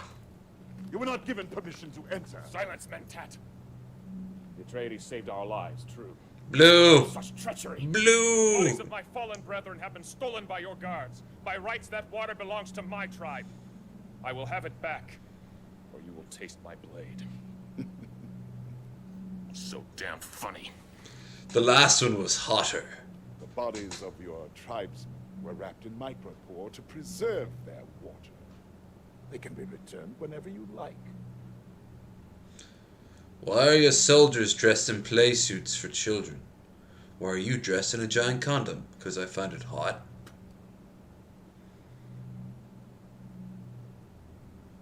I also like doing that just because I'm a piece of shit. The Fremen offers you his water. This is a sign of utmost respect. We may yet regain their trust. The Duke is pleased with your efforts. Troop reinforcements are on their way from Caladan. Caladan! I have disturbing news. Unidentified adversaries have seized control of the Atreides frigates on a guild highliner. Whoever these terrorists represent, they have breached the terms of the Great Convention. House Atreides has permission. I like that. If you listen, you can hear this sort of like lesser. We'll go through all the campaigns, by the way. So once this is done, then we can go on to the Harkonnen and then to the Ordos. At the end of that, hell, it'll be almost time for me to call it a night. But like they all talk in their own languages. Then they have like these translators, so it's like gibberish for most people. Super gibberish. Bonjour. Task force in an attempt to recapture the troops. The guild will not interfere. I must pee. I will take my This act of terrorism Jaeger and Diet Coke. Suggested There are Emperor also Balladun Harkonnen and Ordos Ordos campaign. frigates on that Fuck you, get out of my head. It is quite possible that some of them... My head is full of naked ladies.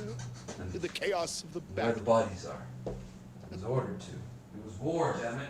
Representatives from the Tyrants and the Ix have approached us seeking trade agreements. Both offer new and impressive weapons, but the two are sworn enemies. If we trade with one, we cannot trade with the other. With whom shall we trade? First, the Ix. They offer projectors, armored vehicles that project holographic illusions. The enemy will believe that our forces are much larger than they actually are. They also offer infiltrators, explosive mines that will reveal any type of enemy stealth unit.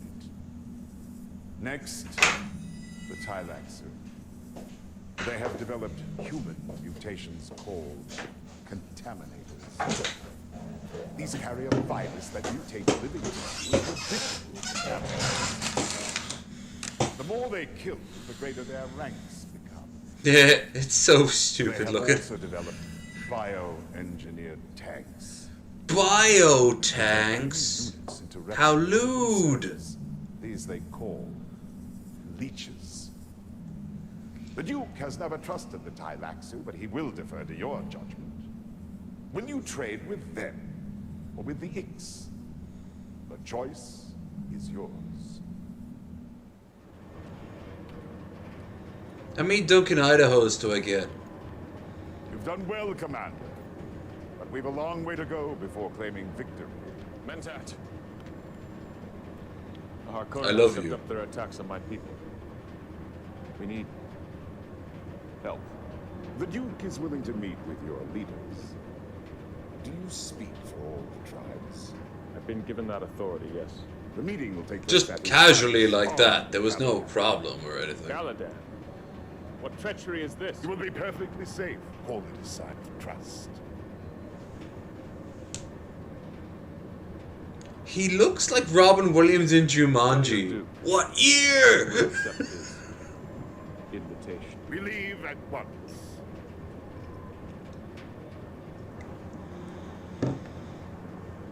You see, it is the slow blade that penetrates the shield. I wish there was another person here. I could have. You could have said that for The me. Duke and his honor guard are at the starport, greeting our Fremen guests. Welcome to Titanic, an interactive storyboard game. This is is a very important and historic meeting, Commander. I think it wise to review some of the finer points of Fremen custom and protocol. This is a crysknife of the Fremen. Beep boop. There has been a security breach. Several of my guards were murdered and replaced by face dancers. Where are you, my lord? I'm activating the homing beacon. We are under attack. We've been cut off from our only escape. My lord, we're losing you. Tell Alexander I am very disappointed in We him. are under attack by face dancer assassins. They are cut off from the castle. You must bring them back. Don't fail. This could spell doom for us all.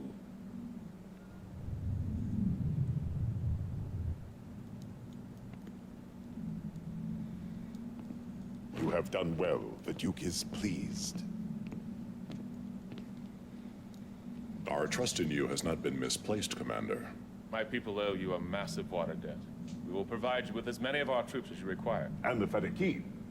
Our warrior elite will fight alongside the Atreides. Yes. Excellent.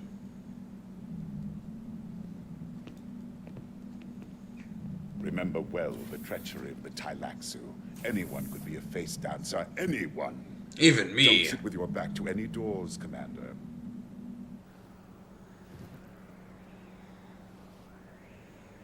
The bat's cry carries a distrans communication, a neural message imprint. The report is I got a Zubat call. Oh wait, yeah, obviously. Does not bode well. The report speaks of the Tleilaxu harvesting Fremen dead, raiding Sardaukar tombs, and pillaging Ixian outposts. If the report is true, Commander, if any of these factions, Fremen, Sardaukar, or Ixian, request our assistance, I think it would be wise to provide it. Sardaukar, you say? The most...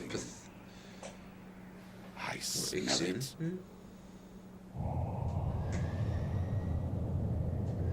It's a dead worm. Who would commit such an abomination? What? Commander, there's a sandstorm. More like, how would you commit such an abomination? You can nuke them, in theory, or throw a ton of water on them, directly. But how do you kill a worm?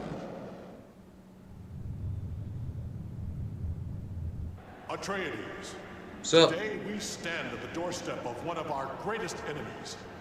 Many of you and your families have suffered at the hands of the Ordos. Now is the chance to remove their black stain from the fabric of the universe. hey, you're the one that brought race into this, buddy. Onward to victory. Beep boop. House Ordos is finished. True enough, my lord. But word of more treachery has reached us. What is it? The Highliner has abandoned us and returned to Arrakis. No. Our spies tell us that the Guild and the Tleilaxu have launched a joint attack there. Without the Highliner, our frigates cannot return. We are stranded here. My lord, I have failed you. I will, of course, tender my resignation. Quiet! Do not play the fool. How could you have foreseen this? Dune Universe Betrayal. Do we not have favors due us? Old debts to call in? Of course, my lord. Make the arrangements. At once. Twist some nipples. My lord is a genius. But like, We'll take perhaps passage later, on a but ship like, with I don't see how that happens. Skilled. Oh, you mean We'll in a smuggle our metaphorical troops sense. back like Whatever some works for you. contraband. Come, we have much to do. Choose to attack the Harkonnen. So, Atreides, today we stand at the doorstep of one of our greatest enemies. Many of you and your families have suffered at the hands of the Harkonnen and their vile Baron Rakan. Now is the chance to remove their black stain from the fabric of the universe. Onward, Atreides. Onward to victory. okay. Lord, we have won the day. But there is word of more treachery. What is it? The Highliner has abandoned us and returned to Arrakis. Our spies tell us that the Guild and the Tylaxu have launched a joint attack there. Without the Highliner, our frigates cannot return. We are stranded here. My lord, I have failed you. I will, of course, tender my resignation. Do not play the fool. How could you have foreseen this? Our contacts with the Arakeen Smugglers Guild. You see how much of a Chad Leto was if you didn't have a kid? Favors do us. That's what I'm saying. Old debts to call in. The Irish and Scottish people have eyebrows off when it happens. Does it look like giraffes fighting? My lord is a genius. Rose. We'll take passage on yes. the Smugglers Guild. And it often results in at least one of us dead. Come. We have much to I've do. had 8. Sometimes you flex your achievements, other times you don't.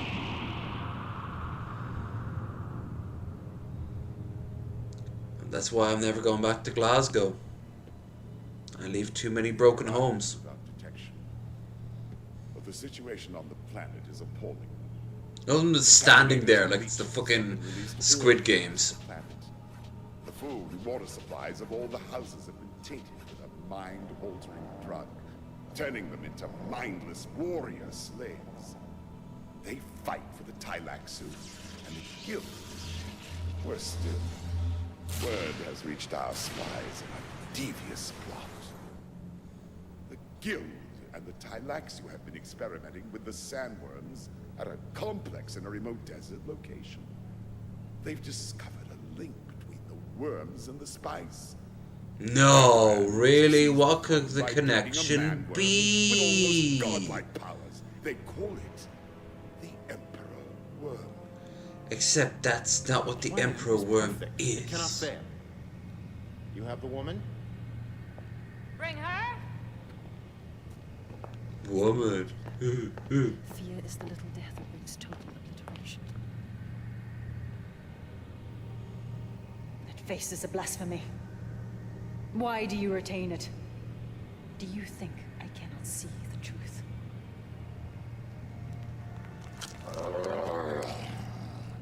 The fuck? Proved useful.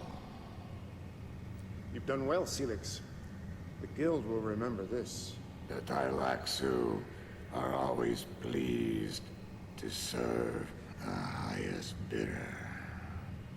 I understand you drank the illuminating poison. He's a while fucking among the dark. Fremen. Then Arcana They convinces are the a moment of dark death by the tiny Eldar. sandworm. Can you see your own future, my dear? I have no future. Precisely. But your life fluid, your water, it has a glorious future. It will provide our new Emperor Worm with power beyond imagining.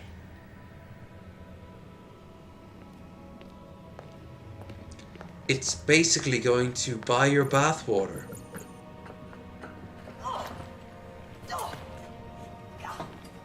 There you can see the skull cap she's got on. We will all die, but the Emperor Worm will live on! Beep boop beep beep beep beep beep boop boop.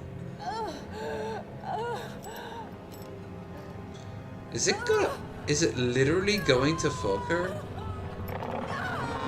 Magnificent, is he not? Why don't I remember this scene? Oh good, they ended it. All that stands between the light What the fuck was that? between victory and eternal slavery. You could imply a lot what happened there. Sardukar have agreed to fight with us in this final battle. House Hicks will also support us. This is no longer simply a question of victory for House Atreides. It is now a fight for the very future of humanity.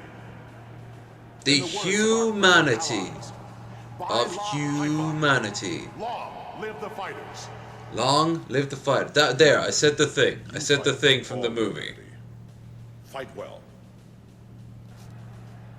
Long live the fighters.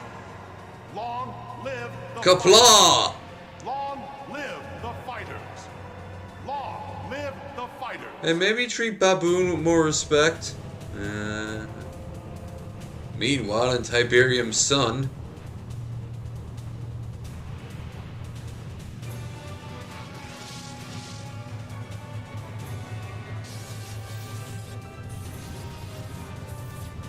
Burb, burb, burb, burb, burb, burb, robot burb. No, Thomas the Tank Engine,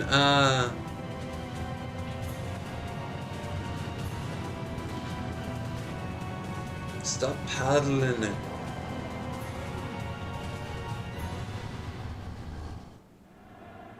The Guild's plot has been thwarted, thanks to you, Commander. A new day dawns on Arrakis. Long live His Royal Highness! Does it look stupid? Be honest, does it look stupid? You ever see the movie Coming to America? No, why? No reason. Is the war over, finally? Truly, there are those among us with the gift of prophecy, the ability to see beyond the present moment to events that lie ahead. Yet even their sight is limited. Time is a vast desert, and each moment a single grain of sand. Who can truly know what the future holds? Who can know what lies in wait? Well, there wasn't a beyond third game. the dunes. If you failed certain missions. I've seen the latest casualty reports, Commander. We are suffering far too many losses. The Fremen are becoming increasingly distrustful, and we are losing their respect and support. Your performance must improve, or I will have no choice but to replace you. Your water is wasted, Gafla. The body it fills is useless. The Duke has given your water to my tribe as a gesture of goodwill. Oh, come on. It will be put to good use, I assure you. Jesus? Hey. So I'm like, I don't even know what I'm meant to be, but fuck it.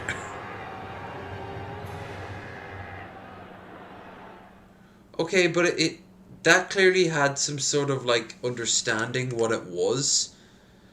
Could it be any worse? Just saying. House Ordos of the Ice World Draconis IV. The Ordos are known for their use of forbidden technologies. Their leader is the Executrix. Which Four we didn't beings see. that share a single mind. They communicate through a creature known only as the Speaker. The Ordos are mercenary. They care for nothing, save power and wealth.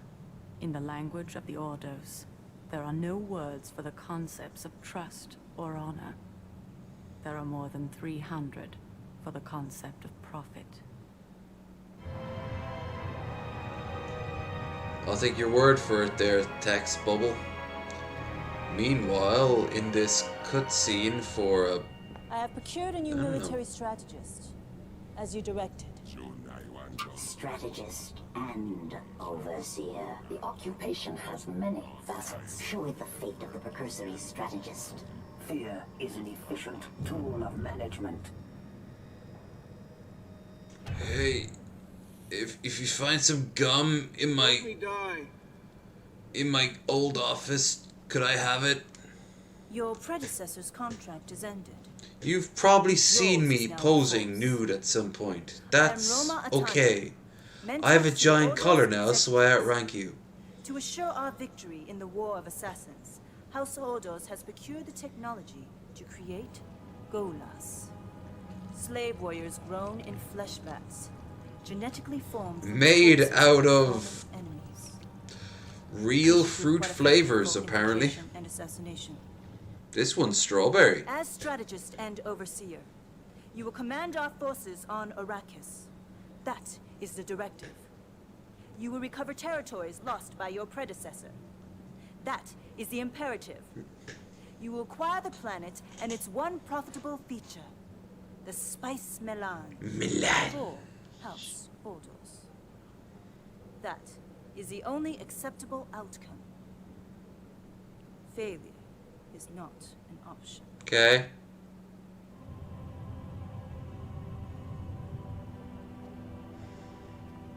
Meanwhile, in a 40k game. On Salusa Secundus and live to speak of it. A single life is irrelevant. And what is relevant, Mentat? The Sardakar's function is to serve an emperor. Without one, you have no purpose. Without an emperor, we are ruled by the forces of chaos. That isn't too I guess it was a 40k game after all. Chaos, there can be no profit. House Ordos will bring order out of chaos. Will you? How? Enter! What's up? My lord! Treachery! Have you lost your mind? On your feet, General! No. Carino is dead. What is this abomination? Face dancer? I am no face dancer. It speaks with the Emperor's voice. I am Carino in all ways except one. I am not Carino. So you're not Carino. What are you? Speak truth or die. Or I will use the outer planets or worlds or whatever the fuck it is gun to kill you. Samples were taken from the dead body of the Emperor and smuggled from Kaitan by Tylaxu's spies. These have been purchased by House Ordos. He is identical to Carino in every respect. Your Emperor could return to his throne. A campaign of propaganda could explain that he fled an assassination plot and took asylum among the Ordos. Things would be just as they were. No. This creature was born of the Talaxu flesh vats. How can it be trusted? Mentat, go and tell your executrix that the Sadukar will travel to Arrakis to observe the war. And we will ally with the house that proves strongest. Should that be House Ordos, That angers my cheekbones. we will discuss the proper use of this thing. And when I have been returned to Hey, my Bill. throne, Sadukar, we shall Sadukar. discuss your disrespect at length. Perhaps. But as the Mentat graciously pointed out, My a single life nose is irrelevant. metal. Come, Bersig. Our troops leave for Arrakis within the hour. Okay. Ferp. Remember the scene? Remember the scene? It happens again. Slightly different this time. You have performed satisfactorily. She falls down the flight of stairs. And Oh god, da! reveal classified information at this No, no, I'm still high. I'm The still high. Gala is I'm still high. commissioned to be loyal to House Ordos. When House Ordos defeats its enemies, the Gola will be placed Extreme raspberry flavor. Makes you feel like a flesh will remain golem. the true leaders of the Empire. Your immediate concern is Arrakis. Ah! The planet is infested by sentient. I'm just gonna walk over here, okay? Okay. He's walking over here, I guess we'll follow him. Yeah, right, yeah, I suppose. Yeah. These exodermal units. Can I have a are called gun? No. Okay. These creatures are of little use to the Ordos. Told you. Avoid all conflict with In them. one shot. But if they should interfere with your mission, destroy them. That is the directive. Okay. Meanwhile, The troop reinforcements are adequate, Great Ones. When we return to Arrakis, how shall we proceed? very bigotly against anyone with blue hair. What? Oh, sorry. Sometimes some random thoughts pop into my head. 27, 27, 27, 27, 27. Oh, sorry. There we go again.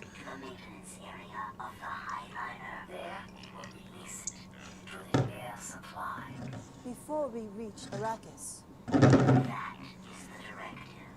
I would not presume to question the judgment of the Executrix. You're an Asian woman and I have tentacles. Don't connect the dots or I'll connect them for you.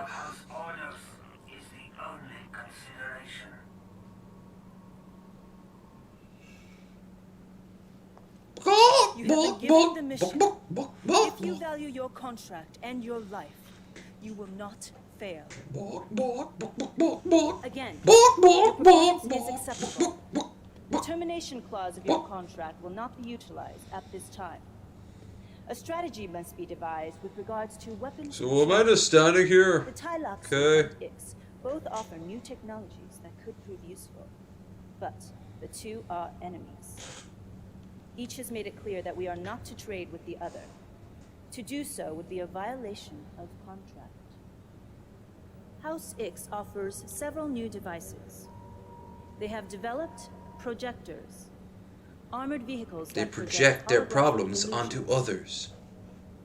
They have also developed infiltrators, a counter technology that will expose any type of enemy stealth unit.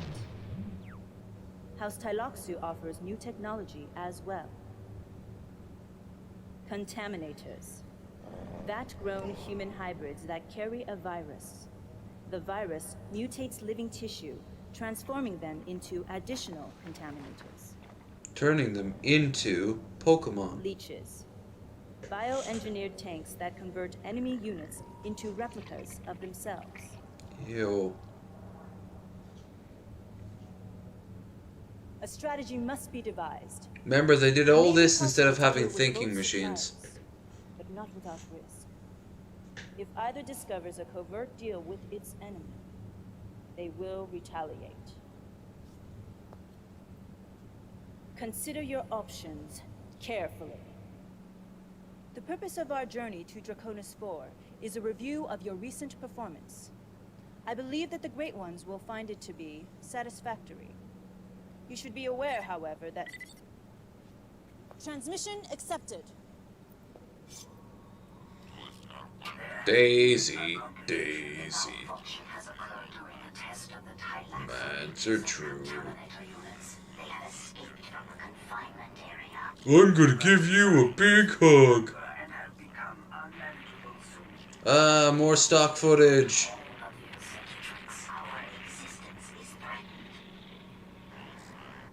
You will return to Draconis 4 to prevent our destruction. That is the directive. You must destroy the malfunctioning weapons and prevent the destruction of the Executrix. Okay. That is the imperative. Prepare your troops.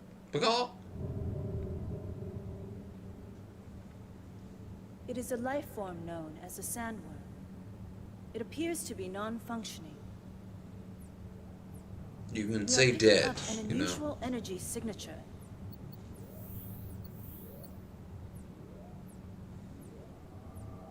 The vehicle is of Tyloxu design.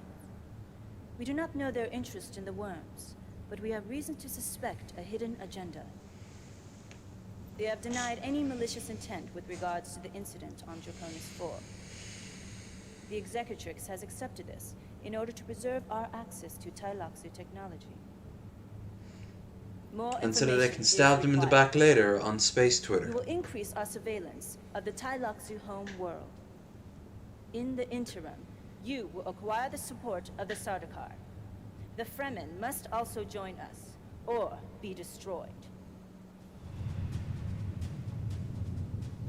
We orbit the home world of House Beep. Atreides. Beep boop. Beep beep. Attacking their La home beep. is the most efficient process by which to achieve that objective. House Ordos must control Arrakis. Failure is not an option. Okay.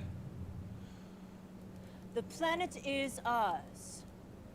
But there is a complication. The Highliner that transported us to this planet has returned to Arrakis. Our information network reveals that the Guild and the Tyloxu have launched a joint attack upon our remaining forces. What a shame. The Highliner is unavailable, but I have entered into a business transaction with the Arakeen Smugglers Guild. They will transport our frigates back to Arrakis, covertly. That is the revised directive. Chose to attack the Harkonnen.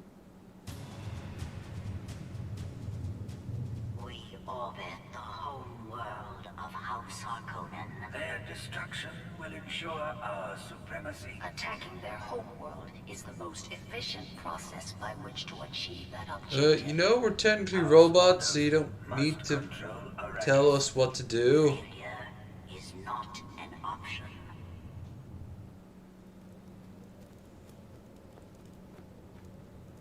The planet is ours. But there is a complication. The Highliner that transported us to this planet has returned. You can see the sort of thing what they repeat themselves over Our in. network reveals that the Guild and the Tyloxu. You already have the Harkonnen after this. But that is.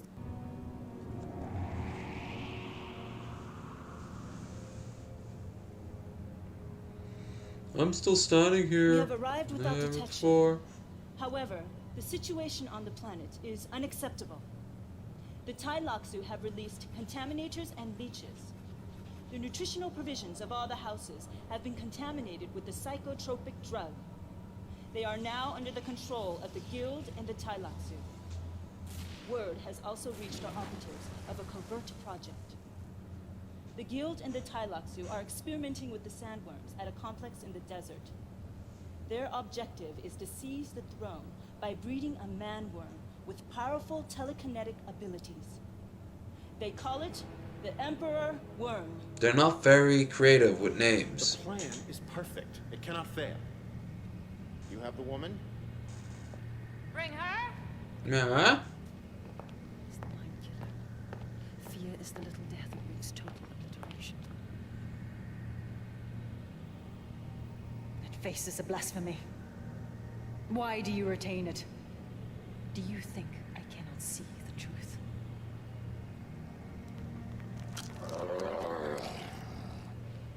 It proved useful.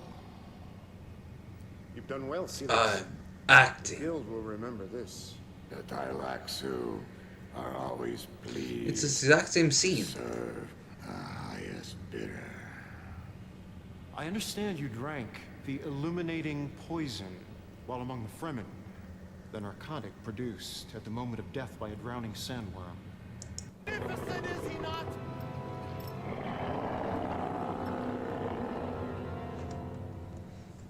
There is a new directive in this final battle. There is a laboratory complex on the planet. Its destruction will ensure our victory. You will seek it out and destroy. Wow, less than 2 hours to go. And I'm done. I did the 24-hour stream. I'm gonna crawl into bed after that and wake up and then...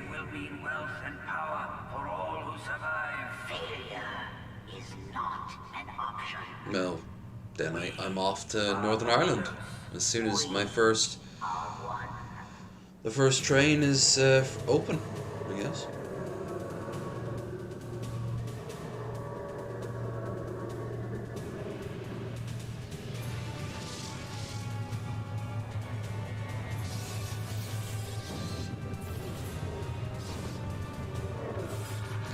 Pew pew pew pew. Pew, pew, pew, pew, pew. Go with the noise. Come on. I'm not meant to be Paul in this version. House Ordos is victorious. You are to be commended. The conditional clause in your compensation package is now in force. The termination clause will not be utilized. Oh. Prosperity to House Ordos, and to the ruler of the known universe, the Padishah Emperor, Shaddam IV. Okay. Is the war over, finally? Truly, there are those among us with the gift of due. Who can know what lies in wait vast desert? Can truly know wait. You fail certain missions? You are not satisfactorily fulfilling the requirements of your contract. Improvement is mandatory. Non-compliance will result in termination. Failure is not an option.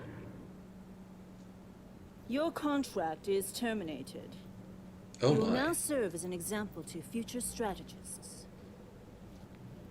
Fear is an efficient tool of management.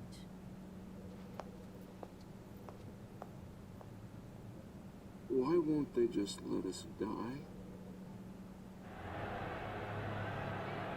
Again, they still seem to be kind of okay with this. Like, what's the downside? And let's wrap this up with the Harkonnens. House Harkonnen, from the volcanic wasteland of Gidi Prime. The Harkonnen know only malevolence, hatred, and brutality. They sure do. Their leader is the corrupt and vile Baron Rakan. Oh, Rakan, is it? Hungry sons, Gunsang and Kopek, eagerly await the Baron's death. Each plots to take his place, but while he lives, they feed upon him like parasites.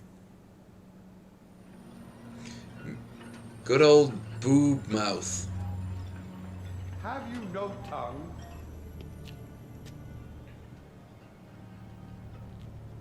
Perhaps you're wiser than your appearance dictates.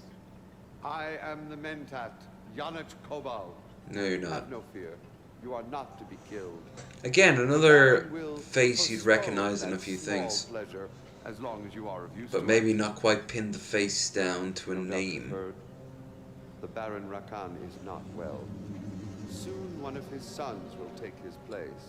You do well to ingratiate. Oh, this version prefers the company of women, huh? As far-sighted as their father. This way. It's to be war. Sublime war. We will crush the Atreides and the Ordos, and then we will defile the bodies of their dead. All hail the Punisher Emperor. Hey, Troido. Your brother praises me. I hope you had a fantastic sleep. Upon my corpse. Could I ask for a more suitable heir? You could ask.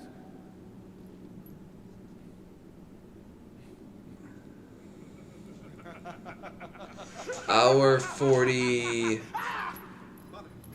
I get you something? No, leave me, leave me!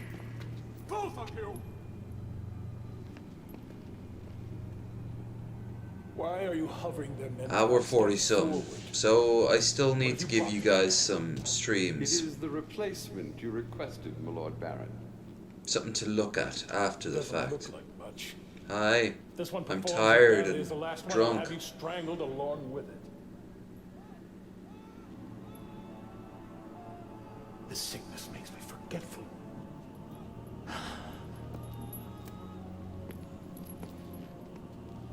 It is your predecessor.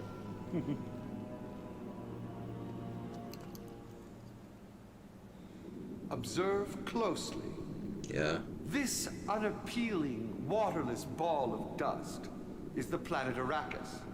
But make no mistake, a handful of that dust is worth your life 100 times over. Now, your training begins. Bravo! You did surprisingly well on Arrakis. But there is much more to learn about the Baron's spice. So much Dune. So much Dune. Another shot. A desert people. Wanderers that wear water reclamation units called still suits. They are of little use to us. Meh. But they can be very dangerous. We must also consider the Imperial Sardaukar. They were born to serve an emperor. Without one, they have no purpose. They may prove to be of great value. Even as we speak, they travel to Arrakis. They will support the house that proves to be the strongest. Jesus Christ, it's like I've been up for 24 hours. You would do well to seek an alliance with them as soon as possible. This is what passes for a Harkonnen military commander? I know. I fear my father is losing his senses. Our father chose Mid this one to be 35, the why force am I of still Arrakis. alive? See, I've already got the rhyme plan for Book of next year. Fate speaks of a single fire slug bringing defeat upon an entire horde of Anthrok. Anthrok? Appearances can be deceiving. and optimism clouds judgment. And We shall see my ability to When be he and campy, Mentat return and to my Arrakis, ability to try to channel I shall go with Sting. him to oversee the spice mine. You? Why should you go? I am the oldest. My father requests it. Then he has lost his senses. The Mentat will continue to oversee you. If you prove ineffective, I can't believe I ate the whole pizza in like, what, So what?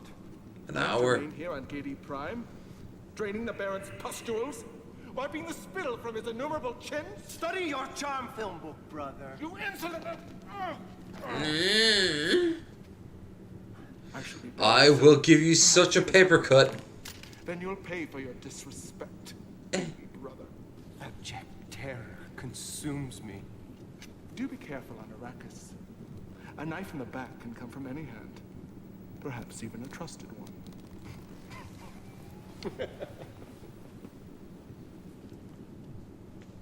Doubtless you've heard the ancient expression, trust him like a brother. These two give the phrase an entirely new subtext. Blood will be shed before their private war is over. If you get between them, that blood will be yours. In the meantime, you will continue to capture territories. The Baron's spice must flow.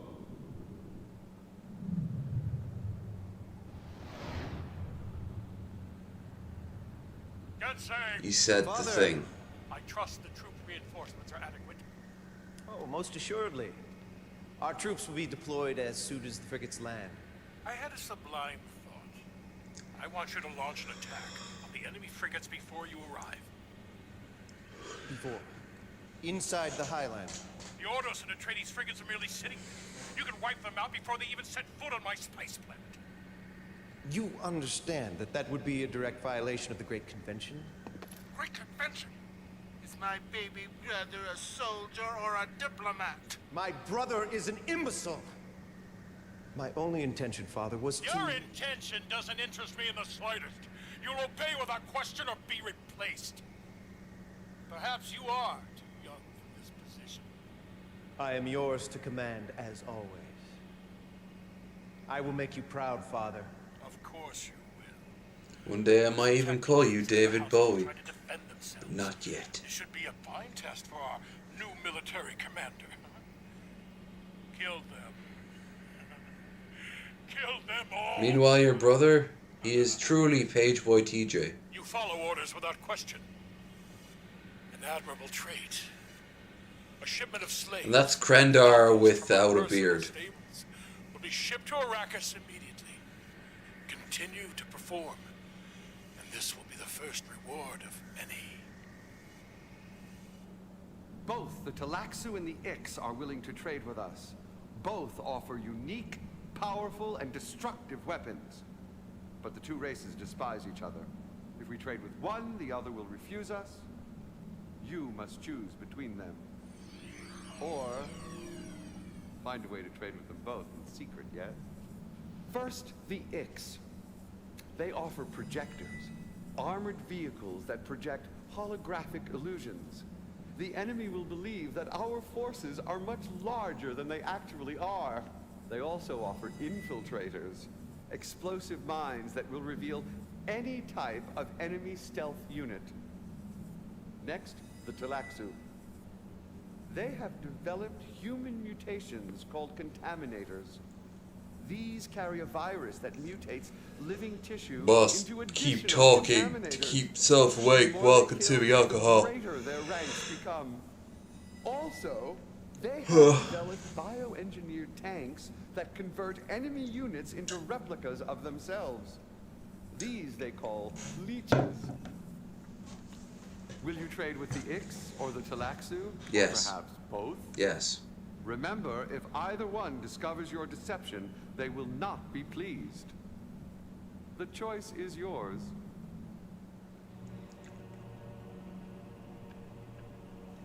Wow, an early roll for Peter Dinklage. I'm starving. Finally downloaded Twitch again. Oh, cool. I watched Jeff Holiday, News from Arrakis. Actual Jake, and of course Girl Does Rant.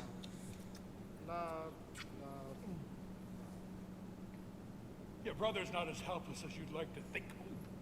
My brother is making a botch of things. He completely ignored your battle plans. I should be on Arrakis, father. This is far too important for my brother. Your brother was Yeah. right. You are an imbecile. You don't think I've seen the reports? Gunsang is performing admirably. Perhaps I should make him my heir. You can't do that. Am I not Karen? Do I not do what I please? Oh! None of your dead, father. A Telaxu poison. Colorless, odorless, completely undetected.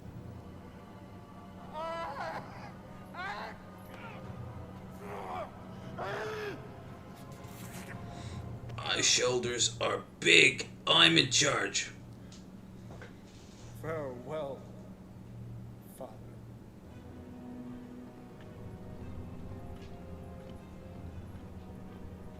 Whoop, whoop, whoop. Greetings, brother. What are you doing here? I am the sad bearer of dreadful news. Our dear father has passed on. No, is that why he's dressed like him? Oh, brother. You give me your blessings in accordance with local customs. The gift of your water, isn't that the expression? I am deeply moved. How did you do it, Kovac? Knife in the back?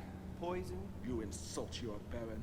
I believe the penalty for treason is death. Yeah, there's a lot of, like I said, a lot of familiar faces. I prepared for it, Kovac. You won't get away. Westwood It is a fait accompli. has clearly connections to the wider Hollywood circles, especially back in the 90s. Throw sand in our eyes.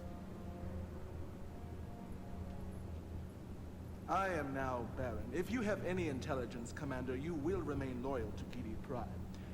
Should you side with my brother, you will both die slowly and painfully. I trust you'll make the right choice. Is this a series or a movie? It's neither. It is a reimagining of the David Lynch Dune universe made by the people video game. These are the cutscenes in between the actual missions of the games. Made by the same people who made Command and Conquer. They were commissioned to do a Dune game, but due to bizarre copyright laws, they couldn't do a one-for-one parody of it. Well, a tribute to it. A compendium or whatever. So instead they had to change names. But tons of the costumes, the sets, and even one or two of the actors could be brought back. And David Lynch's, the original, not David Lynch, Frank Herbert's book could still be copyrighted. It was a weird limbo. So the end result was this game, the two games, Dune 2000 and Emperor Battle for Dune. And these are the cutscenes for each faction. They even made a new faction because they needed a third faction, Ordos. Conan to ruin. Join me, and together we will win the spice for. It gave them a lot of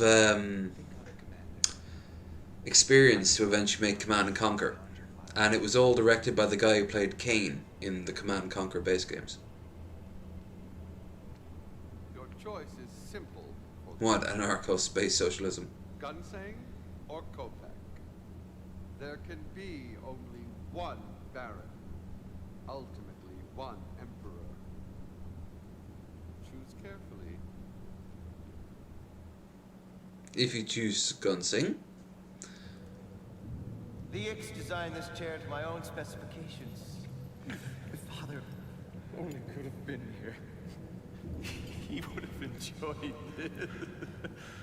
But you won't die for weeks, brother. It's a good film. Or you'll beg for death. Watch my 3 Drinks Minimum episode with Landon to know my details of it. I'm too tired to go into the deets. This, of course, is based off Lynch's Dune. Surreal and strange. We've been getting disturbing reports from our spies. Someone has been carrying out raids against the Sadukar, the Fremen, and the Ix, and harvesting the bodies of the dead. They could be building an army of Golas and Contaminators. I want you to pursue alliances with the Ix and the Sadukar. We may eventually have to dispose of them, but for now, they may be of some use. Brother, please, I'm trying to have a conversation here. I'll have to contact you later when it's a little less noisy. Oil lenses, quickly! It's a dead worm, a large one. I don't They think take a lot of liberties with the lore. But it works in the series. They never made a third game. It's the Talaxu. Their worm hunting parties have been seen roaming the planet. I wonder what they're up to. Hear me, Harkonnen. The war on Arrakis continues, but today we will eliminate one of our greatest enemies. Below us is the homeworld of the great House Atreides. I say to you now, the Atreides are weak and worthless. We must show no mercy here. We must be carnivores, consuming flesh, tasting blood. So close to me. His death will be slow and painful. Death to Atreides! Crush them! Exterminate them in the name Long may your of hair House look like a Harkonnen. cheetah pet. There's Michael Dorn. The Duke is already dead? Yes, he took his own life by drinking the poison Chow Murky. Bang, bang, bang, bang, bang. You weren't even a good Klingon. My Lord Baron, I have darker news. What is it now? Our suspicions concerning the Talaxu were not unfounded. They have joined in alliance with the Guild to form a secret plot.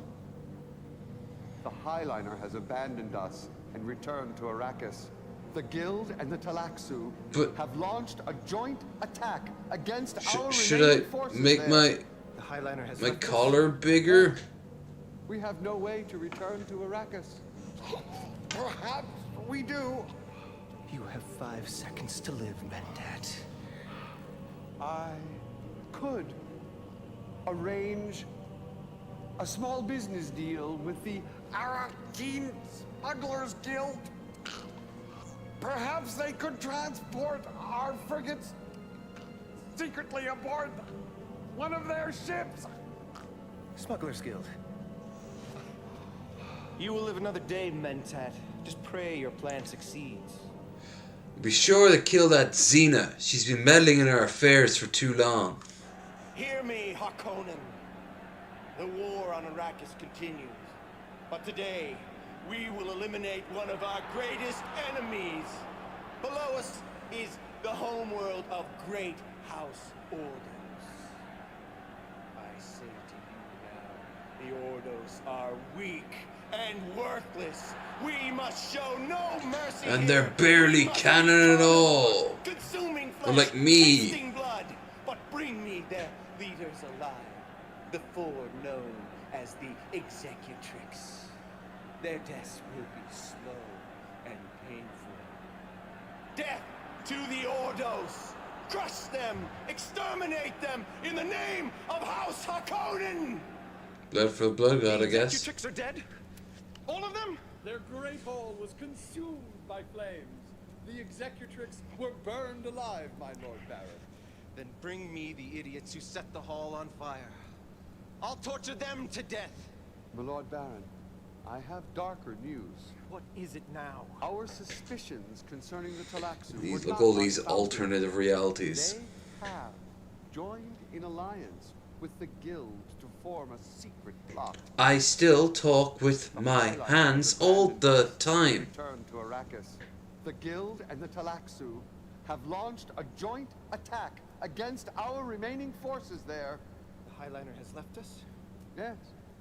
We have no way to return to Arrakis. Perhaps we do. You have 5 seconds to live, Mentat. I could arrange a small business deal with Hour and a half, and I can go to bed. Smugglers Guild. Perhaps More they could consumption of transport alcohol is our required. frigates secretly aboard one of their ships. Smuggler skills. Obviously, it won't be like exactly 12 mark. It'll be like 12:58, 12:58, that sort of shit. I'll be up all day. We have arrived without detection. But the situation on the surface is appalling. The Talaxu have released contaminators and leeches all across the planet. The food and water supply Malware, every house has crypto scams, as far as the eye can see. I want to be your friend. Slaves. They fight for the guild and the Talaxu. Worse still, In the future, dildos rise up and take over the world.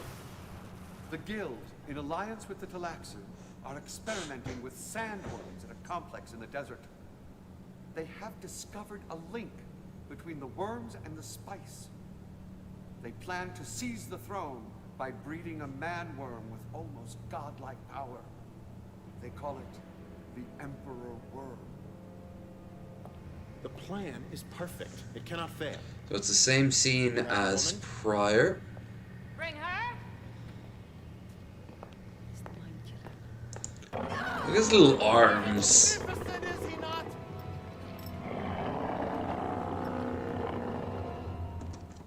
House Harkonnen. We are all that stands between Harkonnen's supremacy. Welcome to the labyrinth. The Fremen and the Sardaukar have no choice but to fight with us. Make no mistake, this is no longer simply a question of victory for House Harkonnen.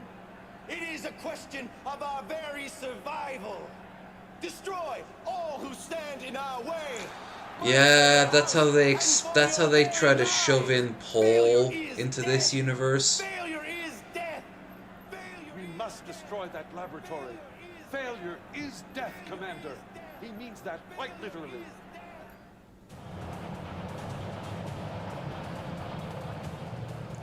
Tanks are fun. Tanks are fun. Fun in the sun.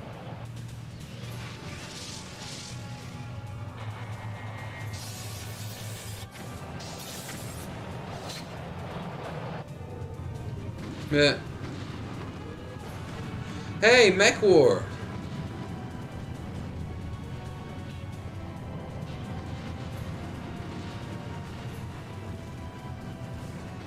My phallic symbol. No, so much convoluted backstory.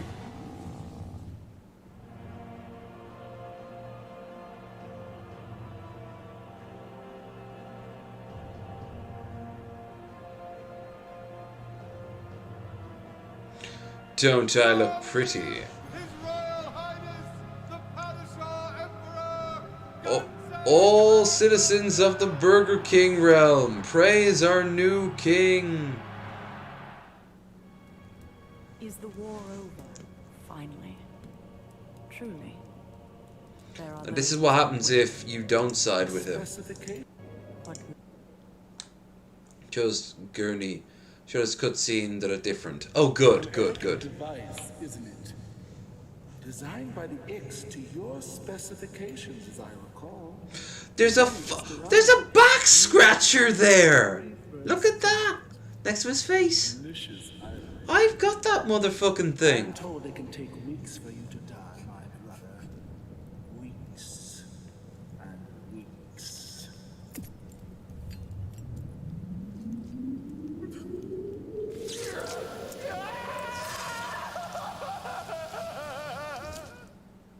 You made the right choice, Commander.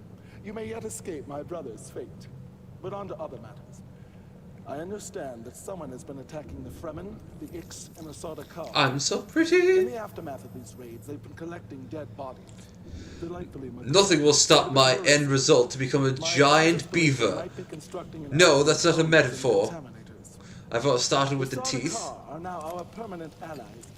It might be prudent to pursue a relationship. Well, here's a Harkonnen death for you here. We can easily dispose of them when the time is right, but for the moment, they might prove useful. A few minor complications, but on the whole, a lovely day. Just lovely. Listen well, Harkonnen. On this day, we take one step closer to victory in the Look war on Arrakis. at me. Of the planet Am I Caladan, not home of the grand and amazing? exalted House Atreides and its pitiful Duke. For years, we have watched him prance and preen, looking down on us, insulting us, destroy his planet, kill his people to the last Just tribe. because he was Marcus in Fallout. Slaves to the man who brings the Duke to me alive and breathing. His death is mine, and it will be exquisite. Go now. Turn Caladan into a smoldering ball of ash. Do it in the name of House Harkonnen! I love me. What is this? I wanted him alive! The Duke Achilles took his own life by drinking the poison Chalmurki. No!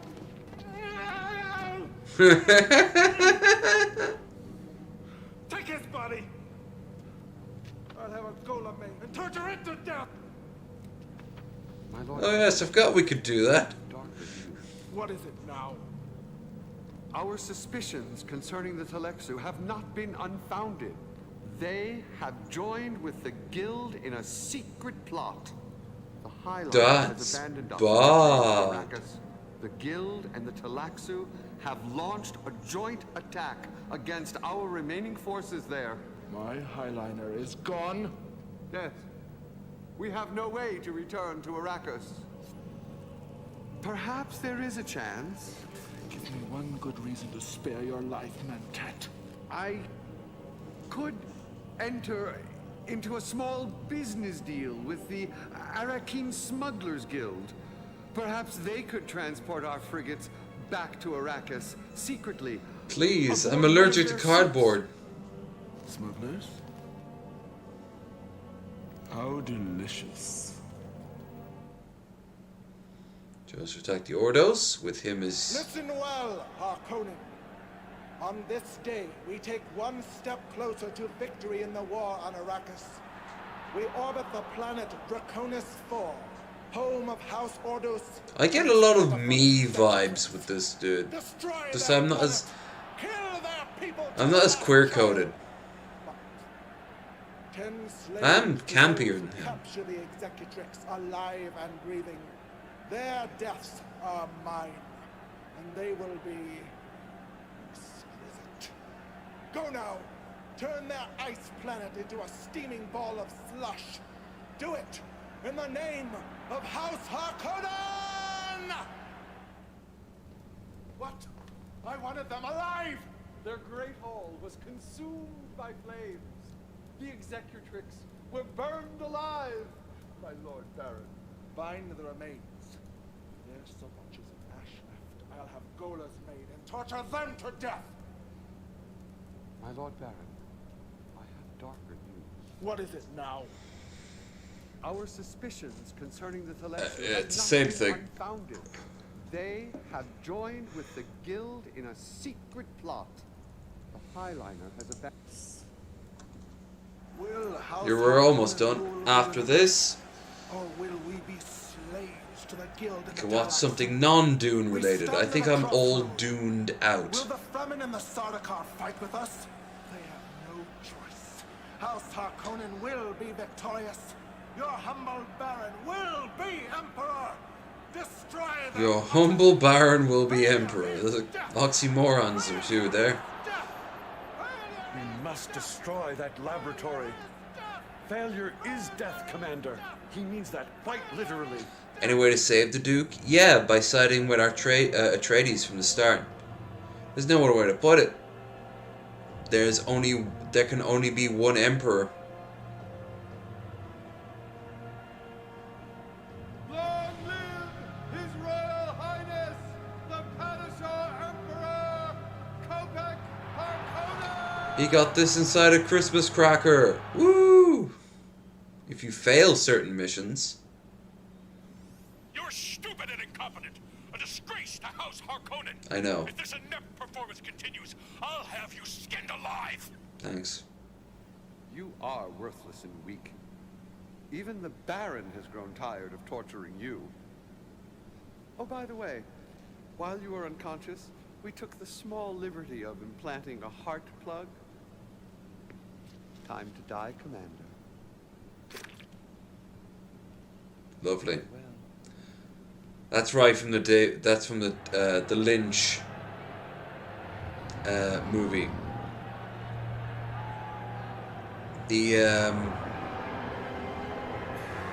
At any time, they'd have these rings over their hearts, and there's the Harkonnen slaves. You just pop it out, and that would be it. You'd bleed out right then and there. It's a great way of controlling your slaves, and if you're a sadistic fuck like Harkonnens, well, yeah. Anyway, let's think about it, shall we? Let's honestly think about what to do for the next 20 minutes and then an hour. I want shit to be interesting, so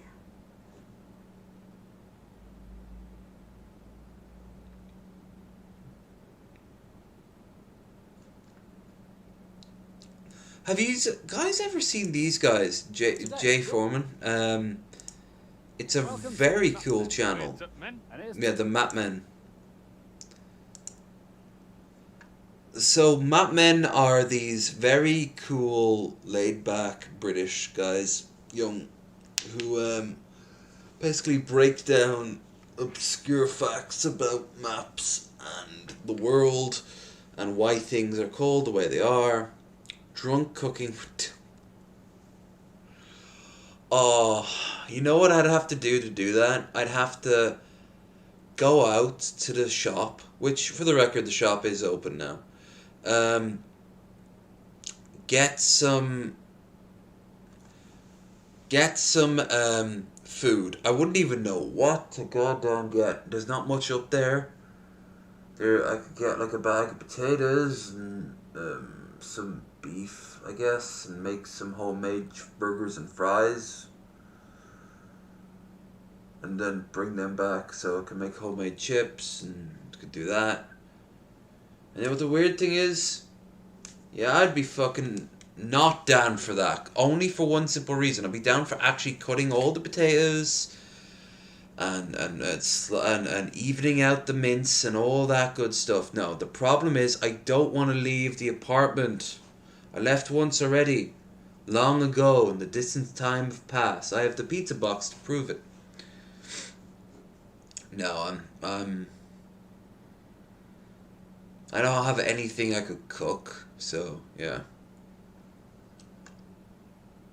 I can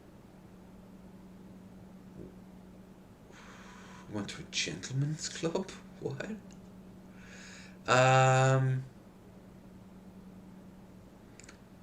White driver, dinosaur, what happened?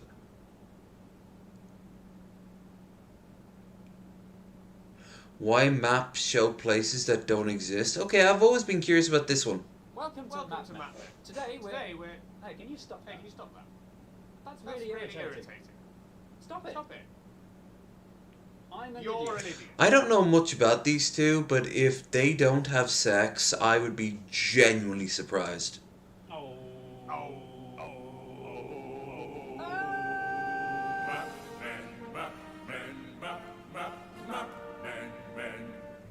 Today we're talking about the thorny issue of map copying. As everyone knows, it's not a nice feeling when you work very hard on something and somebody steals it. Like that time I painstakingly drew a fake map of the India-Bangladesh border. Oh my god, he called out Barbs from Geography Now. Yep. And it turned up in an episode of Geography Now. Yeah. In the olden days, map making was an expensive and time-consuming business. When Phyllis Pearsall created the iconic A to Z of London in 19... Talk to Barbs, actually. It's very cool. Oh, yeah. If you've ever heard of Alternate History Hub, I pointed out in the comments that something about Alternate History Hub and Geography Now, they overlapped within like 24 hours of each other. And I did the same in Geography Now's chat. And they both kind of checked each other out and were like, wow, okay, so the internet's really tiny. That's kind of the gist of the response back. she had to get up at 5 a.m. and walk around for... Had a sort of whole Simpsons did it vibe, where you stole my idea, you stole my idea. every day writing down all the street names. But thanks to Phyllis's hard work, if I want to make my own map of London today, all I have to do is copy her map and then give it a catchy title like top to bottom alphabetically indexed map of London, and I'll be rich. No, you won't, Snookums. If you try that, you'll be found out. How? Because the A to Z, like many other maps, is filled with trap streets. Did you just call me Snookums? Told you, they fuck. Designed to cause no problem to the map user, but a big problem for anyone trying to copy it. Sometimes the cartographer will make a road more bendy. Or they'll deliberately spell one of the names wrong. Or, most excitingly, they'll add completely non-existent places. Excuse me, does your map show the village My Girlfriend? Of course, it's here on page 5. Aha! You stole my map. My girlfriend doesn't exist. It never has and never will. Clever in theory, but are there any real examples from real map history of where this has really been done? There really are. In 1936, the official map of Boulder County, Colorado, contained the fictional Mount Richard, the name of which was chosen at random by the map's creator, Richard Ciacci. Another. In 1936, Hang on. That's the third time 1936 has come up this episode. How strange. I used to live at number 36. And I'm thinking about the number 36 right now. Spooky.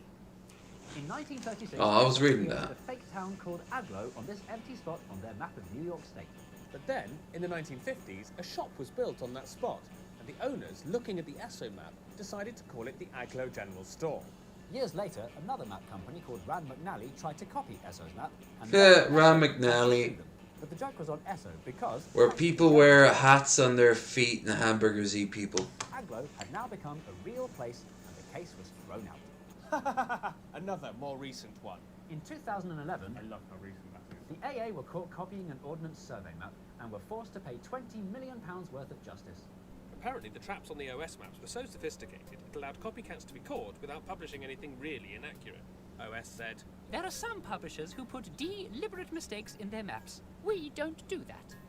the problem is trap streets, by their nature, are very tricky to find. In fact, if you ask map makers if their maps have any inaccuracies, they deny it. Hello? Hi, is your map full of mistakes? No, it's not. See? So we've made it our mission to set out and find examples of trap streets that can be seen in up-to-date maps you can buy today. Right, off we go. Wait, if you can teleport, why are we in a car? There's one. According to the 2005 A to Z, there's a road going through this park called Whitfield Road. But there isn't. No, there isn't.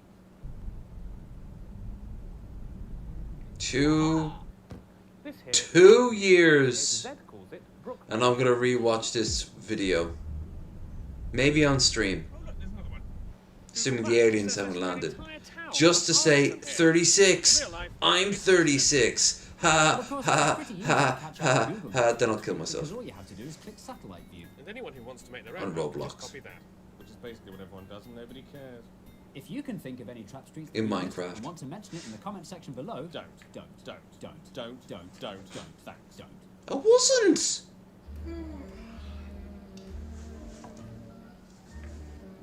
No, I'm not saying to the end because no, I am not doing that. Here, where is America? Where's my mind?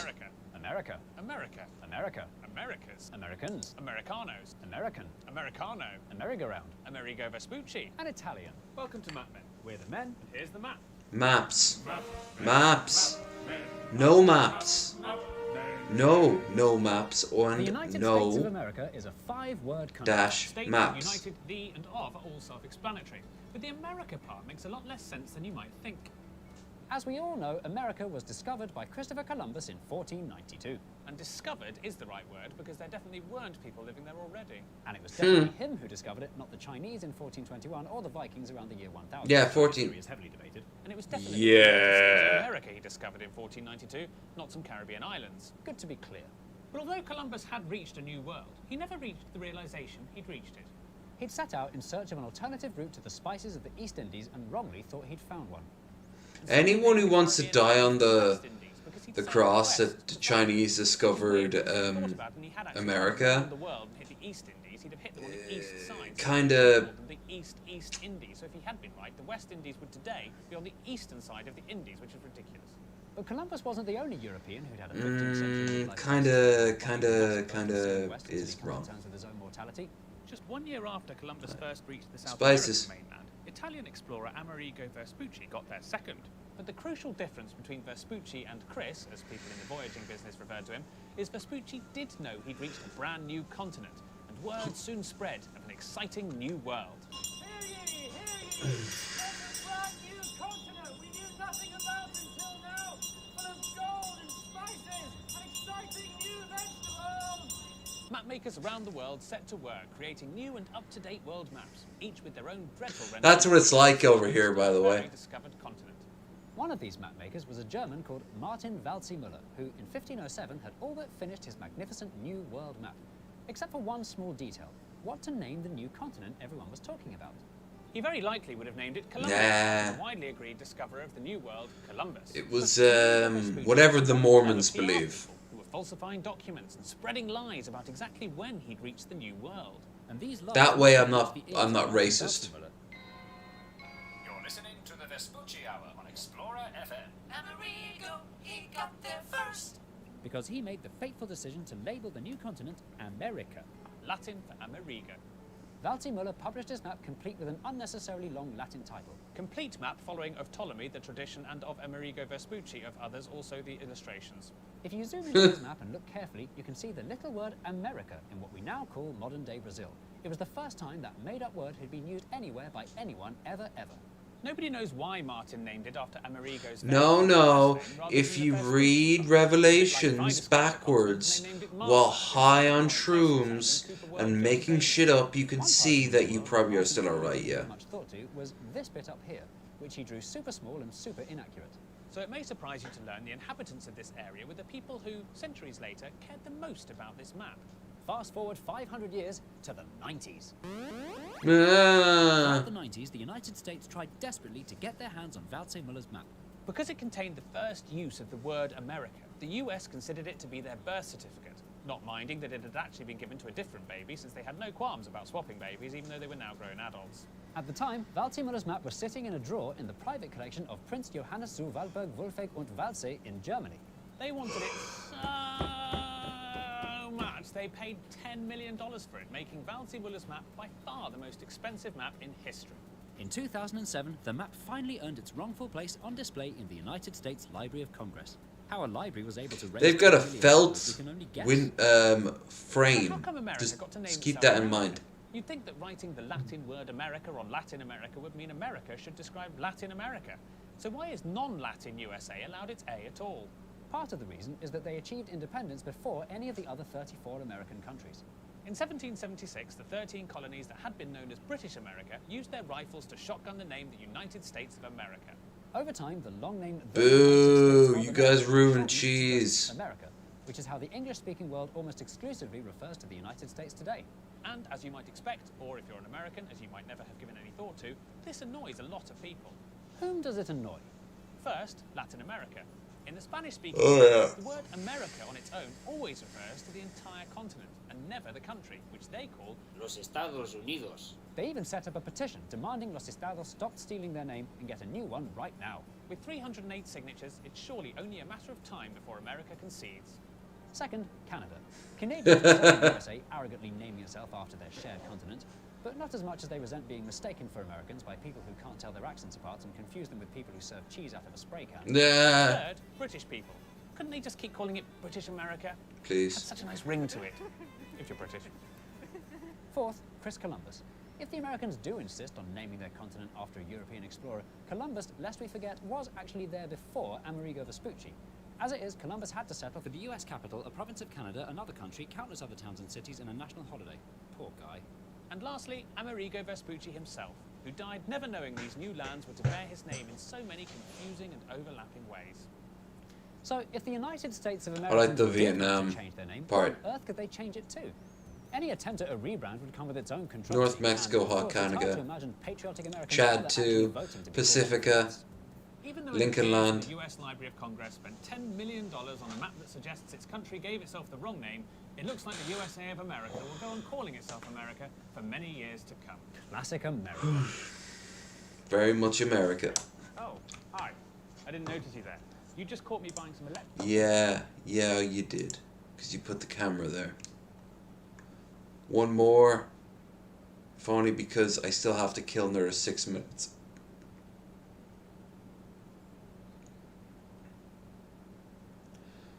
Six minutes. My Christ on a crumpet. Where does London stop and the terrifying provincial nothingness begin? Is it the end of the tube? Yes. Is it the M25? No. Is it the end of London's postcode area? If you must know, it's not. No one cares. London's phone code, postcode, and so on were set up at different times by different people for different purposes. So where does London officially stop? The answer is right here, at the edge of the Greater London boundary. But why is it here and not, say, several meters to the left? Who drew this boundary, and when? And what difference does it make? Where is your grandma, and why did you steal her coat?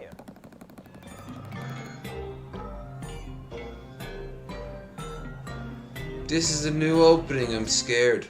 Greater London has been this shape and this size since 1965. But to understand why, you need to look at what London was like in 1964. Flashback. Of the 8 or so million people who considered themselves Londoners, as in they commuted to London, watched London TV and read London newspapers, fewer than half of them actually technically, legally, officially lived in London. The County of London, as it was then known, was drawn up way back in 1889 in the shape of a rhinoceros to reflect how big London had grown at that time.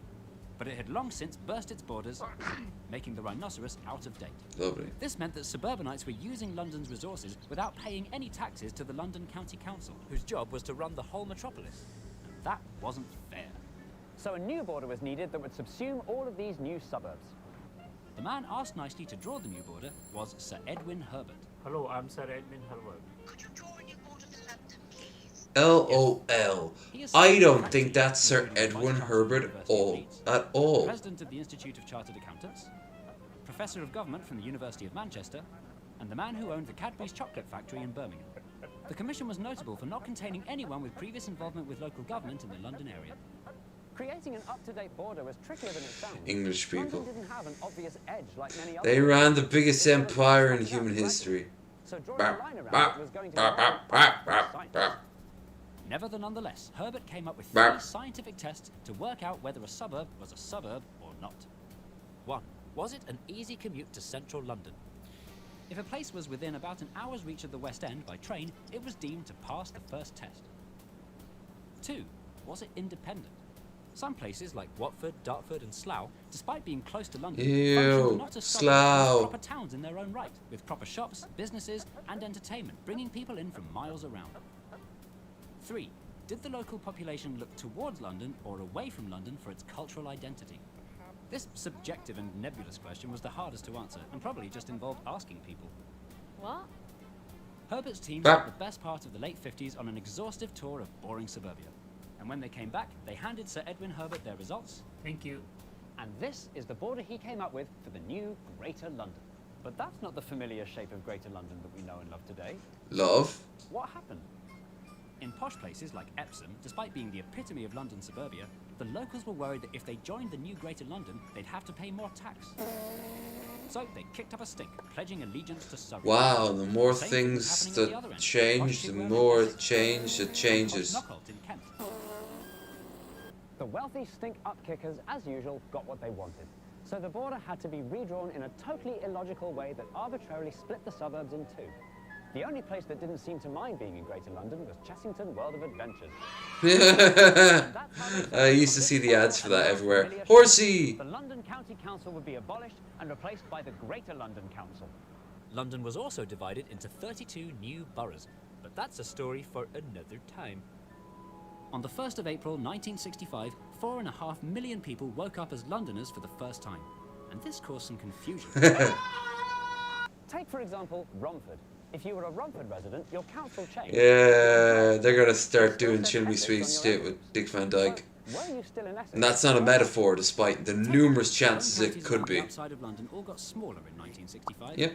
Surrey lost a massive chunk, which bizarrely included Surrey County Hall in Kingston, which even more bizarrely continues to run Surrey to this day, despite not being in it. Oi, pay your council tax. Why don't you come over here and make me? But one county had the worst luck of them.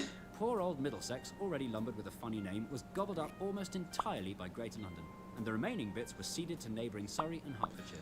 Just like playing a game of Since Crusader 1965, Kings. Middlesex is no longer a thing, and the name lives on only on envelopes and in cricket. This is what gives Romford residents an identity crisis. Ceremonially, It's funny because historically, that was a in their actions, basketball. and perhaps in their souls, they're Essex boys. No, and what? girls. But legally, politically, officially, they're Londoners, whether they like it or not. Oh, I've got a lovely bunch of coconuts. Living in Greater London today, and why might you be hacked off if you live just outside the border? One big factor is transport. On London buses, you can pay by contactless and take advantage of the 2-for-1 hopper fare, whereas buses in the home counties are patchy and much more expensive. And it's not just buses that are better. When What I turned the 60, I got a 60 card. Oh my god, what the fuck? Whereas my friend Jill, who lives over the How is she even taking a pee? Her skirt isn't pulled up. More important than all of this is democracy. If you live inside the Greater London boundary, you get to take part in elections for the London Assembly and the Mayor of London. Think this doesn't matter? Look at the Metropolitan line. Fast trains to Amersham were cancelled by Boris Johnson in 2012, and the planned extension Blah, of Junction blah, was cancelled by blah, Sadiq blah. Khan in 2016. Would these things have happened if the locals had a chance to vote the mayor out? Does anything need to be done about this? After all, the border of what counts as London has changed time and time again since the Romans.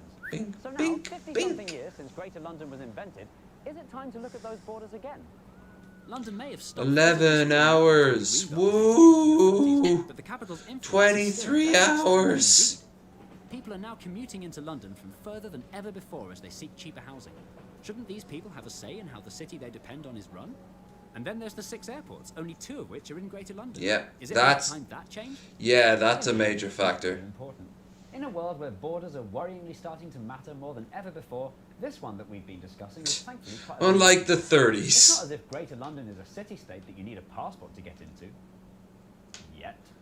So for now, depending on how you live, work, shop, and feel, the line where London stops and the outside world begins is entirely up to you. And no matter where the official boundary is officially drawn, there will always be people who feel like they're on the wrong side. Oh boy, I can't wait to try out my new problem-solving I'd 3000. like to live in London the same way I'd like to live in New York. And we all saw the homes I was looking for in New York. Now there's one more I want to watch. Just the one. First things first though.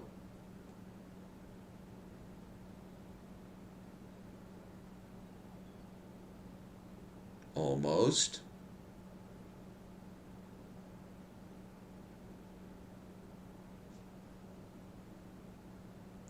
Yay. Now, hard to pronounce? No.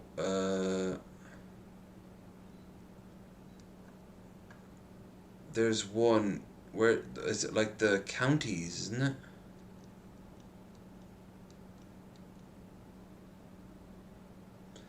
Look, my lord. Very wealthily. That's why. No.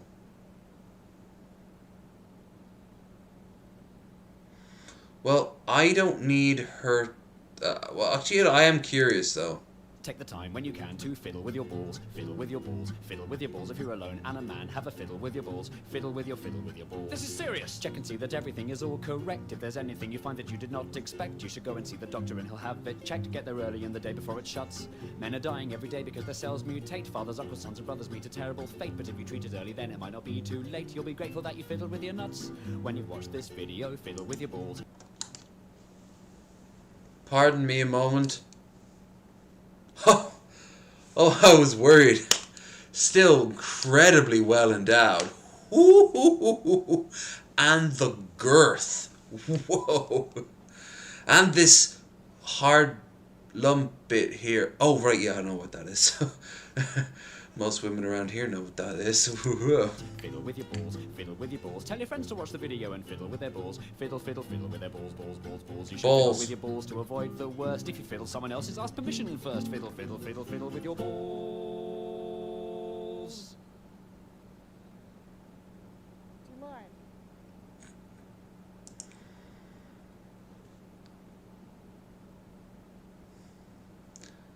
Where I live was once voted Beer City, USA. Fucking brilliant. That is a correct name.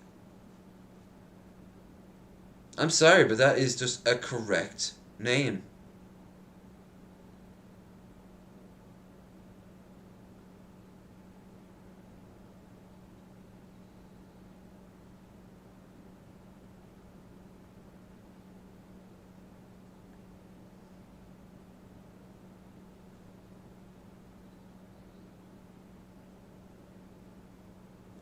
English counties explained. That's what I was after.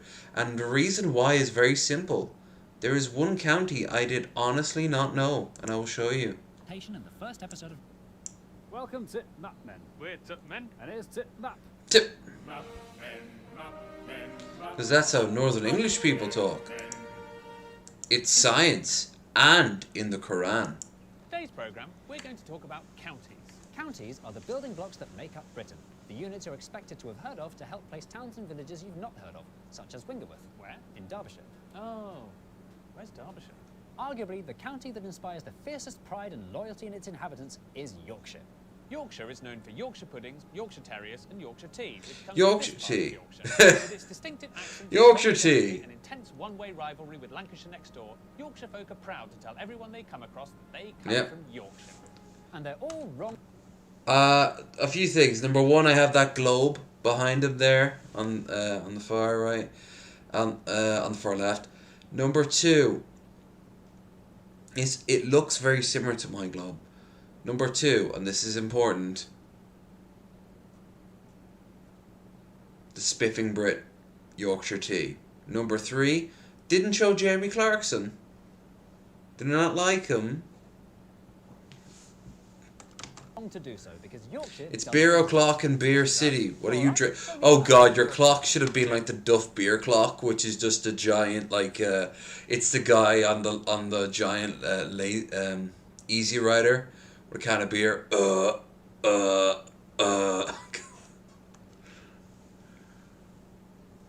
on, Barney. I think you've had enough. Oh, come on, Homer. I haven't tried.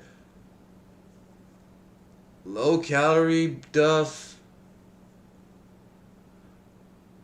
New Duff.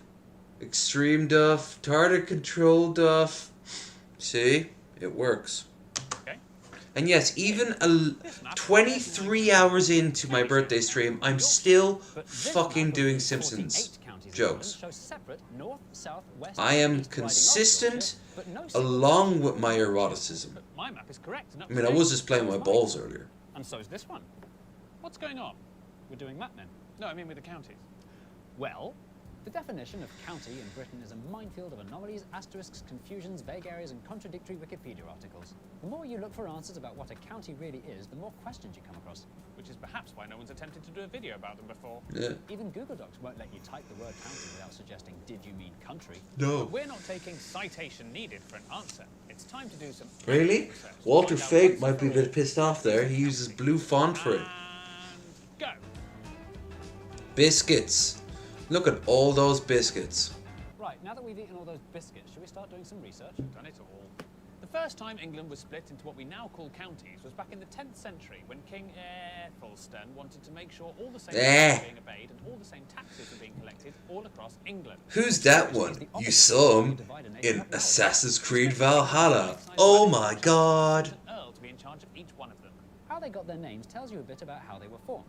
These were named after ethnic groups or old kingdoms that existed before England. These ones that end in sext were part of the Saxon kingdoms which spread across the south of England. Yep. And these ones took their name from the most important town, the county town, and added the Anglo-Saxon word shire on the end. The same word. It's what happened to Leitrim, the town I'm in right now. The villain. The village. Full of villains. Over the centuries, these areas have become My county was named after lords, and at one point, Lord. counts, which is how they came to be known as counties. The precise location of exactly where one county stopped and another one started wasn't important in those days. Nobody tried to draw the boundaries on a map until the 1080s when the Normans did a survey. Hello, Norman. I've done a survey of all the people. I'm a Norman. Thanks, Norman. I'll just add that to my survey of all the people who say they live in Gloucestershire.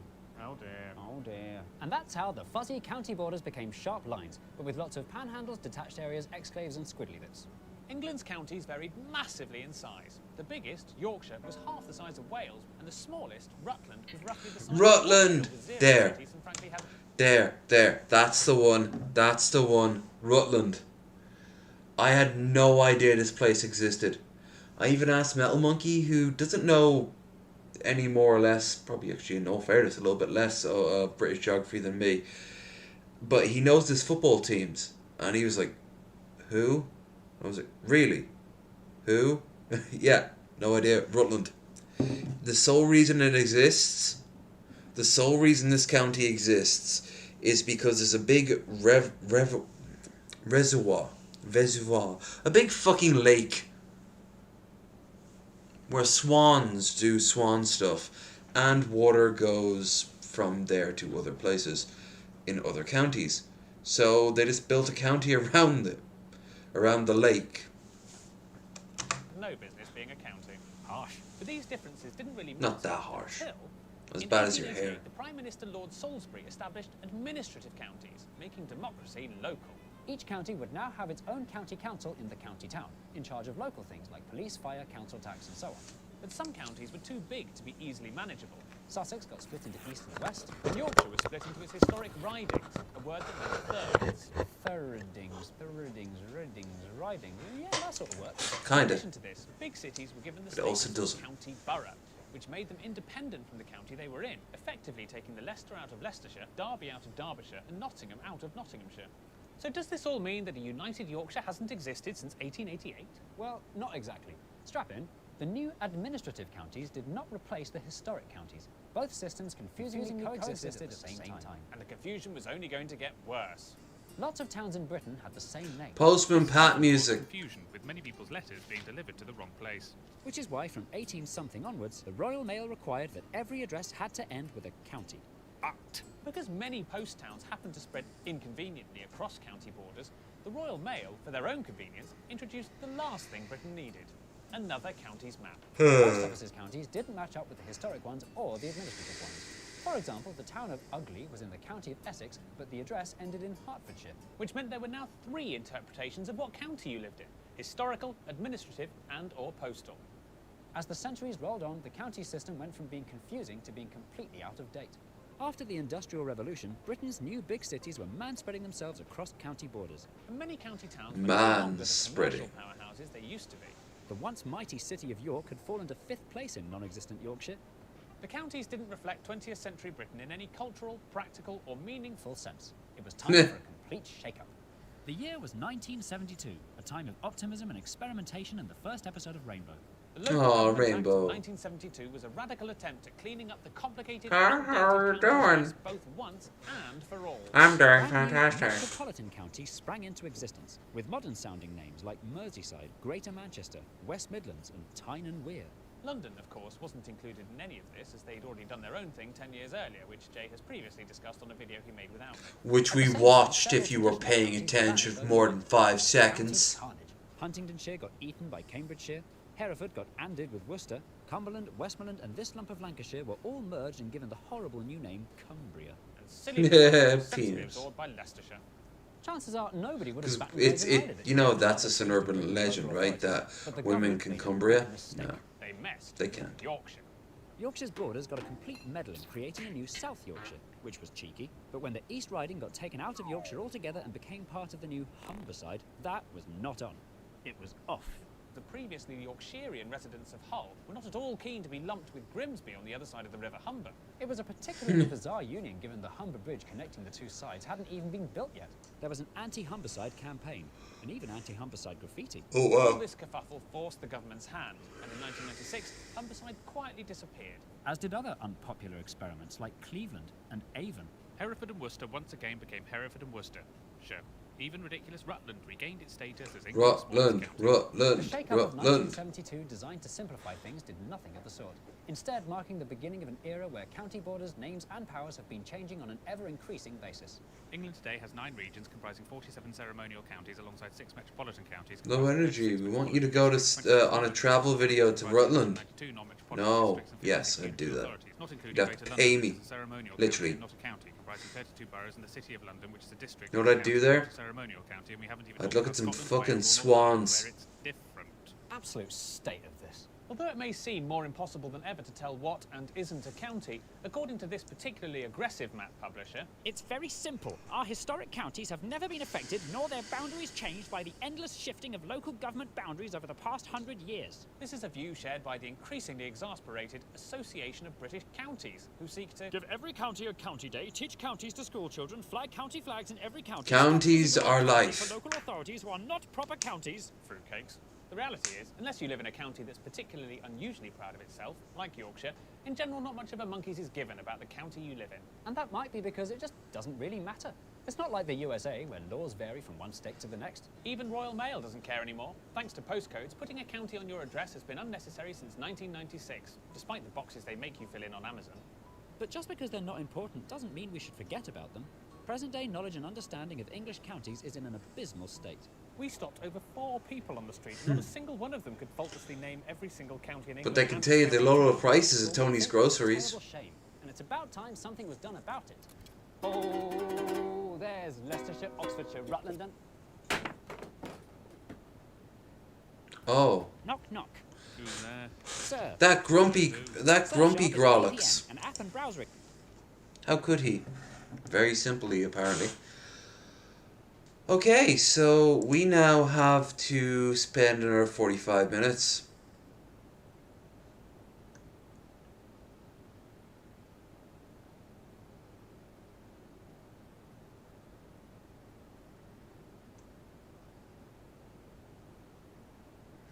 Wait, she gets her husband knocked out? You mean we get to see some violence? Change the voting zones because population change in counties around here. Yeah, but are the counties needed? She's also in a bikini. Oh, they're coming out of the pool. No. Oh, incorrectos. Oh my God. Freddy from the Scooby Gang just got knocked out. He is ouch. Everything is everything is on camera. Everything is on camera.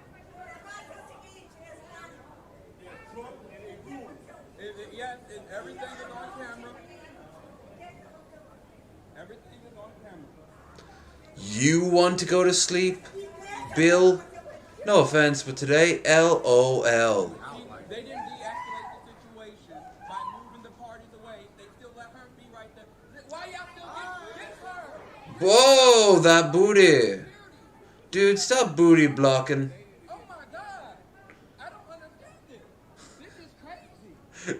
I love the running commentary. It's kind of my job. This is unacceptable. And y'all still having to restrain her. Y'all come over here, baby girl. Baby girl, I'm not him.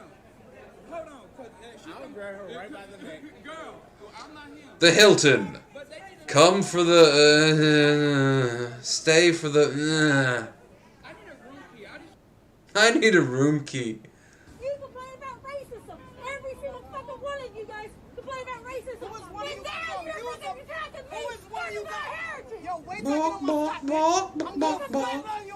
Public transport. Come for the ability to go anywhere at low prices or even free. Don't stay. Who is you guys, bitch? Who is you guys, bitch? Lady, back off. You're attacking me in my house. You're fucking bitch. Back off. You're attacking me, bitch. Stop it. Hey. That is uncalled for. That is uncalled for.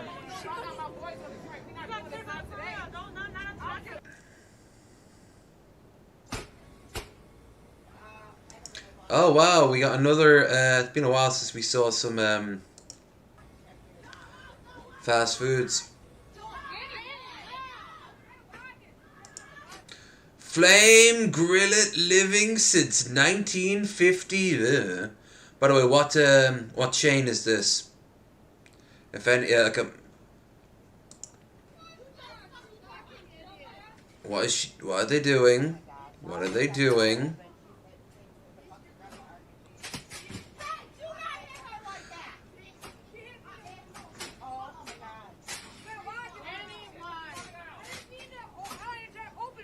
But for real, choose your guy, bitch.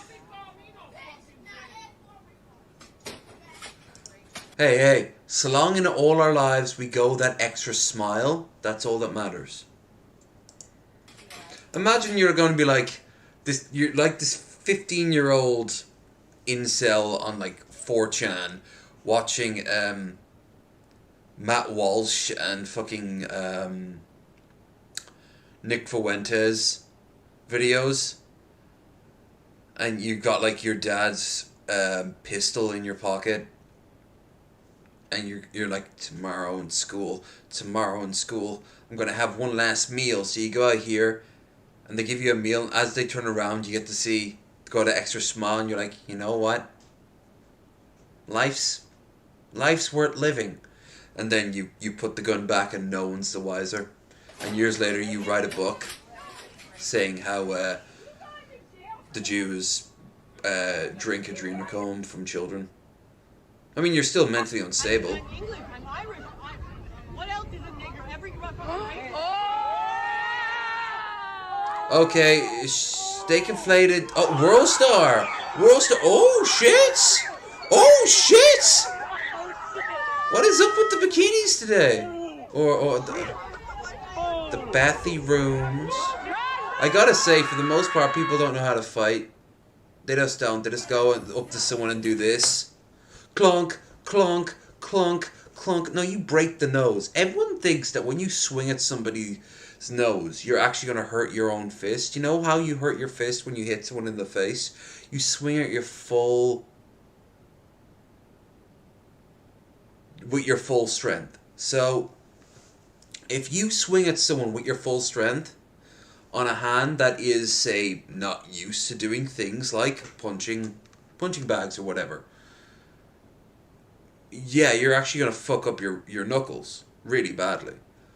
But you don't need that. As you saw Ken earlier, who went down like a sack of potatoes, most people, when they try to be like, oh, you want to try something? Yeah, they've probably never had a fist fight in their life. Never. Most people never have. It's why there was this brief upsurge of Fight Club after they saw Fight Club in like the 90s and early 2000s, whenever the hell it was. But you never actually run across someone who's done a Fight Club. You always meet someone who's met someone. I grilled a person who said he did Fight Club once, and he was like, well, no, but I got into a fight with someone because he asked me to. And I'm like, and you said yes? What the fuck does that say about you? Jesus Christ. Although I saw World Star down there, so we have to see more World Star. I want to spend the rest of the evening going, World Star! You know why? Because I'm a World Star and so are you. But in a good way. And if I'm lucky, I'll find the one from Chicago I'm actually in. Well, I'm in the background. Trust me, if I'm in shot for 5 seconds, that's like saying, where's Billy the Fridge? I can't see him anywhere. Where's Hannibal Amani in this group in Beijing?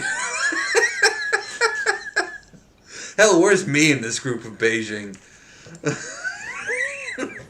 I just pictured the retelling of the Family Guy joke of the two white guys in Beijing, and they're like literally heads and shoulders above everyone else in height, going, "Hey, I was looking for you. I know." They're like in the middle of Tiananmen Square. And there's hordes of people moving back. I know, what were the chances? I just pictured that, but with Hannibal Amani. Like, man, where the hell were you? I was looking.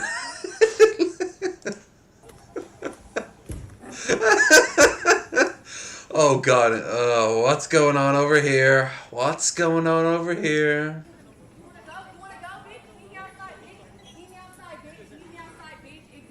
Meet me outside, meet me outside, meet me outside. Anyone who says that, oh, they've been waiting for something like this. And that means that they're all the more reason to dismiss them. But again, what was the context? Hold on. No, this is interesting because this last one, what makes her a Karen? What makes either of them a Karen? Okay, well, there we go. There, I have my answer. Right then and there. And look at that. She is shocked that she's responding. What, she's going to take that shit? Like, I know so many people. Elf King would cunt punt her. Like, literally, in between the legs. With a well-placed shin bone. Or she'd go straight for the eyes. Because like she's had to deal customer service a good chunk of her adult life. Yes! Yes! Yes! Yes! Yes! Do it! Do it! And I'd love to see if her manager was like, right, yeah, you're fired. The backlash? No, it wouldn't be worth it. Let's be like, you could have taken that with a little bit more grace, but we're gonna pretend none of that ever happened, okay? Like that's how I see that happening. Anyway, World Star. World Star. Fight. Best World Star fights in moments. No, 28. World Star Flight compilation 8? Really? Like 8 minutes. Okay. Let's see how this works. I do like some build up. I do need to know who I'm rooting for after all. Okay, so we got some guy sitting on another person's car. Don't know the context for it. Then, oh shit. Basically, skew. Oh yeah. Oh. God on a. Damn.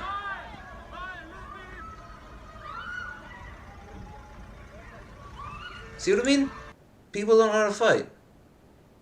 I don't mean like, I challenge you to fisticuffs, but look at all the misses that's going on here. It's just pure rage. Everyone, no matter how well you can tone yourself up to high heavens. The second you throw down for the first time in your life, you're gonna be flinging around like an insane badger, you know? Fuck you, no mate. I was thinking this was the UK.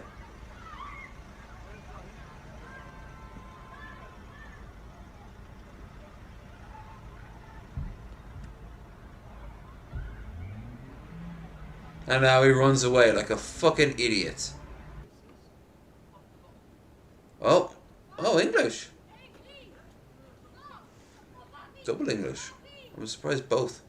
Holy shit. Oh. Is he biting his skull? Because I've done that. As a kid wandering around. Well, kid. 20-something-year-old lad at this point now. Wandering around Dublin. Where his hair will never be able to grow because I fucking gouged it out. Hey, you fucking wanting to start shit. You wanting to start shit. His friends didn't know how to process that shit. I'd feel that way after an accident. Yeah. Yeah, this is why you, it's actually an interesting look into how people respond. If you get into an accident and somebody gets out of like a car and is like, my car, and then they look at you, how you respond says a lot about you. You can be like, oh my god, I'm so sorry, or be like, what's your insurance? We need to share insurance. Or you get in your car and fucking run, or you'd be like, what did you do to my fucking car? You could start getting like antsy. You could look to other people around. Did you see what he did? Or maybe they'll say to you, like, it's an interesting experience to see how it all works. Oh yeah. Oh, hold on. No, see what I mean? Look, that was pure cowardice right there, right? He went back to get a weapon, right?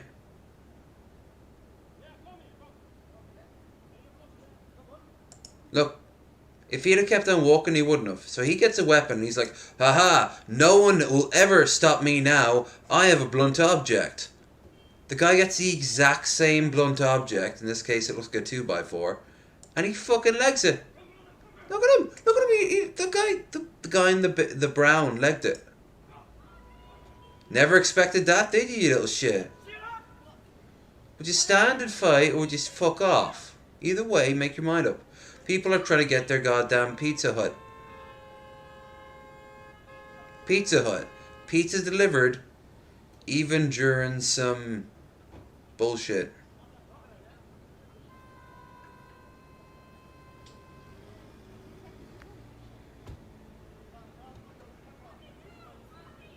There we go. Round 2. Look at Slad's trying to walk off, trying with his fucking shopping. He's like, oh, fuck's sake. Quicker I get. Is that Taffy? I remember Taffy saying he wanted to get out of the UK as quickly as possible.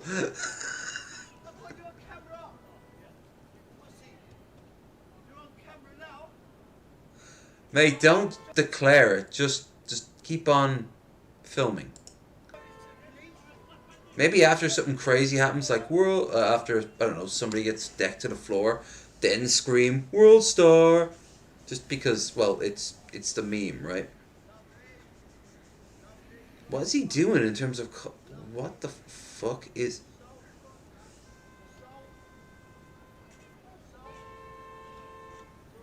Oh yeah, gonna throw shit... gonna... throw shit and miss, huh?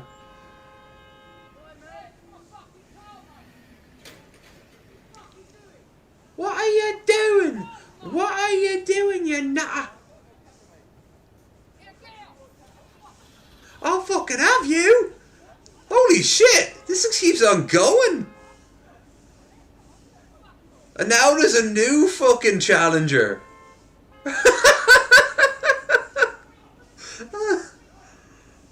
My money... I hate to say this, but my money's still on Red Hat over there. Look, 2 for 1. 2 for 1. Oh, shit. Now, look, he's coming at him again because he sees he doesn't have his thing. But once he runs at him, he still runs, even though he's got a fucking blunt object. What the fuck? What the fuck? Oh my god, there's so many moving parts in this scene. Oh. Alright.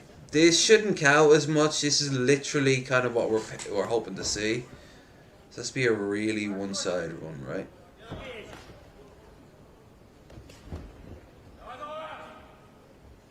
Do it. Nope.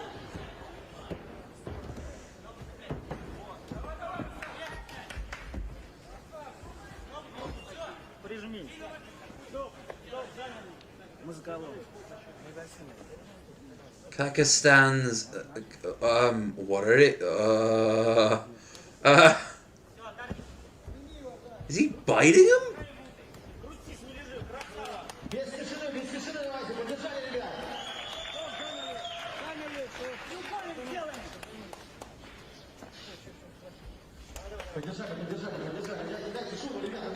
What is... Oh my god, what is he doing?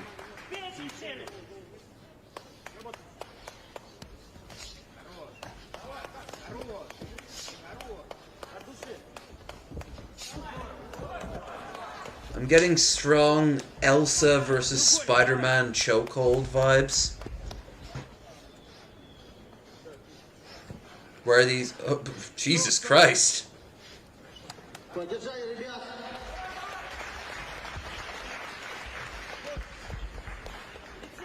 And now they just get back up.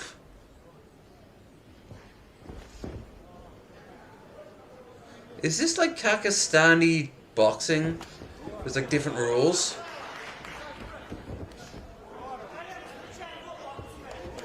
Yeah, clearly, because you're allowed to kick, so... Again, though, there's a lot of,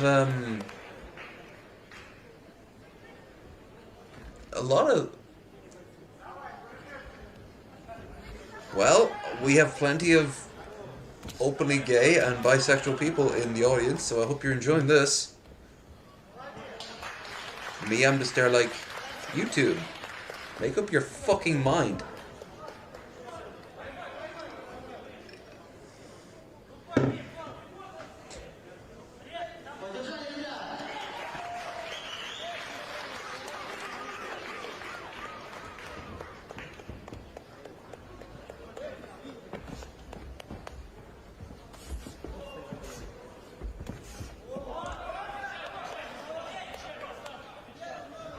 I suppose in all fairness they're not so much knockouts, they're more like just fights. Which, yeah, okay. This fight just keeps on going though. It seems more like, hey, we kind of just want to, you know, well, in all fairness. Do it. Do it. Oh, and there we go. Okay. Yeah, I did the thing I'm paid for. Okay. Jesus Christ, he's scrawny. I have like 4 of him in me right now. Okay, I don't like these camera shots. They look automatic.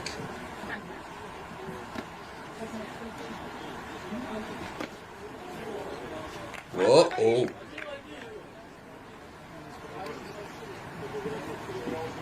He looks like a more buff version of one of the guys from Map Men.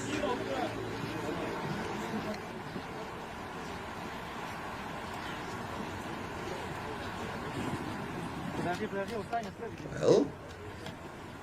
Look, stop dancing and hit some.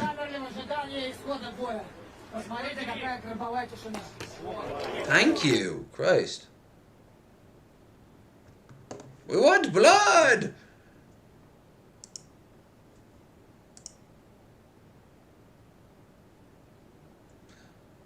Public boxing video in the hood 2021. Okay.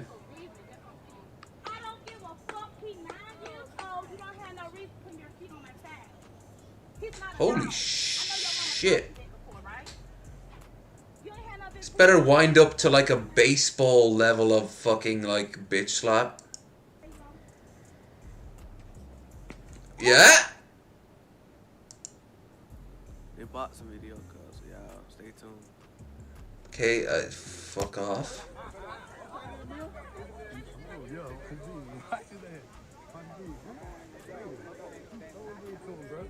Give it to him, bro. Give it to him, bro. Give it to him, bro. Show him something. Show him how we come up, bro. Come here.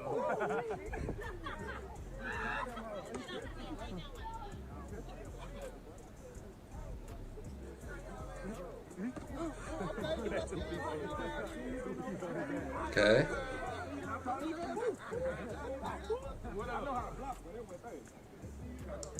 Public boxing in the hood. Oh, I guess it is just like literally boxing. Look, the thing is, yeah, this seems more. So,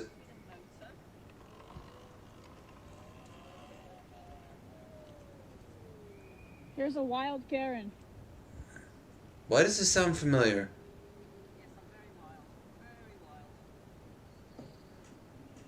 Karen. Have you noticed we've probably not ever seen her version of it? Look at her! She's chasing me! You can't catch me! I wouldn't stop. Today's episode of How Fucked Up is Fucked Up. I don't That's care. fucked up.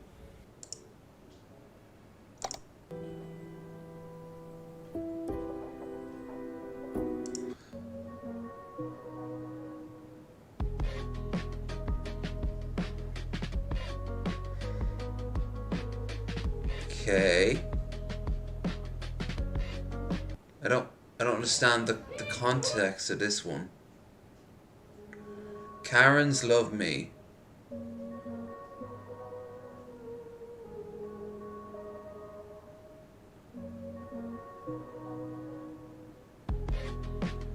Wait, are they trying to like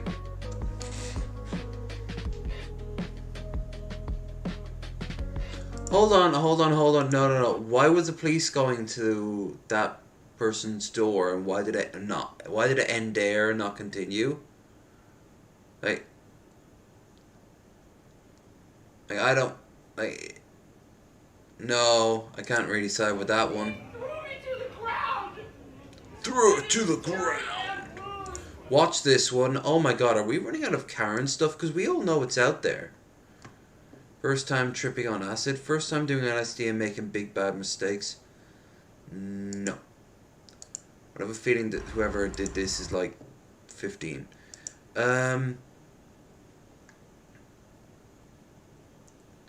Big Fight compilation, Street Fight, World Star, Knockout compilation 2019. Yeah, let's give this a go. Damn kids, with their rock and roll and ability to cycle. Don't care about any of this. Ooh, right into it. I love you, man. I love you this much. I love you this much. Oh.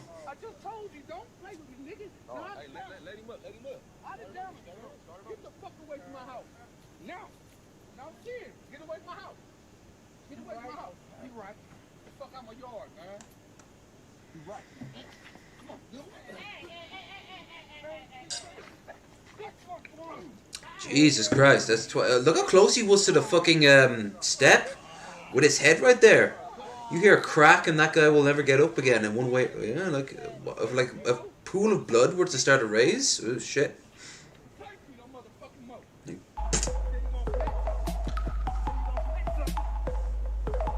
I was gonna say there's a lot of angry black guys, but I'm like, wait, I'm literally putting World Star into the title. I'm like if I put in like the German equivalent of it.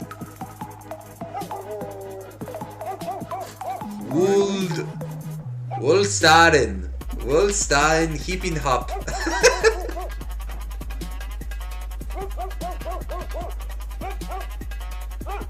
Alright, so this two guys beating the shit out of each other. Just, God even knows what that's about. Okay, go for it. Wow, scrawny, both of them. I bet you won't hit him. I bet you won't hit him. Bet you gonna hit him.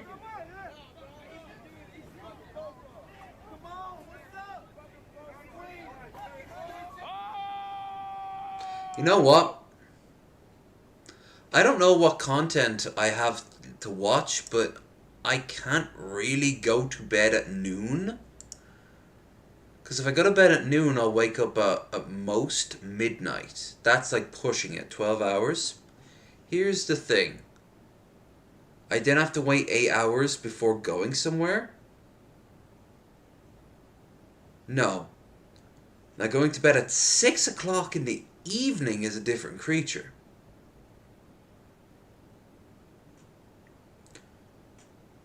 And I want to watch shit. So... fuck it. I'm going to end the stream. And I'm going to put part 3. And I'm just going to put Continuum as the title. In the little brackets. And that's it.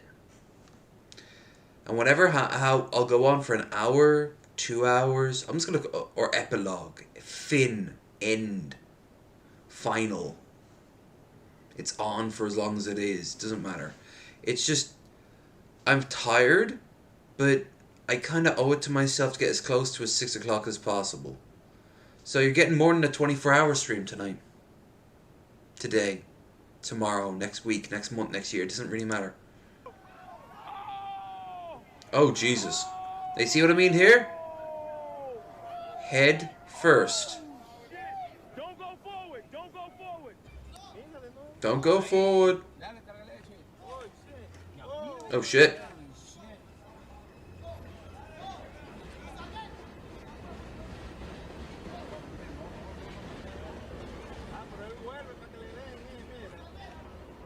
Damn. It sounds like Donkey Kong. It is. Also, that looked like, what's his name? Centuric or whatever. The part 3? No, I can't call it the 24-hour stream part 3. I guess I'll just call it like and the rest, or the tail end, last call, something like that. It's just, if I stay awake for another 6 more hours, I'm good. I don't even need to be on stream for another 6 more hours. I can be on for like 4 more hours. I just need stuff to watch. Now's a good time, if you're part of our Discord, to check out the links down below to our channel suggestions. If you post something there, I'll have a look at it, so long as copyright won't get me. If copyright will get me, like, that'd be kind of shite after all the hours. After all the chances we made and came out okay. Oh my fuck, why? Oh god, look at his arm. Wait, does he have one arm smaller than another? What was the cause of that? Like she wasn't having it, sure, but what did he cause? Yeah, this is the guy from like the Young Turks. That's how I'm seeing from this angle.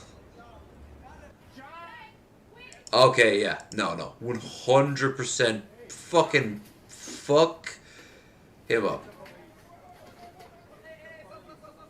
Again, though, look, it's just rage. There's no rhyme or reason to it. I think back to the guy we watched hours and hours ago.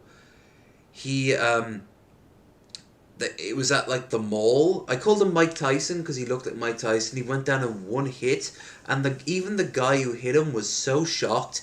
He was going forward over his knocked out body, thinking like this was going to be like a throwdown. There was no throwdown. Like he was like, "What the fuck?" It's because people don't know how to fight. They don't know what to expect. They just are sick of this shit.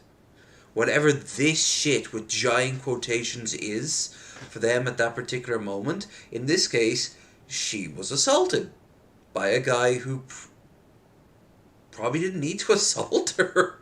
What was that, fast food? Unless she fucking spat in his food, cut up his credit card, and like, I don't know, told him to pose for a selfie. Then she posted online that he was like some sort of stalker to his workplace because she had fucking hacked him. Yeah, no, something tells me that he's the one who's wrong.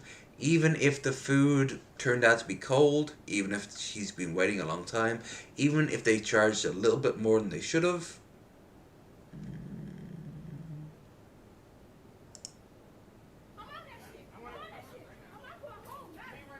No. Damn.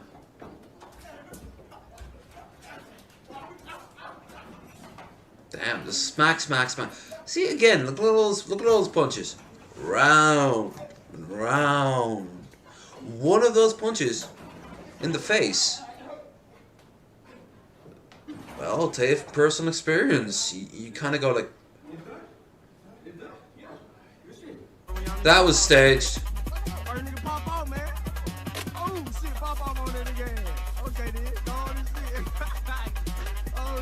Jesus Christ. Jesus Christ.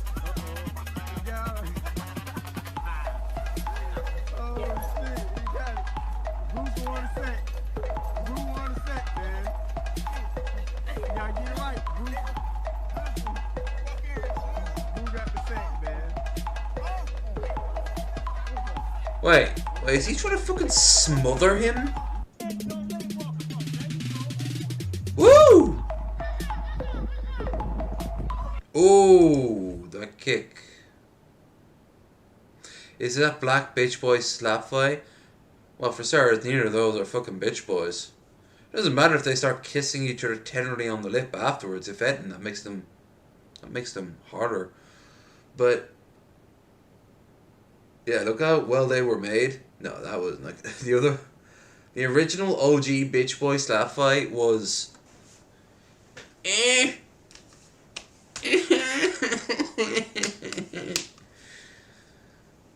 Yeah, the one that took place in. I know which ones you meant. No. That looked staged.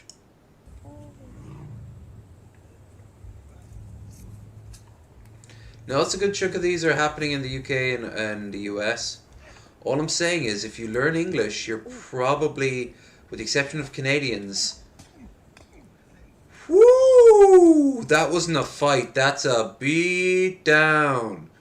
That was over quick. That was the case of someone who's actually fighting somebody who probably was not prepared for it.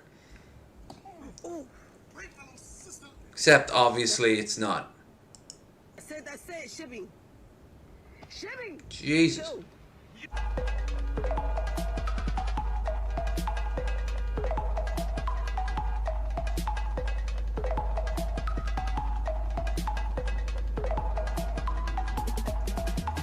The fuck happened there? Did he take his...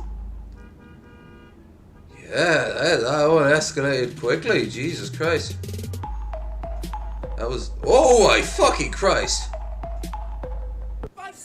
What is it with feet today? Like, a lot of them are involving their shoes getting smashed up. There was that one who wouldn't wear a mask earlier, and the shorter guy just fucking beat the living shit out of him. No, he put him in like a hold, and in the process he lost one of his shoes, and the other one was like ripped to shreds. It's $1.50. It's $1.50. Get the fuck out! Oh.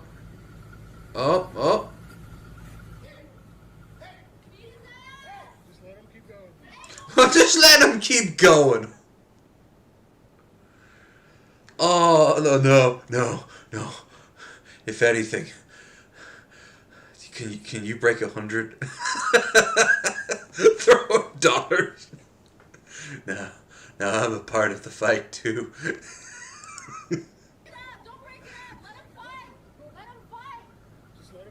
Oh.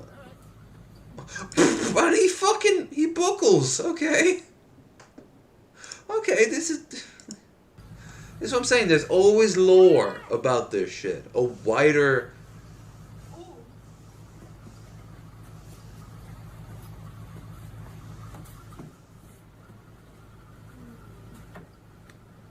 Whoop! Don't get fancy with the fucking holds. What is even going on there? It's like watching two dogs fight over a fucking sausage. Or some really weird mating dance. Are you pulling hair in me? Oh, yeah. You hella pussy! You hella pussy. You hella pussy. You pulling hair. You ugly ass bitch. You ugly. You ugly. You ugly. Oh, well, we know which one on the, we know which one won on the, toddler wrestling, right?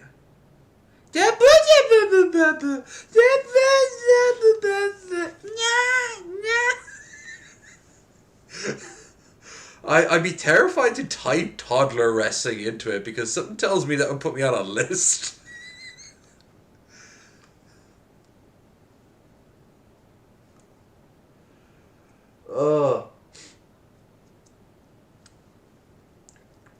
No, we aren't built in the same way as I think we once were. That wasn't a terrible compilation. Maybe is there another compilation? Oh my god, the edge of that fucking thumbnail.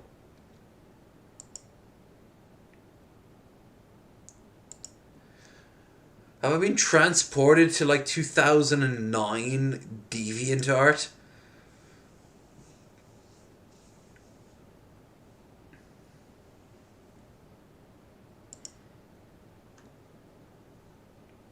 Well, apparently, according to this fucking audio.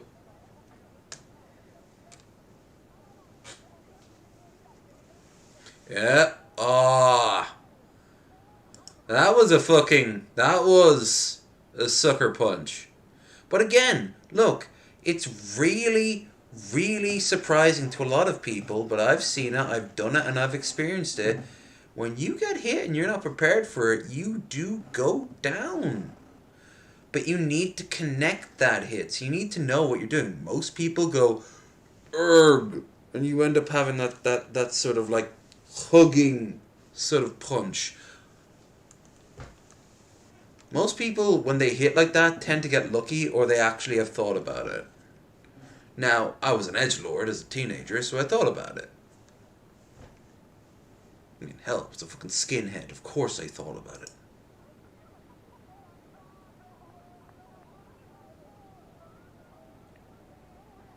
I mean, these look like fucking kids. These look like 16 years old or whatever.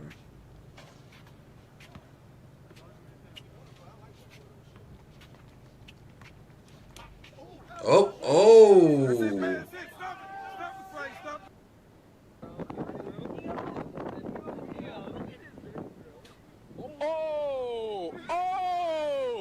Oh, shit! Oh, he pushed. He pushed.